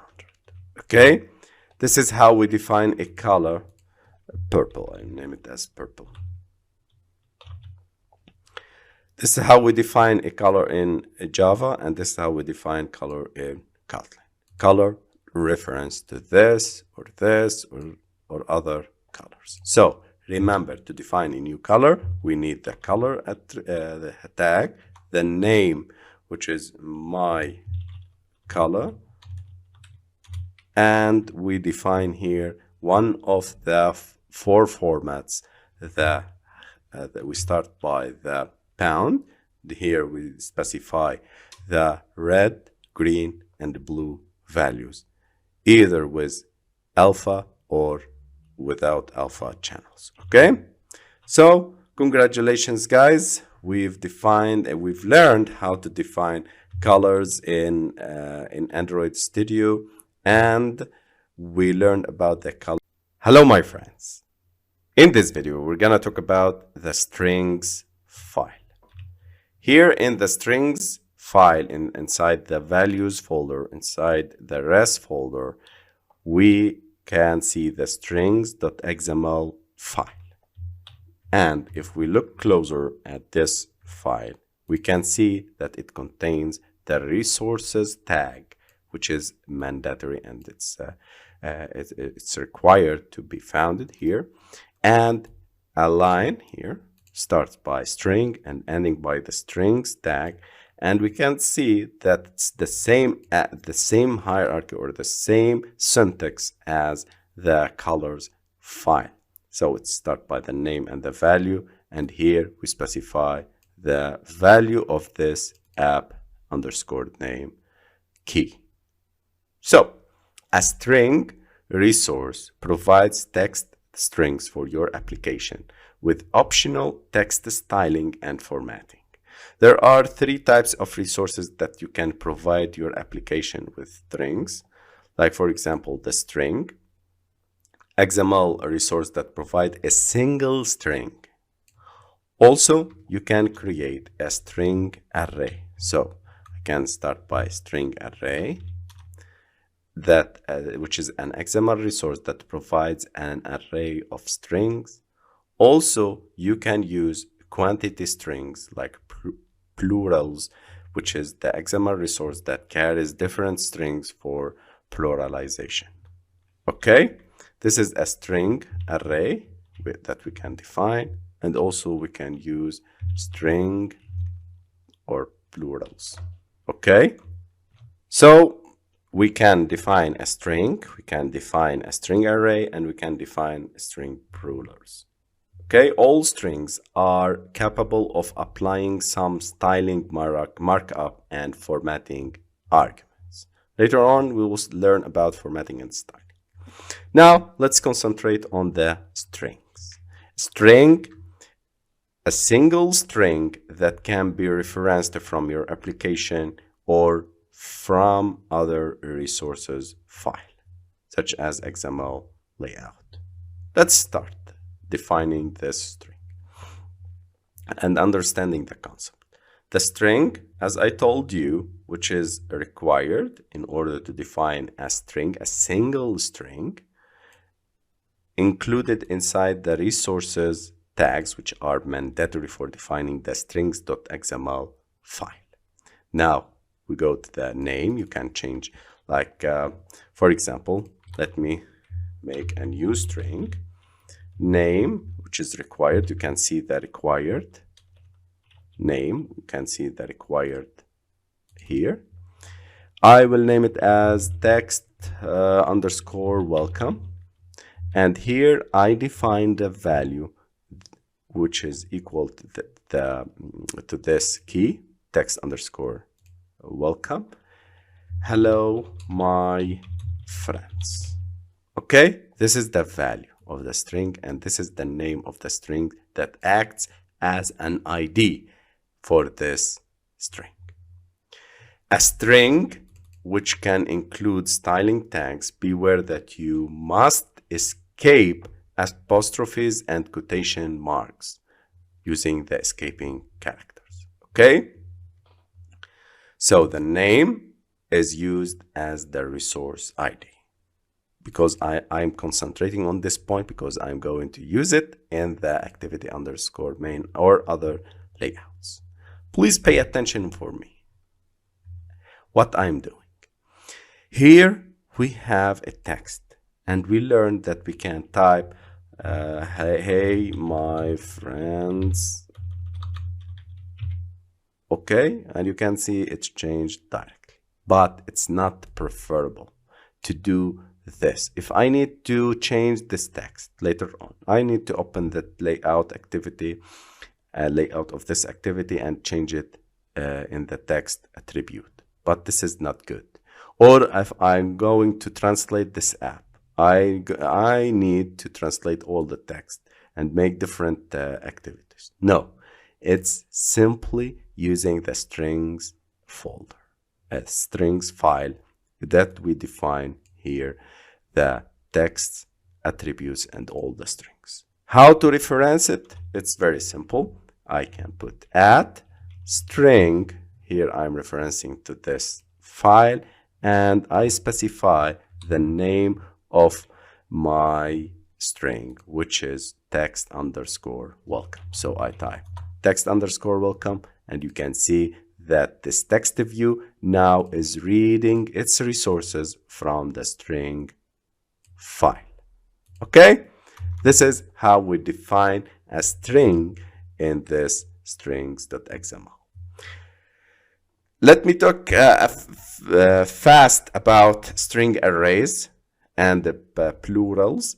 So a string array, an array of strings that can be referenced from the application. We can define a string array starting by string dash array. We specify the name, string array demo, and here we put with the item tag, okay, to reference it. Okay, so item, I will name it as Java.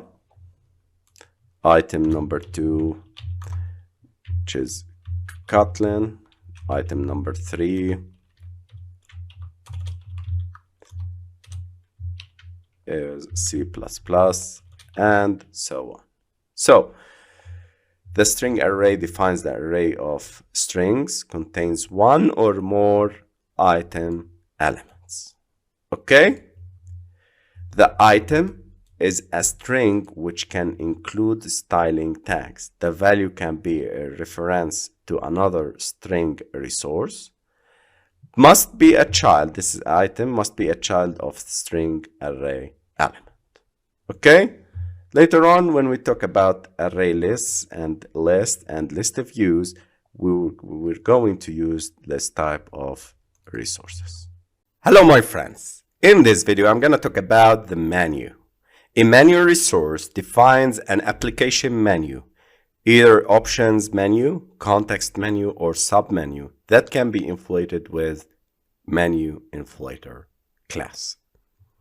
Okay, so in order to create the resources that holds the menus, we go to the resources folder here. We select new and we select Android resource directory. Now in the resource type, select menu. Okay, you can select bunch of other things, a name, animator, color. These are the resources that we've learned about them. We select menu and we click on OK button. And you can see that the menu folder is added. Now, in order to create a menu, click on this folder, click on new, and we select menu resource file. This file, I will name it as my menu. Okay, and source set main and directory name is menu. The root element should be menu. Click OK, and here we go. This is our menu. Okay, this is our menu. You see that opening tag is the menu and the closing tag is menu. And this is the XMLNS link. Okay, now here inside this menu, we need to define the items. We start by the item tag, and I will define Android ID. I will name it as new or new. I will keep it new. Here I will use the icon. You can use Android icon, whatever you want. I will use IC launcher, this, which is good. And title, I will name it as new game. You can see that a new option is added, and these are the three dots that refers for the menu. Now, or you can reference it for a string that we've learned before. Okay, I prefer using the strings, but for demonstration now, I'm going to use this hard-coded. So, new game. And we close the item. Okay? In order to create another item, I will use here item ID. The new ID is save game. And here I will name it as new game. Icon, you can specify the icon that you should use it. And title, save game. You can see, guys, that we've created two options inside this menu, the new game and the save game. Here, the dealing with these items is different. We use the ID and not the name attribute, okay, that we've learned before with the colors and the strings. Okay, so the item, it creates menu item, and the menu tag, here. It's just a container that holds the menu items or group of menu items. Okay? Now let's go to the main activity. Either .java or .kt if you are using Java or Kotlin. I will show you both of these two languages. So here, outside of the onCreate method, I will create the codes that it's for Java and for Kotlin. So if you are using in Java and you are using in Kotlin, both you should use or both you can use in order to create this menu in your activity. So if you are using Java, you start by public Boolean onCreate option menu. Or you can override this by clicking on Alt plus insert buttons, override methods, and here you can search for onCreate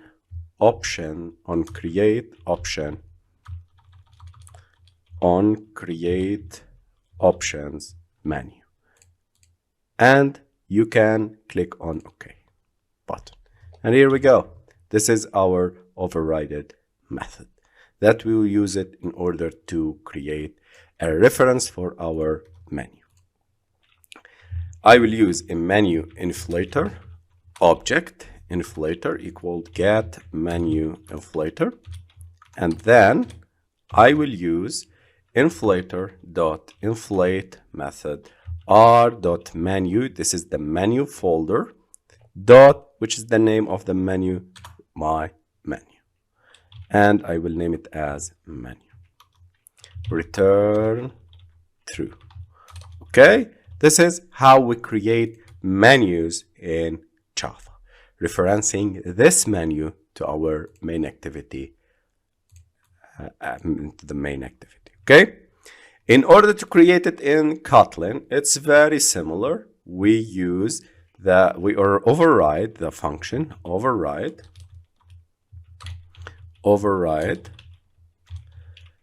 function on create options menu, and we pass the menu as a parameter menu, and here it's returning type as a Boolean, and we start by defining the menu inflator as an object that we can use menu inflator dot inflate and r dot menu dot my menu, and we pass the menu as an object.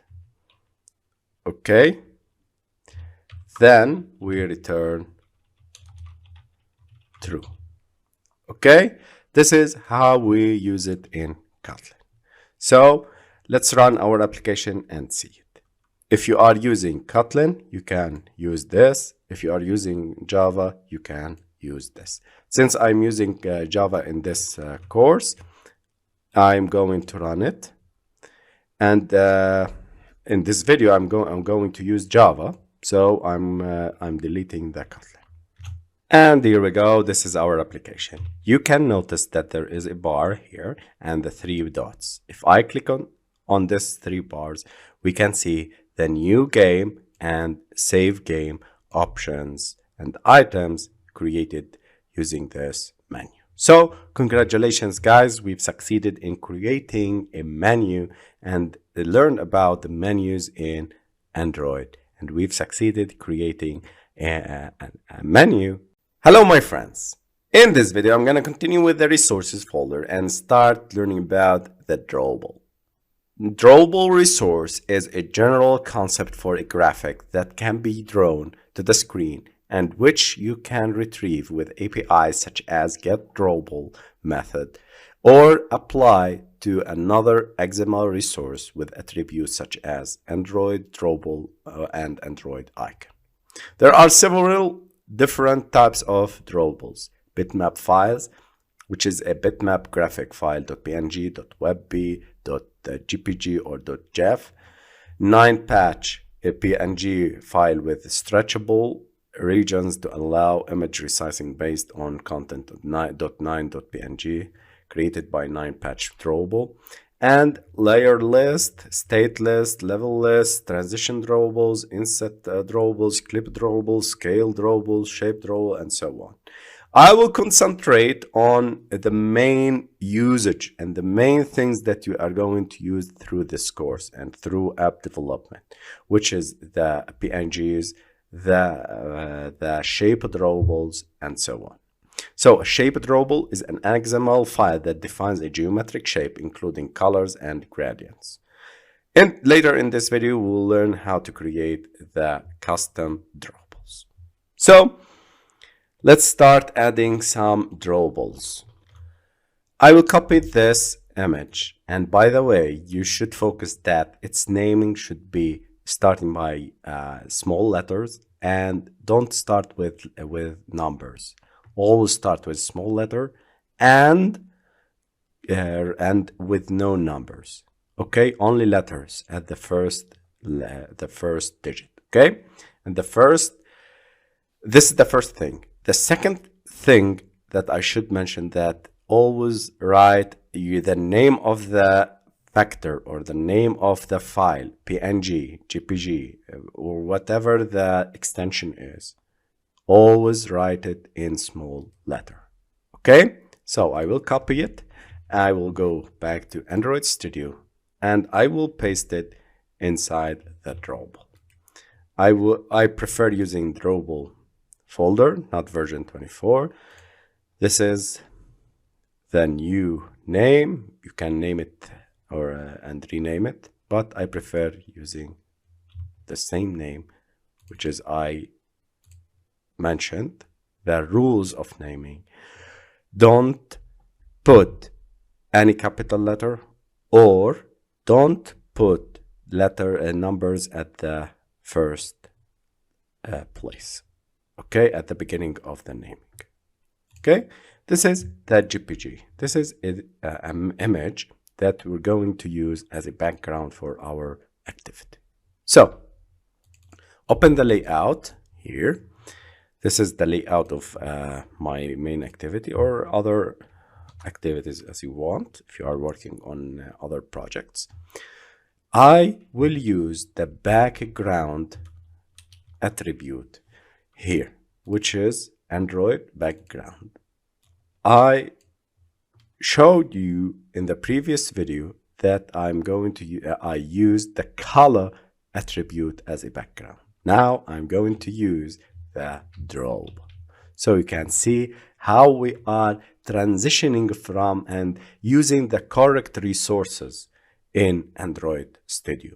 Either a color, or if I'm going to use a drawable, which is an image, I can specify that it's a drawable folder, and I will name it the gradient1, which is the file that I have used here. And you can see this icon is added. Okay, and here we go. This is our application drawable. It's placed correctly. Now please pay attention, guys. This is a PNG or JPG file. Its size is about 116 kilobyte, which is considered a big or a large file size in Android applications. Because if you have 10 activities and 10 different images, you need to create like 1 mega or 2 mega just for backgrounds. So it will increase your app size and increase the memory usage. Drawables, as I teach you, we can use this folder to store shape drawables. So let's learn about the shape drawables, which is the most important thing that I should mention in the drawable lesson. I will go to drawable here and create a new drawable resource file. Click here, click OK, and set the name, the file name. I will name it as my gradient underscore shape.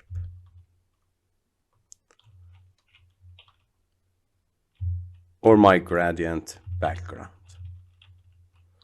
Okay, the root, select the root element. The root element should be a shape, and the source set is main and directory drawable. Click OK, and here we go. This is a shape. Okay, here I will start using the gradient tag. Type, Android type, which is I can make it as linear. The angle would be 45, which is good. And start color, I will get colors. I will jump to colors.co, COOLORS.co /palette/trending, and I will start copying some colors, hex codes. I prefer using this. I will copy this, and I will start by the hashtag or the pound. You can see this is the color. Now I can use the end color the same way. I will end it by this color. Paste it, and here we go. We have created the gradient. Okay, so this is how we create a gradient. You can see the middle or Android center color. You can select like this color. Okay, you can see this center color. You can change the angle like by 45 degrees. I will make it 90 degrees. You can see it. I can use 135. Don't use 130. Okay, or any angle that it's not multiple of 45. Okay, 135 is good. This is my gradient background.xml. If I go back to the activity main, I remove gradient 1 and use my gradient background. And here we go. I'm using now this gradient background.xml and not the gradient 1.jpg. So I can remove it. I can delete this image, and I keep using this lovely gradient. So shapes are very important in drawable. In the next trick, I will show you how to create the button shapes. But till now, I'm going to use the background and drawable as gradients. So if I run the program, it will give me the same result. Look closer, guys. This is the file my gradient background. If I click on it, I can see open in Explorer, and I can see that my gradient background, its size is 1 kilobyte.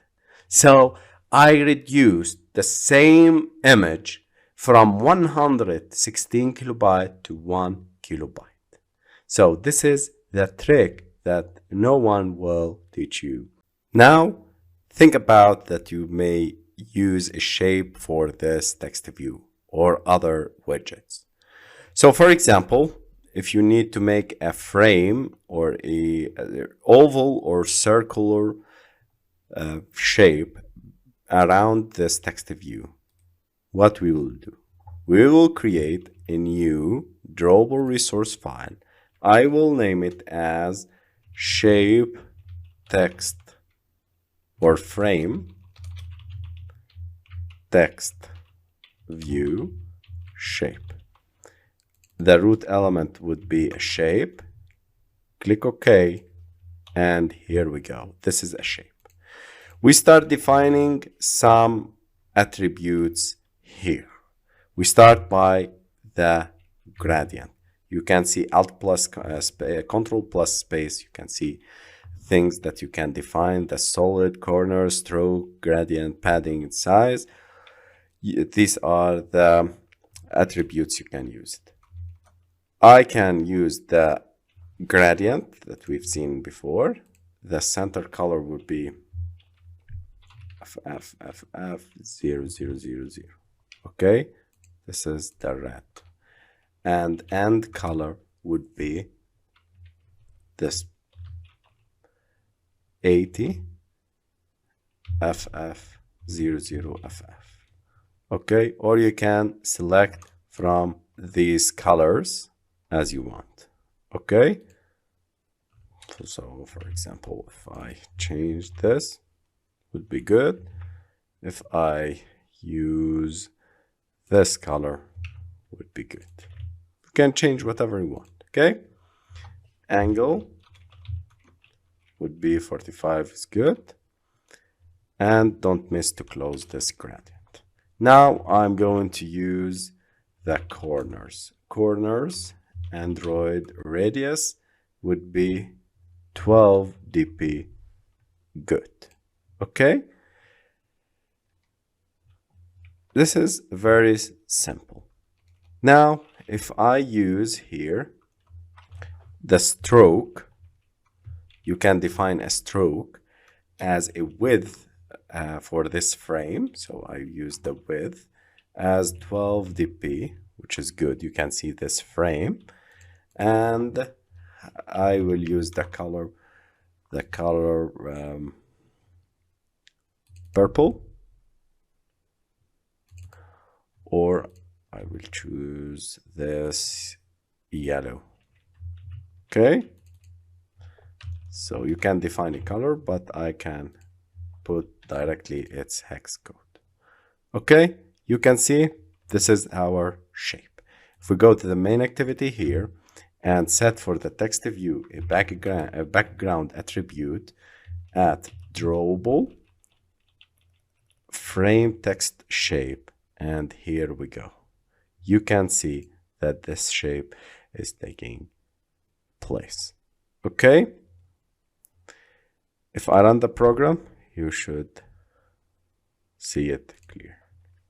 And here we go. You can see this frame for the text view. You can see it, guys. This is a frame, but big stroke. Okay, you can reduce the stroke for 2 dp. It's good. If I run the program now, and here we go. This is the stroke. It's more more pretty now.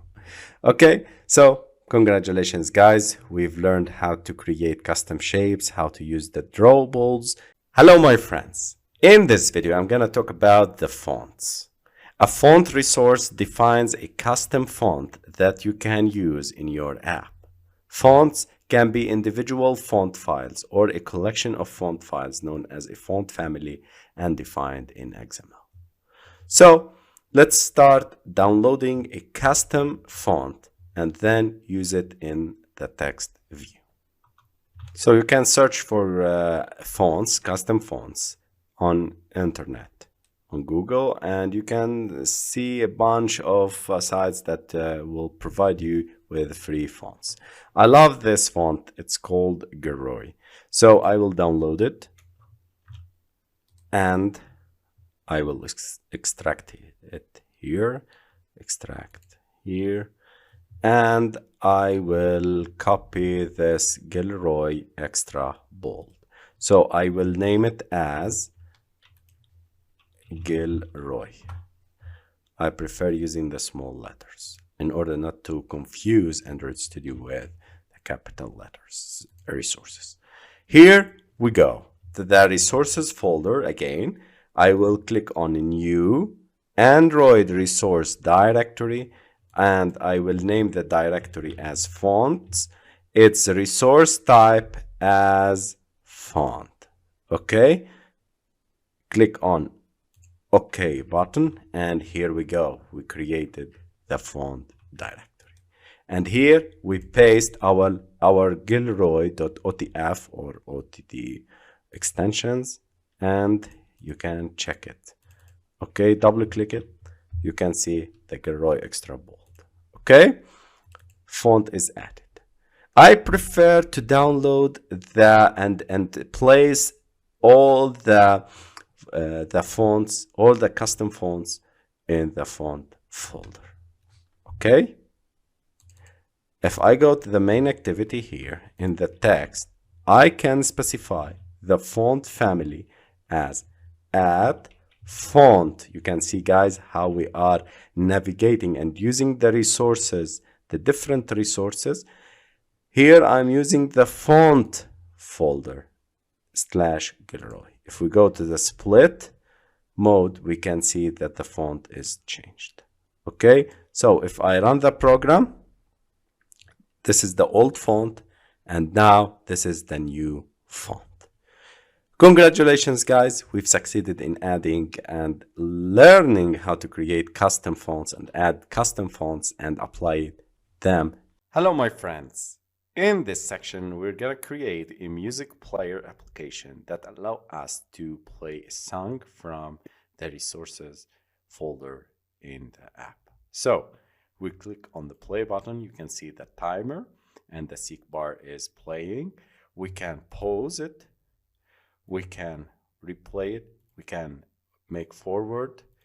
You can see the seek bar. We can go back. We can check that we cannot go back while the timing is less than 10 seconds, and the forward button, you can see it. We cannot go forward when it reaches the end of the song. So this is our application. We're going to introduce the seek bar. We're going to use the media player, and we will see how to control, how to make the functionalities for these buttons by controlling the media player instances and classes. So congratulations, guys. Let's start creating our music player. Create new project, select empty activity, and now let's name our application as Music Player App. Select the language Kotlin and click on finish. So I will start with the first step, which is the designing layout. I will go to the split mode, and here we go. This is our layout. Okay. Now I will start creating the background. So I will add a drawable here, which is the gradient background. So I will go to the resources, drawable, and here I will go to the create new drawable resource folder. I will name it as background gradient. Click enter, and here we go. This is the gradient background. And now I will paste here the gradients. This is the gradient shape, the start color, and the end color. And we've talked about how to create shapes before in the custom shapes in drawables lesson. So this is the background gradient. Now back to here and background gradient, and this is our main activity layout. I will start adding the widgets. So TextView, wrap content. I will add the ID as TextView, and text would be music player app, and size would be 32 SP, and the color would be white. Okay. The style, text style would be bold, and I will drag and drop this TextView here. Infer its constraints by clicking on this button. This is our first TextView. Now let's add the ImageView. that will display the logo for the music. So ImageView, I will put its width is 200 dp, 200 dp. I will put ID ImageView, and I will add the image to our drawable folder. I will place the music logo, copy it in the drawable folder, and this is called music logo. I will put the src, which is the source of this image, as drawable music logo. And here we go. This is our logo. I'll place it here and I infer the constraints, and here we go. The height is 200 dp. Okay, this is good. Now I will add another text view here. I will add a wrap content, the music, the ID, which is the music title or the song title. I will add the text, song title, and the size would be 24 sp. Okay, this is the song title. I'll drag it and infer the constraints. Okay, now I will add 4 buttons: the play, the pause, the forward, and the backward rewind to our layout. So I will start with a button, wrap content, or I will put 60 dp, which is good for our icons. I'll show you how to create icons. And ID would be back button. Okay, the background would be drawable and the back drawable.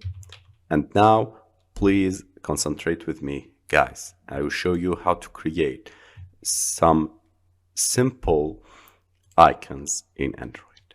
I will go to here, drawable, click on new, and click on vector asset button. Here I will choose from the clip art bunch of codes, bunch of icons, bunch of symbols. I will select audio video and I will go down. You can see that we have a lot of icons. Click on the fast rewind here, back, click OK. I will name it as back icon, and I will click on next, drawable, click on finish, and here we go. You can see that the back icon is created and it's in XML. Okay, you can see that it's a vector, and the size of these vectors are nullables, like 1 kilobyte. Okay, so they are very important. Choose back icon, and here we go. We have this back icon here. I will infer the constraints. I will remove this. I will put it under the title. Okay.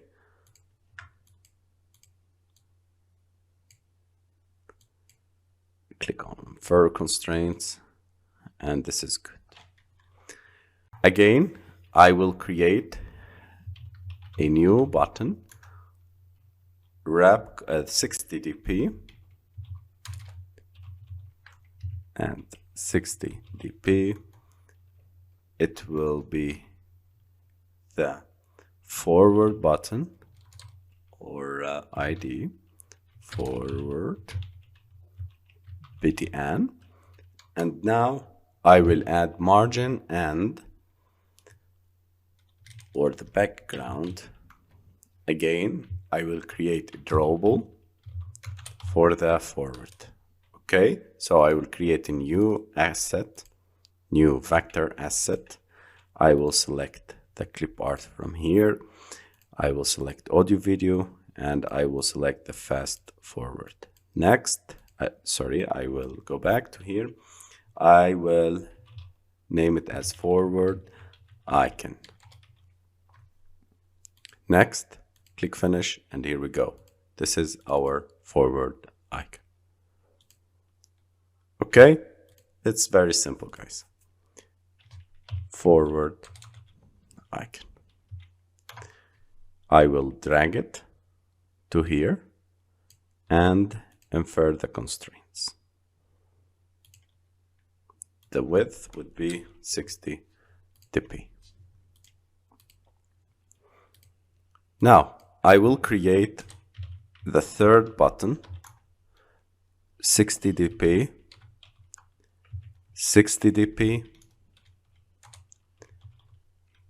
I will name it as pause button, pause ID, pause button, and I will add the background to drawable slash.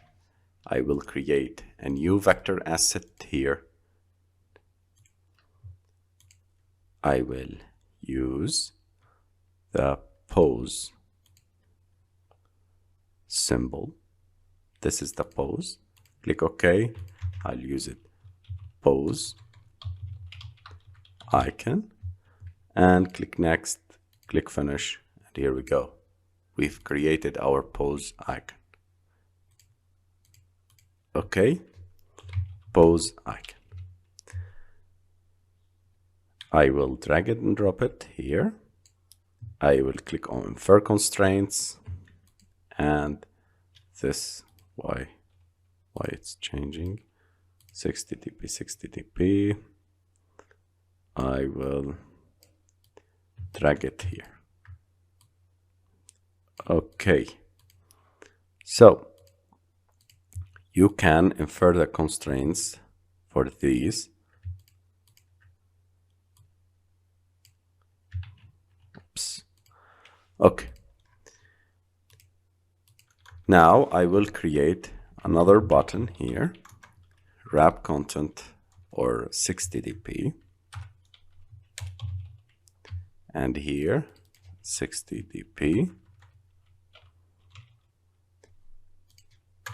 ID would be play underscore btn, and the ID would be, or the background, drawable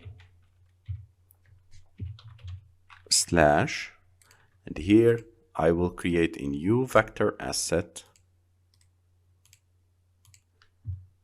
I will choose the audio video, the play button, play arrow.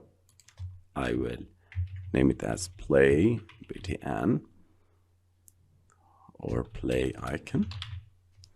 Next, click on finish, and here we go.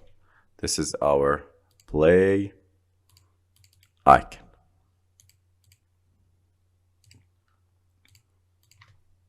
Play icon. Okay, I will drag and drop it here and infer the constraints. This is what I will need to change, 60 dp, and drag it and drop it below. Okay, this is our music player. Now I will add something new widget called seek bar.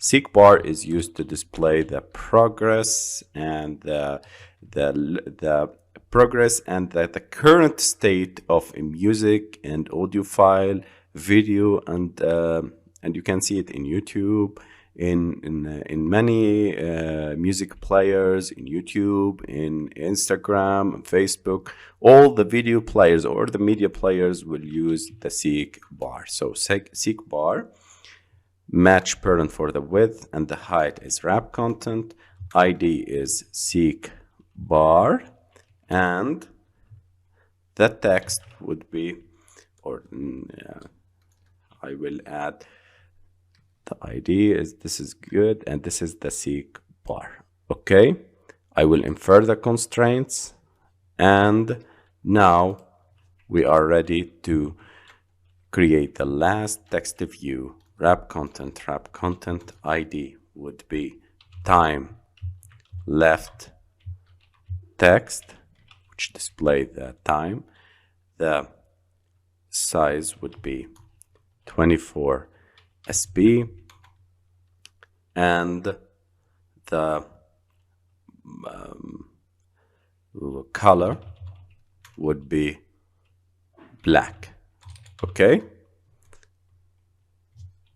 and the text would be start text, or 2 zeros. Okay, this is the start text, and here we go. I will click on infer constraints, and this is our layout. Congratulations guys, we've created our layout. Hello my friends, in this video I'm going to talk about the media player. Media player is used to play media files. Those files are audio and video files. It can also be used to play audio and video streams over the network.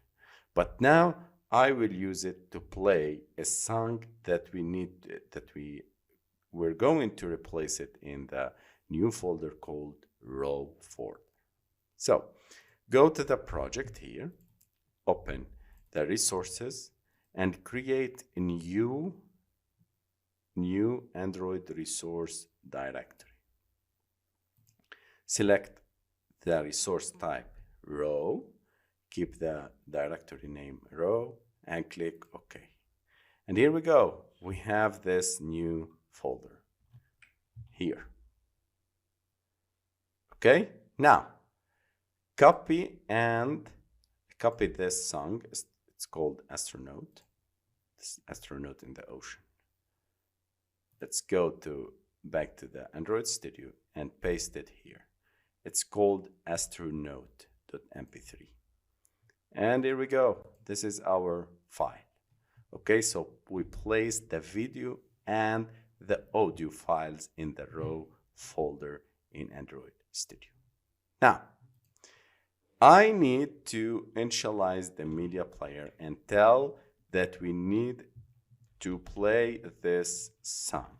So I will initialize the media player here. Media player equal to media player dot create method, and what we need to create, we need to pass the first parameter as a context, and the second parameter is the URI, or the resource ID. What is the resource ID? It's R. We use R class to detect the resources in Android. ID? No, we are not going to use the ID. We are going to use the file, the folder that we need, that we've replaced the file in it, which is the raw dot astronaut.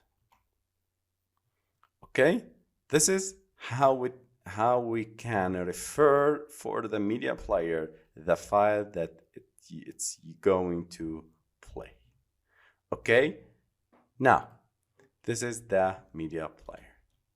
Set the seek bar dot set clickable.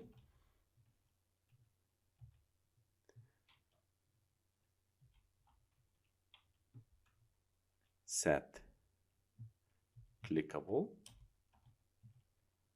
to false. I will not. Is clickable equal to false? And now we need to add the functionality for the buttons. But I need from you to understand the importance of usage of the media player. Hello, my friends. In this video, we're going to add the functionalities for the buttons. So we'll start with the play button, and we will see how to control the media player. It's very easy. So play button dot set on click listener, we use the media player instance dot dot start. Okay, dot start method. If we look at the media player, there are a lot of methods you can use and other properties like pause, prepare, release, reset, stop, and so on. We will use the most important methods like start, stop, and others. Okay, this is the media player. This is how we tell media player to start the song, which is the astronaut. It's placed in the row folder in resources. It's very easy. Now we need to update the final time that these text views media player dot duration dot to double and start time equal to media player dot current position dot to double. You can see that we can use the final time, which is the duration of this song. Okay, I'm accessing the media player in order to get the duration of the song and put it in the final time text view. And here I'm accessing the current position, the current timing, the current the playing of the song, and place it in the start time text view. Now, let's check for the one time only text view equal to 0. This is the first time for playing or one time playing of the song. Seek bar dot set max or max equal to final time dot to end. Okay, and one time only equal to 1. This is for checking if it's only one time playing of this song. Now the time text dot text, setting the text equal to the start time, seek bar dot set progress to start time dot to end. Okay, start time to string and start time to end. Okay, now I'm going to use the handler dot post delay. I told you that there is a post delayed method in the handlers. I will create a new method called update song time, and I will pass the duration, the delay milliseconds, which is 100. Okay, now I am going to create the update song time method. Hello my friends. In the previous video we've created the handler and we used the post delayed method and we passed the argument here update song time. Now we're going to create this method, which is a runnable, that implements a runnable interface. So the runnable interface should be implemented by any class whose instances are intended to be executed by thread. The class must define a method of no argument called run. So what are the difference between runnable and handlers and these things? A handler allows you to post runnables to execute on a specific thread. Behind the scene, run on UI thread queues your runnable up with Android's UI handler so that your runnable can execute safely on the UI thread. While the runnable separates code that needs to run asynchronously from how the code is run. Okay, this code or this usage of runnables will keep your code flexible. Later on, when we talk about advanced things, advanced networking, and advanced topics like threading, multi-threading, we will see the handlers, the runnables, and so on. So don't be confused by things like these. But I'm showing you how to create the correct media player and the music player in Android Studio.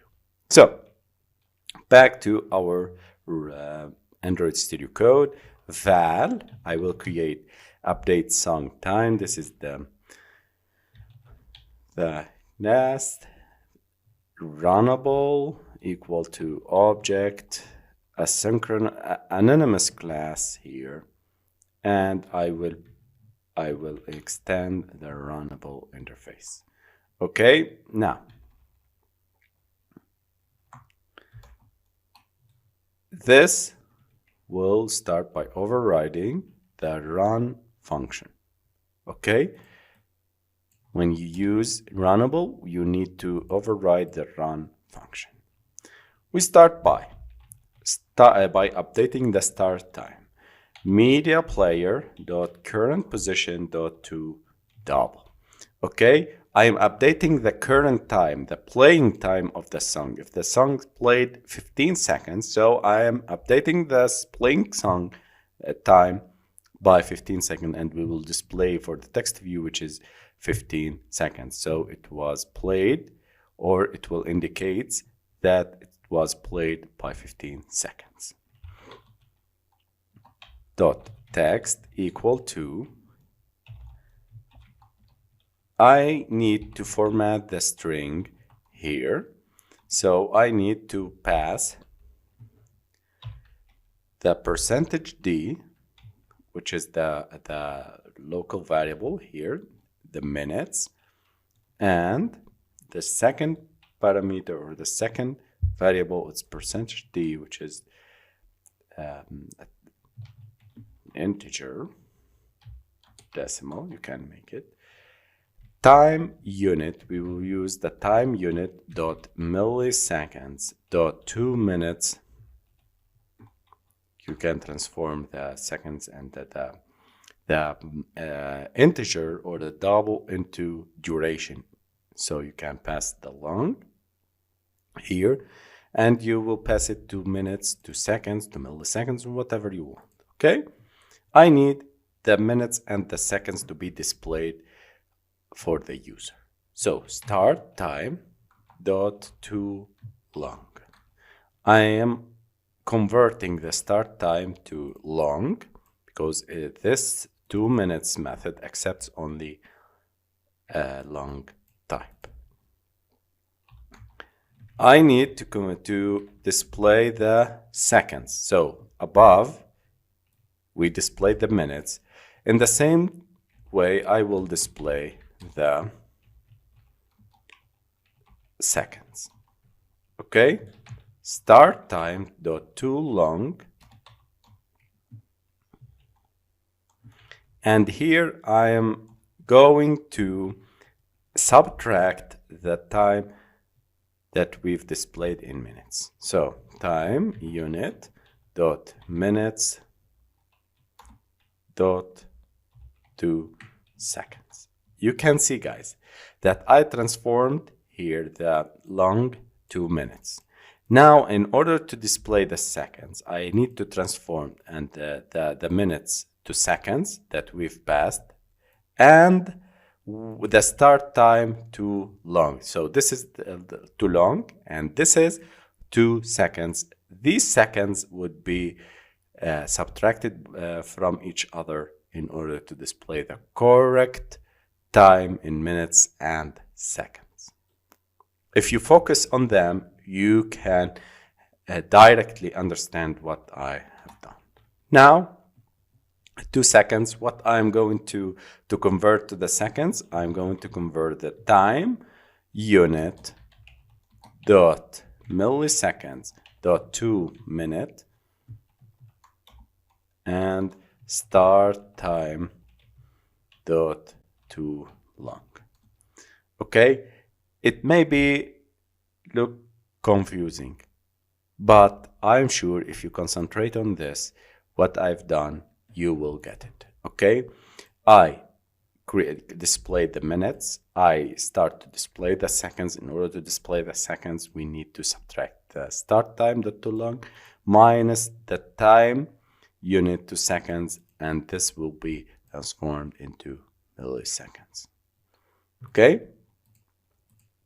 Now, it's easy to detect that the seek bar here, string format here, I need to set the seek bar dot progress equal to start time dot to int, transforming the progress and setting the seek bar progress to the start time, and handler dot post delayed.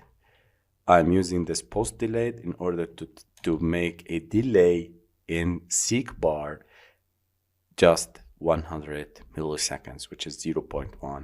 Since we have errors in our layout, we need to make the constraints back and ensure that the buttons are well defined. So ensure that the buttons are 60 dp height and width, okay, for all the buttons. Now I need to add some constraints to here.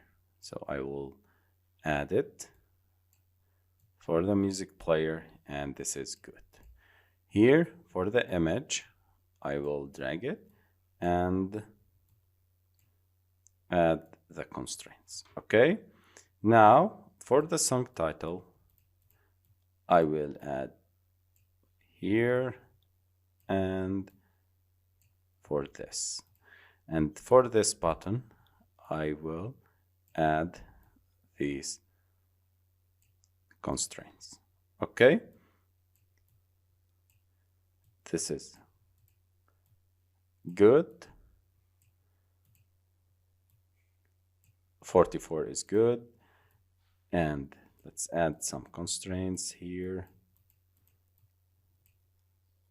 Start for the play button, no, it's the end, okay, of play button. Keep 44 between them. 44.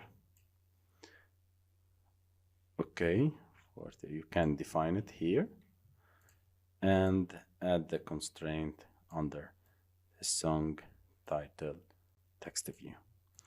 Add the seek bar, add a constraint from here, and add a constraint from above, and this is the playing time. Make it here. You can add like this and drag this left circle, and here we go. Now let's run our application and see if there is any error. And here we go, this is our layout. Okay, so we fixed our. Now let's test the play button functionality. Click on play button and you can notice that the music is playing. I don't know if you hear that because it's an internal sound in my computer, but the music is playing correctly and the timer is working fine. So you can see that the timer is working and everything is working fine. This black screen is from my emulator because I didn't give it more memory in size, in terms of size, so it will make some glitch. Okay, so the music is playing good and everything is working fine. Now let's add other functionalities like stopping and forwarding and backwarding the music. So we will go back to our onCreate method, and here for the play button, under the play button, okay, so setting the, this is a comment here, I'm going to set the music title. So for that I will use the title underscore text dot text equal to get resources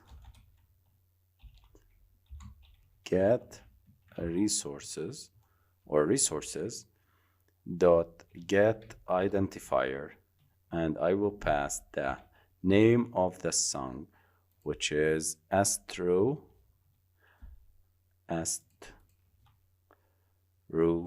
note, and here we pass the folder that it's inside the resources folder name, which is row, and we pass the third parameter, which is the get package name. Okay, this is for that title. Now I need to make here the stop button dot set on click listener. I need to make the click listener here the media player dot pose. Okay, so I'm using the method called pose from the media player class instance, and here we use it to pause and to control the stopping of the music. Okay, so we need to create the forward button, forward winding, and forward button functionality. So forward button dot set on click listener. What we need to make, we need to pass the start time plus the forward time, which is the 10 seconds, and which is the 10,000 milliseconds that we've created. Okay, but I want from you to focus with me about the algorithm that I'm going to use. Okay, so forward button, if the user click on the forward button, I need to forward the song and the seek bar instantaneously with 10 seconds. Okay, so we will start by creating a temp, a variable called temp equal to start time. Okay, I am setting it as a start time. If temp time plus forward time less than or equal the final time, what we need to make, we need to set it and make a forward. We need to set the seek bar plus 10 and the music forwarded by 10 seconds. Why I am doing this check? Think about the song is 60 seconds long and the user is at 55 seconds. Okay, if he clicks on the forward button, then it will be 55 plus 10, which is 65, which is greater than the length of the music. And here we will get an error because the music or the song is 60 seconds long. If the user is requesting the second at 65, so there is an error because it exceeds the final time for this music and this song. So we need to make this check. We are checking if the temp, the current time, plus forward plus 10 seconds less than the final time. So yes, go and make the forward functionality. So we will start by start time equal, we will assign it as a start time, which is the current time, plus the forward time, which is the 10,000 milliseconds. Okay, media player dot seek. You can see that we used the seek to function from the media player in order to set it when using the forward button. Okay, click start time dot to end. Okay, this is a very important algorithm that we need to use in order to check if the song is will not exceed the final length and the duration when we click on the forward button. Else, if the user exceeds and will exceed the duration, it will display for the user a toast message telling him that we cannot perform the jumping and the forward jumping. Okay, so we'll start by passing the context. We will pass the message which is cannot jump forward, and here we will use the toast message dot length long. Okay, and don't miss the show method. Okay, so what I've done here as a quick recap, I'm checking getting the start time, the current time, and checking if I add 10 seconds to the current position, to the current timing, it will exceed the final time. If will not exceed, so go and make the jump.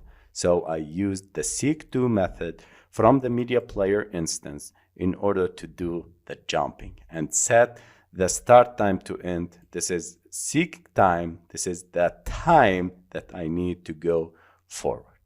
Otherwise, if I exceeds the duration of the music and duration of the song, so I need to display for the user a toast message that we cannot jump forward. We cannot perform the forward jumping and the forward winding.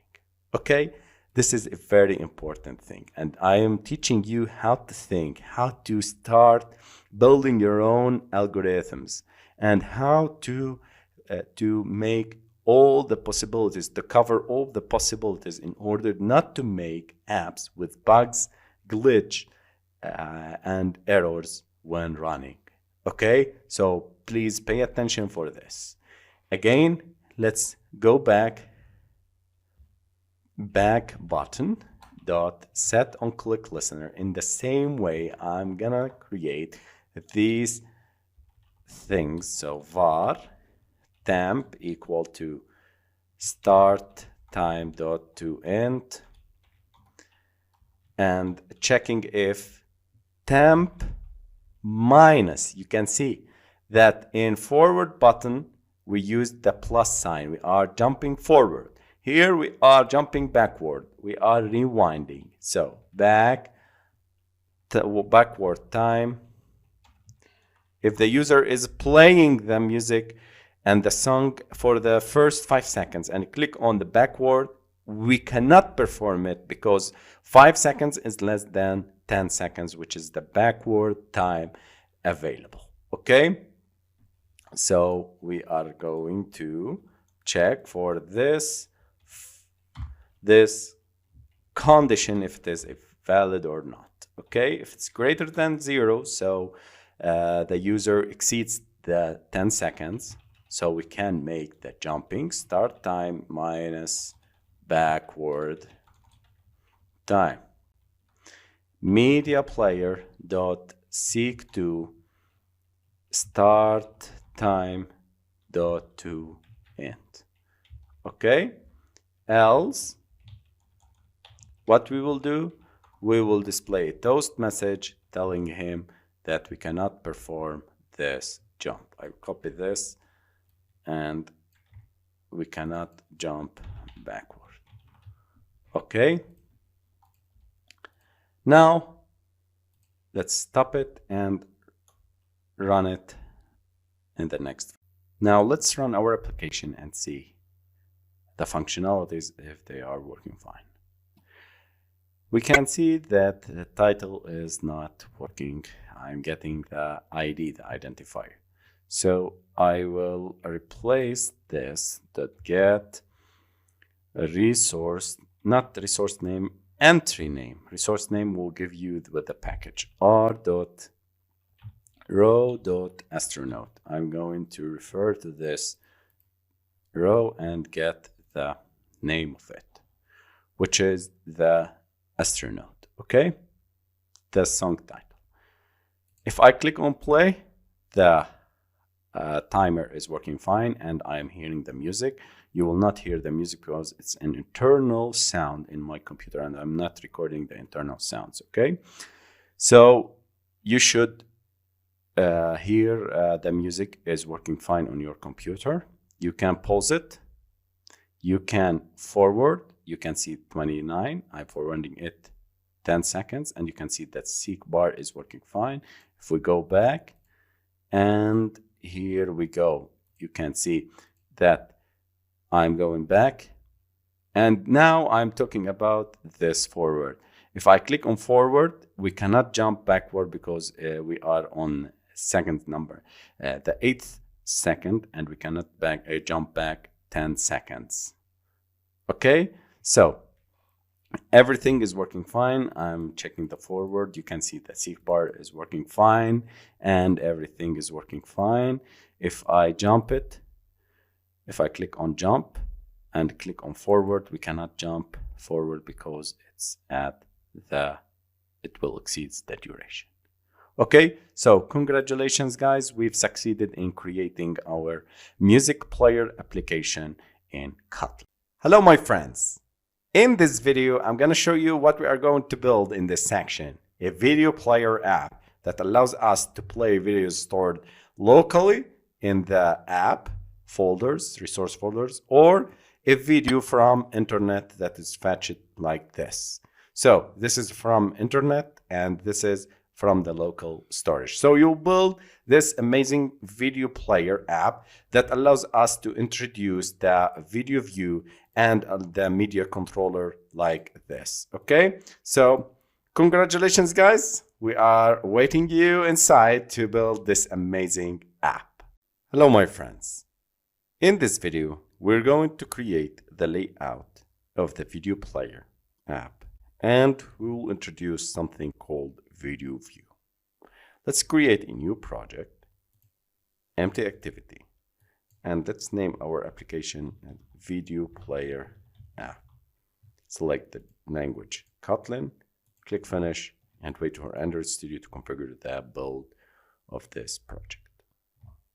Now, open the main activity,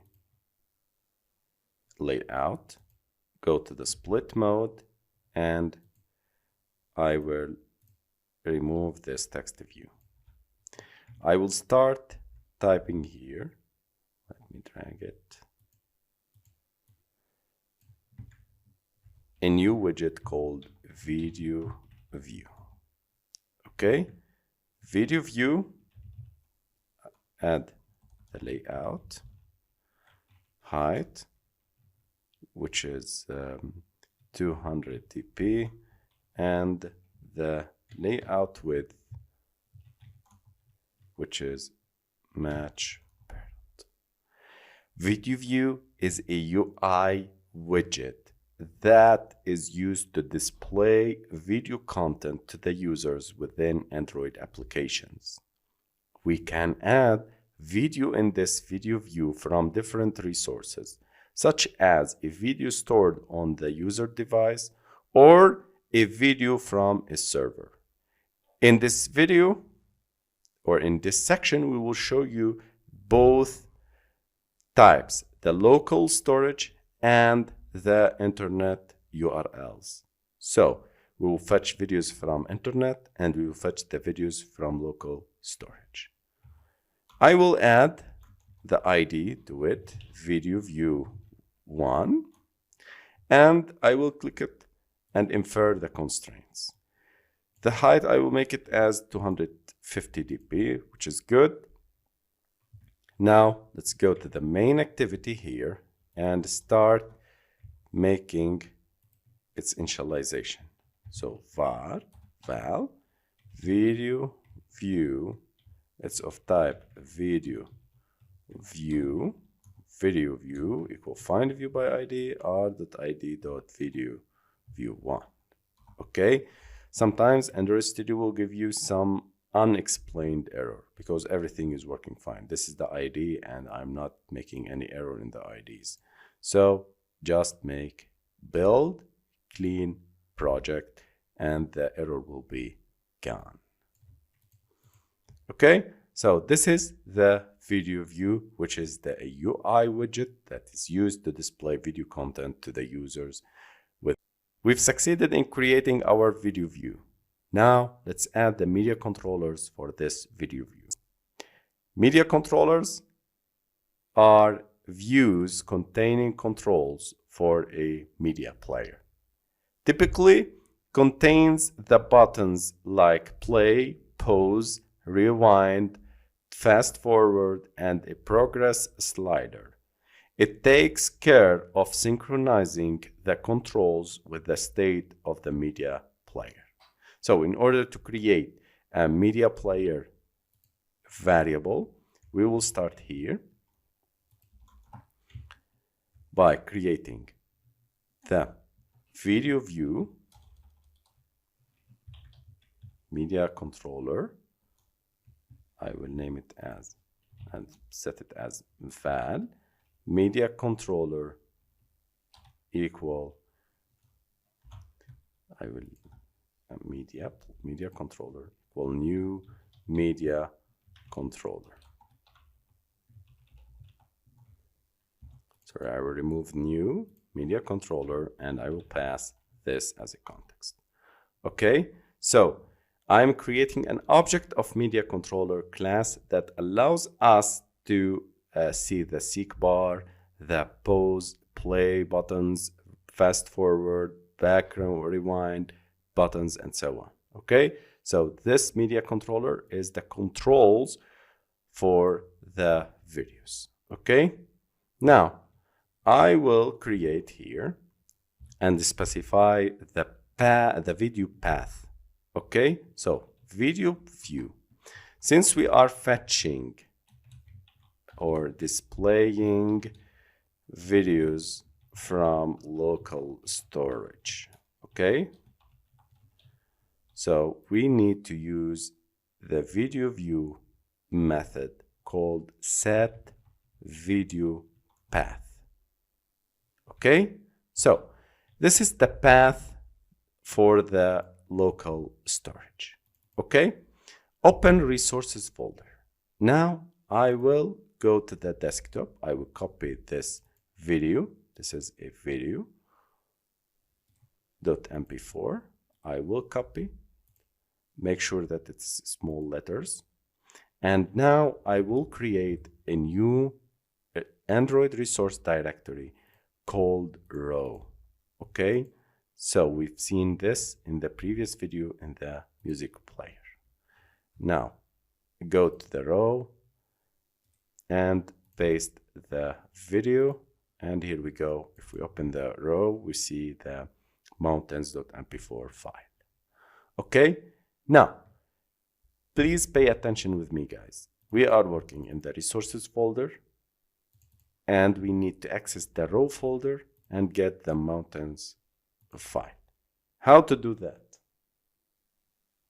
It's very simple. We need to specify 3 parts. The first part is the constant part, which is the resources folder. I am telling that Android Studio to access the resources folder. This is the first section. Okay. The second section is the get package name. I'm getting the package name. Okay, which is the com.mastercoding.videoPlayerApp, and I need to specify here the folder that I stored my video inside it, okay, which is row mountains. I start by R, which is resources. I select row and I will select the file name, which is mountain. Okay, in this case, I segmented the video URL and the path into 3 parts. Android.resource. This is the constant part for the Android resources. Package name and r.row.mountains. If you need, you can select layout, draw those, but we don't store video files and music media files in rather than in any folder rather than row folder. So please pay attention for this and make sure it's very very sensitive, because we need to store all the media files in the raw folder. Don't place anything outside this raw folder like media, audio, video, and others. Okay. Now back to our media controller. Media controller dot set anchor view to video view, and we need to set the media player to the video view. So media controller dot set media player to the video view, and later on we set the video view dot set media controller. I'm telling this Android video view that, hey, go and use this media controller object that I've created for you. So I'll pass it the media controller. Okay, so congratulations guys, we've succeeded in creating this amazing app. Let's run it and see if there is any error. So we've introduced the video view. We've learned how to get the resources and the video path and how to use the media controllers in Android Studio. Okay, waiting for the app to launch. And here we go. You can click on this video and click play and everything will work fine. Also, you can use this video view dot start method. So if I run the program again, it will launch and start the video directly. Okay, you can see that this method will allow us to automatically run the videos when the app is launching. In the next video, we'll learn how to create a video view that fetches the videos from internet. In the previous video, we learned how to display videos from local storage. In this video, we'll learn how to display videos from internet links and URLs. So I will start by here displaying videos from internet. Okay, val video view, I will name it as, it's of type video view. I will create val video2 equal find view by id r.id dot, I will create a new video view called video view 2.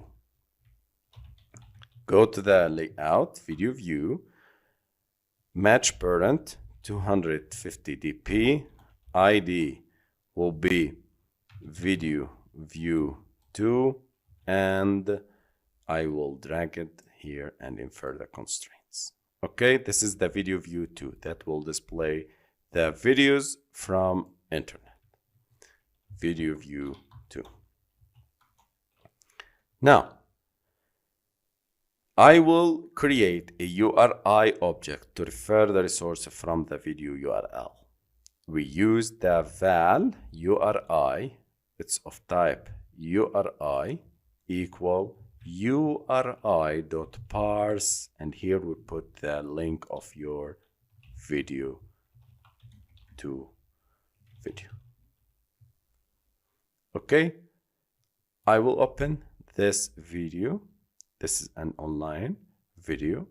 It's from vidizy.com. I will copy it. It's of extension .mp4.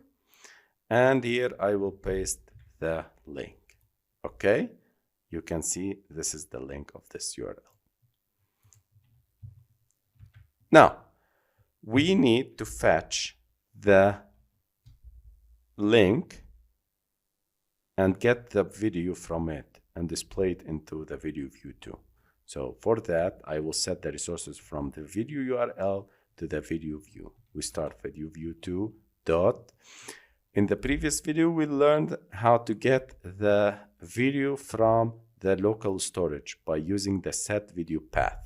Here, I will not use the set video path method because I'm not working with the local storage. I will use set video URI, and here I will pass the URI that I've created here. Okay, Now, I will create an object of the media controller for this video view. We will start by val media controller equal media controller 2 equal media controller, and we pass this. Now I will set the anchor view for the video view. So media controller 2 dot set anchor view to video view 2, and media controller 2 dot set media player to video view 2. Okay, it's very simple till now. I need to set the media controller to the video view. Again, media controller or video view 2 dot set media controller, and I will pass the object of media controller 2 to this video view 2. Okay, I can start the video once the app is launched. So I will use video view 2 dot start. Now let's run our application and see if there is any error. Can't play this video. Why? Because we didn't add the manifest permission, the internet permission in the manifest. Okay, so open the manifest, use the uses permission, internet permission, and here we go. Let's run the application now. This is very important because we are accessing the internet to fetch the data from it. So you can see that this video is playing correctly. Okay, so congratulations guys, we've succeeded in creating this amazing app. We've introduced the video view, and we've introduced the media controller, and we've learned how to fetch and display the videos from local storage and from internet. Well, hello my friends, and welcome to another exciting application to build. This application is called a French teacher application that helps you to learn French. So we will design this application, and when the user click on these buttons, like yellow, he will hear the sound, the color in French. So there is a sound telling him that the yellow in French is June, for example. Red, rouge, green, vert, purple, violet, and noir, black. Okay, so you can add more and more stuff, more images, image buttons, and other things and other stuff. But I am teaching you a very important concept by using this tricks, the media player, and we will see how we can handle the click events without defining these buttons, without going on set and click listener for every button, because it's very hard and complicated. I will show you a very important and very simple algorithm that allows us to make all of these functions in 2 or 3 lines of codes. Okay, so are you excited to build this amazing app that will teach you how to build the professional codes, and you will get rid of boilerplate codes and you will save time in coding? So let's start building this amazing app. Now let's start building our layout. Click on new project, select empty activity, name it as French teacher app, and select the language as Kotlin.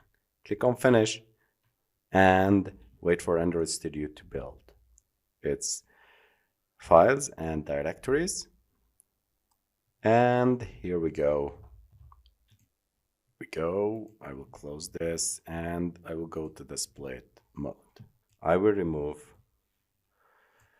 I will move this text view to up here. I will change that text here to French teacher app. and I will increase its size to 32 dpsp.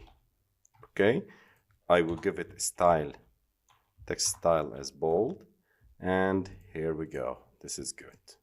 Now I will add 5 colors, 5 buttons. Okay, so we will start with the colors, so we can make other shapes, other things like playing balls, like mouse, like cats, whatever you want. But I will start with colors in order to give you the concept, the algorithm behind making such apps. Okay, so we will start by wrap content as width and height.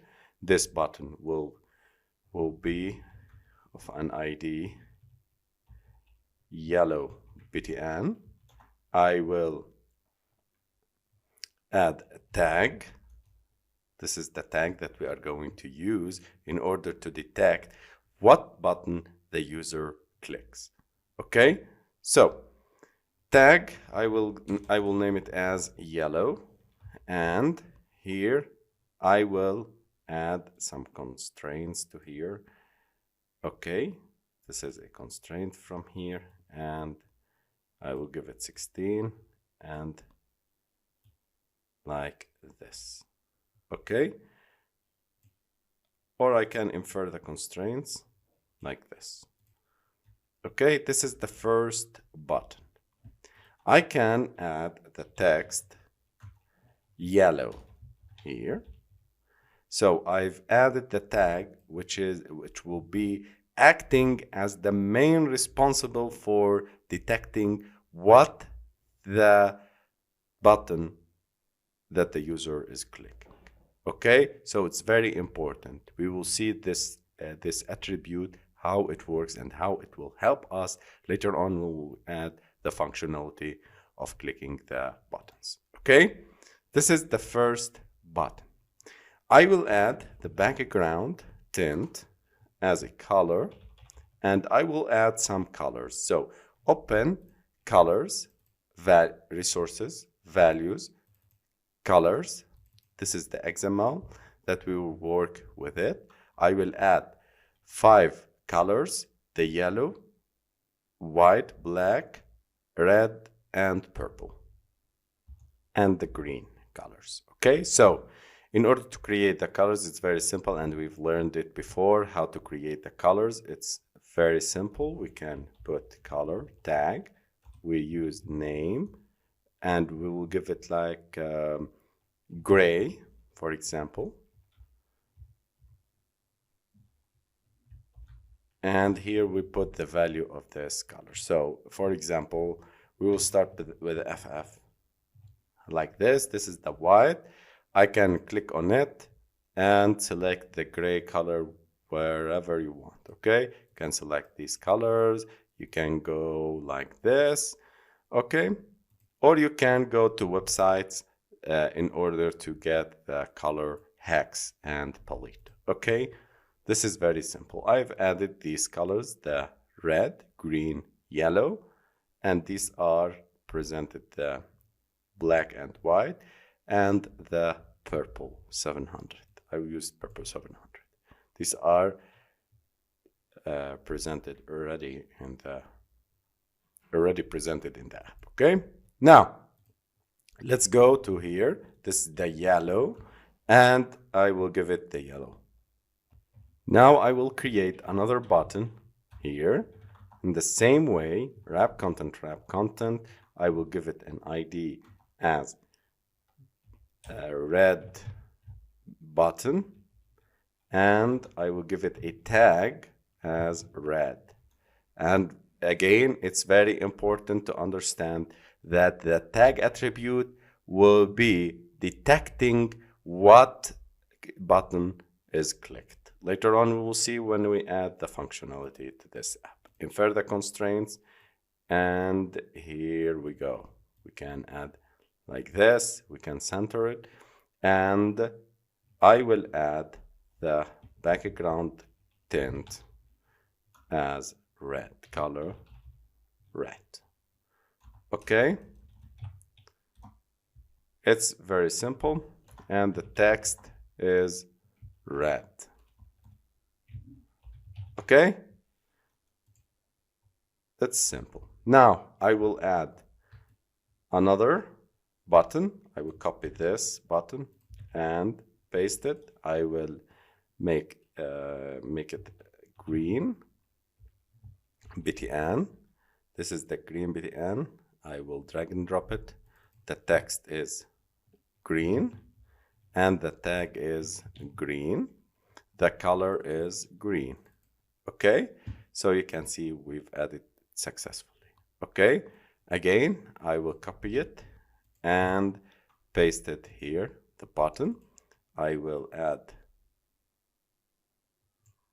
another one, which is purple btn, and its color is purple 700, and the tag is purple, and the text is purple. Okay, it's very simple. Now I will add the last one, which is the black button, black btn, and I will drag it down here. This will be tagging as black, the text will be black, and the color will be black. Okay, this is very simple and amazing application. I love it. Okay guys, so I will change the background of this application. So I will go and create a gradient shape in the drawables. So I will go to the drawable folder here. I will create new drawable resource file, and I will name it as gradient background. Okay, click OK, and I will paste it directly here. Okay, this is the shape. I will change this color. You can go to the website colors.co and you can choose the trending palettes and get the colors that you want to make as a gradient. Okay, so we've talked about this in the previous videos. So I will select this color at the end color, and I will select this color as a start. Okay, and the type is linear, angle is 45.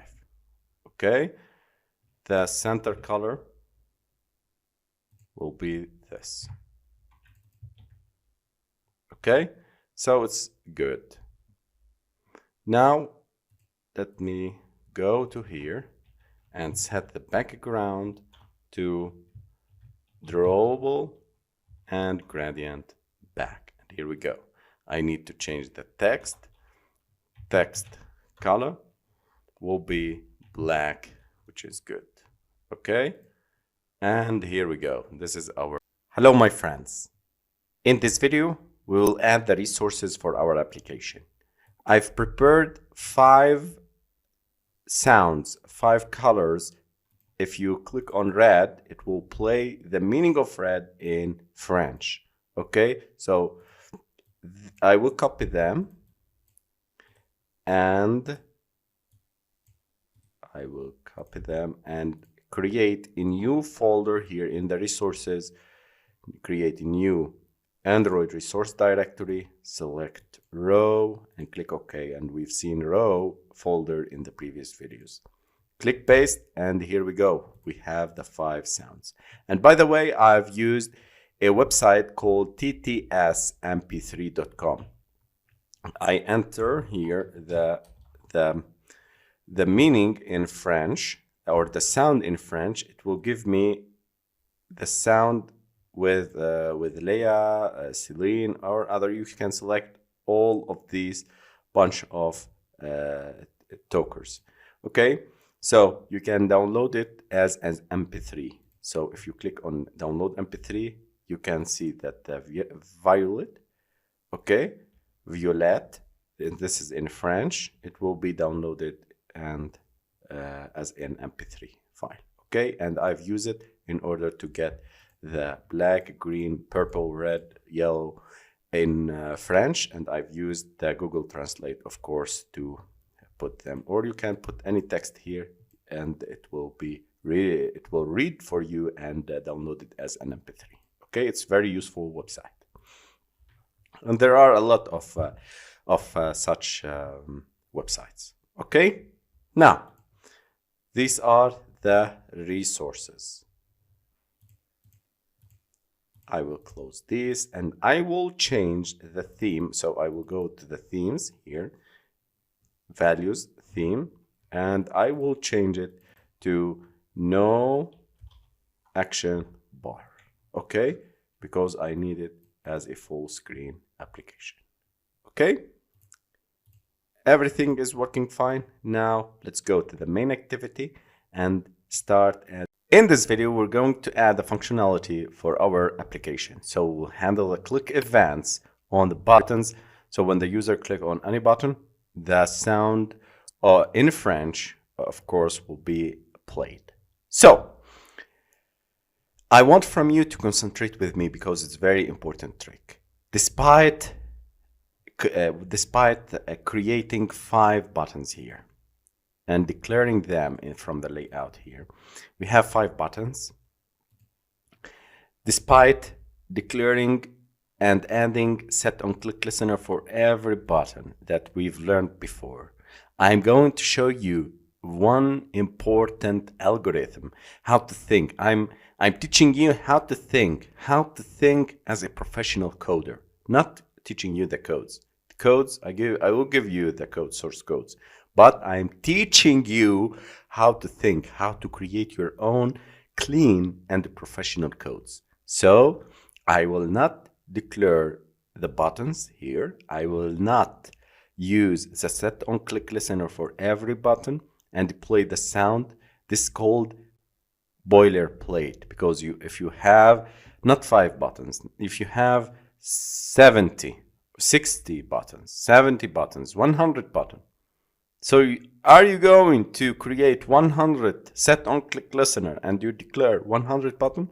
No, of course, because this is called boilerplate code, and this is not for professional coders like us. So let's create a new method called say the color. It took into the parameter view, and now let's see what we will make with this function. Alt plus enter to import the view, and let's go back to our layout activity underscore main. So do you remember the attribute that I've concentrated on it, which is the tag? Yes.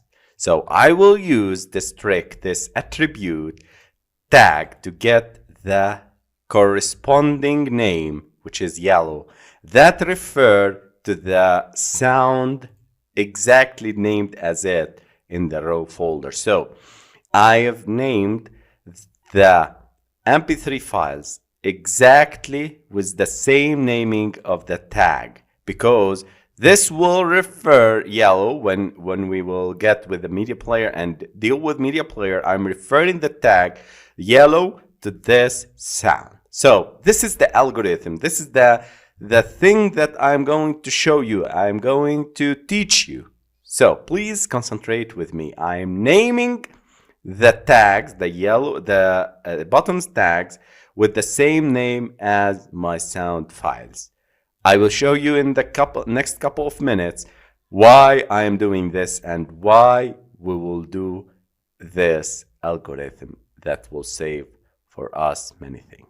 Okay, I will add here an attribute called onClick, and I will use the say the color method. This will allow us, when the user click on it, it will trigger the say the color function. I will copy it and paste it in all the buttons here. Say the color, say the color. Okay, I've added for the 5 buttons. Now let's go to the main activity, and here I want from you to watch what is the trick and learn what is the trick. Okay, in 2 or 3 lines I will show you how we can save a lot of codes, like set on click listener for 5 buttons and declaring 5 buttons, and on each button I need to create the media player. No, this will save us and save our time, save the memory, and save the boilerplate code from making it and from making the codes more and more complex. In one function, you will solve it. So let's start with val clicked button. It's of type button equal to view. I will cast it as a view. Okay, as button. So here we are casting it. I am casting the view which is the parameter that I get it from the say the color function, and I am casting it as a button. I'm telling that, hey, the click button is a button. Okay, now I am going to use the media player. So var media player, it's of type media player equal to media player dot create, or here media player dot create, and this create method, if we hover on it, it will take 2 parameters, the context and the URI. The URI is defined as the media file that we need to play. So I will pass this as the first parameter as a context, and here I need to pass the URI, the file that we need to play.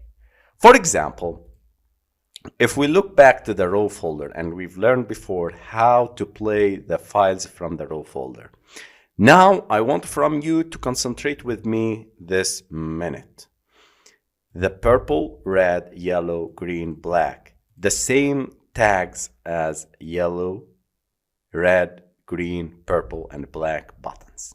So I will get the tag, I will from the button, from the clicked button, and I will tell media player to go to the raw folder and search for the same tag and to play the sound file that it's named as the tag. So this is the trick. Guys, it's very important to understand this. So I will start with resources dot get identifier. I am identifying things with the tags. Okay, so if we look here closer, we see that this identifier took into parameter 3 things: the string, the def type, and the def package, default package, default type, and the name. What is the name here? The name is referring to the file that we are going to play, the sound file that we are going to play. So here we go. We use the click button dot get tag, or tag here. Tag. I am getting the tag from that button dot to string. Okay, this is the first trick, and this is the very important trick I am showing you in this application. I am getting the tag of the button to search, which is the same as the named files in the raw folder, and if the user click on yellow, it will get tag yellow and go and play the yellow file which is named in the same thing, okay? In the same naming.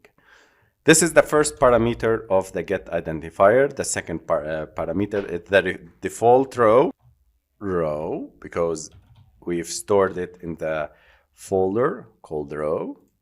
And the third parameter is the default package, which is get default package name. Okay, so package name. Okay, and this is the identifier, this is the media player, and media player here dot start or play start. Okay, we are starting the media player. Now let's run our application and see if there is anything missing or making errors. Now let's test the app. Click on run application and wait for the emulator to run, and then install our application. And here we go. This is our French teacher application. If we click on yellow, jaune, you will hear June, rouge, vert, vert, violet, violet, noir. noir. Okay, this is our application. You can add more buttons. You can add image views, image buttons. So when the user click on them, they will hear the sound in French. Congratulations, guys. In this tutorial and in this application, we've learned a very important algorithm on how to save time and boilerplate code, prevent boilerplate code by using the tag and using the naming of the sounds exactly as the tags of the buttons. Okay, so congratulations, guys. You will become a professional app developer.